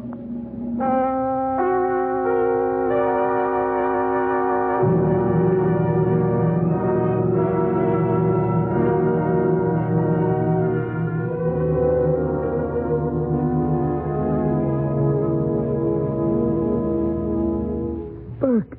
Where's Burke? Easy, Henry, easy now. Burke's asleep. He's all right. It was the cold more than the lash. The brutes, the filthy brutes. Andrews, go back to your blanket. You mustn't be up. That's all right, Henry. I'm stronger than you think. I'm Jack Andrews. Where I spit, no grass grows. Oh, how can you joke? I'll joke or go mad. What shall you have? Water. Andrews, some water. It's in my hand, boy. Here, hold up your head. More, Andrews. No more. You'll get sick. Oh, why did he go off with the deer? The dumb, scuttle-faced fool. You'd have done it for him, wouldn't you? Yes, I would. Henry, I hate them for doing it. Oh, they weren't unfriendly. It's the first time I've seen Washington so close. His nose is pitted with a pox, Andrews. But he laughed. You could see he was pleased by what Burke said. The greater the crime, then. I hate the army, Henry. I'm not going to stay another day. Henry, let's go. Let's get out. Let's quit. Andrews, you don't mean that. I'm sick. Sick, do you hear? I'm not going to die in this tent. Better in the snow where a man can fall asleep and think he's warm. Andrews. Burke. I thought you were asleep. No, not asleep. Just too weak to talk. Throw a stick on the fire. Go to sleep. I'm glad you heard. My mind is fixed. If you and Henry won't go with me, there are others who will. Andrews, you can't quit now. They whipped you. It's no skin off your back. You let them beat you when you say that? Oh, you're a man. Jonathan Burke, will you snivel and smile and give a kiss for a lashing? You're sick, Andrews. But I'm not mad. You were lashed. I had a fair trial. Your back isn't fair, Jonathan Burke. It'll heal. Go back to your blanket. Oh, no. I'm going. Out. You're going to stay here. Why? Tell me why. You belong here. You belong here. That's why. Men like you don't run from a fight. You just can't run away, Andrews. The fight follows. And you have to fight alone. What's the difference? You know what it is. No single man can make the fight. But all men together. That way. Together. Andrews, you can't run from the fight and find what you look for. What you look for is right here. Whose fight? The merchants? The aristocrats? Yes, the merchants, the aristocrats, if you will. But your fight, too. Everyone's fight.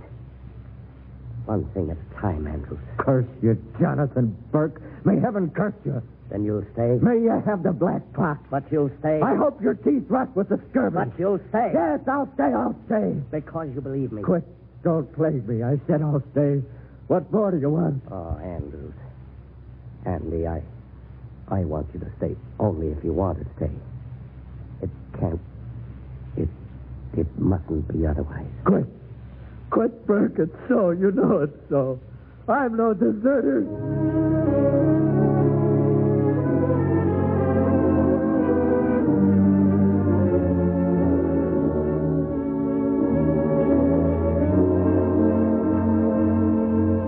Don't go, Captain. I want to talk. You need sleep, General Washington. Let Lord Howe sleep. I'm depressed. Tired and weary and depressed.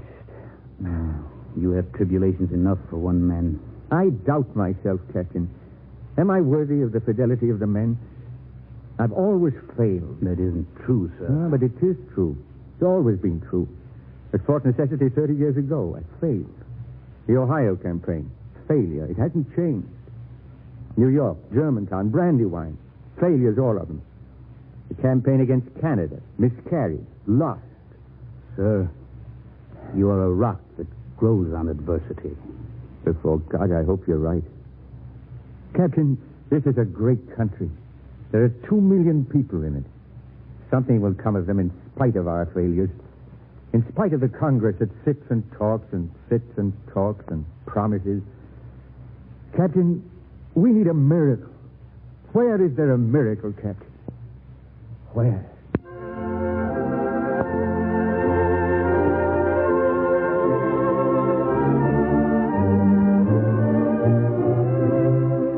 Valley Forge was the miracle. The miracle of 1777 and 1778. Out of it came the vibration of deathless music of our American Revolution. Out of the ordeal and the blood on the snow and the rabble in the tent, something emerged. First, spring came, and the stricken, starved men stirred and quickened in the thin April sun. Near where the New Hampshire engineers had bridged the Schuylkill, the men took ashes and sand and washed their rags in the river, and they were refreshed and clean. And that was a miracle. Then, another miracle. The shad and the thousands came boiling up the river to spawn. At Pauling's Ford, the half-crazy men stretched a net and rowed into the river, driving the fish before them. They ate the first fish raw. Then they cooked it and ate more. Then they salted the rest. A fat little man named Steuben began to drill them. Yes, he drilled them. They were awkward. They vexed him. He lost patience. But he drilled them. And they became an army. They became the disciplined army of the American Revolution. The army that marches still. The army that marches now. The army of freedom that will never die.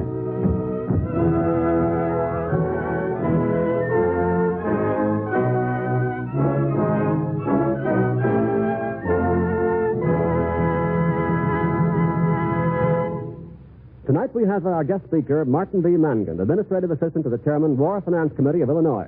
Mr. Mangan has important information to give us on war bonds. Mr. Mangan. Today is the anniversary of the Bill of Rights, which grew out of the struggle of the hungry and ragged little band of colonists at Valley Forge. Today's war, too, is being waged for the freedoms and rights of individuals. The bonds that help finance it are called the People's Bonds. The Series E war savings bonds, which were designed as a protection to the individual, are built around the principles written in the Bill of Rights.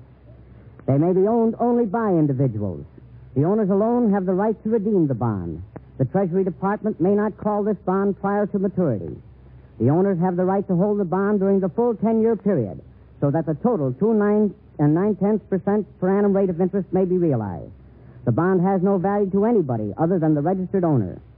A 60-day redemption clause was inserted in this bond by the Treasury Department to stimulate individual savings, fully realizing that when an emergency arose and the owners may need cash hurriedly, these bonds could be converted readily. The bonds, if lost, stolen, burned, or destroyed, will be reissued to the owner by the Treasury Department upon proper application and statement of facts. This feature is not true of currency. While Series E bonds are identical with currency, both being obligations of the United States government, bonds increase in value and currency does not. The Treasury Department had in mind, when creating the Series E bond, the safeguarding and protection of the individuals, in full accordance with the principle of the Bill of Rights, protecting the individuals for whom our present armed forces are fighting so nobly and for whom those at Valley Forge so gallantly fought. The NBC University of the Air has brought you Chapter 10 of We Came This Way. Next week, We Came This Way will present Lafayette. A handbook containing background information with suggestions for further reading is now off the press. We shall be happy to send you at cost this valuable We Came This Way handbook, especially written for the current series.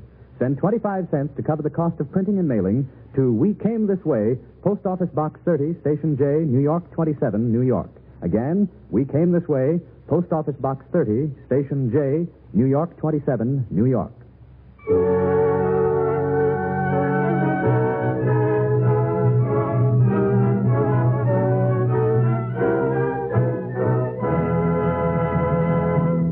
Valley Forge was written by Morton Wishengrad and directed by Albert Cruz. The original music was composed by Dr. Roy Shield. Joseph Galicchio was the conductor.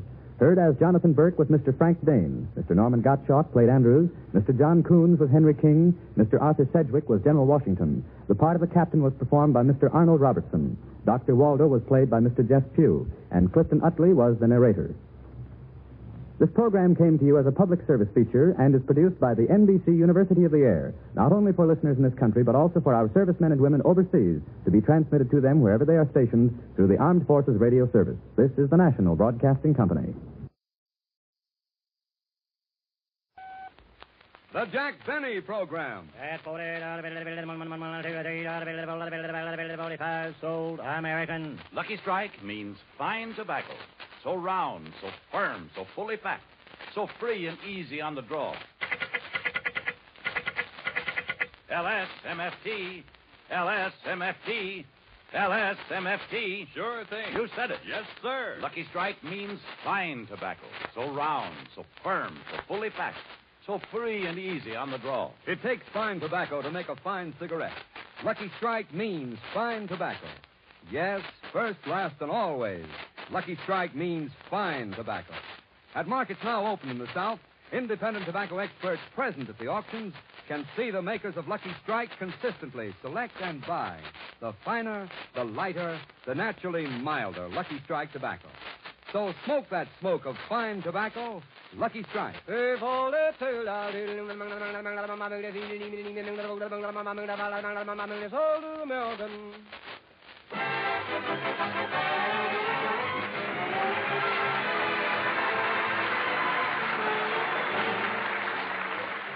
Lucky Strike program starring Jack Benny with Mary Livingston, Phil Harris, Rochester, Larry Stevens, and yours truly, Don Wilson.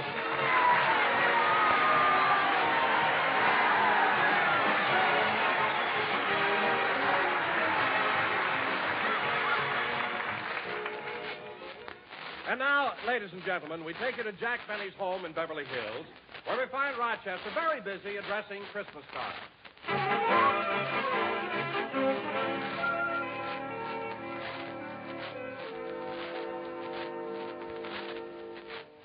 There. Just about 10 more and I'll be through addressing Mr. Benny's Christmas cards. Now, let's see. Mr. and Mrs. Bing Crosby and family, Mr. and Mrs. Eddie Cantor and family, Man, he sure killed a bunch of birds with those two stones.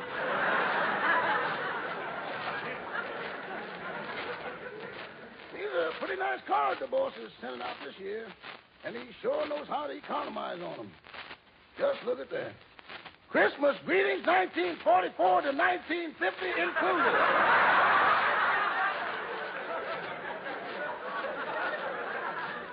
And to whom it may concern. Well, after I got all the cards addressed, doggone, I wish the boss would buy a stamp. I feel so conspicuous putting on that gray uniform and going from door to door.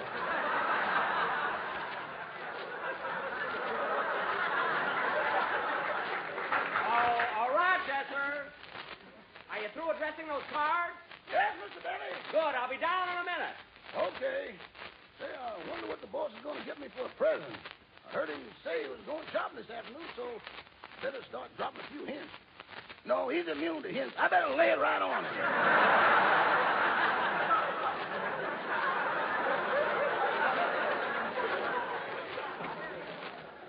So, you're all through with the cards, eh, Rochester? Yes, sir. Jingle bells, jingle all the way. Say, you sound happy today. What happened? Oh, nothing. I've just been thinking how lucky I am to be working for a man like you. Really? Yeah. Now, you take my friend Sam. He works for one of the stingiest men in the world.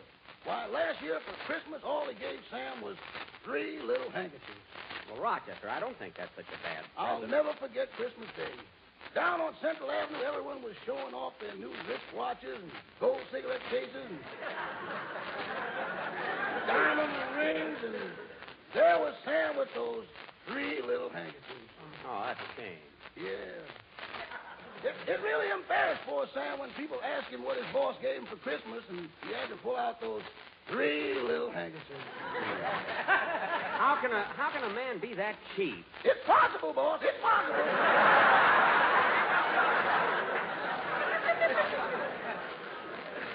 Well, Rochester, you don't understand the spirit of Christmas. The important thing is the fact that you're remembered. The gift itself is nothing. I know. That's the kind of propaganda I'm trying to overcome. Oh. Say, I better hurry up if I want to get my shopping done. I've got to pick up Miss Livingston first. Rochester, while I'm dressing, turn on the radio, will you? Okay, boy. And in case you don't like chops or steaks, then simply take a 12-pound standing rib roast. Cover generously with strips from 2 or 3 pounds of bacon, and then place in oven. While this is roasting, you can make a tasty frosting for your cake by mixing 1 quart of sweet whipping cream with a large-sized can of crushed pineapple and a pound of butter. Then call in all your friends and neighbors to help you eat this simple meal. Ladies and gentlemen, you have just listened to another weekly broadcast of Memories of Yesteryear. Rochester, wipe off my chin and get another station. Yes, sir. Ladies and gentlemen, does your complexion suffer from tattletale gray? Do the crow's feet around your eyes have fallen arches? Do you have dandruff? When you comb your hair, do your shoulders remind you of a white Christmas? They do? Then why don't you try a bottle of Sympathy Soothing Syrup? Remember, folks, sympathy spelled backwards is Yatapamys. Y-A-T-A-P-M-Y-S. Yatapamys, Yatapamys, Yatapamys, fight your blues away. Hey, Rochester, that's pretty good stuff. Did you ever use any of that sympathy soothing syrup? Boss, if it comes in a bottle, I've tried it. I know. And now, ladies and gentlemen, the Sympathy Soothing Syrup Quartet will sing Dance with the Dolly, accompanied by Snoochy Getz and the sweetest music this side of the La Brea Tar Pits Orchestra. Well, Snoochy Getz. He's got a good band, Rochester. See, I'll just have time to listen to this, and I'm going to walk over to Mary's house. That's what I'll do.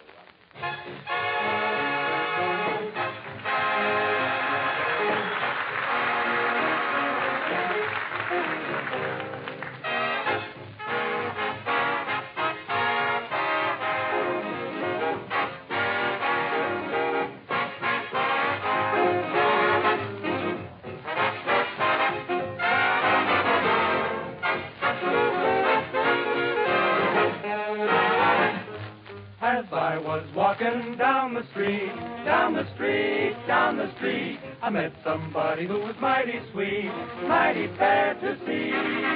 I asked her, would she like to have a talk, make some talk? All the fellas standing on the walk, wishing they were me. Oh, mama, mama, put the cat out tonight.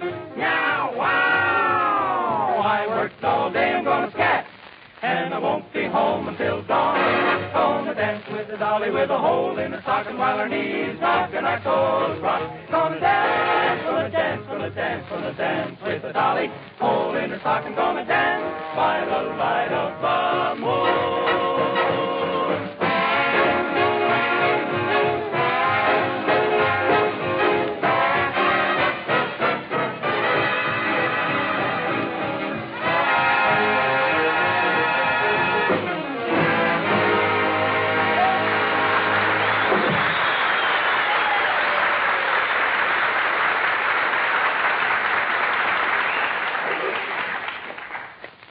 It's nice out today.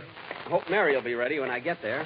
Ya-da-dee-da-dum, da-dee-da-dum, ba-dum, ba-bee-da-da-dum. Hello. Hello, little doggy. Ya-da-dee-da-dum, da-dee-da-dum, da-dee-da-da-da-da-dee. Da-da-da-da-da-da-dum. Go away, doggy. That's my own fault. Try to be nice to people. Sweet Georgia Brown. Oh, hello, Don. Oh, hello, Jack. I was just coming over to your house. You were? Yeah, I got that Christmas present you ordered for your sponsor. Oh, the ashtray? Good. Did you have it engraved like I told you to? Sure, Jack. Here it is on the side. See? Oh, yes. To my sponsor, Mr. Hill, I hope this ashtray you will fill. And when you do, just think of me and good old LS MFT. LS stands for Lucky Strike, and MFT means fine tobacco. So season's greetings and the like to you and yours from Little Jacko. Isn't that cute, Don? Yes. By the way, Jack, I hope you don't mind if it costs more than you expected. I had a little music box installed in it. A music box? Yes, our sponsor will love it. Gee, an ashtray with a music box is a swell idea. Let me hear it, Don. Okay, wait till I wind it up. Okay.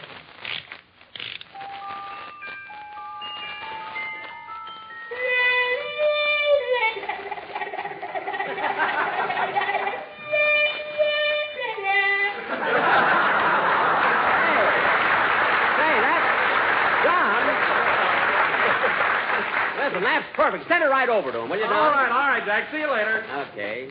Da-dee-dum-ba-da-dum-dum, sweet Georgia Brown. Here's the drugstore. I think I'll go in and try some of that sympathy soothing syrup. Seems to be good for everything. And that's just what I've got.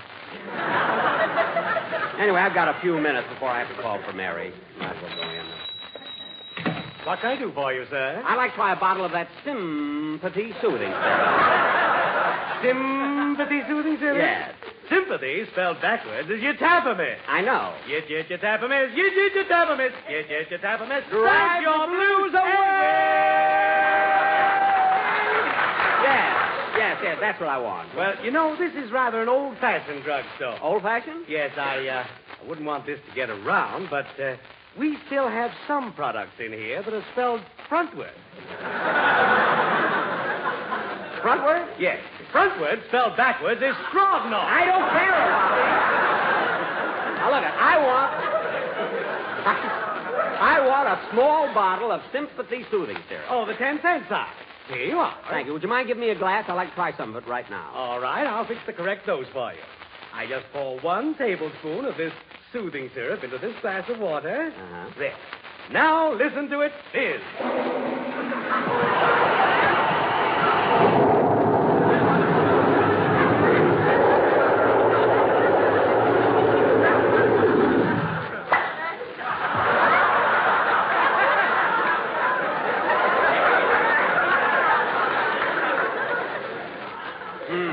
With a 25-cent size, we give you a hip boot.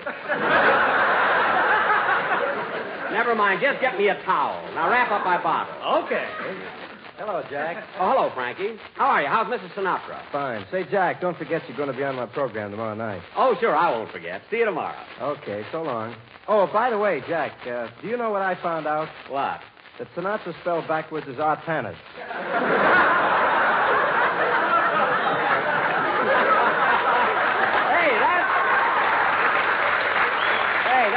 That's pretty good. So long, Frankie. So long, Jack. Why did I have to ask him to come on my program? His jokes will probably louse up my singing. What do you say, Frankie? Oh, nothing, Jack. Goodbye. Goodbye.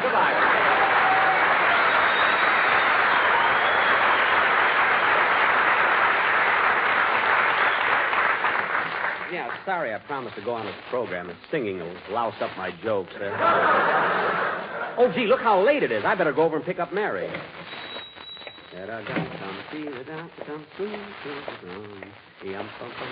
Pardon me, Mr. Denny. Yes? What is it, honey? Well, all the girls in my class in high school were collecting autographs and... Well, how do you like that? I only spoke to Frankie, and I got some of it on me.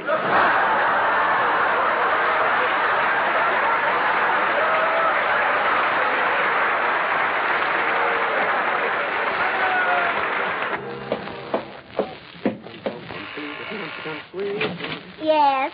Miss Livingston expect me, Pauline. Oh, yes. Come right in, Mr. Benny. Is Miss Livingston ready yet? No, Mr. Benny. I was just helping her squeeze into it. Into her what? Well, anyway, she'll be putting on her dress next. Oh, for goodness sake, why are women always late? Oh, hello, Jack. Oh, there you are, Mary. How come you're never on time when we have an appointment? What are you talking about exactly? 3 o'clock now, look. Cuckoo, cuckoo, cuckoo.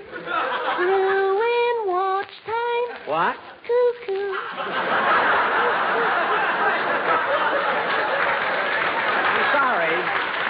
I'm sorry, Mary. I thought you were cuckoo. I mean, late.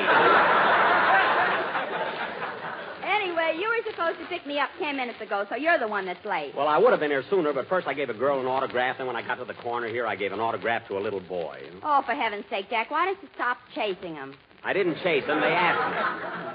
In fact, the little boy said that he'd be very happy if he could have the autograph of an actor as famous as I.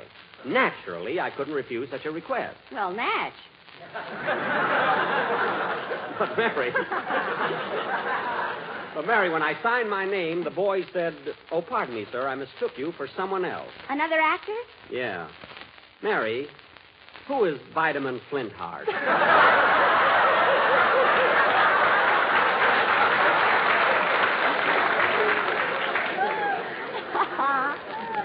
It's hard to explain, Jack, but Vitamin Flintheart is the same to Snowflake as you are to me.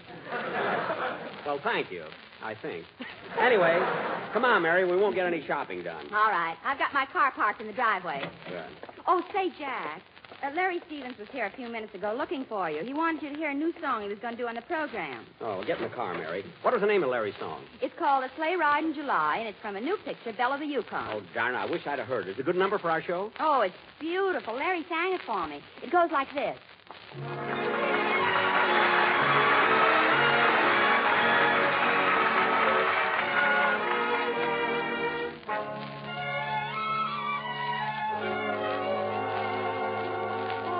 Mockingbird was whistling a sentimental tune, and I didn't know enough to come in out of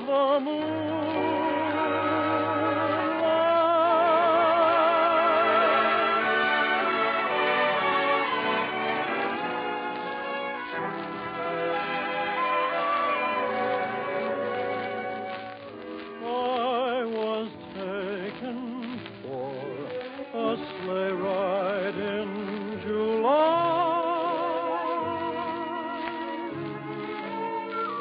Oh, I must have been a setup for a sigh. A mockingbird was whistling a sentimental tune, and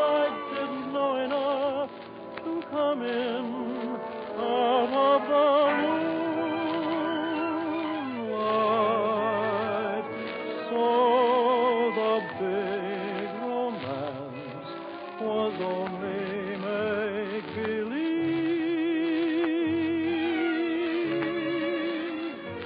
Just a sleigh ride on a balmy summer eve. My dreams were safe all winter, and then to think that I was taken for a sleigh ride in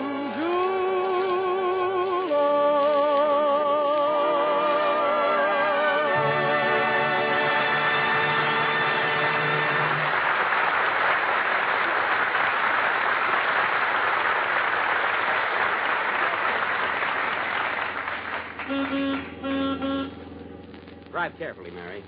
Not so fast. Slow down. Watch out, there's a red light. Now it's green. Now it's red again. Hey, wait, there are 3 red lights. No, they're green. No, they're red, but there are 3 green lights, too. Hey, there's a blue light. Jack, put on your glasses. That's a Christmas tree.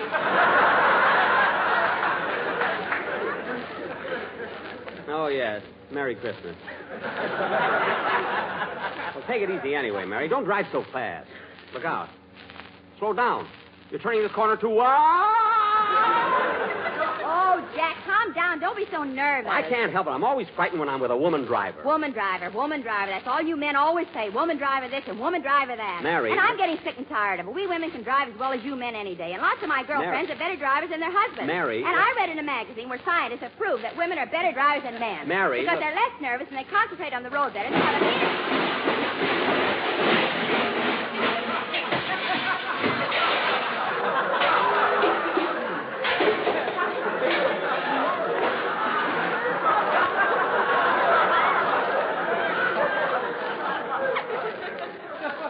Mary.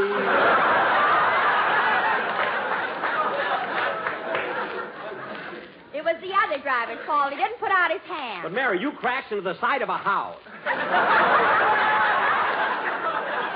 What? I kept trying to tell you for the last 10 minutes you've been driving on the sidewalk. My goodness, you've smashed your fenders, broken your grill, and busted your headlights.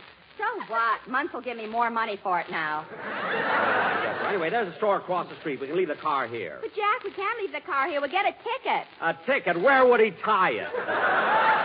Let's go.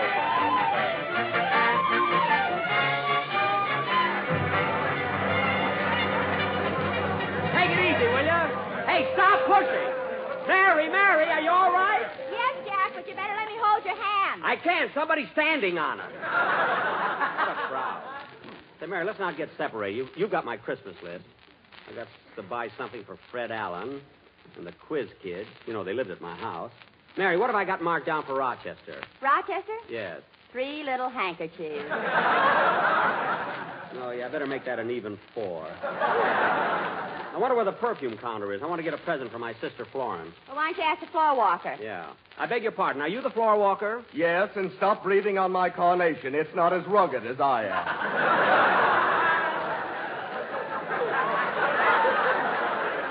What? They're hard to get, you know. I've kept this one for 3 years. For 3 years? How comes it looks so fresh? Because it's growing out of my chest. Anything else you want to know, nosy? Yes, I'm looking for the perfume counter. Where is it? It's straight down this aisle on the left. Oh, there it is, Mary. Let's go over and see if we can... I beg your pardon, mister. Oh, me? Yes, what do you think I ought to buy my wife for Christmas? Well, I don't know. Besides, that's a personal thing between you and your wife. You ought to figure that out yourself. Figured out myself, he says. I've been racking my brains and knocking my head against the wall, and do I know what to buy my wife? No. Well, I'm sorry, mister, but That's all right. I'll figure it out. You ask the guy a simple question. What does he tell you? Figure it out yourself. That's fine Christmas spirit. Silly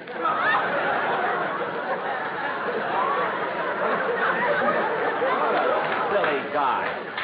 Come on, let's go to the perfume counter. All right, but you never get waited on. The girl is so busy. Well, I'll just reach over the counter and see what they have.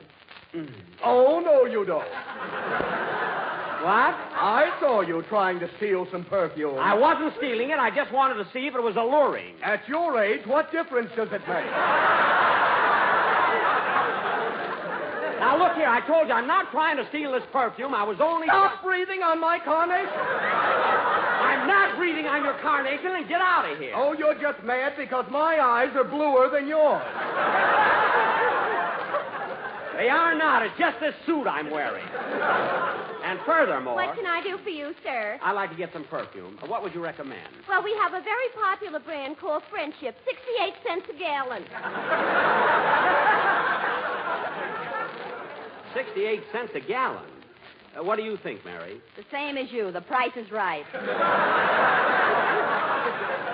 I didn't mean that. I was thinking about my sister in Waukee, and I wonder if she'd like this bottle of perfume. Well, pull out the cork. You can smell it from here. Oh, stop.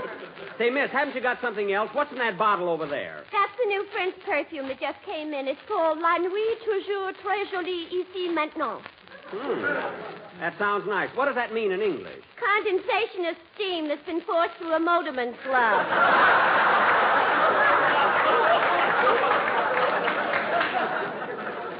Well, that's ridiculous. Come on, Mary. Let's go to another counter. Oh, I beg your pardon, mister. What do you think I ought to buy my wife for Christmas? Look, I can't tell you what to buy your wife. You'll have to figure it out yourself. Okay. I'll figure it out myself. Nobody wants to help me. Fine Christmas spirit. You think it was my fault that I'm married? Thousands of people in the store, and I'm the one he had to pick on there. Jack, I want to buy something for my mother. Ask the floor walker where the ladies' department is. I'm not going to ask that guy anything. Jack, we'll never find it in this crowd. You better ask him. Oh, all right. Oh, Mr. Floorwalker. Yes, my little bifocal yokel. Say, Mr. Floorwalker, would you please tell me where the ladies' department is? It's right down at the end of the... Oh, the department.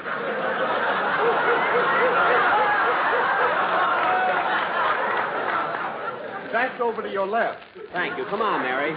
Let's get away from this guy. Hey, Jackson. Oh, look, Jack, there's Phil. Hiya, Phil. Come here. You come over here. I can't. I'm looking for the ladies' department. You're wasting your time, Jackson. They're all out of your size. Oh, filthy like a pair of glasses. You're making a spectacle of yourself. Mary, come on. Let's get away from here so we'll wind up in a routine. I beg your pardon, mister. What do you think I ought to buy my wife for Christmas? I don't know. For heaven's sake, stop following me. I don't care what you buy your wife for Christmas. Oh, you don't care, huh? Suppose I buy her something she doesn't like, then she'll get mad at me. Then don't buy her anything. Don't buy her anything. We've been married for 12 years. What are you trying to do, break us up? I'm not trying to do anything. I don't know your wife. I don't know what you're picking on me for. I've never seen your wife. Hey, what's going on here? What's the trouble? That man's been caught stealing somebody's wife. What? At your age, you gray-haired wolf. Now, wait a minute. Wait, this man started the whole thing over his wife's Christmas present. Well, I don't blame him. You had no business sending her one. I didn't send her one. Well, I wouldn't brag about it, you cheapskate. Cheapskate? Jack, it's your own fault for getting into this thing. My fault? These people accuse me of trying... Let me through. What's going on here? Oh, it's you little goopy with the droopy toopy. Now, cut that out and don't blame me for this because it isn't my fault. This man came over to Stop breathing on my carnation. I'll breathe on it as much as I like. Stand back, everybody. The man's mad. You're darn right I'm mad. This is all your fault, mister. Following me around the store asking me what to buy your wife for Christmas. Buy her a dog collar for all I care. What size? What size? There you are, folks. You see what a crazy guy he is, and you blame me. Why, it's not my fault. I'm not the type that would start trouble. I'm a peaceful, home-loving... Shut up! Oh, come on, Mary. Let's get out.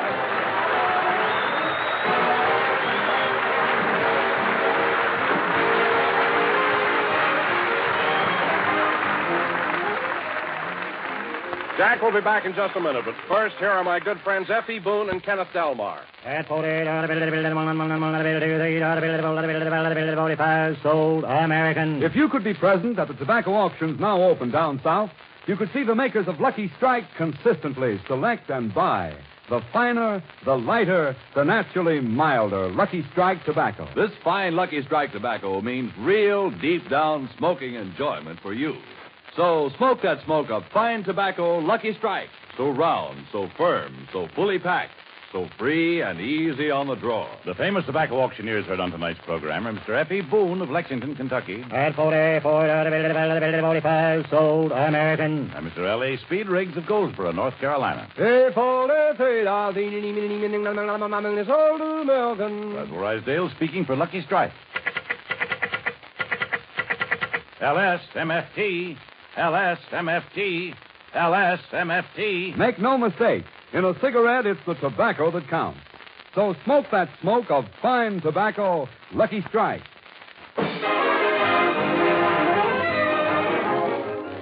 Ladies and gentlemen, I'm sure all of us have run across men in uniform who are trying to get home for Christmas but can't because buses and trains are so crowded.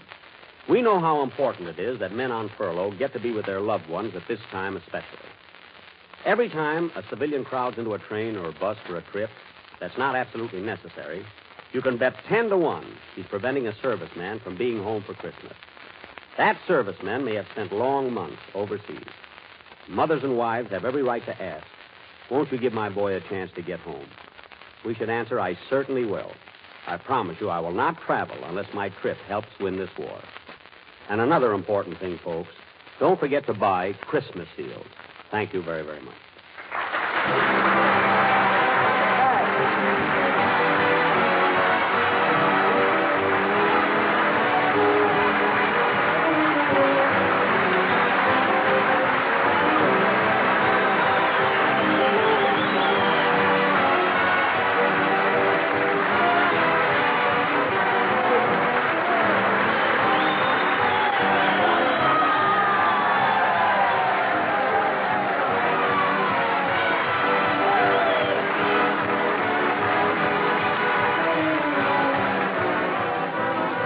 This is the National Broadcasting Company.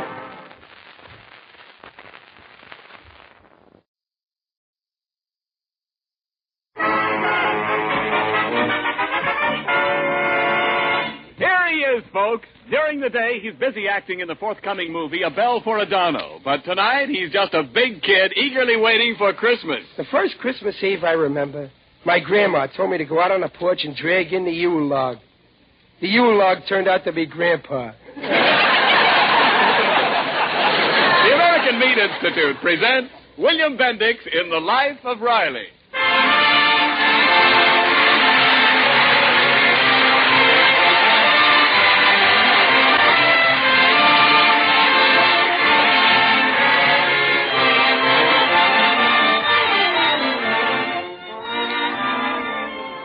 The meat people of America, providing a great food for a great nation.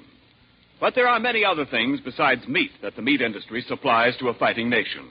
Fats for explosives, leather for shoes and many other military uses, warm fleeces for flyers' jackets, wool for sturdy uniforms, life-saving extracts and drugs for military hospitals.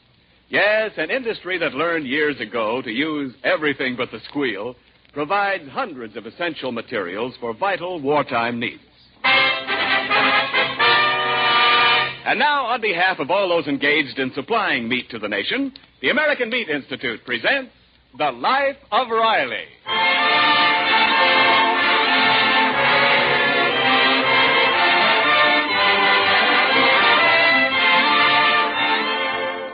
Well, it's the week before Christmas, and all through the land, people are busy sending and receiving gaily wrapped packages.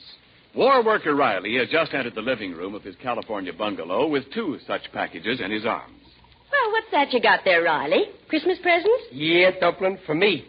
Something I can really use. Oh, who gave them to you, Dad? A very good friend of mine. Me. See?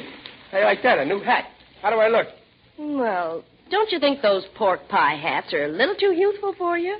No. The man in the store said I got the perfect face for a pork pie hat.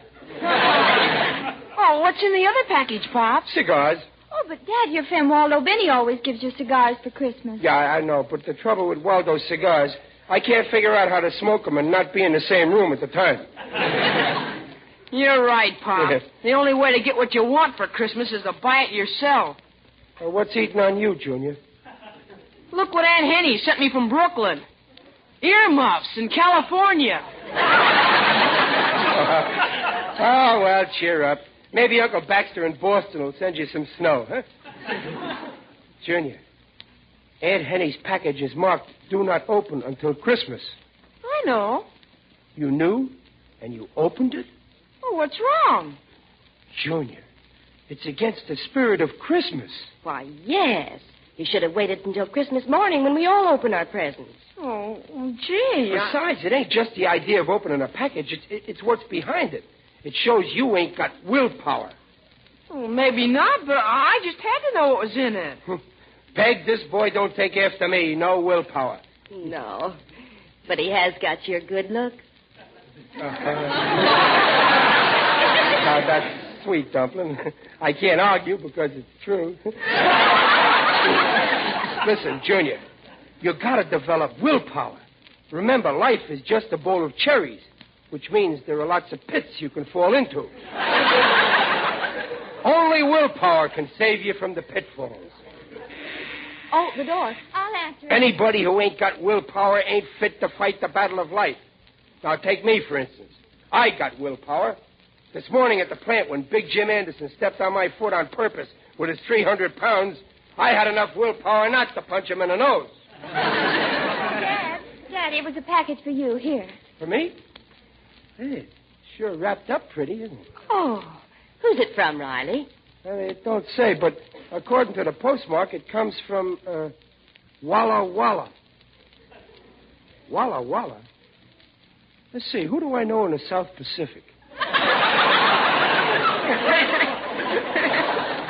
Bob, Walla Walla's a city in the state of Washington. Oh, Walla Walla! Oh.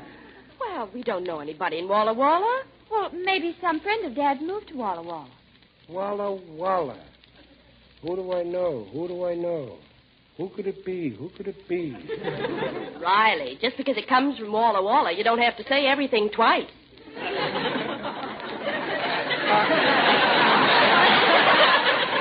I wonder what's in this box. It's too short for slippers. Too flat for military brushes. Too light for a bowling ball. Don't rattle. Don't smell. Don't leak. Gee, I wish I knew what was in it. Well, guessing won't get you anywhere. Yeah, I'd better open it and find out. Just a minute, Pop. Look what it says there on the bottom of this sticker. Where? Oh. Do not open until Christmas. Oh. Thanks for bringing it to my attention, Junior. I'll just leave it the way it is until Christmas. You'd better. After the lecture you just gave Junior on willpower. Don't worry about me. If I say I won't open it until Christmas, I won't open it. Oh, last Christmas you opened the present you got from Muley Durkin ahead of time. Well, that was a business thing, so I'd know how much to spend on his present. Oh, go on. You always die of curiosity. Every package you ever get. Not me. I ain't the least bit curious about what's in that package. It's kind of thin, ain't it? Well, just so you won't be tempted to open it, I'll put it away. Good. On the shelf in this closet. Good. And I'll lock the closet. Good. No. Don't lock the closet. Well, see, I told you. Joe Jr., it ain't what you think. It ain't on account of the present. Well, then why don't you want the closet locked? Well, in case of fire, the mice won't be able to escape. All right, then I won't lock it. Okay. As far as I'm concerned, this package don't exist. Junior, remind me Christmas morning to open it. Huh? All right. I'll show all of you. Yeah, well, we'll see. Come on along now. It's time for supper. Yeah, come on, kids. Supper. Oh, we'll be in a minute. Listen, Babs, I bet you $1 to a nickel that Pop opens that package before Christmas. Oh, Smarty, you always want a sure thing. You know Daddy can't hold out till Christmas. Hey, Babs. What? Where is that mouse trap we had?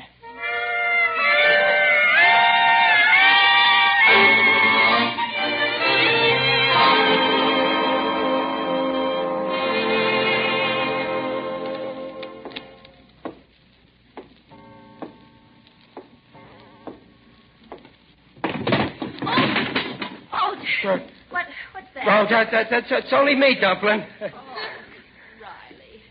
Why aren't you asleep? Well, I'm just going to get a glass of water. Go to sleep. Well, don't make any more noise. No.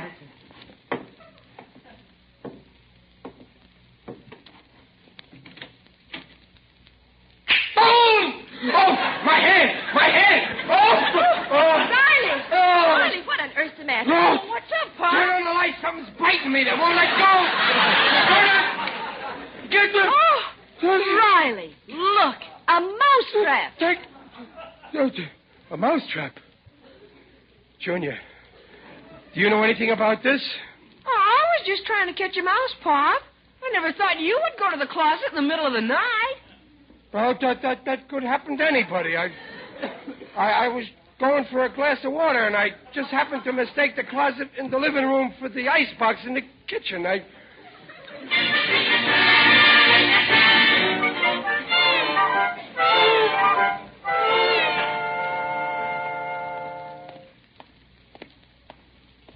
You, Mr. Riley. Oh, Waldo Binney. How are you, Waldo? Oh, my aching back. I've been out walking my wife's Great Dane, and he simply refuses to take me home. I'm exhausted. Well, here, I'll pull the dog home for you, Waldo. Give me his leash. Yeah, thank you, Mr. Riley. Sometime I'll do a favor for you, like ironing some shirts or something. Well, that's okay. Shush now, Hamlet, shush. Or tonight I'll make you sleep in your bed instead of mine. Waldo, I want to ask your opinion. I got a friend, naming no name, see, but this friend got a package marked, do not open until Christmas. Now, my question is... Mr. Riley, the answer is no. No? Under no circumstances should such a package be opened before Christmas. Remember, curiosity killed a cat. Well, my friend ain't a cat. His son, Junior, thinks he's a rat. He leaves traps around for him. Mr. Riley, not only isn't it Christmassy, but anybody who can't resist temptation is just a wishy-washy weakling without character. That's what I say. Waldo, I just got a brainwave. The package says do not open before Christmas, but it don't say do not look inside before Christmas. Well? Well, now, suppose somebody else opened this package. I won't do it. No, yeah, but suppose somebody did open it, and then my friend couldn't help finding out what was inside. That's true. Technically, he would be innocent. I would, huh? Say, you know, something like that happened in our house last year. This dog here opened a package marked do not open until Christmas. He did, huh? Yeah, and he just tore the wrapping paper to shreds. Well, I couldn't help finding out what was in it. You don't say. By the way, Waldo, how's about lending me this dog for a little while, huh? Why? Well, I ain't got a dog, and you know what you ain't got, you always miss. Yeah, that's true. Take me. I haven't got a son like you have. I'll lend you the dog. Oh, that's swell, Waldo. And sometime I'll lend you Junior.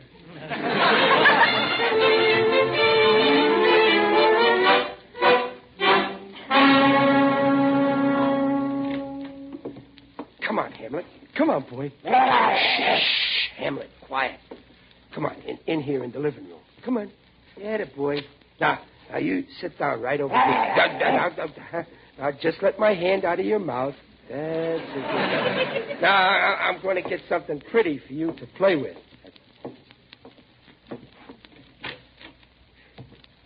Oh, that's Junior out. Who's there? Don't say a word, Hamlet. Now, listen, Pop. Look what I got for you. See the package? Yeah. Ooh. Pretty little package, yeah. I'll put it down right here in front of you. I'll bet you're dying to know what's inside. You ain't the only one. Huh? Yeah, there's only one way to find out, huh, Hamlet? Go ahead, go on. If you feel like sicking anything, like a package, for instance, sick it. Go ahead, Hamlet. Go ahead, sick it. I'll see you later. I'm dreaming of a white Christmas with every Christmas. Oh, there you are, Dumpling. Oh, hello, dear. You back so soon? Yeah, I was over the Waldo. Riley, listen to that. I don't hear nothing. I hear a dog. Oh, it must be next door, Waldo's house. It's right in this house, in the living room. No, Peg, wait. Don't bother looking. I tell you, it's next door now. Don't be silly. It's in the living room. Well, I wonder how he got in. Peg, my package. He'll get in the closet and tear open the package before Christmas. That would be horrible. Well, I never. Did he do it, Peg? I'm afraid to look. Well, you'd better. Open your eyes. But, Peg, I don't want to see what's in my package until... my box of cigars. He chewed up all my cigars. And look, my new hat. He's eating my hat. Stop it, you dog. Oh, Riley. This is no laughing matter. Well, cheer up. You're lucky. He didn't even touch your Christmas package.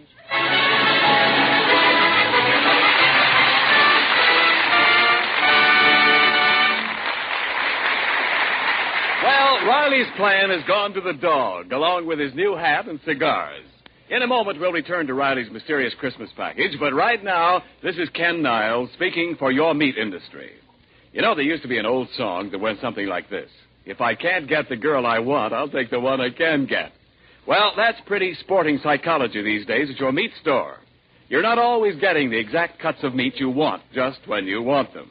But listen, the meat industry is handling the greatest tonnage in history with a critical shortage of help. For instance, the number of hogs processed this year has set a new record. The fact remains that the needs of war often leave less choice of meat for the needs at home.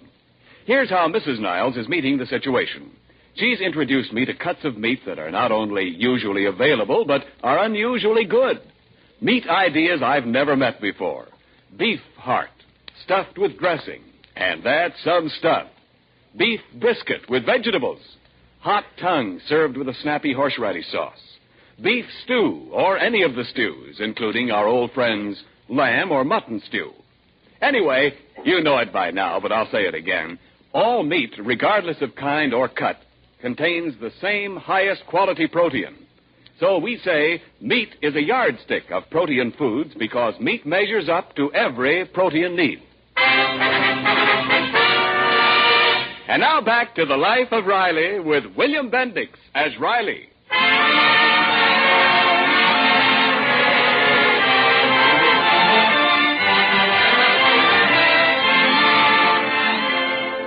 Well, the package Riley got, labeled "Do Not Open Till Christmas," still remains intact. So far, he has not broken his vow to the family. But with a full week left to go before Christmas, our hero's patience is near the breaking point. Right now, he's studying a big book, reading off names. Yarbo, Yerbert, Yuccolini, Yuzzy. Riley, what are you mumbling about in here? What's that big book? Zeb, Zackel. Oh, this dumpling, this is the city directory of Walla Walla. Oh, are you still trying to find out who sent you that package? No, I'm just reading this for pleasure. Zibolovsky, Zizimel. It's nice to know your fellow Americans, you know. Well, I wish all I had to do was read about who lives in Walla Walla. Zutboot, Zaugu, Zuz. No, I don't recognize the faces of any of these names.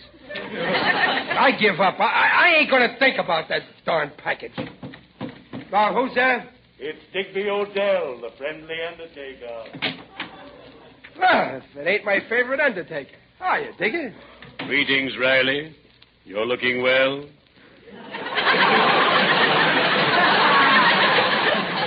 Very natural. Well, thanks. I feel good, too. Well, what brings you here, Digger? Just passing by.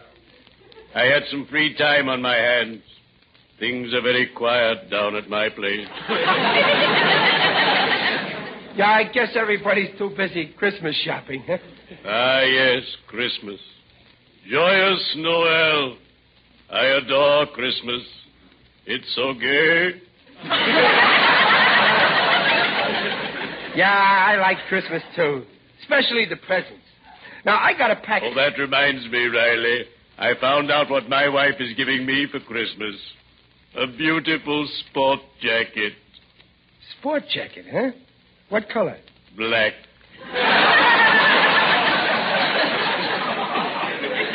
A light black. I'll bet you look good in it. Speaking of presents, My got little boy is getting me my favorite book, The Good Earth. I love to bury myself in a book. Well, The Good Earth is great for that. Now, Digger, I got a package here, see? Yes. Do not open before Christmas. Yeah, and I'm aching to know what's in it, but I swore I wouldn't open it. I'm afraid I can't help you, Riley. I can't imagine what's inside, and I haven't got X-ray eyes. Well, guess I'll have just to wait. Digger, I know how I can find out what's in there without opening it. I'll have this package X-rayed.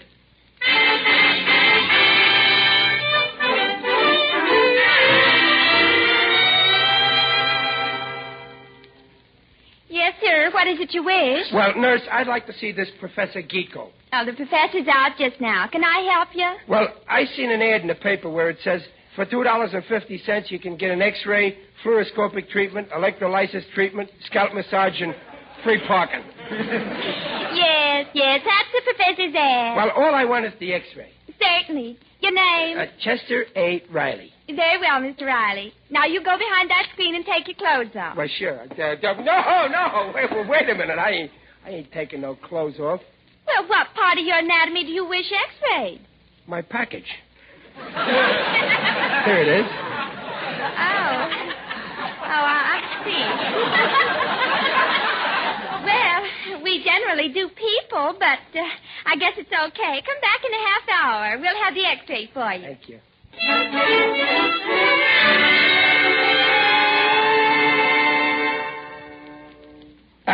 Pardon me. The nurse said... The nurse is out. I am Professor Geeko. Can I help you? Well, I had an X-ray taken. The name is Chester Riley. Chester Riley. Yeah. Well, I'll see if I can find the plate in this file. Now, let's see. J. Johnson. K. King. L. Oh, here's my lunch.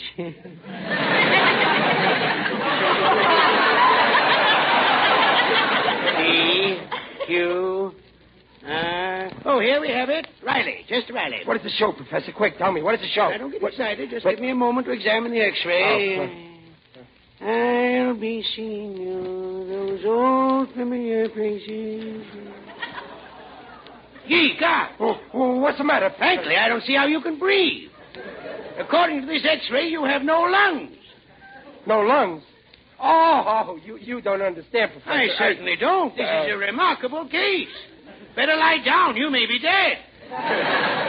Professor, you mean the X-ray don't show nothing? Nothing. I advise immediate surgery. Listen, Professor, I don't need nothing taken out of me. You're right. You need something put in. Now,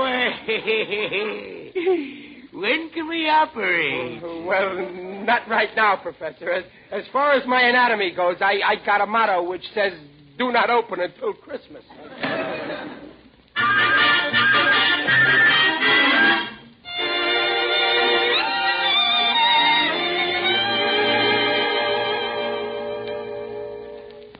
Well, Junior, you finished with your homework? Yeah, Pop. Come here, Junior. I want to have a little talk with you. About what? Well, I've been thinking about how I bawled you out for opening your present from Aunt Henny before Christmas, and, well, I decided that I was wrong. Oh, no, Pop. You were right. No, Junior. I was wrong. No, you were right, Pop. Don't contradict me, Junior. I'm always right. I was wrong. After all, what's so terrible about opening a package before Christmas? Why, Pop, doing a thing like that shows a person is weak-willed. A fella's got to resist temptation. Remember, Pop, life is just a bowl of cherries, but that doesn't mean there aren't pitfalls. Junior, who taught you nonsense like that? You did. Well, there are times when you shouldn't listen to me. Now, listen to me. Sometimes being weak-willed is a good thing. Oh, how do you mean? Well, look, today I saw an expensive Christmas gift in a store which I wanted to get for a certain boy whom I've known personally for 13 years. The gift was too expensive, but I was too weak to resist, and so I bought it for him. You did, Pop? What was it? Well, I'll give you a hint. It starts with an R. R? Yep. Roller skates? No. I said expensive. I might as well tell you. A bicycle.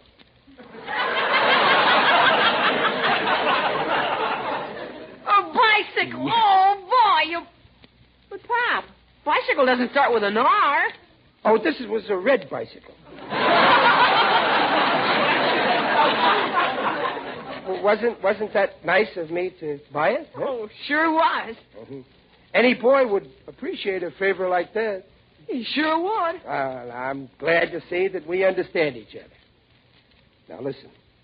Nobody will know. I'll go out of the room. Then you go to the closet, get the package. No, Pop, I won't do it. You won't. Why, you tricked me. Okay. From now on, we're through.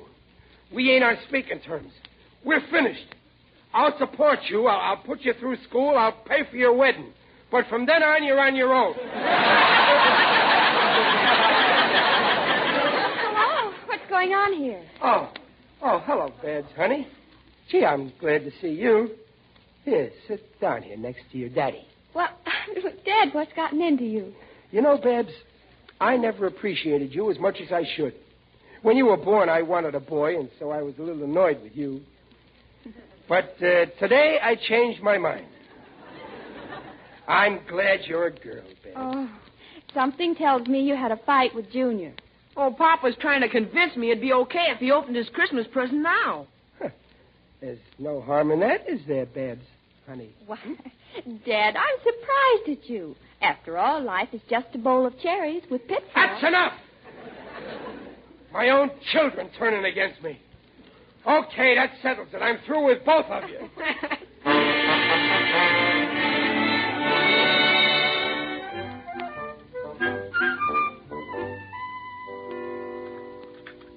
Well, how's the roast, Riley? Good. Peg, please tell your son to pass the salt. What? Well, Riley, what? Tell your daughter to do the same with the pepper. What's going on here? Did you children have a fight with your father? No, Mom, he just asked me... Junior. Well, he wanted... I did not. I did not ask you to open my present for me.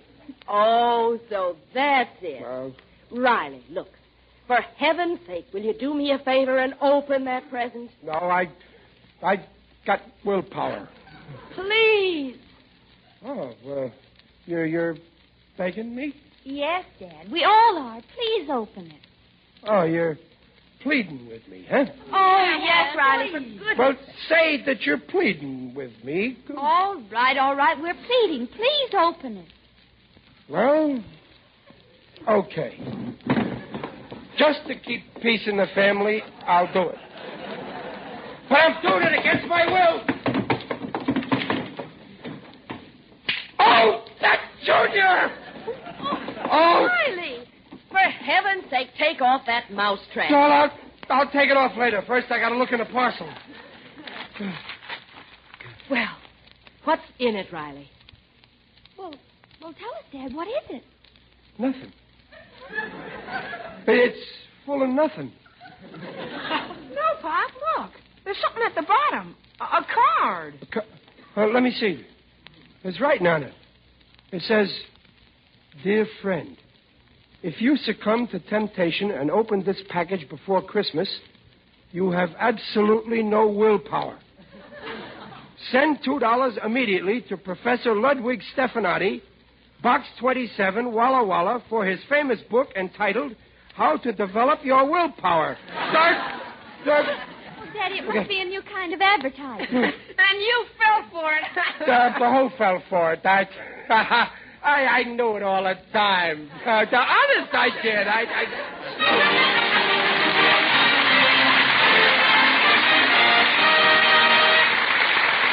The Rileys will be back in just a moment. We've talked about the importance of meat for breakfast to start the worker out right. But how about all you war workers on the night shift when you come home in the cold gray dawn? It seems to me you're in need of a good solid meal to finish off your workday right, even if your breakfast is really your dinner. You've been using up bodily fuel, tissues, too, and those good breakfast meats are the thing to replenish both. There's food energy in that savory pork sausage, bacon, or ham. There's the right kind of proteins in their meaty lean. So when you open the door at home after that night shift and sniff the fragrance of spicy sausage, tender ham, or tasty bacon browning in the pan, you'll know someone is looking after your health as well as your appetite by making breakfast meats part of your homecoming meal. For meat is a yardstick of protein foods because meat measures up to every protein need. All these nutritional statements made about meat are accepted by the Council on Foods and Nutrition of the American Medical Association. Yeah. Imagine his professor thinking I need his book. Oh, boy, this is a good one on him. Pop, on the level, don't you think you should send for the book? Junior, I'll give you a simple answer. Go to bed. Junior's right, Riley. Well, the way you worried yourself sick about opening that package shows you have absolutely no willpower. Oh, it does it? Well, okay, I'm going to show you how wrong you are. I'm going to fill out this coupon, see? And I'm going to send it to this professor. And when the book gets here, I'm going to read every word of it. But no matter how many bills he sends me, I ain't never going to send him the $2. I'll show him that I've got willpower. Don't miss The Life of Riley on Christmas Eve when Riley has another hilarious adventure and learns a lot more about the true meaning of Christmas. The program is directed by Don Bernard with music by Lou Crosby. This is Ken Niles in Hollywood saying... This is the Blue Network. 7:30 at KECA, Los Angeles. Transcribe.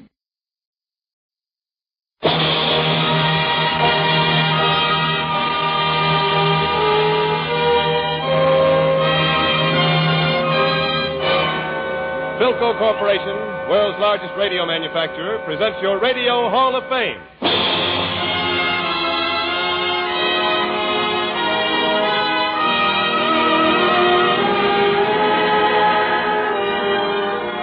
Each week, for 1 full hour, the stars made great by your recognition of their achievements are brought to you by Philco Corporation. Makers today of radar and electronic equipment to help win the war. Makers tomorrow of products for good living in a world of peace. Our mistress of ceremonies today was cradled in show business. Her parents owned theaters in Minnesota and California, and when a child, she sang in them. She was nurtured in vaudeville, and she graduated into motion pictures where her charm, acting ability, and her singing soon established her as a star. A few years ago, she won a Special Academy Award for her work in The Wizard of Oz. And since then, she has introduced some of the screen's biggest song hits. Her latest starring vehicle, Metro-Goldwyn-Mayer's Meet Me in St. Louis, is a smash. So no wonder that on a program which honors superlative performance in the field of entertainment, you honor a unique product of that field. Life's cover girl of the week, Judy Garland.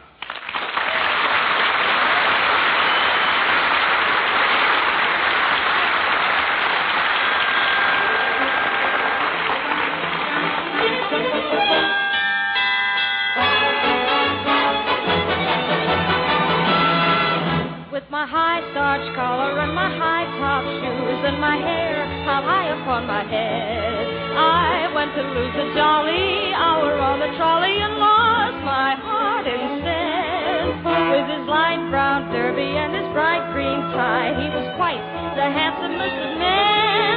I started again, so I counted to 10, then I counted to 10 again. Clang, clang, clang went the trolley. Ding, ding, ding went the bell. Zing went my heartstrings. From the moment I saw him, I fell. Chug, chug, chug went the motor. Bump, bump, bump went the brake. Thump, thump, thump went my heartstrings. When he smiled, I could feel his heart shake. He tipped his hat and took the seat. He said he hoped he hadn't stepped upon my feet. He asked my name, I held my breath. I couldn't speak because he scared me half to death.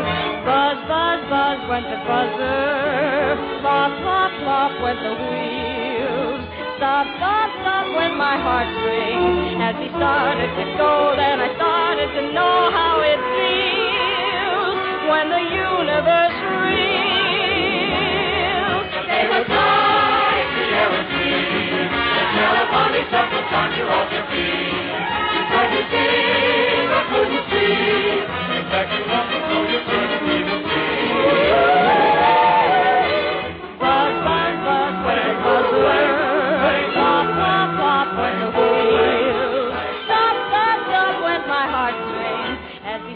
To leave, I took hold of his sleeve with my hand, and as if it were planned, he stayed on with me, and it was grand just to stand with his hand holding mine to the end of the line.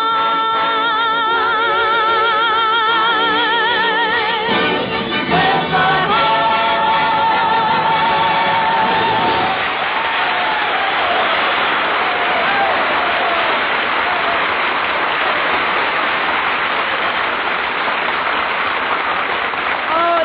very much.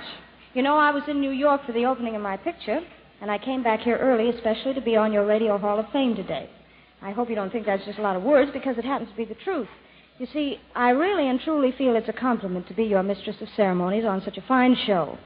And I'm very glad we have such a grand-looking audience, including 500 servicemen from the Hollywood Guild Canteen, who are all my friends, I hope. Hiya, boys! Hi! That's what I like to hear.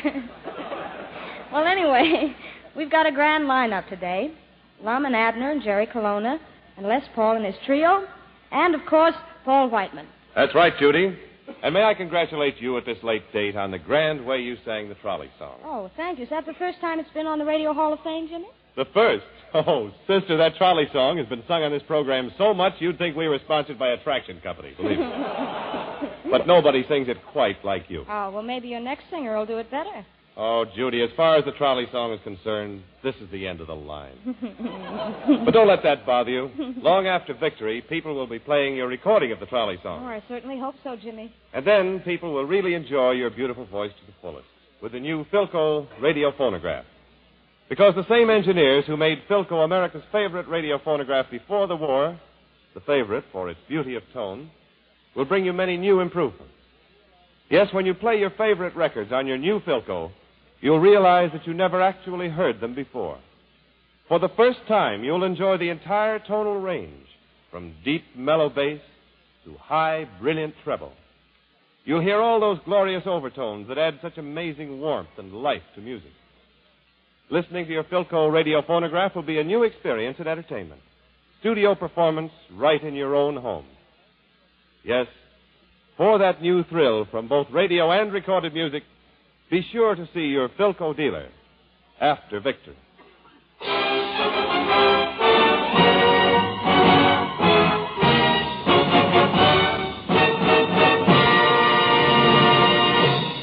And now, all hail to the Dean of Modern American Music, the one and only Paul Whiteman.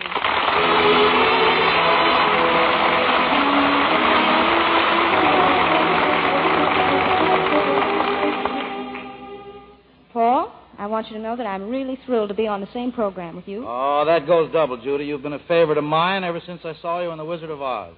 I like you and the characters in it, especially that scarecrow. Yeah, that scarecrow was a popular figure. Sinatra still is popular. You know, Judy, I got a big kick out of your current picture. I loved all that stuff about the 1904 St. Louis Exposition. Oh, did you see the original exposition in 1904, Paul? Oh, don't be silly, Judy. I wasn't born yet. You weren't what? I was just a baby. What? I was 5 years old. What? Step right up and meet my son, Lionel Barrymore.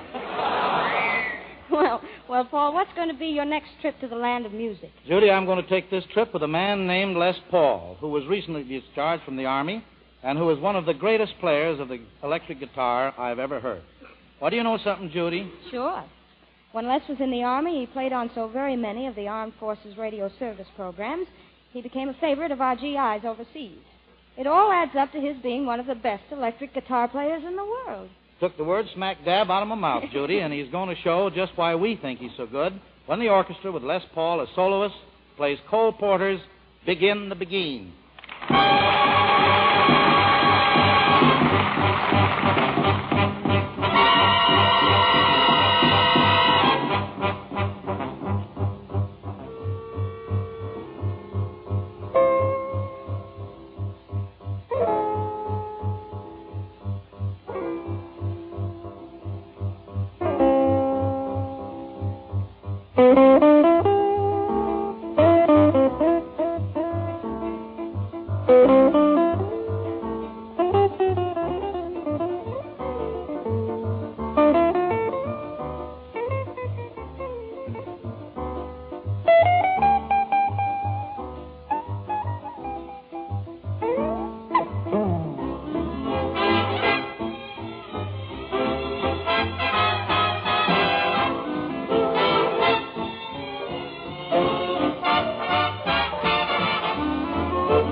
Gentlemen whose names have become practically synonymous with radio, and they really belong in your Radio Hall of Fame. Back in 1931, these two venerable veterans of the ether waves opened the Jot 'em Down store in Pine Ridge, Arkansas, which they've operated for the benefit and enjoyment of radio audiences from coast to coast almost nightly for the last 14 years. During that time, they've firmly entrenched themselves as Pine Ridge's favorite sons and leading citizens. They've become the dominant industrial and social force in the town and have striven always for a higher standard of ignorance. Those two beloved gentlemen... I'd love to meet them two fellas. She's talking about us. Yes. I'm referring to those two beloved old storekeepers from Pine Ridge, Lum and Abner.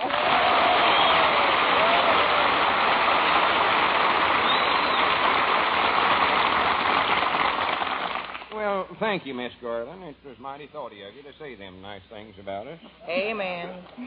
Well, now that you're here, what are you going to do for us? Do?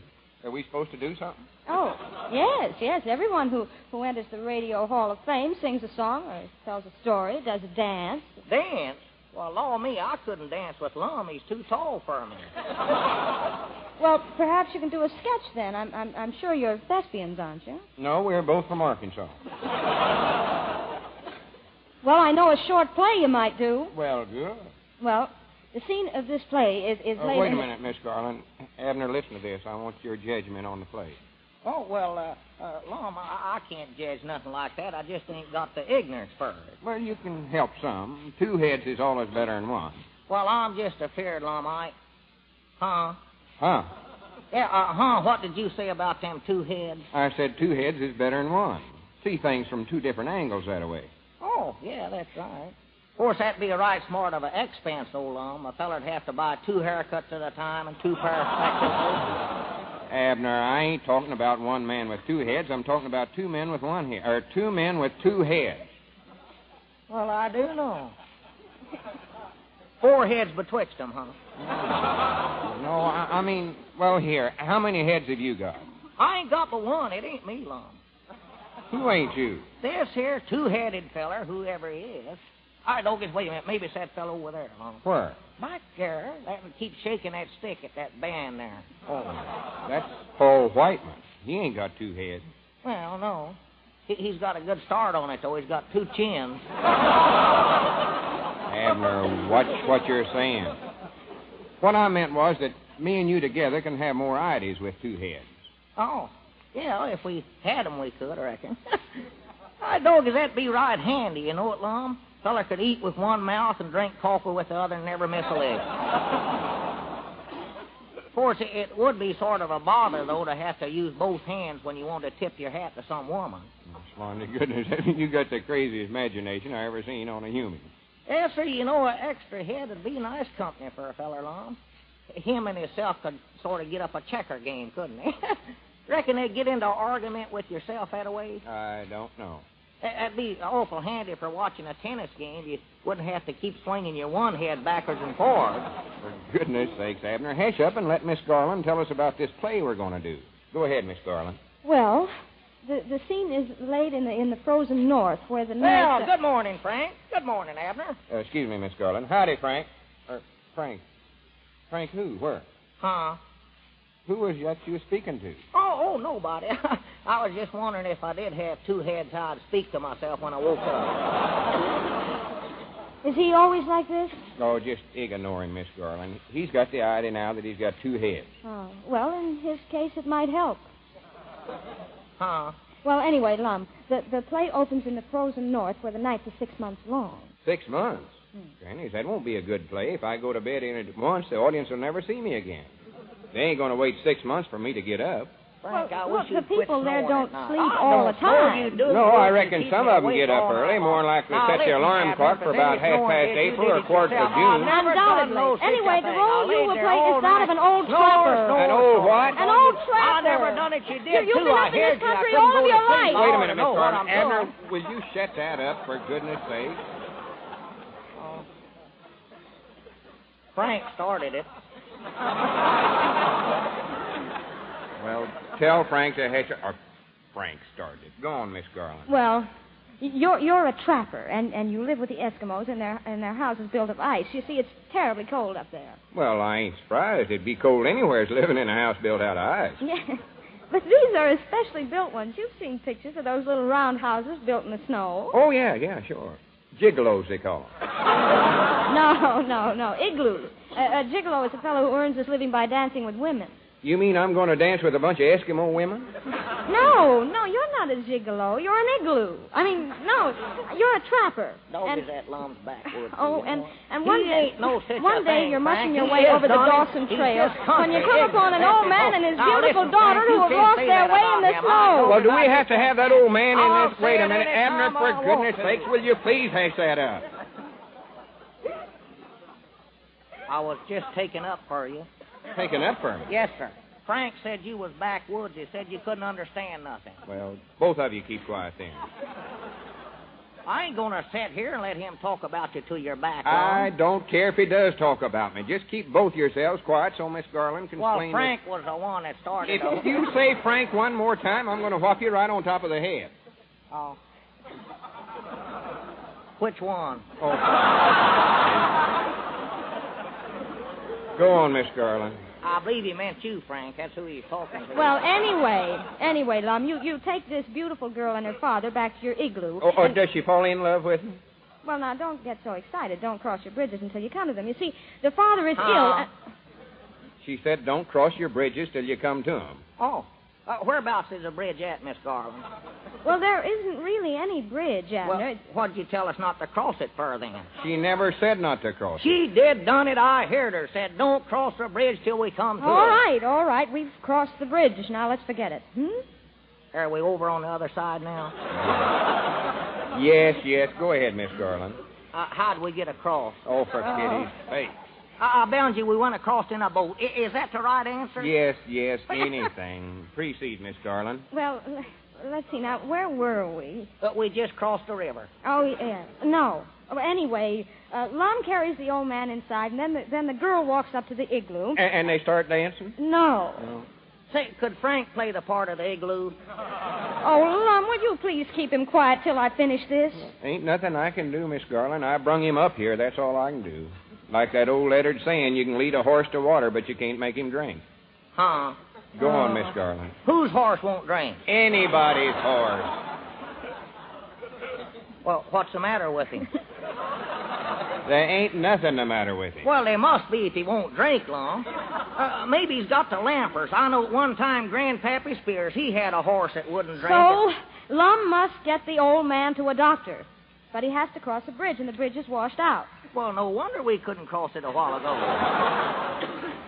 Is that why we use them boats? Yes. Now, are you happy? Yeah, I'm happy.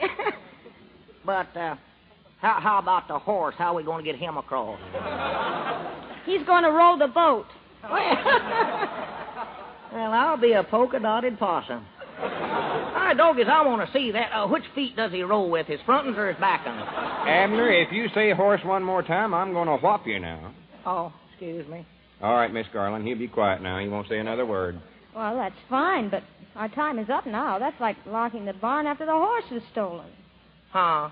Oh. Oh, my goodness, you oughtn't have said that. All right, doggies, Lum, come on. We got to get out here and find out who stole that horse. Abner, come back No, here. sir, it ain't every day you find a horse that can row a boat. We can sell him to the milkman here in Los Angeles. Yeah, come on, Lum, let's go. Looks like I'll have to go and catch Abner, Miss Garland. Well, thanks anyway for visiting the Philco Radio Hall of Fame today, Lum. Oh, not at all. Just proud to do it. Fact is, I enjoyed myself something wonderful. Yes, sir, amen. That goes for me, too. Oh, I'm glad to hear you say that, Abner.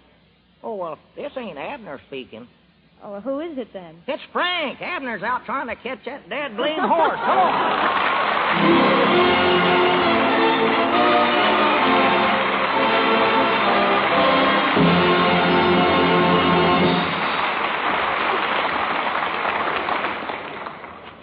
There's another tune in Meet Me in St. Louis that I think really deserves to be on your Radio Hall of Fame. At the moment, it seems quite timely, and so with Mr. Whiteman's assistance, I'd like to sing it for you now. Have yourself a Merry Christmas.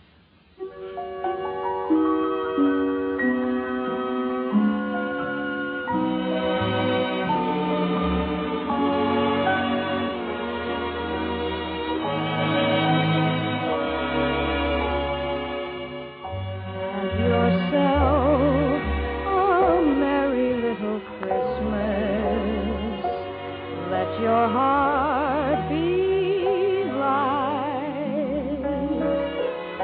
Next year all our troubles will be out of sight.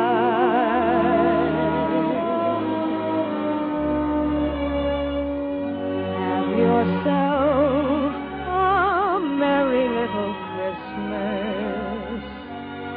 Let your heart be gay.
Well, Philco believes popping eyes and an unusual mustache is certainly not enough to admit anyone to your Radio Hall of Fame. But when said eyes and lip brush belong to a gentleman who used to be one of the best trombone players in the business, good enough to play with the Dorseys, Benny Goodman, and our own Paul Whiteman, and when, furthermore, said gentleman just returned from a 30,000-mile jaunt to the South Pacific doing a wonderful job entertaining our servicemen, and when, in addition, he's a completely unique comedian himself and a permanent character on the most popular comedy program in radio, The Bob Hope Show, well, how are you going to keep him out of the Radio Hall of Fame? Introducing the mustache that walks like a man, Jerry Colonna.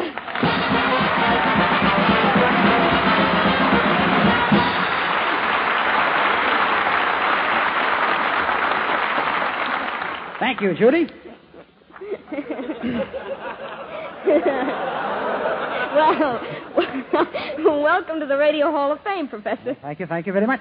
How have you been? In the pink? In the pink? Yes. The laundries are mixing up everything these days. Got a belt.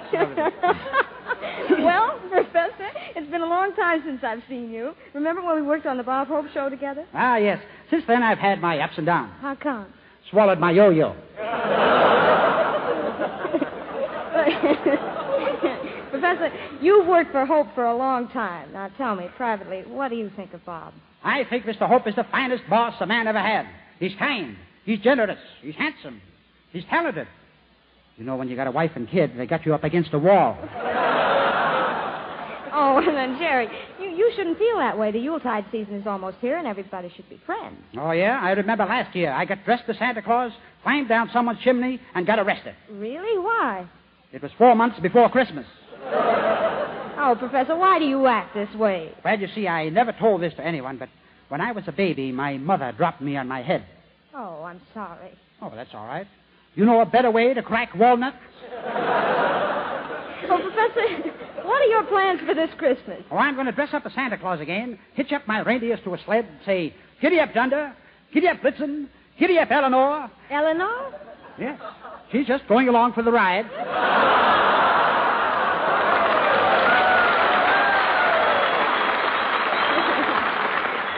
Then, Judy, I'll travel from rooftop to rooftop. The first top is Betty Grable's house. You going to fill her stocking? No, she fills it so much better herself. But I will bring Harry James a bugle. Why a bugle? Maybe I can get him to blow. That Betty Grable, she's so beautiful. She brings out the Bob Hope in me.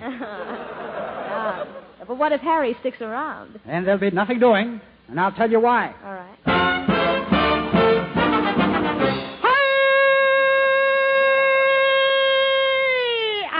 Love life, so I want to live, to drink of life's fullness, take all it can give. I love life, every moment must count, to glory in its sunshine and revel in its power. I love life, I want to live, I love life. I love life. I love it for its thrill. I love all the music, so gladsome a melody gay. Ah, so it'll be a story of a life at last I found. Oh, that's why Doc is what about. Hold that wine, nip that bell, get a little drunk and light it in the air. Oh, I love life, so I want to live, to drink of life's fullness, take all it can give. I love life, every moment must count, to glory in its sunshine and to revel in its power. I love life, I want to live, I love life.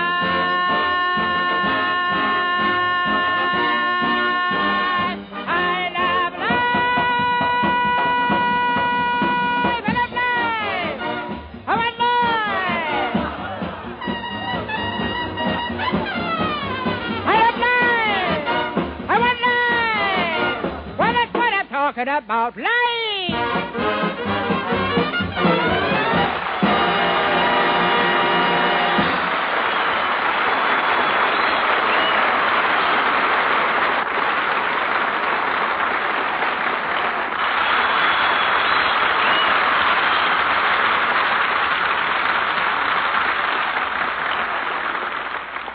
last few years have put all mechanical products to a severe test. Due to shortages in replacement parts and shortage of manpower for service, all kinds of household appliances have been subjected to strains they would never encounter in ordinary use.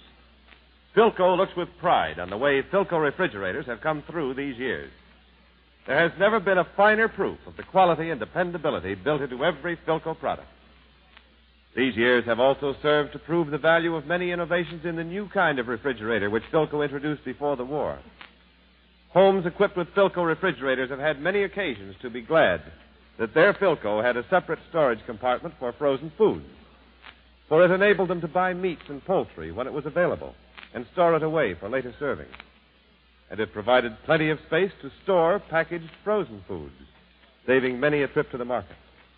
When victory is won and these Philco engineers have finished their war assignments, a new Philco refrigerator is coming which will continue this record of advanced design, quality, and dependability. Watch Philco in refrigeration after the war.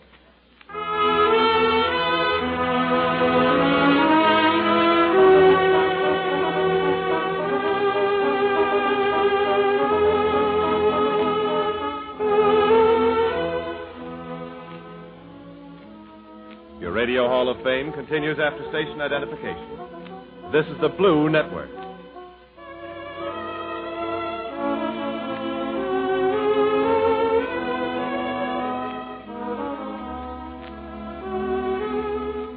You are listening to Philco's Radio Hall of Fame, which today gives a citation to these stars made great by your recognition of their achievements. Lum and Abner, Jerry Colonna, Les Paul and his trio, Paul Whiteman, and your mistress of ceremonies, Judy Garland, who steps out of her niche to resume her mistress of ceremonying. Well, when you have an artist on a program like Les Paul, who plays an electric guitar, it's very hard to resist saying things like this. They like the voltage in that electric guitar of yours so much. Les, how about throwing the switch and turning on some more juice and giving us another sample of your high-frequency music? But I'm going to resist saying that.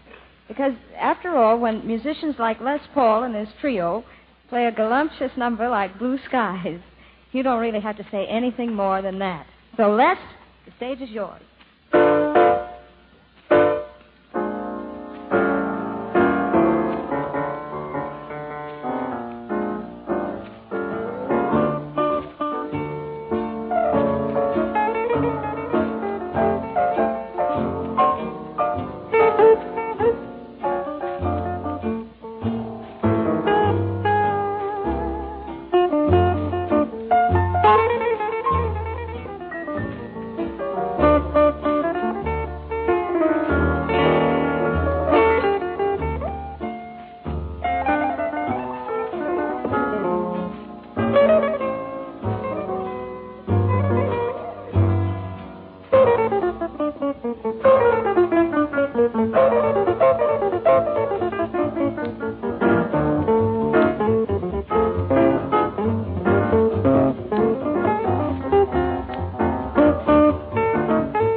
Garland. Yes, Lum. Me and Abner got to be getting on back to Pine Ridge, and we come to say goodbye. Oh, that's very sweet of you. And we just want to tell you, Miss Garland, that it's been a pleasure. My dog is getting to work with a genuine movie star. You know, someday maybe we can do a love scene together. Just the three of us. Well, why don't we do one right now? We've got a famous Hollywood director with us. Who's that?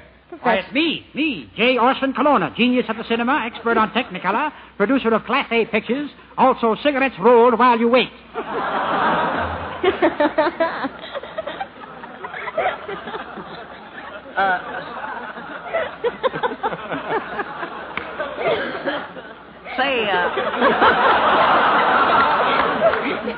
Say, Lum. Yeah, Abner? If this feller here, this Colonna's, if he had two heads, would they both have mustaches?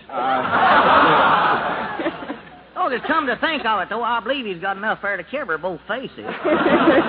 Well, look, let's get on with this picture. I've got an idea. We can do a road picture.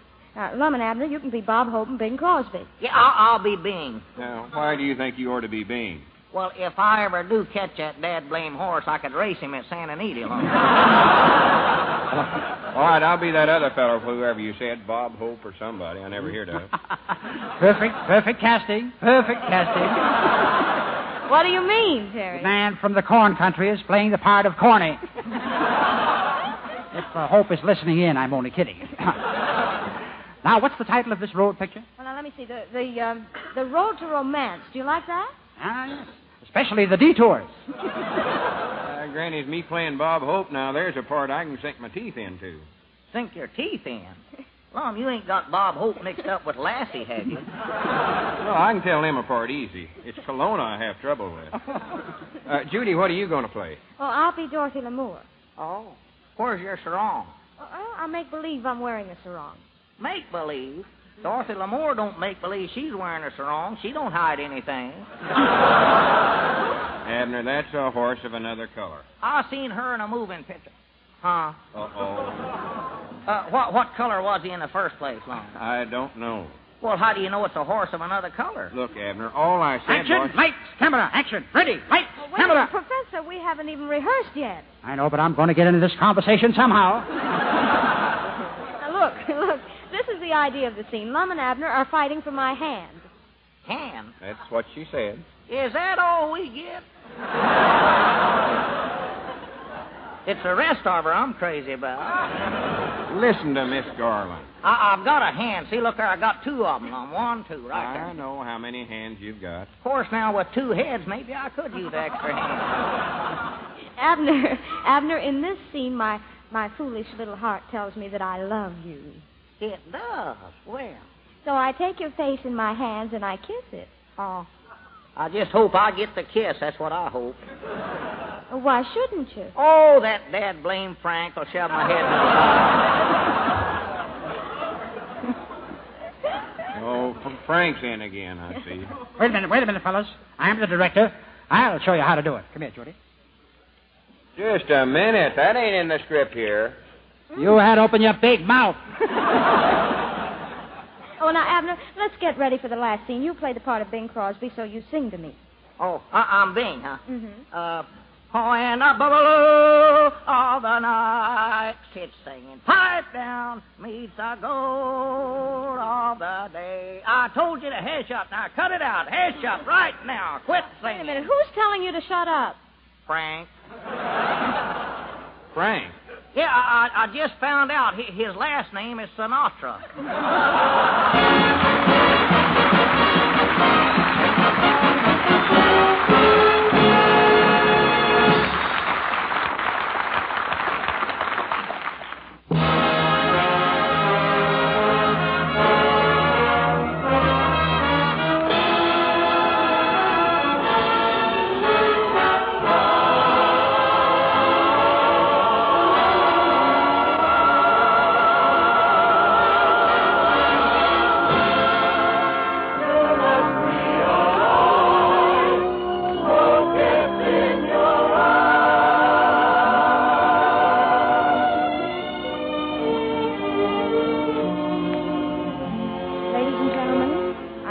Forgive my becoming somewhat lyrical. But I believe the man of whom I'm going to speak, and to whom Paul Whiteman, Les Paul, the trio, Paul Whiteman's orchestra and chorus, and yours truly pay tribute, is worthy of lyrical praise. He's composed hundreds of songs, melodious, poignant, wistful, tender, and utterly enchanting. Jerome Kern has brought to the treasury of American song the wealth of his own great talent, and he's enriched the American scene for his being part of it. Because our own Paul Whiteman is honorary chairman of Kern Jubilee Week, in which the entire entertainment world pays homage to this great composer, in his honor, we play and sing his music.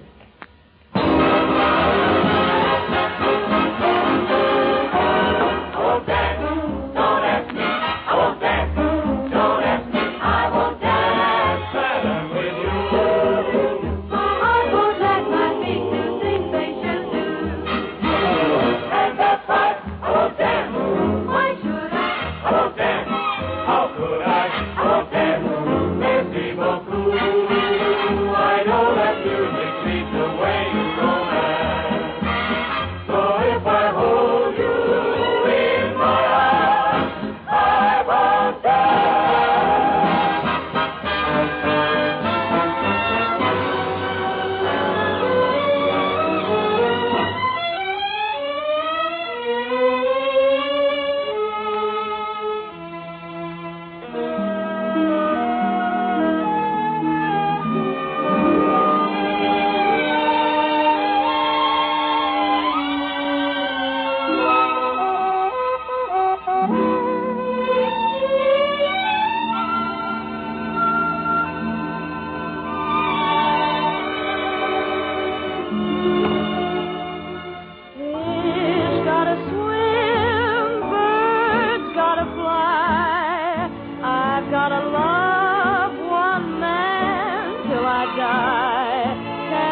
Ladies and gentlemen, all good things, including pleasant radio programs with such stars as Lum and Abner, Jerry Colonna, Les Paul and his trio, and Paul Whiteman, must come to, well, whatever pleasant programs come to. But before I go, there's something I'd like to say.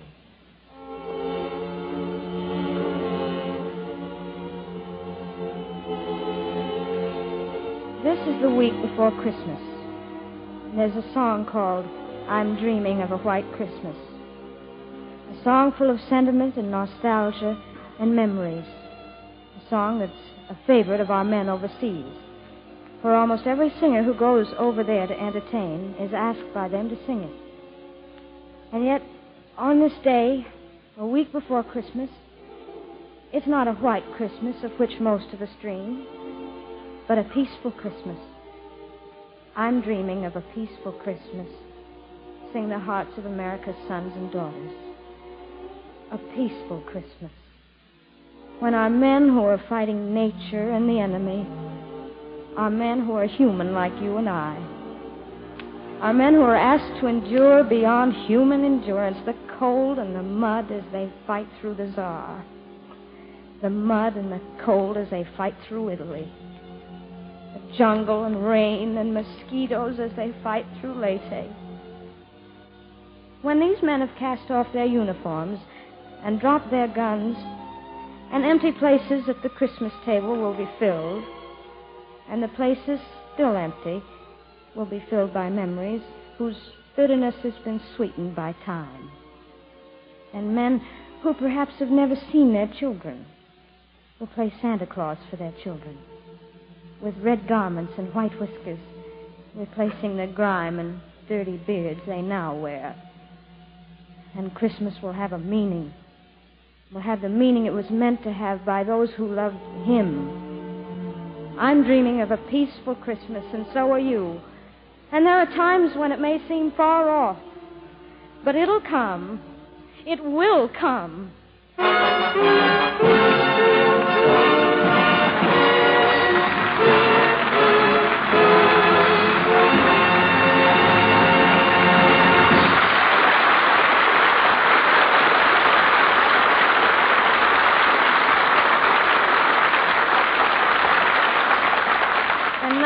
This is Judy, Garland, waving goodbye to your Radio Hall of Fame and to Jimmy Wallington, who still has a few duties to perform before switching off the lights.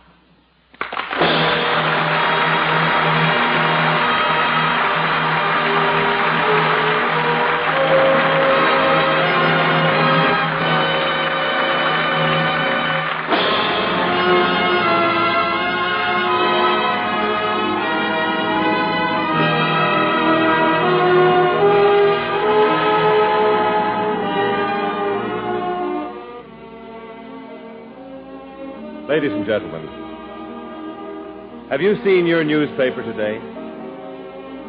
Of course, you read the headlines that report the progress of our men on the fighting front. But how closely did you read and interpret the headline that reports the progress of our home front battle, the 6th War Loan? If your community is lagging behind in its quota, and you still haven't bought your extra war bond, you have a decision to make that you can't escape.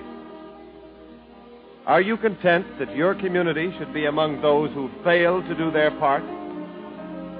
Do you believe that you can leave it to your neighbors to carry your share of the burden? The one right answer to these questions will lead you to act without delay, no matter what the inconvenience or the sacrifice. At least one extra war bond over and above your regular purchases will put you in the clear. Buy it, and buy it this week without fail from your Victory Volunteers.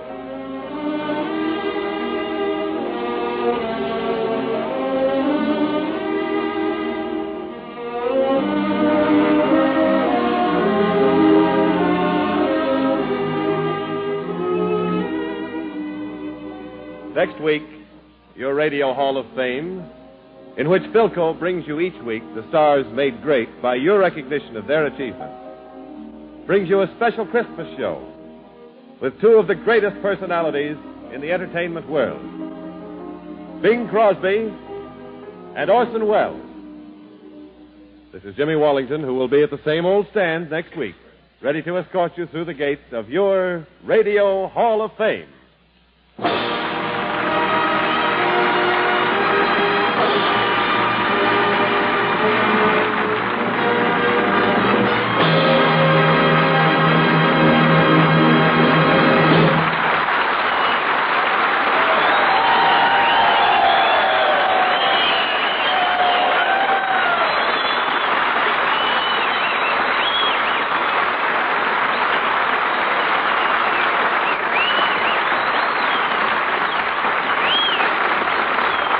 Radio Hall of Fame is produced by Tom McKnight. During the night, the town had been bombed a little, strafed a little, and a siren had wakened us to give warning of paratroop activities.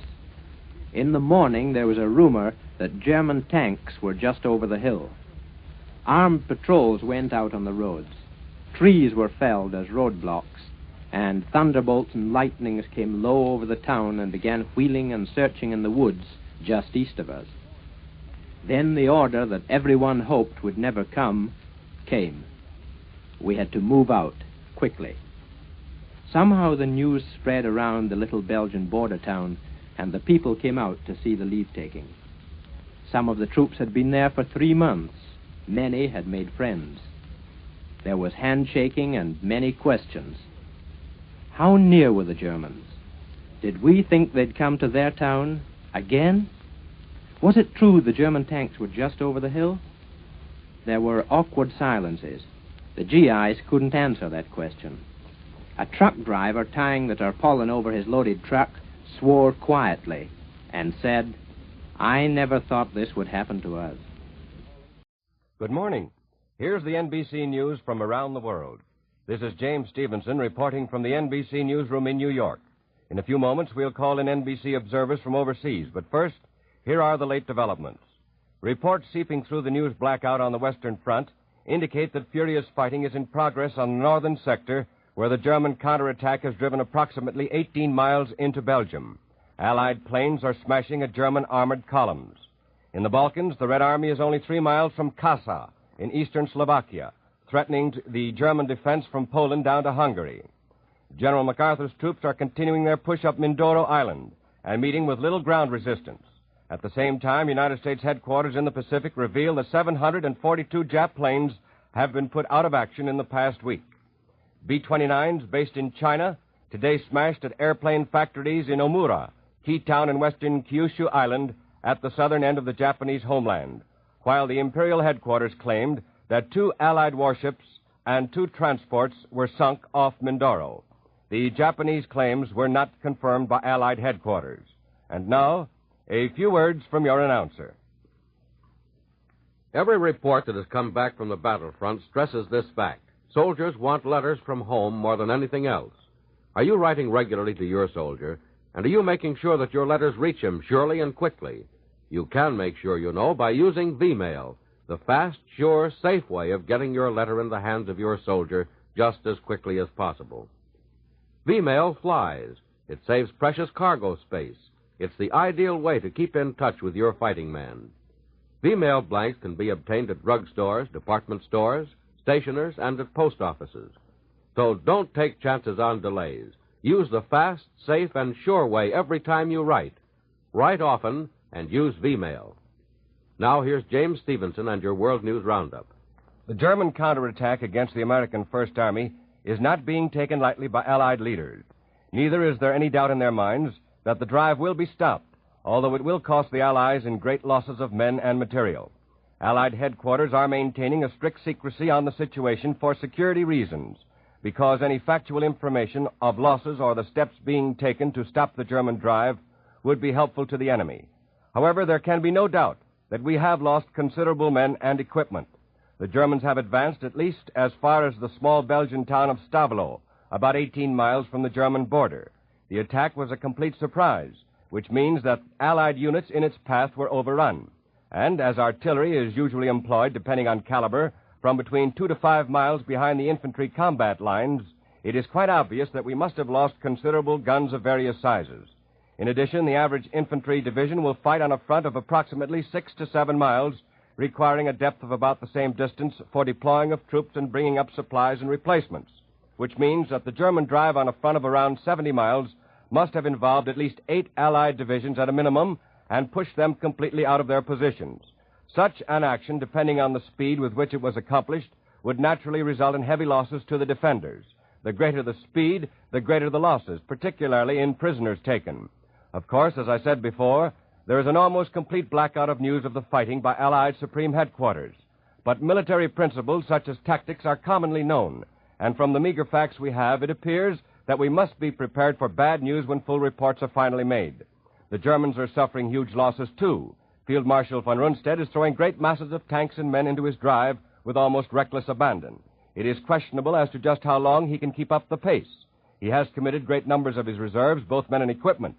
The odds are completely against him in the long run, and the natural query, so far as military science is concerned, is where does he go from here, and what can he accomplish in a final showdown? We have more reserves and much more material. We can take more losses than he can and still come up strong. In other words, it probably would have been wiser from the military viewpoint for the Germans to continue a holding defense such as they had organized along the Western Front, hoping to tire us out and thus win a negotiated peace. But having committed themselves to this counterattack, it will be much more difficult for them to play a holding game in the future, for they won't have the men and equipment with which to do it. Their losses now will make it impossible. But it may be that the Nazi game is to make this one last supreme effort and then they'll go down fighting, giving future generations of Germans an ideal upon which to build a new super race. In the meantime, the port of Antwerp may be endangered, and through Antwerp, much Allied supplies flow to the front. That would be a serious thing for us if we lost Antwerp. And now for our first report from overseas, we go to NBC in the Pacific. This is Pat Flaherty speaking from the Philippines. Eyewitness accounts coming back from our beachhead and perimeter on Mindoro tell of our forces moving into a veritable paradise. Apparently, the little island did not suffer much from the Jap military rule. Conversation with two United States Army Signal Corps men, Lieutenant Jeff Luditz of New York City, photo unit officer, and PFC Bill Woodruff of Newton, Massachusetts, combat photographer, described the operation as being a perfect landing on a perfect beach. These two men went ashore in the first assault wave, but they said there wasn't even token resistance by the Japs. The Filipinos said the Japs had warned them that the Americans would strike Mindoro between December 12th and 20th. We hit it on the 15th. The area is ideal for airstrips, and our aviation engineers are ahead of schedule on their strip project. The two small strips formerly used by the Sugar Plantation Company were relics of the past and have been left as such. It won't be long before the Japs northward will be feeling the sting of these new air bases. When they fled to the mountains, the small Jap garrison force made little effort to destroy valuable equipment and machinery on the island. However, they smashed most of their weather and observation installations. 20 American pre-war form tractors, painted a very bright yellow, were found intact and ready for use. San Jose itself, said PFC Woodruff, is very neat and attractive, just like a little New England farm village, although the new military traffic is kicking up a lot of dust. Talking with some of the Filipinos, Lieutenant Luditz learned of a very dramatic highlight. The Jap garrison commander told the natives that he had a son now serving in the United States. We take you now to the NBC newsroom in New York. The rosy picture in the Pacific is offset somewhat by developments in Europe. For a first-hand report, we take you now to NBC in London. This is Ed Hawker in London. Here is at home this morning, the one big subject of discussion has to do with the first U.S. Army front. Everywhere, people ask the same question: how are the Americans doing today? The answer, as we know, is that neither side is saying. There's still a security ban on dispatches from General Hodges' area of operations. And the Germans today are speaking in vague terms about the next few weeks, saying the next few weeks will require the last ounce of strength from the Reich, saying that grim battles await the German soldiers, that all the steadfastness Germans have learnt during the past tough months will be needed now.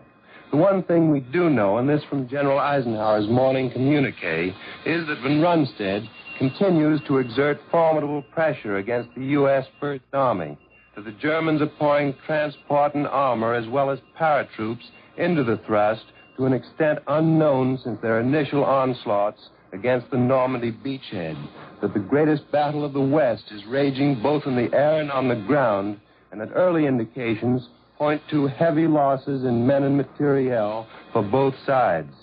The British generally take the attitude that Van Rundstedt's drive is a terrific gamble for time. But realistically, they point to the apparent fact that the thrust was a surprise, to the obvious fact that the Nazis have reorganized after the German army's greatest defeat of all time, and their conclusion that such an achievement is clearly a military success. As for any comparison with Ludendorff's offensive in 1918, that's fantastic, in the words of one commentator, based on false analogies, says another, if only because Ludendorff in 1918 opened up with final victory for the Germans in mind. Today, Van Rundstedt can hope for no more than a postponement of the final Allied victory. In his late report pointing up the situation on the Western Front today, the Prime Minister himself, here in Commons in London, said a great battle is proceeding now.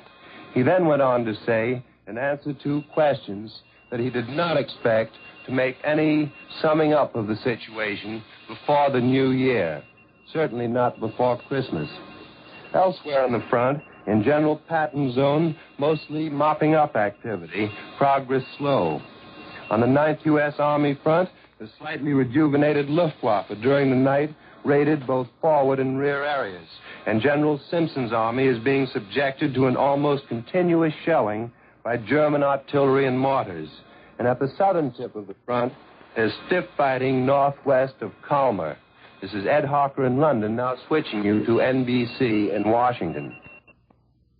This is Leif Eade in Washington. And this morning, just about everything in Washington is foreign affairs. Ed Stettinius' statement on the Polish boundary question is seen here as holding the door open a little while longer for London's Polish government in exile to make a deal. If they don't hurry, then Stalin's likely to slam the door shut and sit down and talk business with the Soviet-sponsored Lublin Committee. But Washington's pretty much of a mind in thinking that the Polish boundary question will be settled soon on Moscow's terms. Our foreign policy is getting a thorough going over in the Senate. That coalition of three New Dealers and progressive Phil La Follette is holding up the vote on Joe Grew, Nelson Rockefeller, Will Clayton, Jimmy Dunn, Archie McLeish, and General Holmes. Claude Pepper let go for almost 5 hours on the floor yesterday in what he calls a preamble. He wants to hold the nominations over till the next Congress. But Tom Connolly, who's trying to push these names through, says the whole thing's obviously a filibuster, and he talks about possible night sessions. Senators Vandenberg and Brooks want the president to outline our whole foreign policy. Even old Hy Johnson, one of the spearheads that killed the League of Nations over 20 years ago, spoke up in sympathy for Greece. And it begins to look as though Connolly's going to have to pull a letter from the White House to get his men voted on. Otherwise, in Washington, it begins to look as though Sewell Avery may get another free ride out of his offices. Montgomery Ward let the deadline pass last night for telling the War Labor Board it'll obey its wage orders. So now the case goes to the White House. Those new draft orders say that every man under 30 who has been rejected for service since last February, except those with obvious physical defects, must be re-examined in 1945. And maternity ward statisticians at the War Production Board say that the 1944 production of diaper cloth figures 34 yards for every one of our young citizens. This is Eade in Washington, returning you now to New York. So far this morning, we've heard from NBC observers Pat Flaherty in the Philippines, Ed Hocker in London, and Leif Eade in Washington. Now, here's your announcer, and then I'll be back with more news. The most critical manpower problem facing our country today is not in the Army or the Navy or the war plants, serious as is the need for men in those classifications. America needs men most in the merchant marine, men to man the supply ships that carry the guns and shells and gas and trucks to the scene of action. A lot of men have left the merchant marine. America wants them to come back, along with thousands of other men with or without sea experience. As a matter of fact, America needs 43,000 new merchant seamen within the next 12 months. Mates, engineers of all classes, able-bodied seamen, firemen, oilers, water tenders, radio telegraphers, cooks, and telegraphers. If you qualify for any of these jobs, wire right now, collect, to Merchant Marine, Washington, D.C., or apply at War Shipping Administration offices in major ports, maritime union halls, or U.S. employment offices in principal cities. And again, here's James Stevenson in the NBC newsroom. The United States Office of War Information announced today that America, a monthly magazine designed to acquaint the Soviet people with the United States, has been placed on sale in Russia. The new publication is the first effort by the United States to circulate propaganda in the Soviet Union. It's printed in the Russian language, of course. Well, the Japanese are now being hit with made-in-Japan bombs. Of course, it's all for effect on Japanese morale. Japanese bombs captured at Tarawa have been used by the Army Air Forces, according to Colonel William S. McCullough, Ordnance Officer from Lieutenant General Millard Harmon's command. He said planes of the 7th Air Force dropped a few duds so the Japs could see that they were getting their own bombs right back.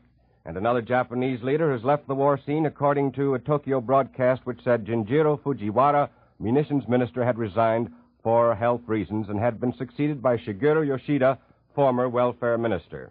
And that's the morning's news from around the world. This is James Stevenson saying goodbye from the NBC newsroom in New York. This is the National Broadcasting Company.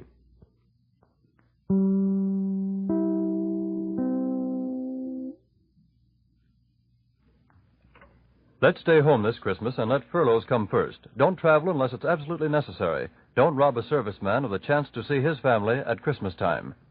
WEAF, New York. This is Don Goddard with your news at noon, a program brought to you by Grove Laboratories, serving the health of the nation for over 50 years. When you've got a real old-fashioned cold, you know you're in for a miserable time. But there's no need to just suffer along and endure all this. Get Grove's cold tablets for quick relief. Grove's cold tablets are a multiple medicine compounded like a doctor's prescription. 8 active medicinal ingredients get right down inside and go to work internally. Get Grove's cold tablets, take exactly as directed. That's Groves, Grove's cold tablets. German tanks, some of them backed up by infantry, are striking deeper into Belgium today, but in some sectors, American tanks and infantry are holding firm. The latest dispatches from Supreme Headquarters in Paris say that Nazi armor has advanced more than 20 miles into Belgium and Luxembourg on this, the 4th day of the greatest German counteroffensive of this war. Front dispatches quote a senior staff officer with the First Army as saying that the German offensive still is mounting and has not yet reached its climax.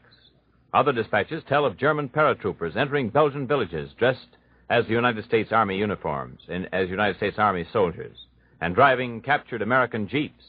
And there are reports that the Nazis are using captured Sherman tanks and are murdering Belgian civilians who show their pro-Allied sympathies. And there's one tragic story of a group of Germans riding in a captured American tank. One of the Germans leaned out and yelled to a passing group of Yanks to come on over in good English. The GIs started over toward the tank, and they were mowed down by machine guns. Today's German High Command communique says that more than 10,000 American prisoners have been taken so far in this drive, 200 American tanks destroyed or captured, and 124 Allied planes shot down. And the Nazis say their spearheads are still advancing. No more details. The Germans also have a news blackout. Allied headquarters lifted one corner of our blackout this morning, just long enough to let us know that up to Monday noon, that's 48 hours ago, the Germans had punched out gains of 18 to 20 miles, had cut off several large American units, and had knifed into within 22 miles of the great Allied supply base of Liège. But that was 48 hours ago, and that's history now.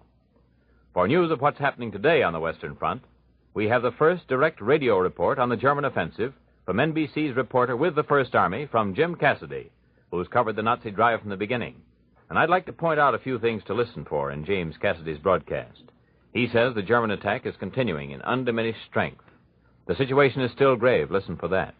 His words give the lie to all the glamorized and over-optimistic reports we've been getting that the Nazi offensive is dying down of its own weight, and that it was nothing to worry about after all.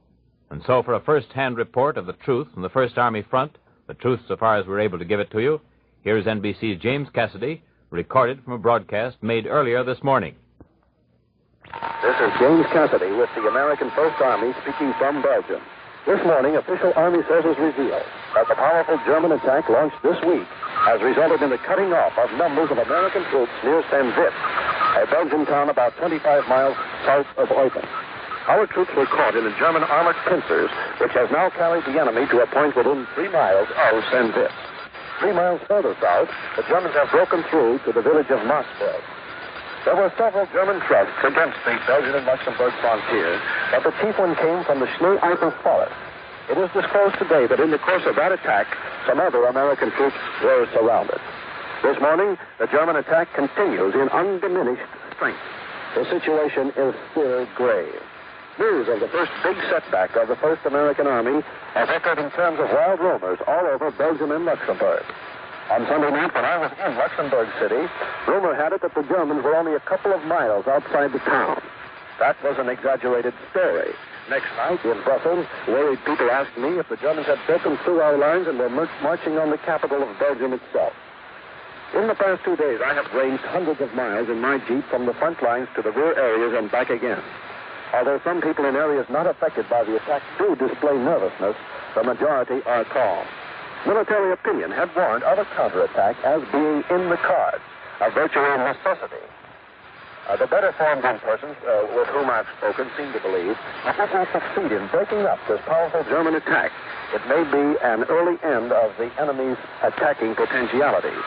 It is chiefly among those less well-informed that any panic has been shown. Numerous frontline areas in eastern Belgium have now been evacuated. I was in one village, and it was an experience I shall never forget. The experience of conquest in reverse. The wild cheers and welcome accorded the American liberators 3 months ago have now turned to ashes. Most civilians stood in silent groups around the streets, watching the mud-spattered army trucks moving. Some of the more nervous individuals began themselves to pack a few household goods, and interspersed with military traffic could be seen an occasional civilian automobile containing perhaps the husband and wife in the front seat and one or more children crouching above the heaps of bedclothing in the rear of the car. American flags were removed from some of the shop windows, and so were the forbidden Belgian banners. As I left, I wondered how long it would be until Nazi banners would once again adorn those windows which for 3 months have displayed the stars and stripes. There was near panic in this town when the sound of the moving traffic and shouts of the soldiers was interrupted with a terrific crash as a bomb fell next to the main highway. Excited bystanders disagreed as to whether it had come from a Nazi plane or by mistake from one of the American fighters circling overhead to protect the American convoys. That was James Cassidy, NBC's correspondent of the American First Army Front. I hope you noticed that he said military opinion warned that such a German counterattack was in the cards. We can only hope that the same military opinion, the commanders of the American armies, were prepared for this Nazi thrust. One dispatch from First Army headquarters sees a ray of sunshine in all this dark news. It says that if handled properly, the war can be won right now. And observers are agreed that this is Germany's major bid to halt the Allies west of the Rhine, and so to win a compromise peace, if possible. More news in just a moment. They say misery loves company, but wouldn't misery prefer relief? Now, the usual miseries of a common cold can be relieved fast with Grove's cold tablets. It's a multiple medicine, compounded like a doctor's prescription. Here's no more one-purpose tablet, but a combination of 8 active medicinal ingredients that'll take right hold and work internally to help all these usual cold miseries at once. Reduce fever, relieve headache, alleviate body aches and pains, reduce nasal stuffiness. No wonder millions of cold sufferers have turned to Groves for cold misery relief for 51 years. Of course, rest and avoid exposure. Insist on the genuine Groves cold tablets. Take exactly as directed. Look for the Groves signature on the box, Groves, known to millions for over half a century as famous bromoquinine cold tablets. Prime Minister Churchill has battled a new flood of criticism in the House of Commons over British intervention in Greece. He said that Britain, the United States, and Russia are cooperating fully on the prosecution of the war, but the Prime Minister added, whether there is complete agreement on every aspect of these matters is another question altogether.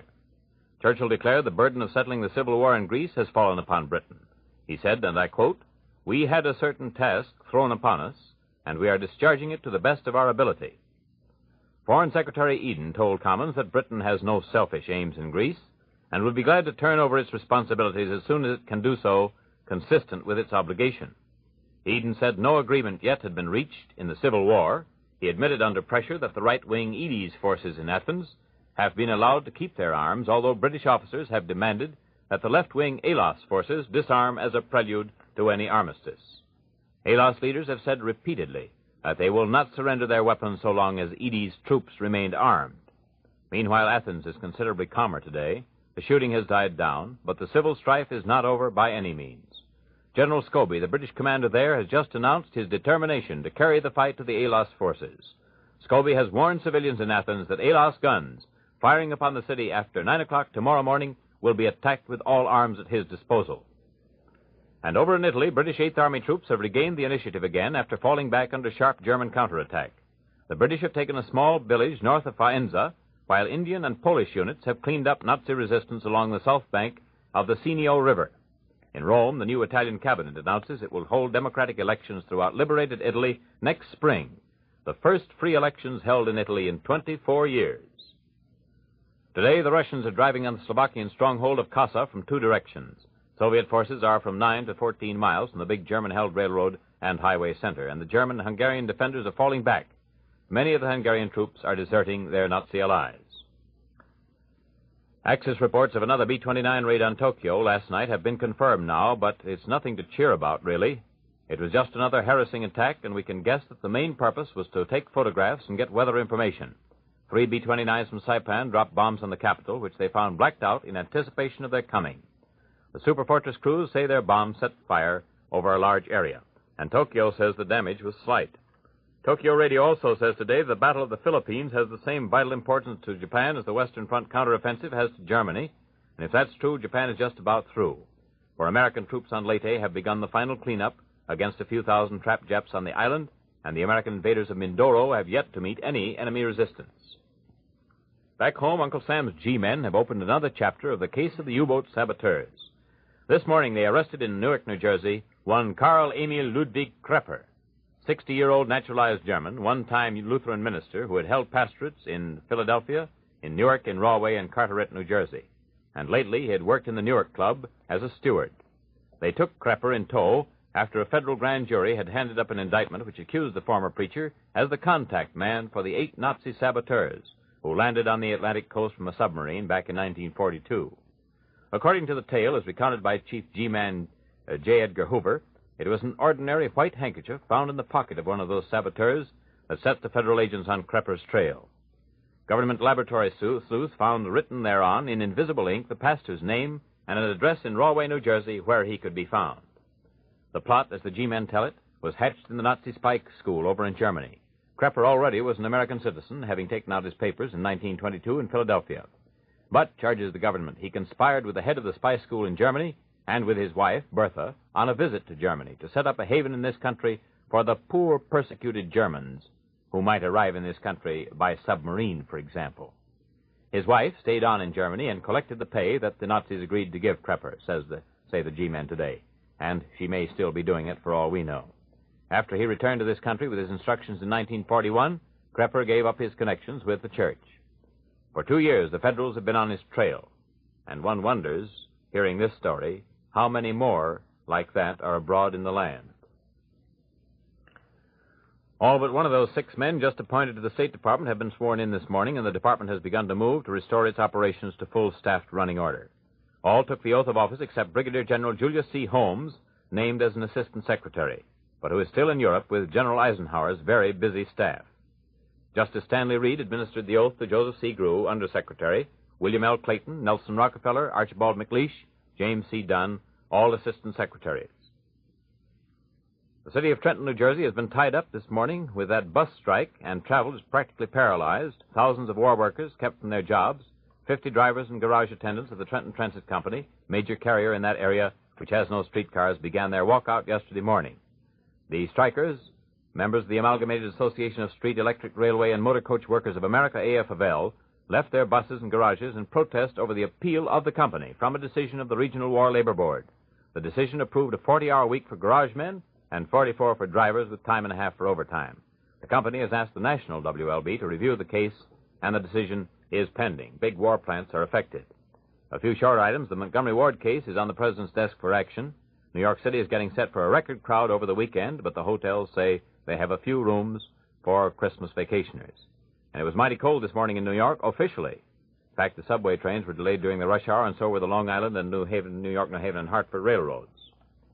Albany is without water today, a result of a break in a 30-inch main up there. Will you invite the Grove Laboratories to dinner? Will you let our research staff examine your meals for a week? What if you're not getting enough B-complex vitamins in your food? As many as 70% of American families in some regions don't get enough B-complex vitamins to meet highest health standards. That's from two of the best authorities in this country. Well, check it for yourself. Did you eat several servings of chickpeas this week? Did you have lots of fresh broccoli? Several helpings of lean pork? Plenty of peanuts, wheat germ, kidneys, soybeans?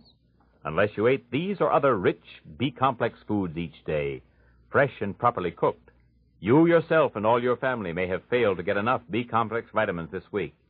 If so, we suggest you add Grove's B-complex vitamins to your diet. We suggest that you take Grove's B-complex vitamins regularly, faithfully, daily. Large size only $1, big family size only $3. That's Groves, Grove's B-complex vitamins. Sunny this afternoon. That's your news at noon. This is Don Goddard speaking for Grove Laboratories and saying, see you tomorrow. Don Goddard reports the news at noon from the NBC newsroom in New York.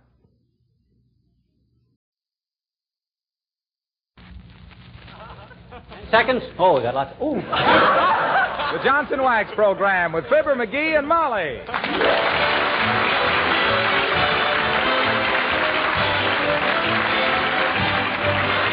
The makers of Johnson's Wax for home and industry present Fibber McGee and Molly, written by Don Quinn and Phil Leslie, with music by the King's Men and Billy Mills Orchestra.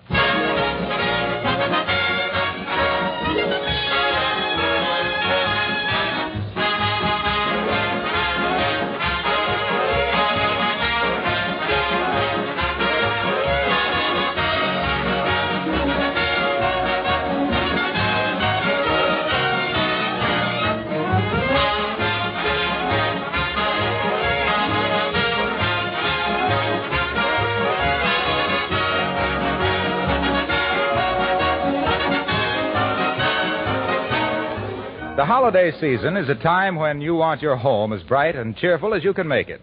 It's a time that proves, as much as any other, the value of protective wax housekeeping. If your floors, furniture, and woodwork have been waxed regularly with Johnson's Wax, then it's a very easy matter to put on the finishing touches and have that richly polished kind of home that everyone admires.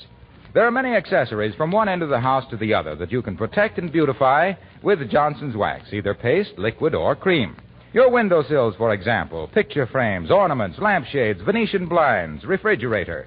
Well, many of you know the list as well as I. When you wax all these surfaces, you protect them because the wax itself takes the wear and the surface underneath is safe. When you go over your house tomorrow, try out several of these extra uses for Johnson's Wax.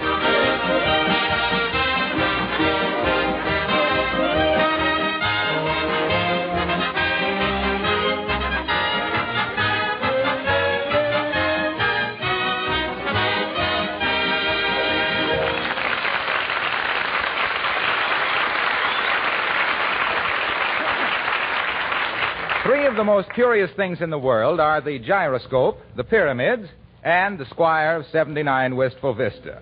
And if you don't think he's curious, get a load of him sneaking a peek into the hall closet as we join Fibber McGee and Molly.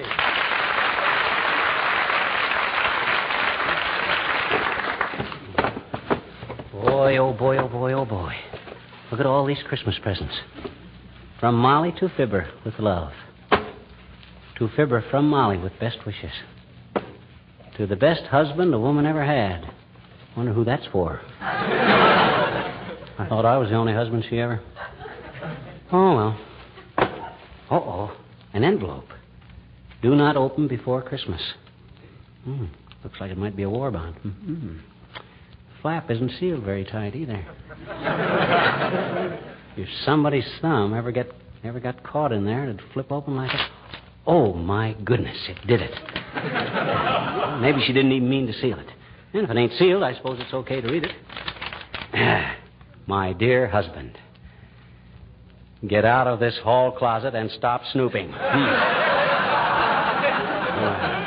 I like that. To think she'd think that I'd think of stooping to snoop when she knows. McGee? McGee, where are you? Oh, caught in the act. I better put this stuff back in here fast. This must be the new belt I've been hinting about. I hope this is a fountain pen. If this isn't a sweater, McGee, where are you? What are you doing? I'm trying to get the door closed on the hall closet, Molly. It's so full of stuff, it's sprung open. Aha! I got it. That was quick thinking, McGee, old man. If she ever caught you doing that stuff...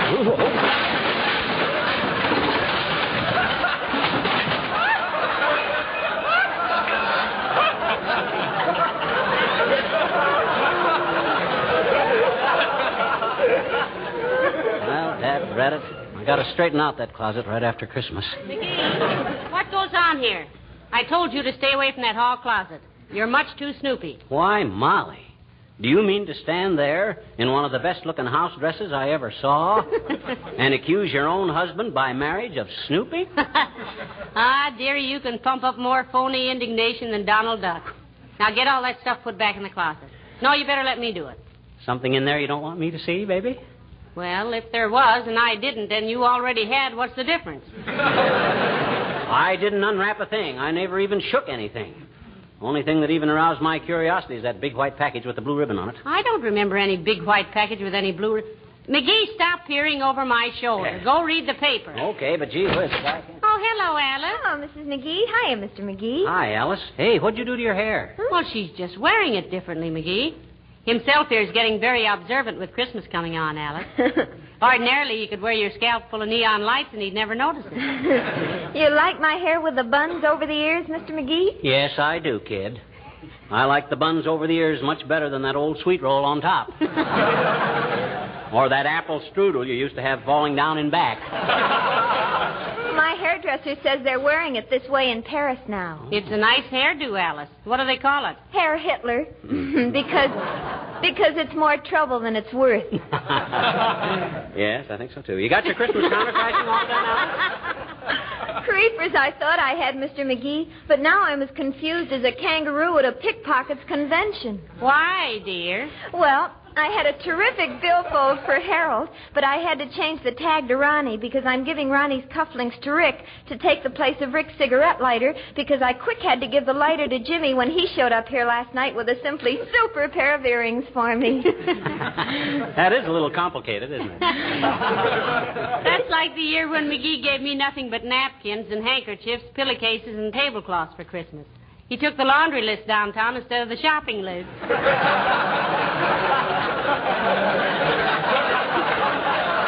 Well, gee whiz. Alice, we're not doing very much for Christmas this year. The Treasury Department had beat Santa Claus down the chimney.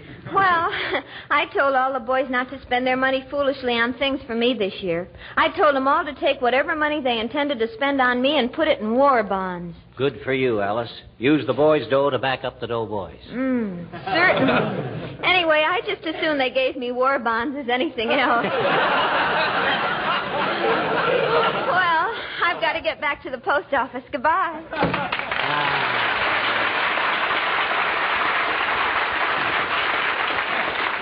There's a girl who has her heart in the right place. On her sleeve. I don't know. She's a lot like I was when I was a girl, McGee. Except that she has 20 boyfriends and I just had you. Yeah, well, that wasn't because you were unpopular, Snooky. That was because there was an ugly rumor around Peoria that McGee had put a bear trap in Molly Driscoll's porch swing. That was more than a rumor, sweetheart. For 15 years after that, my father never sat down without first slapping the chair with his cane. Now, listen, go away while I get this stuff back in the closet. How about that white package with the blue ribbon on it? McGee, I swear I know absolutely nothing about that. You wouldn't kid me, would you? After all, when mysterious packages are hid away in a closet...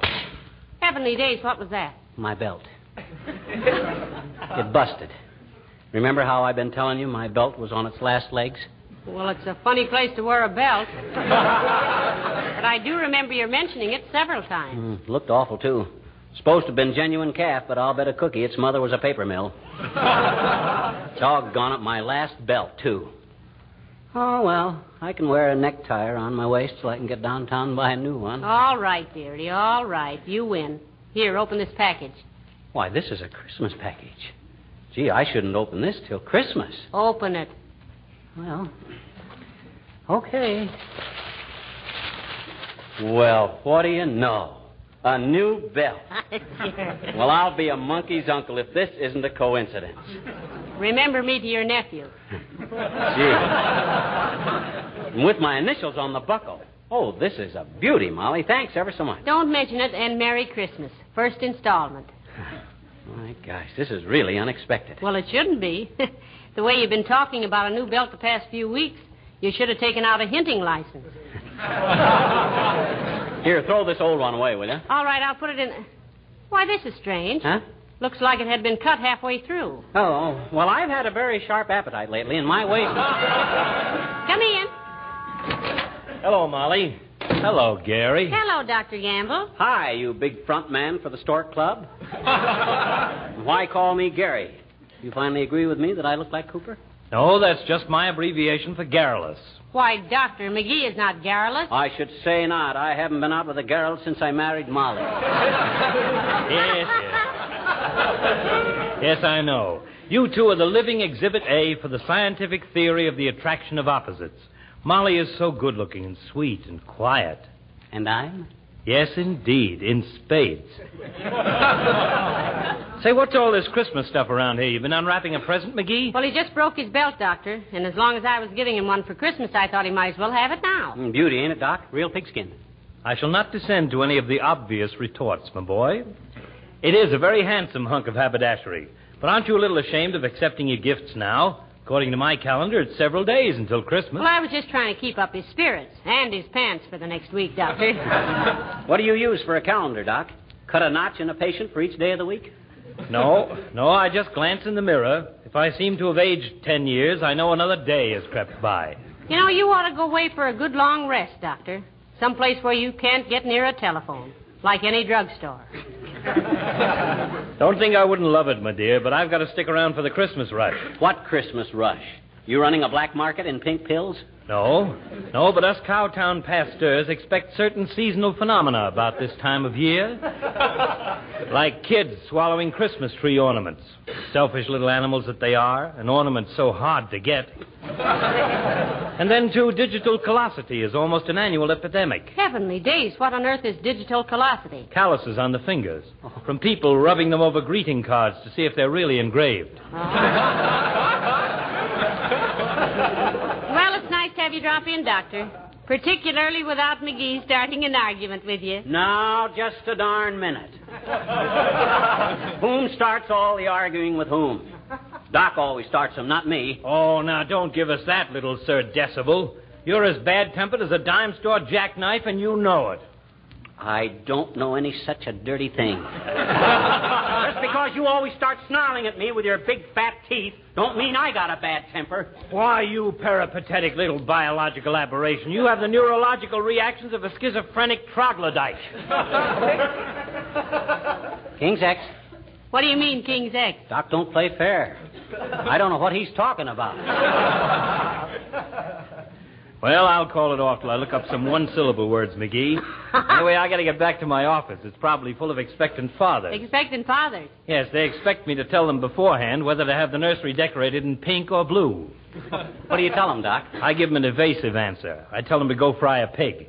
Well, Merry Christmas, folks. Thank you, Doctor. Same to you. And a Happy New Year, Doc.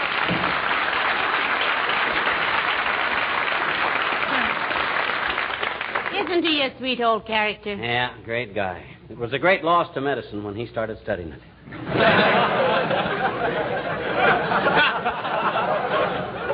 What a patient he'd have been.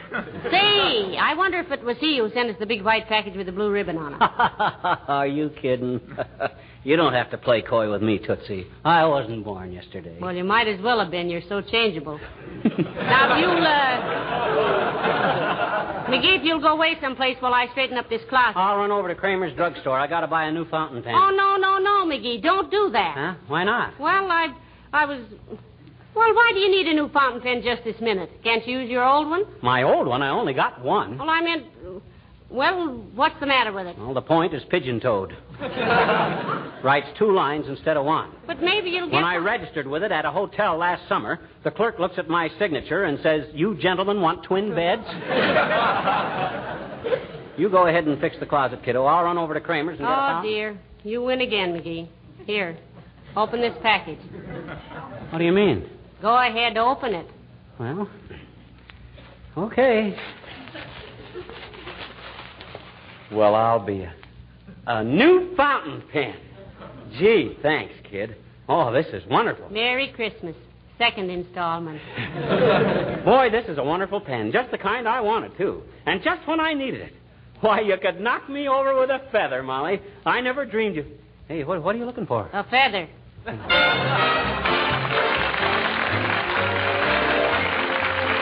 Mills and the orchestra and Jingle Bells.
Bother me, McGee. I've almost got this closet straightened up again. How about that big white package with the blue ribbon on it? Does it gurgle or rattle or squeak or anything? Well, I haven't touched it. Somebody around here's got to keep his curiosity under control.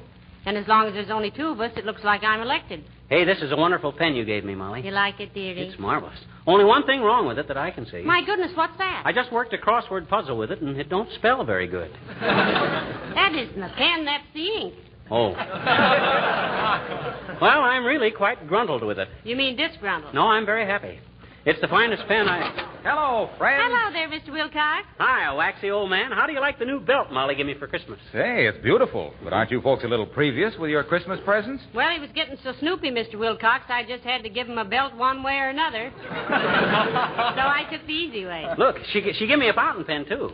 Ain't that a darb? Writes 10,000 words without filling. Don't know how many he'll write when I fill it.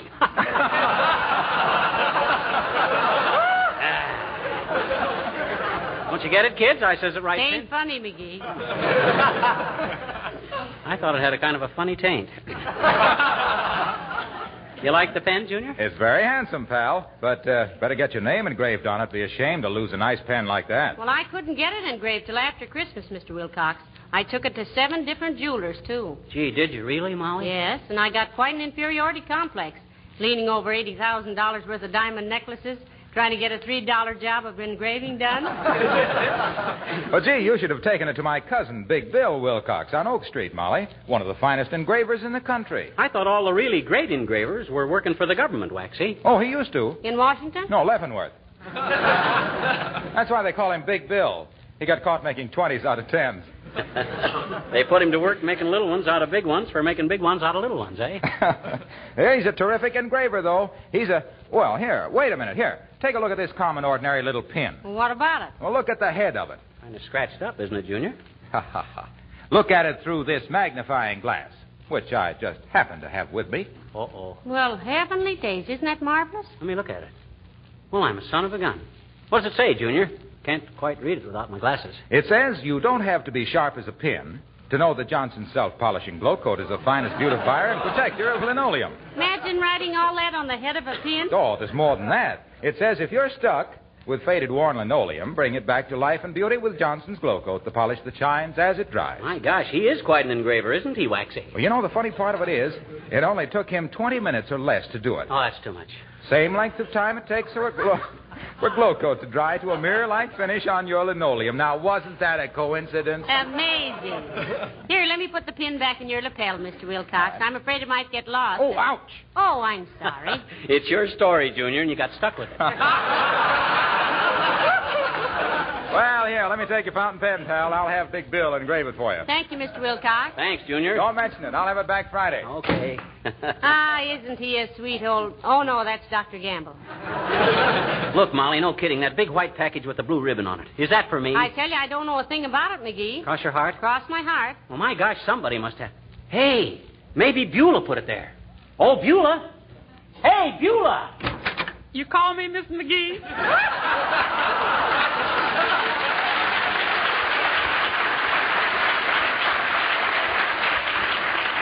Why should I? You never call me Beulah. Mr. McGee wanted to know about this big white package with a blue ribbon on it, Beulah. Did you put it in the closet here, Beulah? No, sir. That package is a complete stranger to me. Well, that's strange. Oh, well, we'll find out when we open it at Christmas time. Have you got all your shopping done, Beulah? Yes, ma'am, practically. All I got left to get stuff for is Papa and Ira. Ira? Who's Ira? He's my one and only, sir.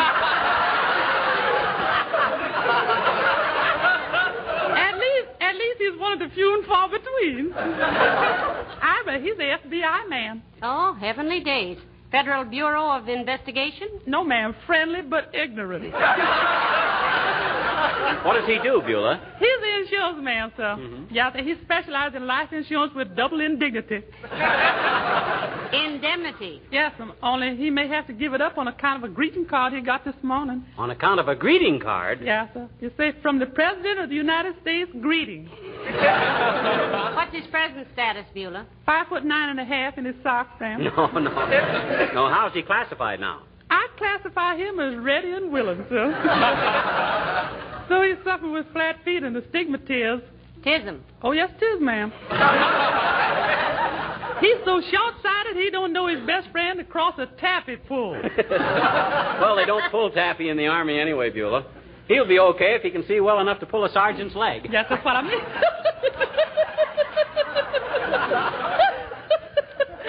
Love that man.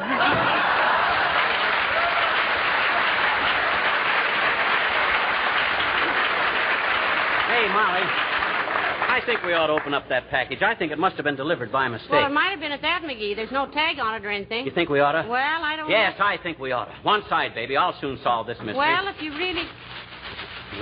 Heavenly days, it's a beautiful negligee. A Oh, my gosh. What's the matter? Oh, gee whiz. Oh, my. That was my present for you, baby. I bought it a month ago and forgot all about it. If I ain't the dumbest bunny... Oh, now, McGee, I think it's lovely and just what I wanted. It's the most... Oh, now, come in. Hi, mister. We're all ready. Ready? Who's all ready for what? Kenny and Johnny and Buddy and Reddy and me. Huh? We're all ready to sing. Come on in, kids. Well, folks, 3 years ago, Ken Darby of our King's Men wrote for our Christmas show an original musical setting for the poem, "'Twas the Night Before Christmas." Everyone seemed to like it so well that we've been asked to do it every Christmas since. And we're glad to do it again tonight. Okay, Mr. McGee. Go on. Sit down now. Okay. You and Miss McGee sit in a circle. You sit at the piano, Kenny. Ready, everybody? A 1 and a 2 and a 3.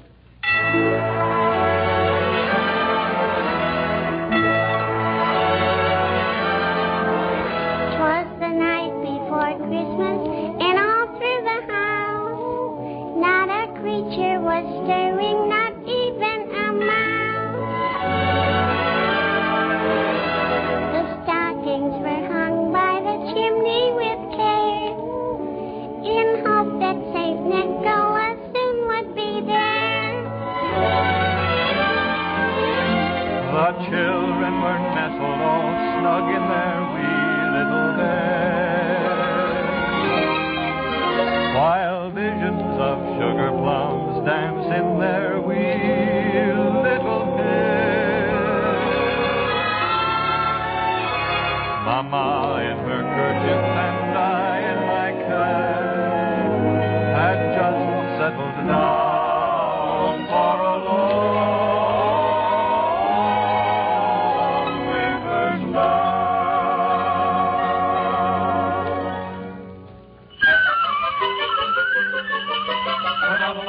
oh, such a clatter.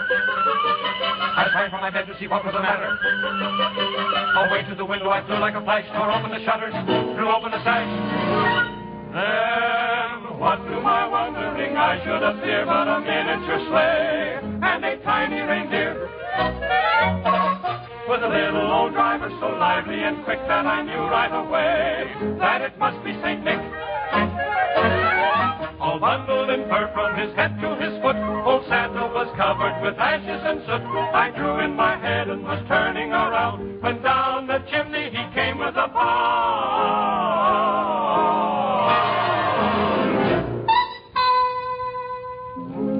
His eyes, how they twinkled. His dimples, how merry. His cheeks were like roses.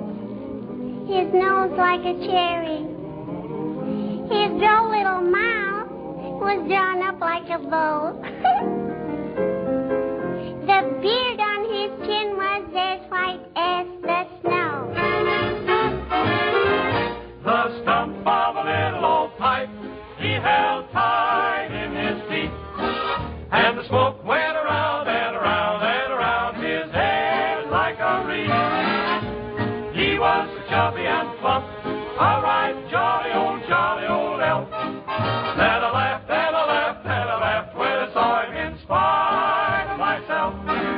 He had a broad face, and a little round belly that shook when he laughed, like a bowl full of jelly.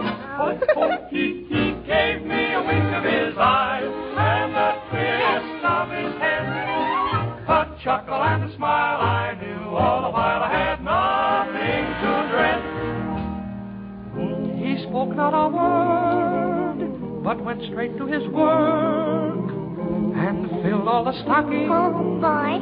Then turned with a jerk. Then laying a finger aside of his nose and giving a nod up the chimney he rode. He sprang to his sleigh, to his team, gave a whistle, and away they all flew like the down of a thistle. But I heard him exclaim, and he cried, Merry Christmas to all, and to all,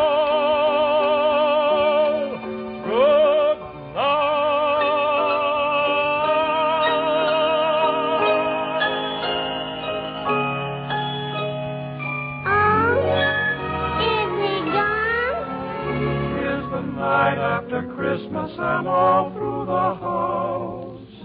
Not a creature is stirring, not even a mouse.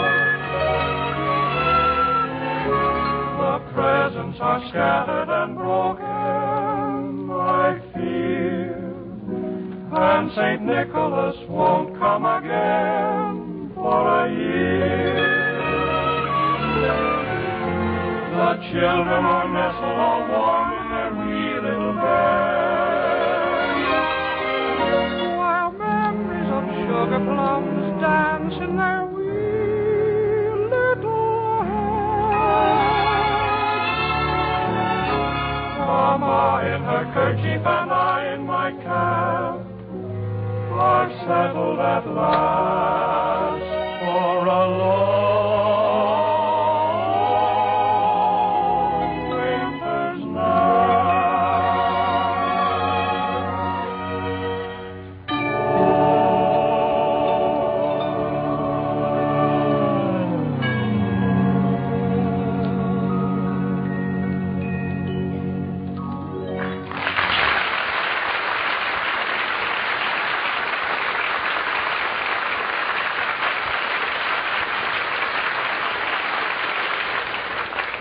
Ladies and gentlemen, 2,000 years ago, a star shone over Bethlehem to light the way to peace and goodwill on earth. Tonight, that star is reflected in the windows of millions of your homes.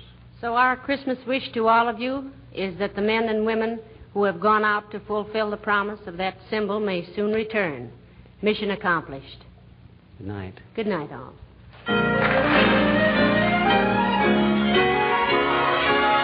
I heard him exclaim,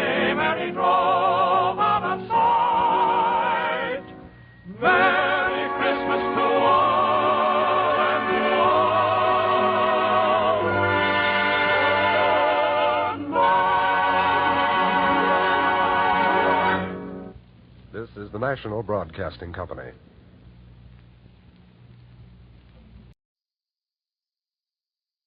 Where the blue of the night meets the gold of the day, someone waits for me.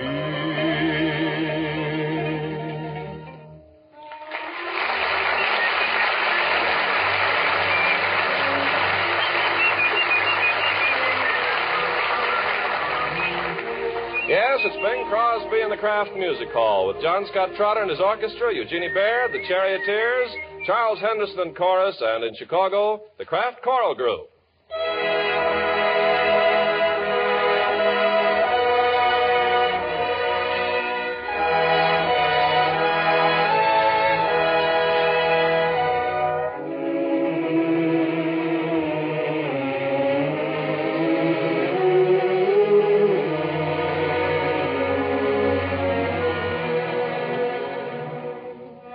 This is the 9th consecutive Christmas Bing has sung Adeste Fidelis here in the Old Kraft Music Hall. As usual, he'll sing it first in Latin, then with everybody joining him in English. Surely this year, more people than ever before will want to raise their voices in a chorus of Come All Ye Faithful. Bing, I think it'd be nice if folks at home would join in, too, and folks all over the world. We're certainly counting on them, Ken. The home folks, wherever they may be, to help us sing this eternal hymn.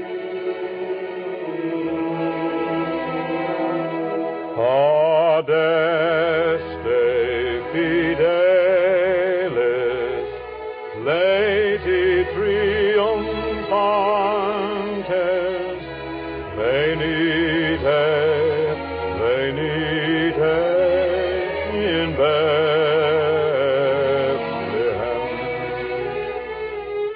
Natum videte, regem angelorum, venite adoremus, venite adoremus, venite adoremus,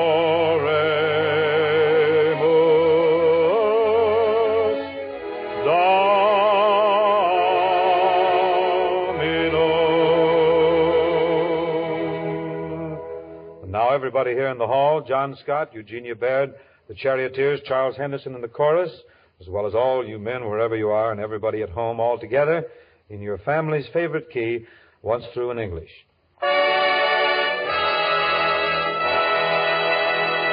Oh, come.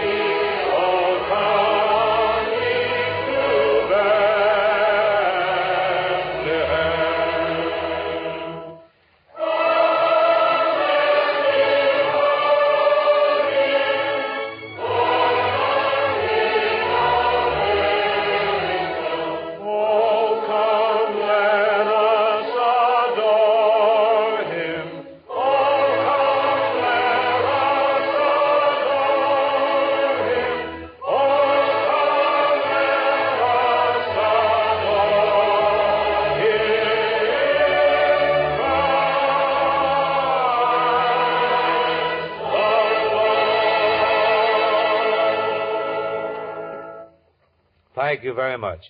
I think you folks listening at home, you ought to know where we got our wonderful support in the soprano and the contralto departments this evening. We're proud to welcome to the hall more than 100 young ladies from Uncle Sam's Navy. They're on their way to a preview at Paramount Studio where they will witness a flicker dedicated to their own branch of the service, a little item called Here Come the Waves. I know they'll be captivated by the caperings in this picture of my very good friends Betty Hutton and Sonny Tufts, even if they must suffer through the faintly antique antics of one of the older crooners. Just to kind of limber them up gently for this harrowing experience, we've asked them to visit us first. And here they are. They're looking mighty sharp in their navy blue and white. I'm glad it is we are to see them. With those happy harmonists, the Charioteers, assisting, we I'd like to salute our waves here tonight with that merriest of traditional melodies, Jingle Bells. Jingle bells, jingle all the way. What fun it is to ride in a one-horse open sleigh. Jingle bells, jingle all the way. What fun to ride and sing in a one-horse open sleigh. Dashing through the snow in a one-horse open sleigh. O'er the fields we go, laughing all the way. Bells and bobtails ring, making spirits bright. What fun it is to ride and sing the sleighing song tonight. Jingle bells, jingle bells, jingle all the way. Oh, what fun it is to ride in a one-horse open sleigh. Jingle bells, jingle all the way. Oh, what fun it is to ride in a one-horse open sleigh. Dashing through the snow in a one-horse open sleigh. O'er the fields we go, laughing and scratching all the way. Bells on bobtails ring, making spirits bright. Oh, what fun to ride and sing a sleighing song tonight. Jingle bells, jingle all the way. Oh, what fun it is to ride in a one-horse open sleigh. Oh, we have a lot of fun. Jingle bells, jingle all the way. Oh, what fun it is to ride in a one-horse open sleigh. That band is really gone, isn't they? Put them back in the wagon.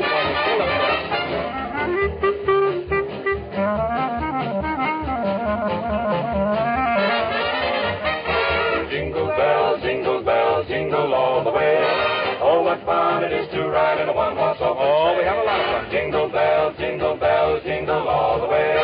Oh, what fun it is to ride in a one-horse open sleigh.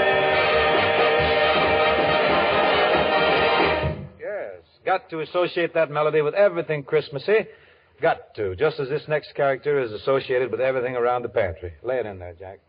I don't need to tell you, ladies, that there are just 2 more days of grocery shopping before the Christmas feasting really begins. Well, I do want to remind you of something for that grocery list tomorrow morning. It's Kraft cheese spreads for snacks on Saturday night or Christmas Eve, or for appetizers just before the Christmas dinner.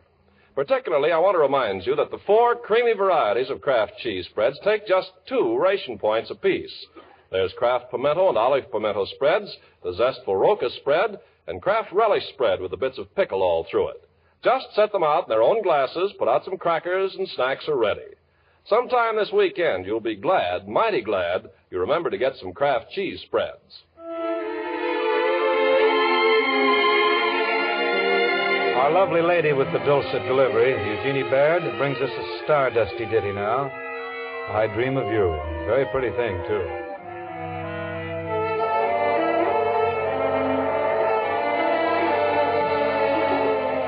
I dream of you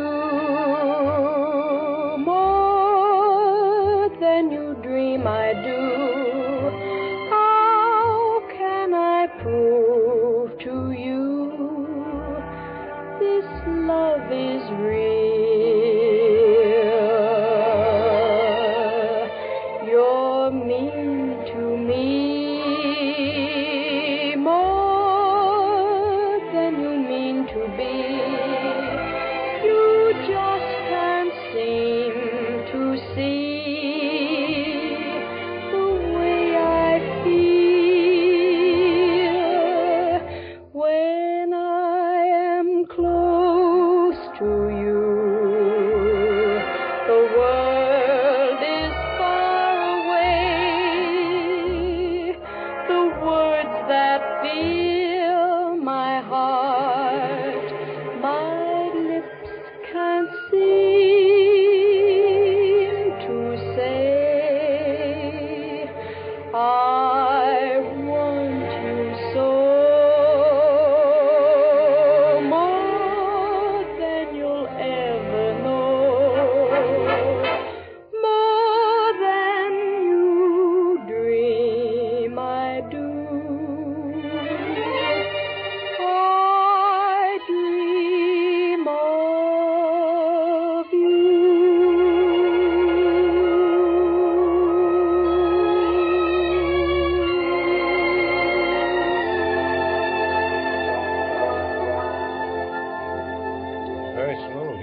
really loved it.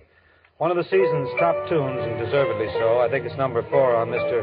MF's LST. I'm Making Believe. I'm making believe that you're in my arms, though I know you're so far away. Making believe I'm talking to you. Wish you could hear what I say. And here in the gloom of my lonely room, we're dancing like we used to do. Making believe is just another way of dreaming, so till my dreams come true, I'll whisper goodnight, turn out the light, and kiss the pillow, making believe it's you.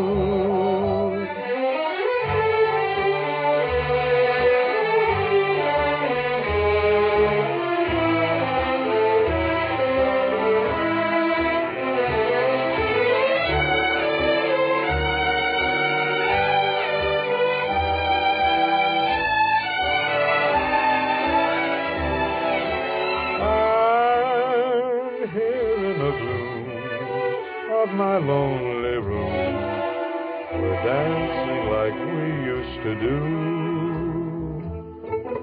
Making believe is just another way of dreaming, so till my dreams come true, I'll whisper goodnight, turn out the light, and kiss the pillow, making believe it's you.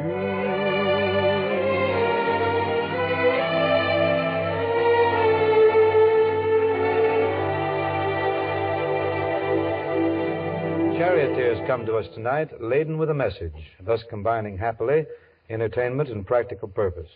Knock it in, right in yonder.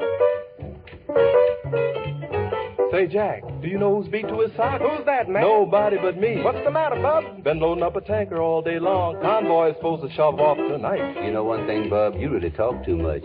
In fact, your mouth is too big. Now, my advice to you is... Shh, don't talk too much. Shh, don't know too much. Jack, don't be too hip, cause the slip of the lip might sink a ship. Shh, don't see too much. Shh, don't jive too much, boy.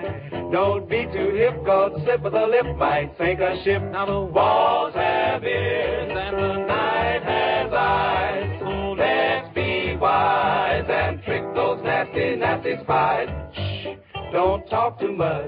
Shh, don't know too much, boy. Don't be too hip, cause the slip of the lip might sink a ship.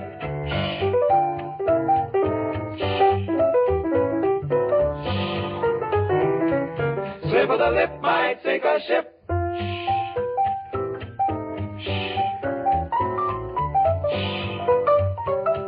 Look out, dipper lip, don't let nothing slip. Now the walls have ears and the night has eyes. So let's be wise and trick those nasty, nasty spies. Shh, don't talk too much. Shh, don't know too much, boy.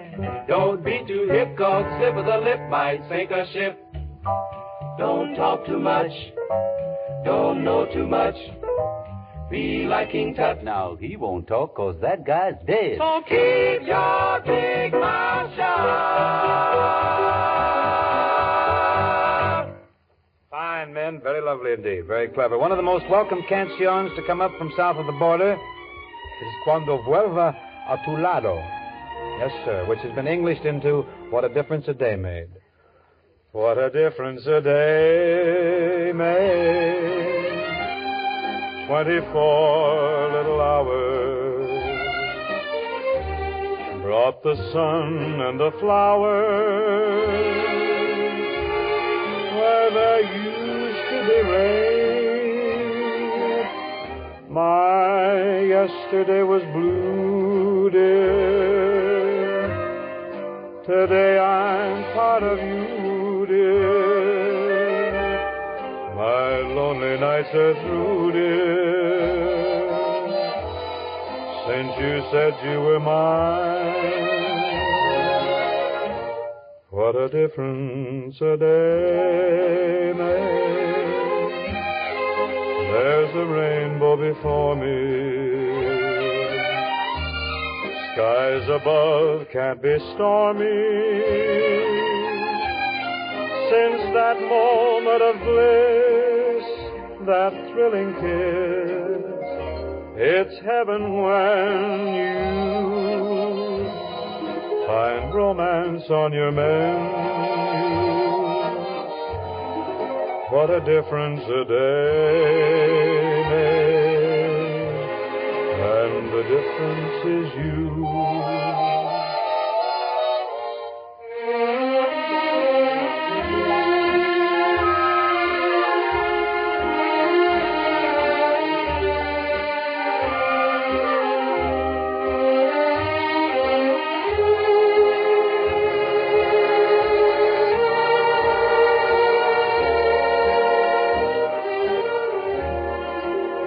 It's heaven when you find romance on your menu. What a difference a day makes, and the difference is you.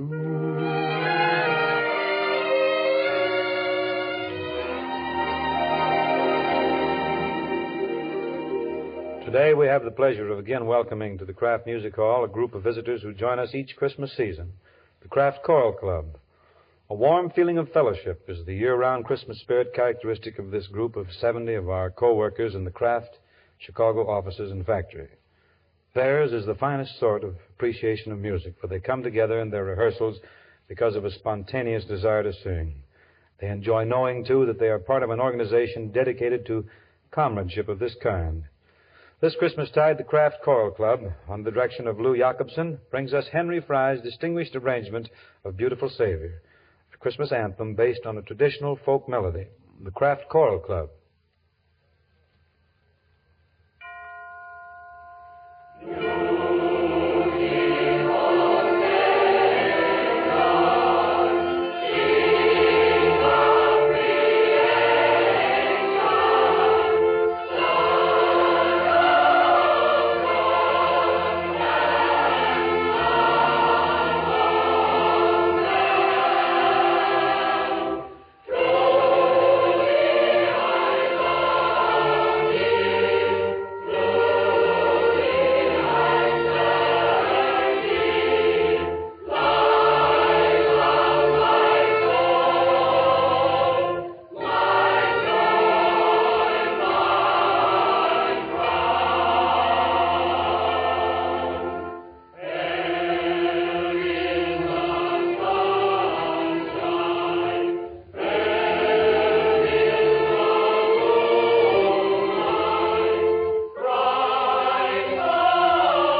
Choral Club gives us now the beautiful and thoughtful poem by Florence Tarr, set to music by Peter DeRose, God Is Ever Beside Me.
Thanks and our best wishes to the Kraft Choral Group. And my eager associate is standing here practically a quiver at my elbow. He wants to inject a few happy holiday suggestions into your menus. Right in there? Thank you.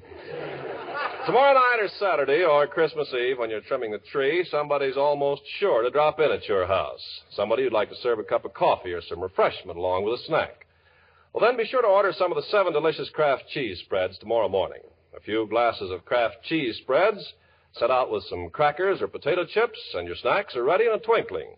What with all the holiday buying, I suppose that point budget of yours is strained.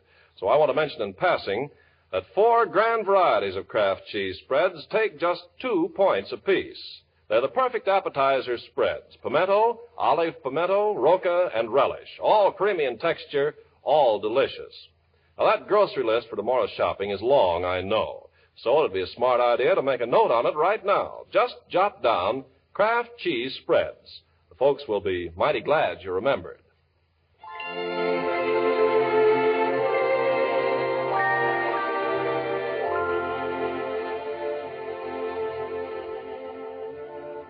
Silent night,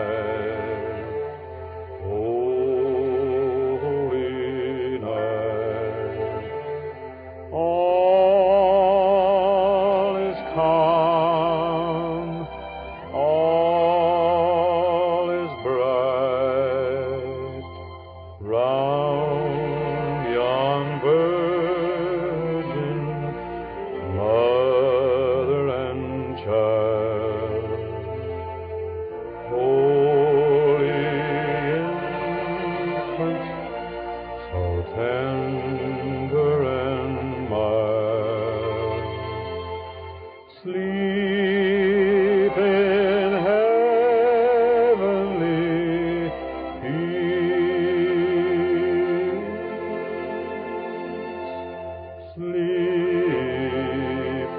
in heavenly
On our fighting front, there are no silent nights, but there are plenty of holy nights.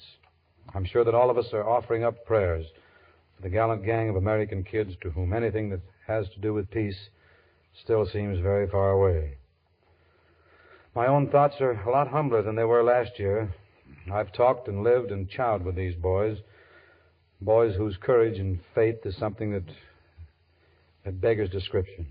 Seeing those GIs kneel in a muddy pasture in France brought back to my mind the lines of an old familiar prayer that I'd heard somewhere along the line back home.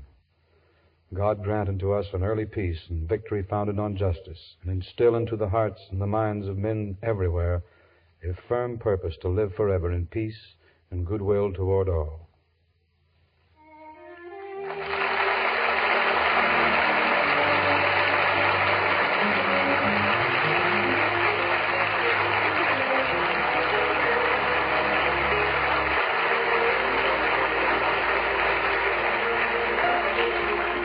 Tune in to Kraft Music Hall next Thursday at the same time with Bing Crosby, John Scott Trotter and his orchestra, Eugenie Baird, the Charioteers, Charles Henderson and the Kraft Choir, and our guests, the Les Paul Trio.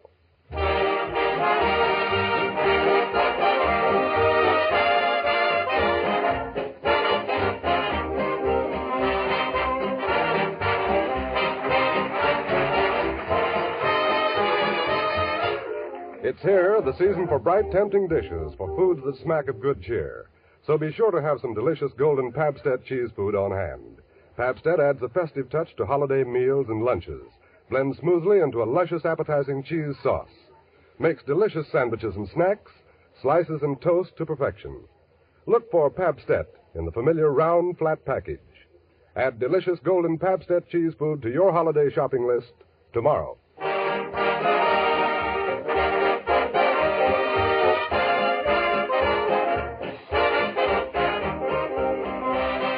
This is the National Broadcasting Company.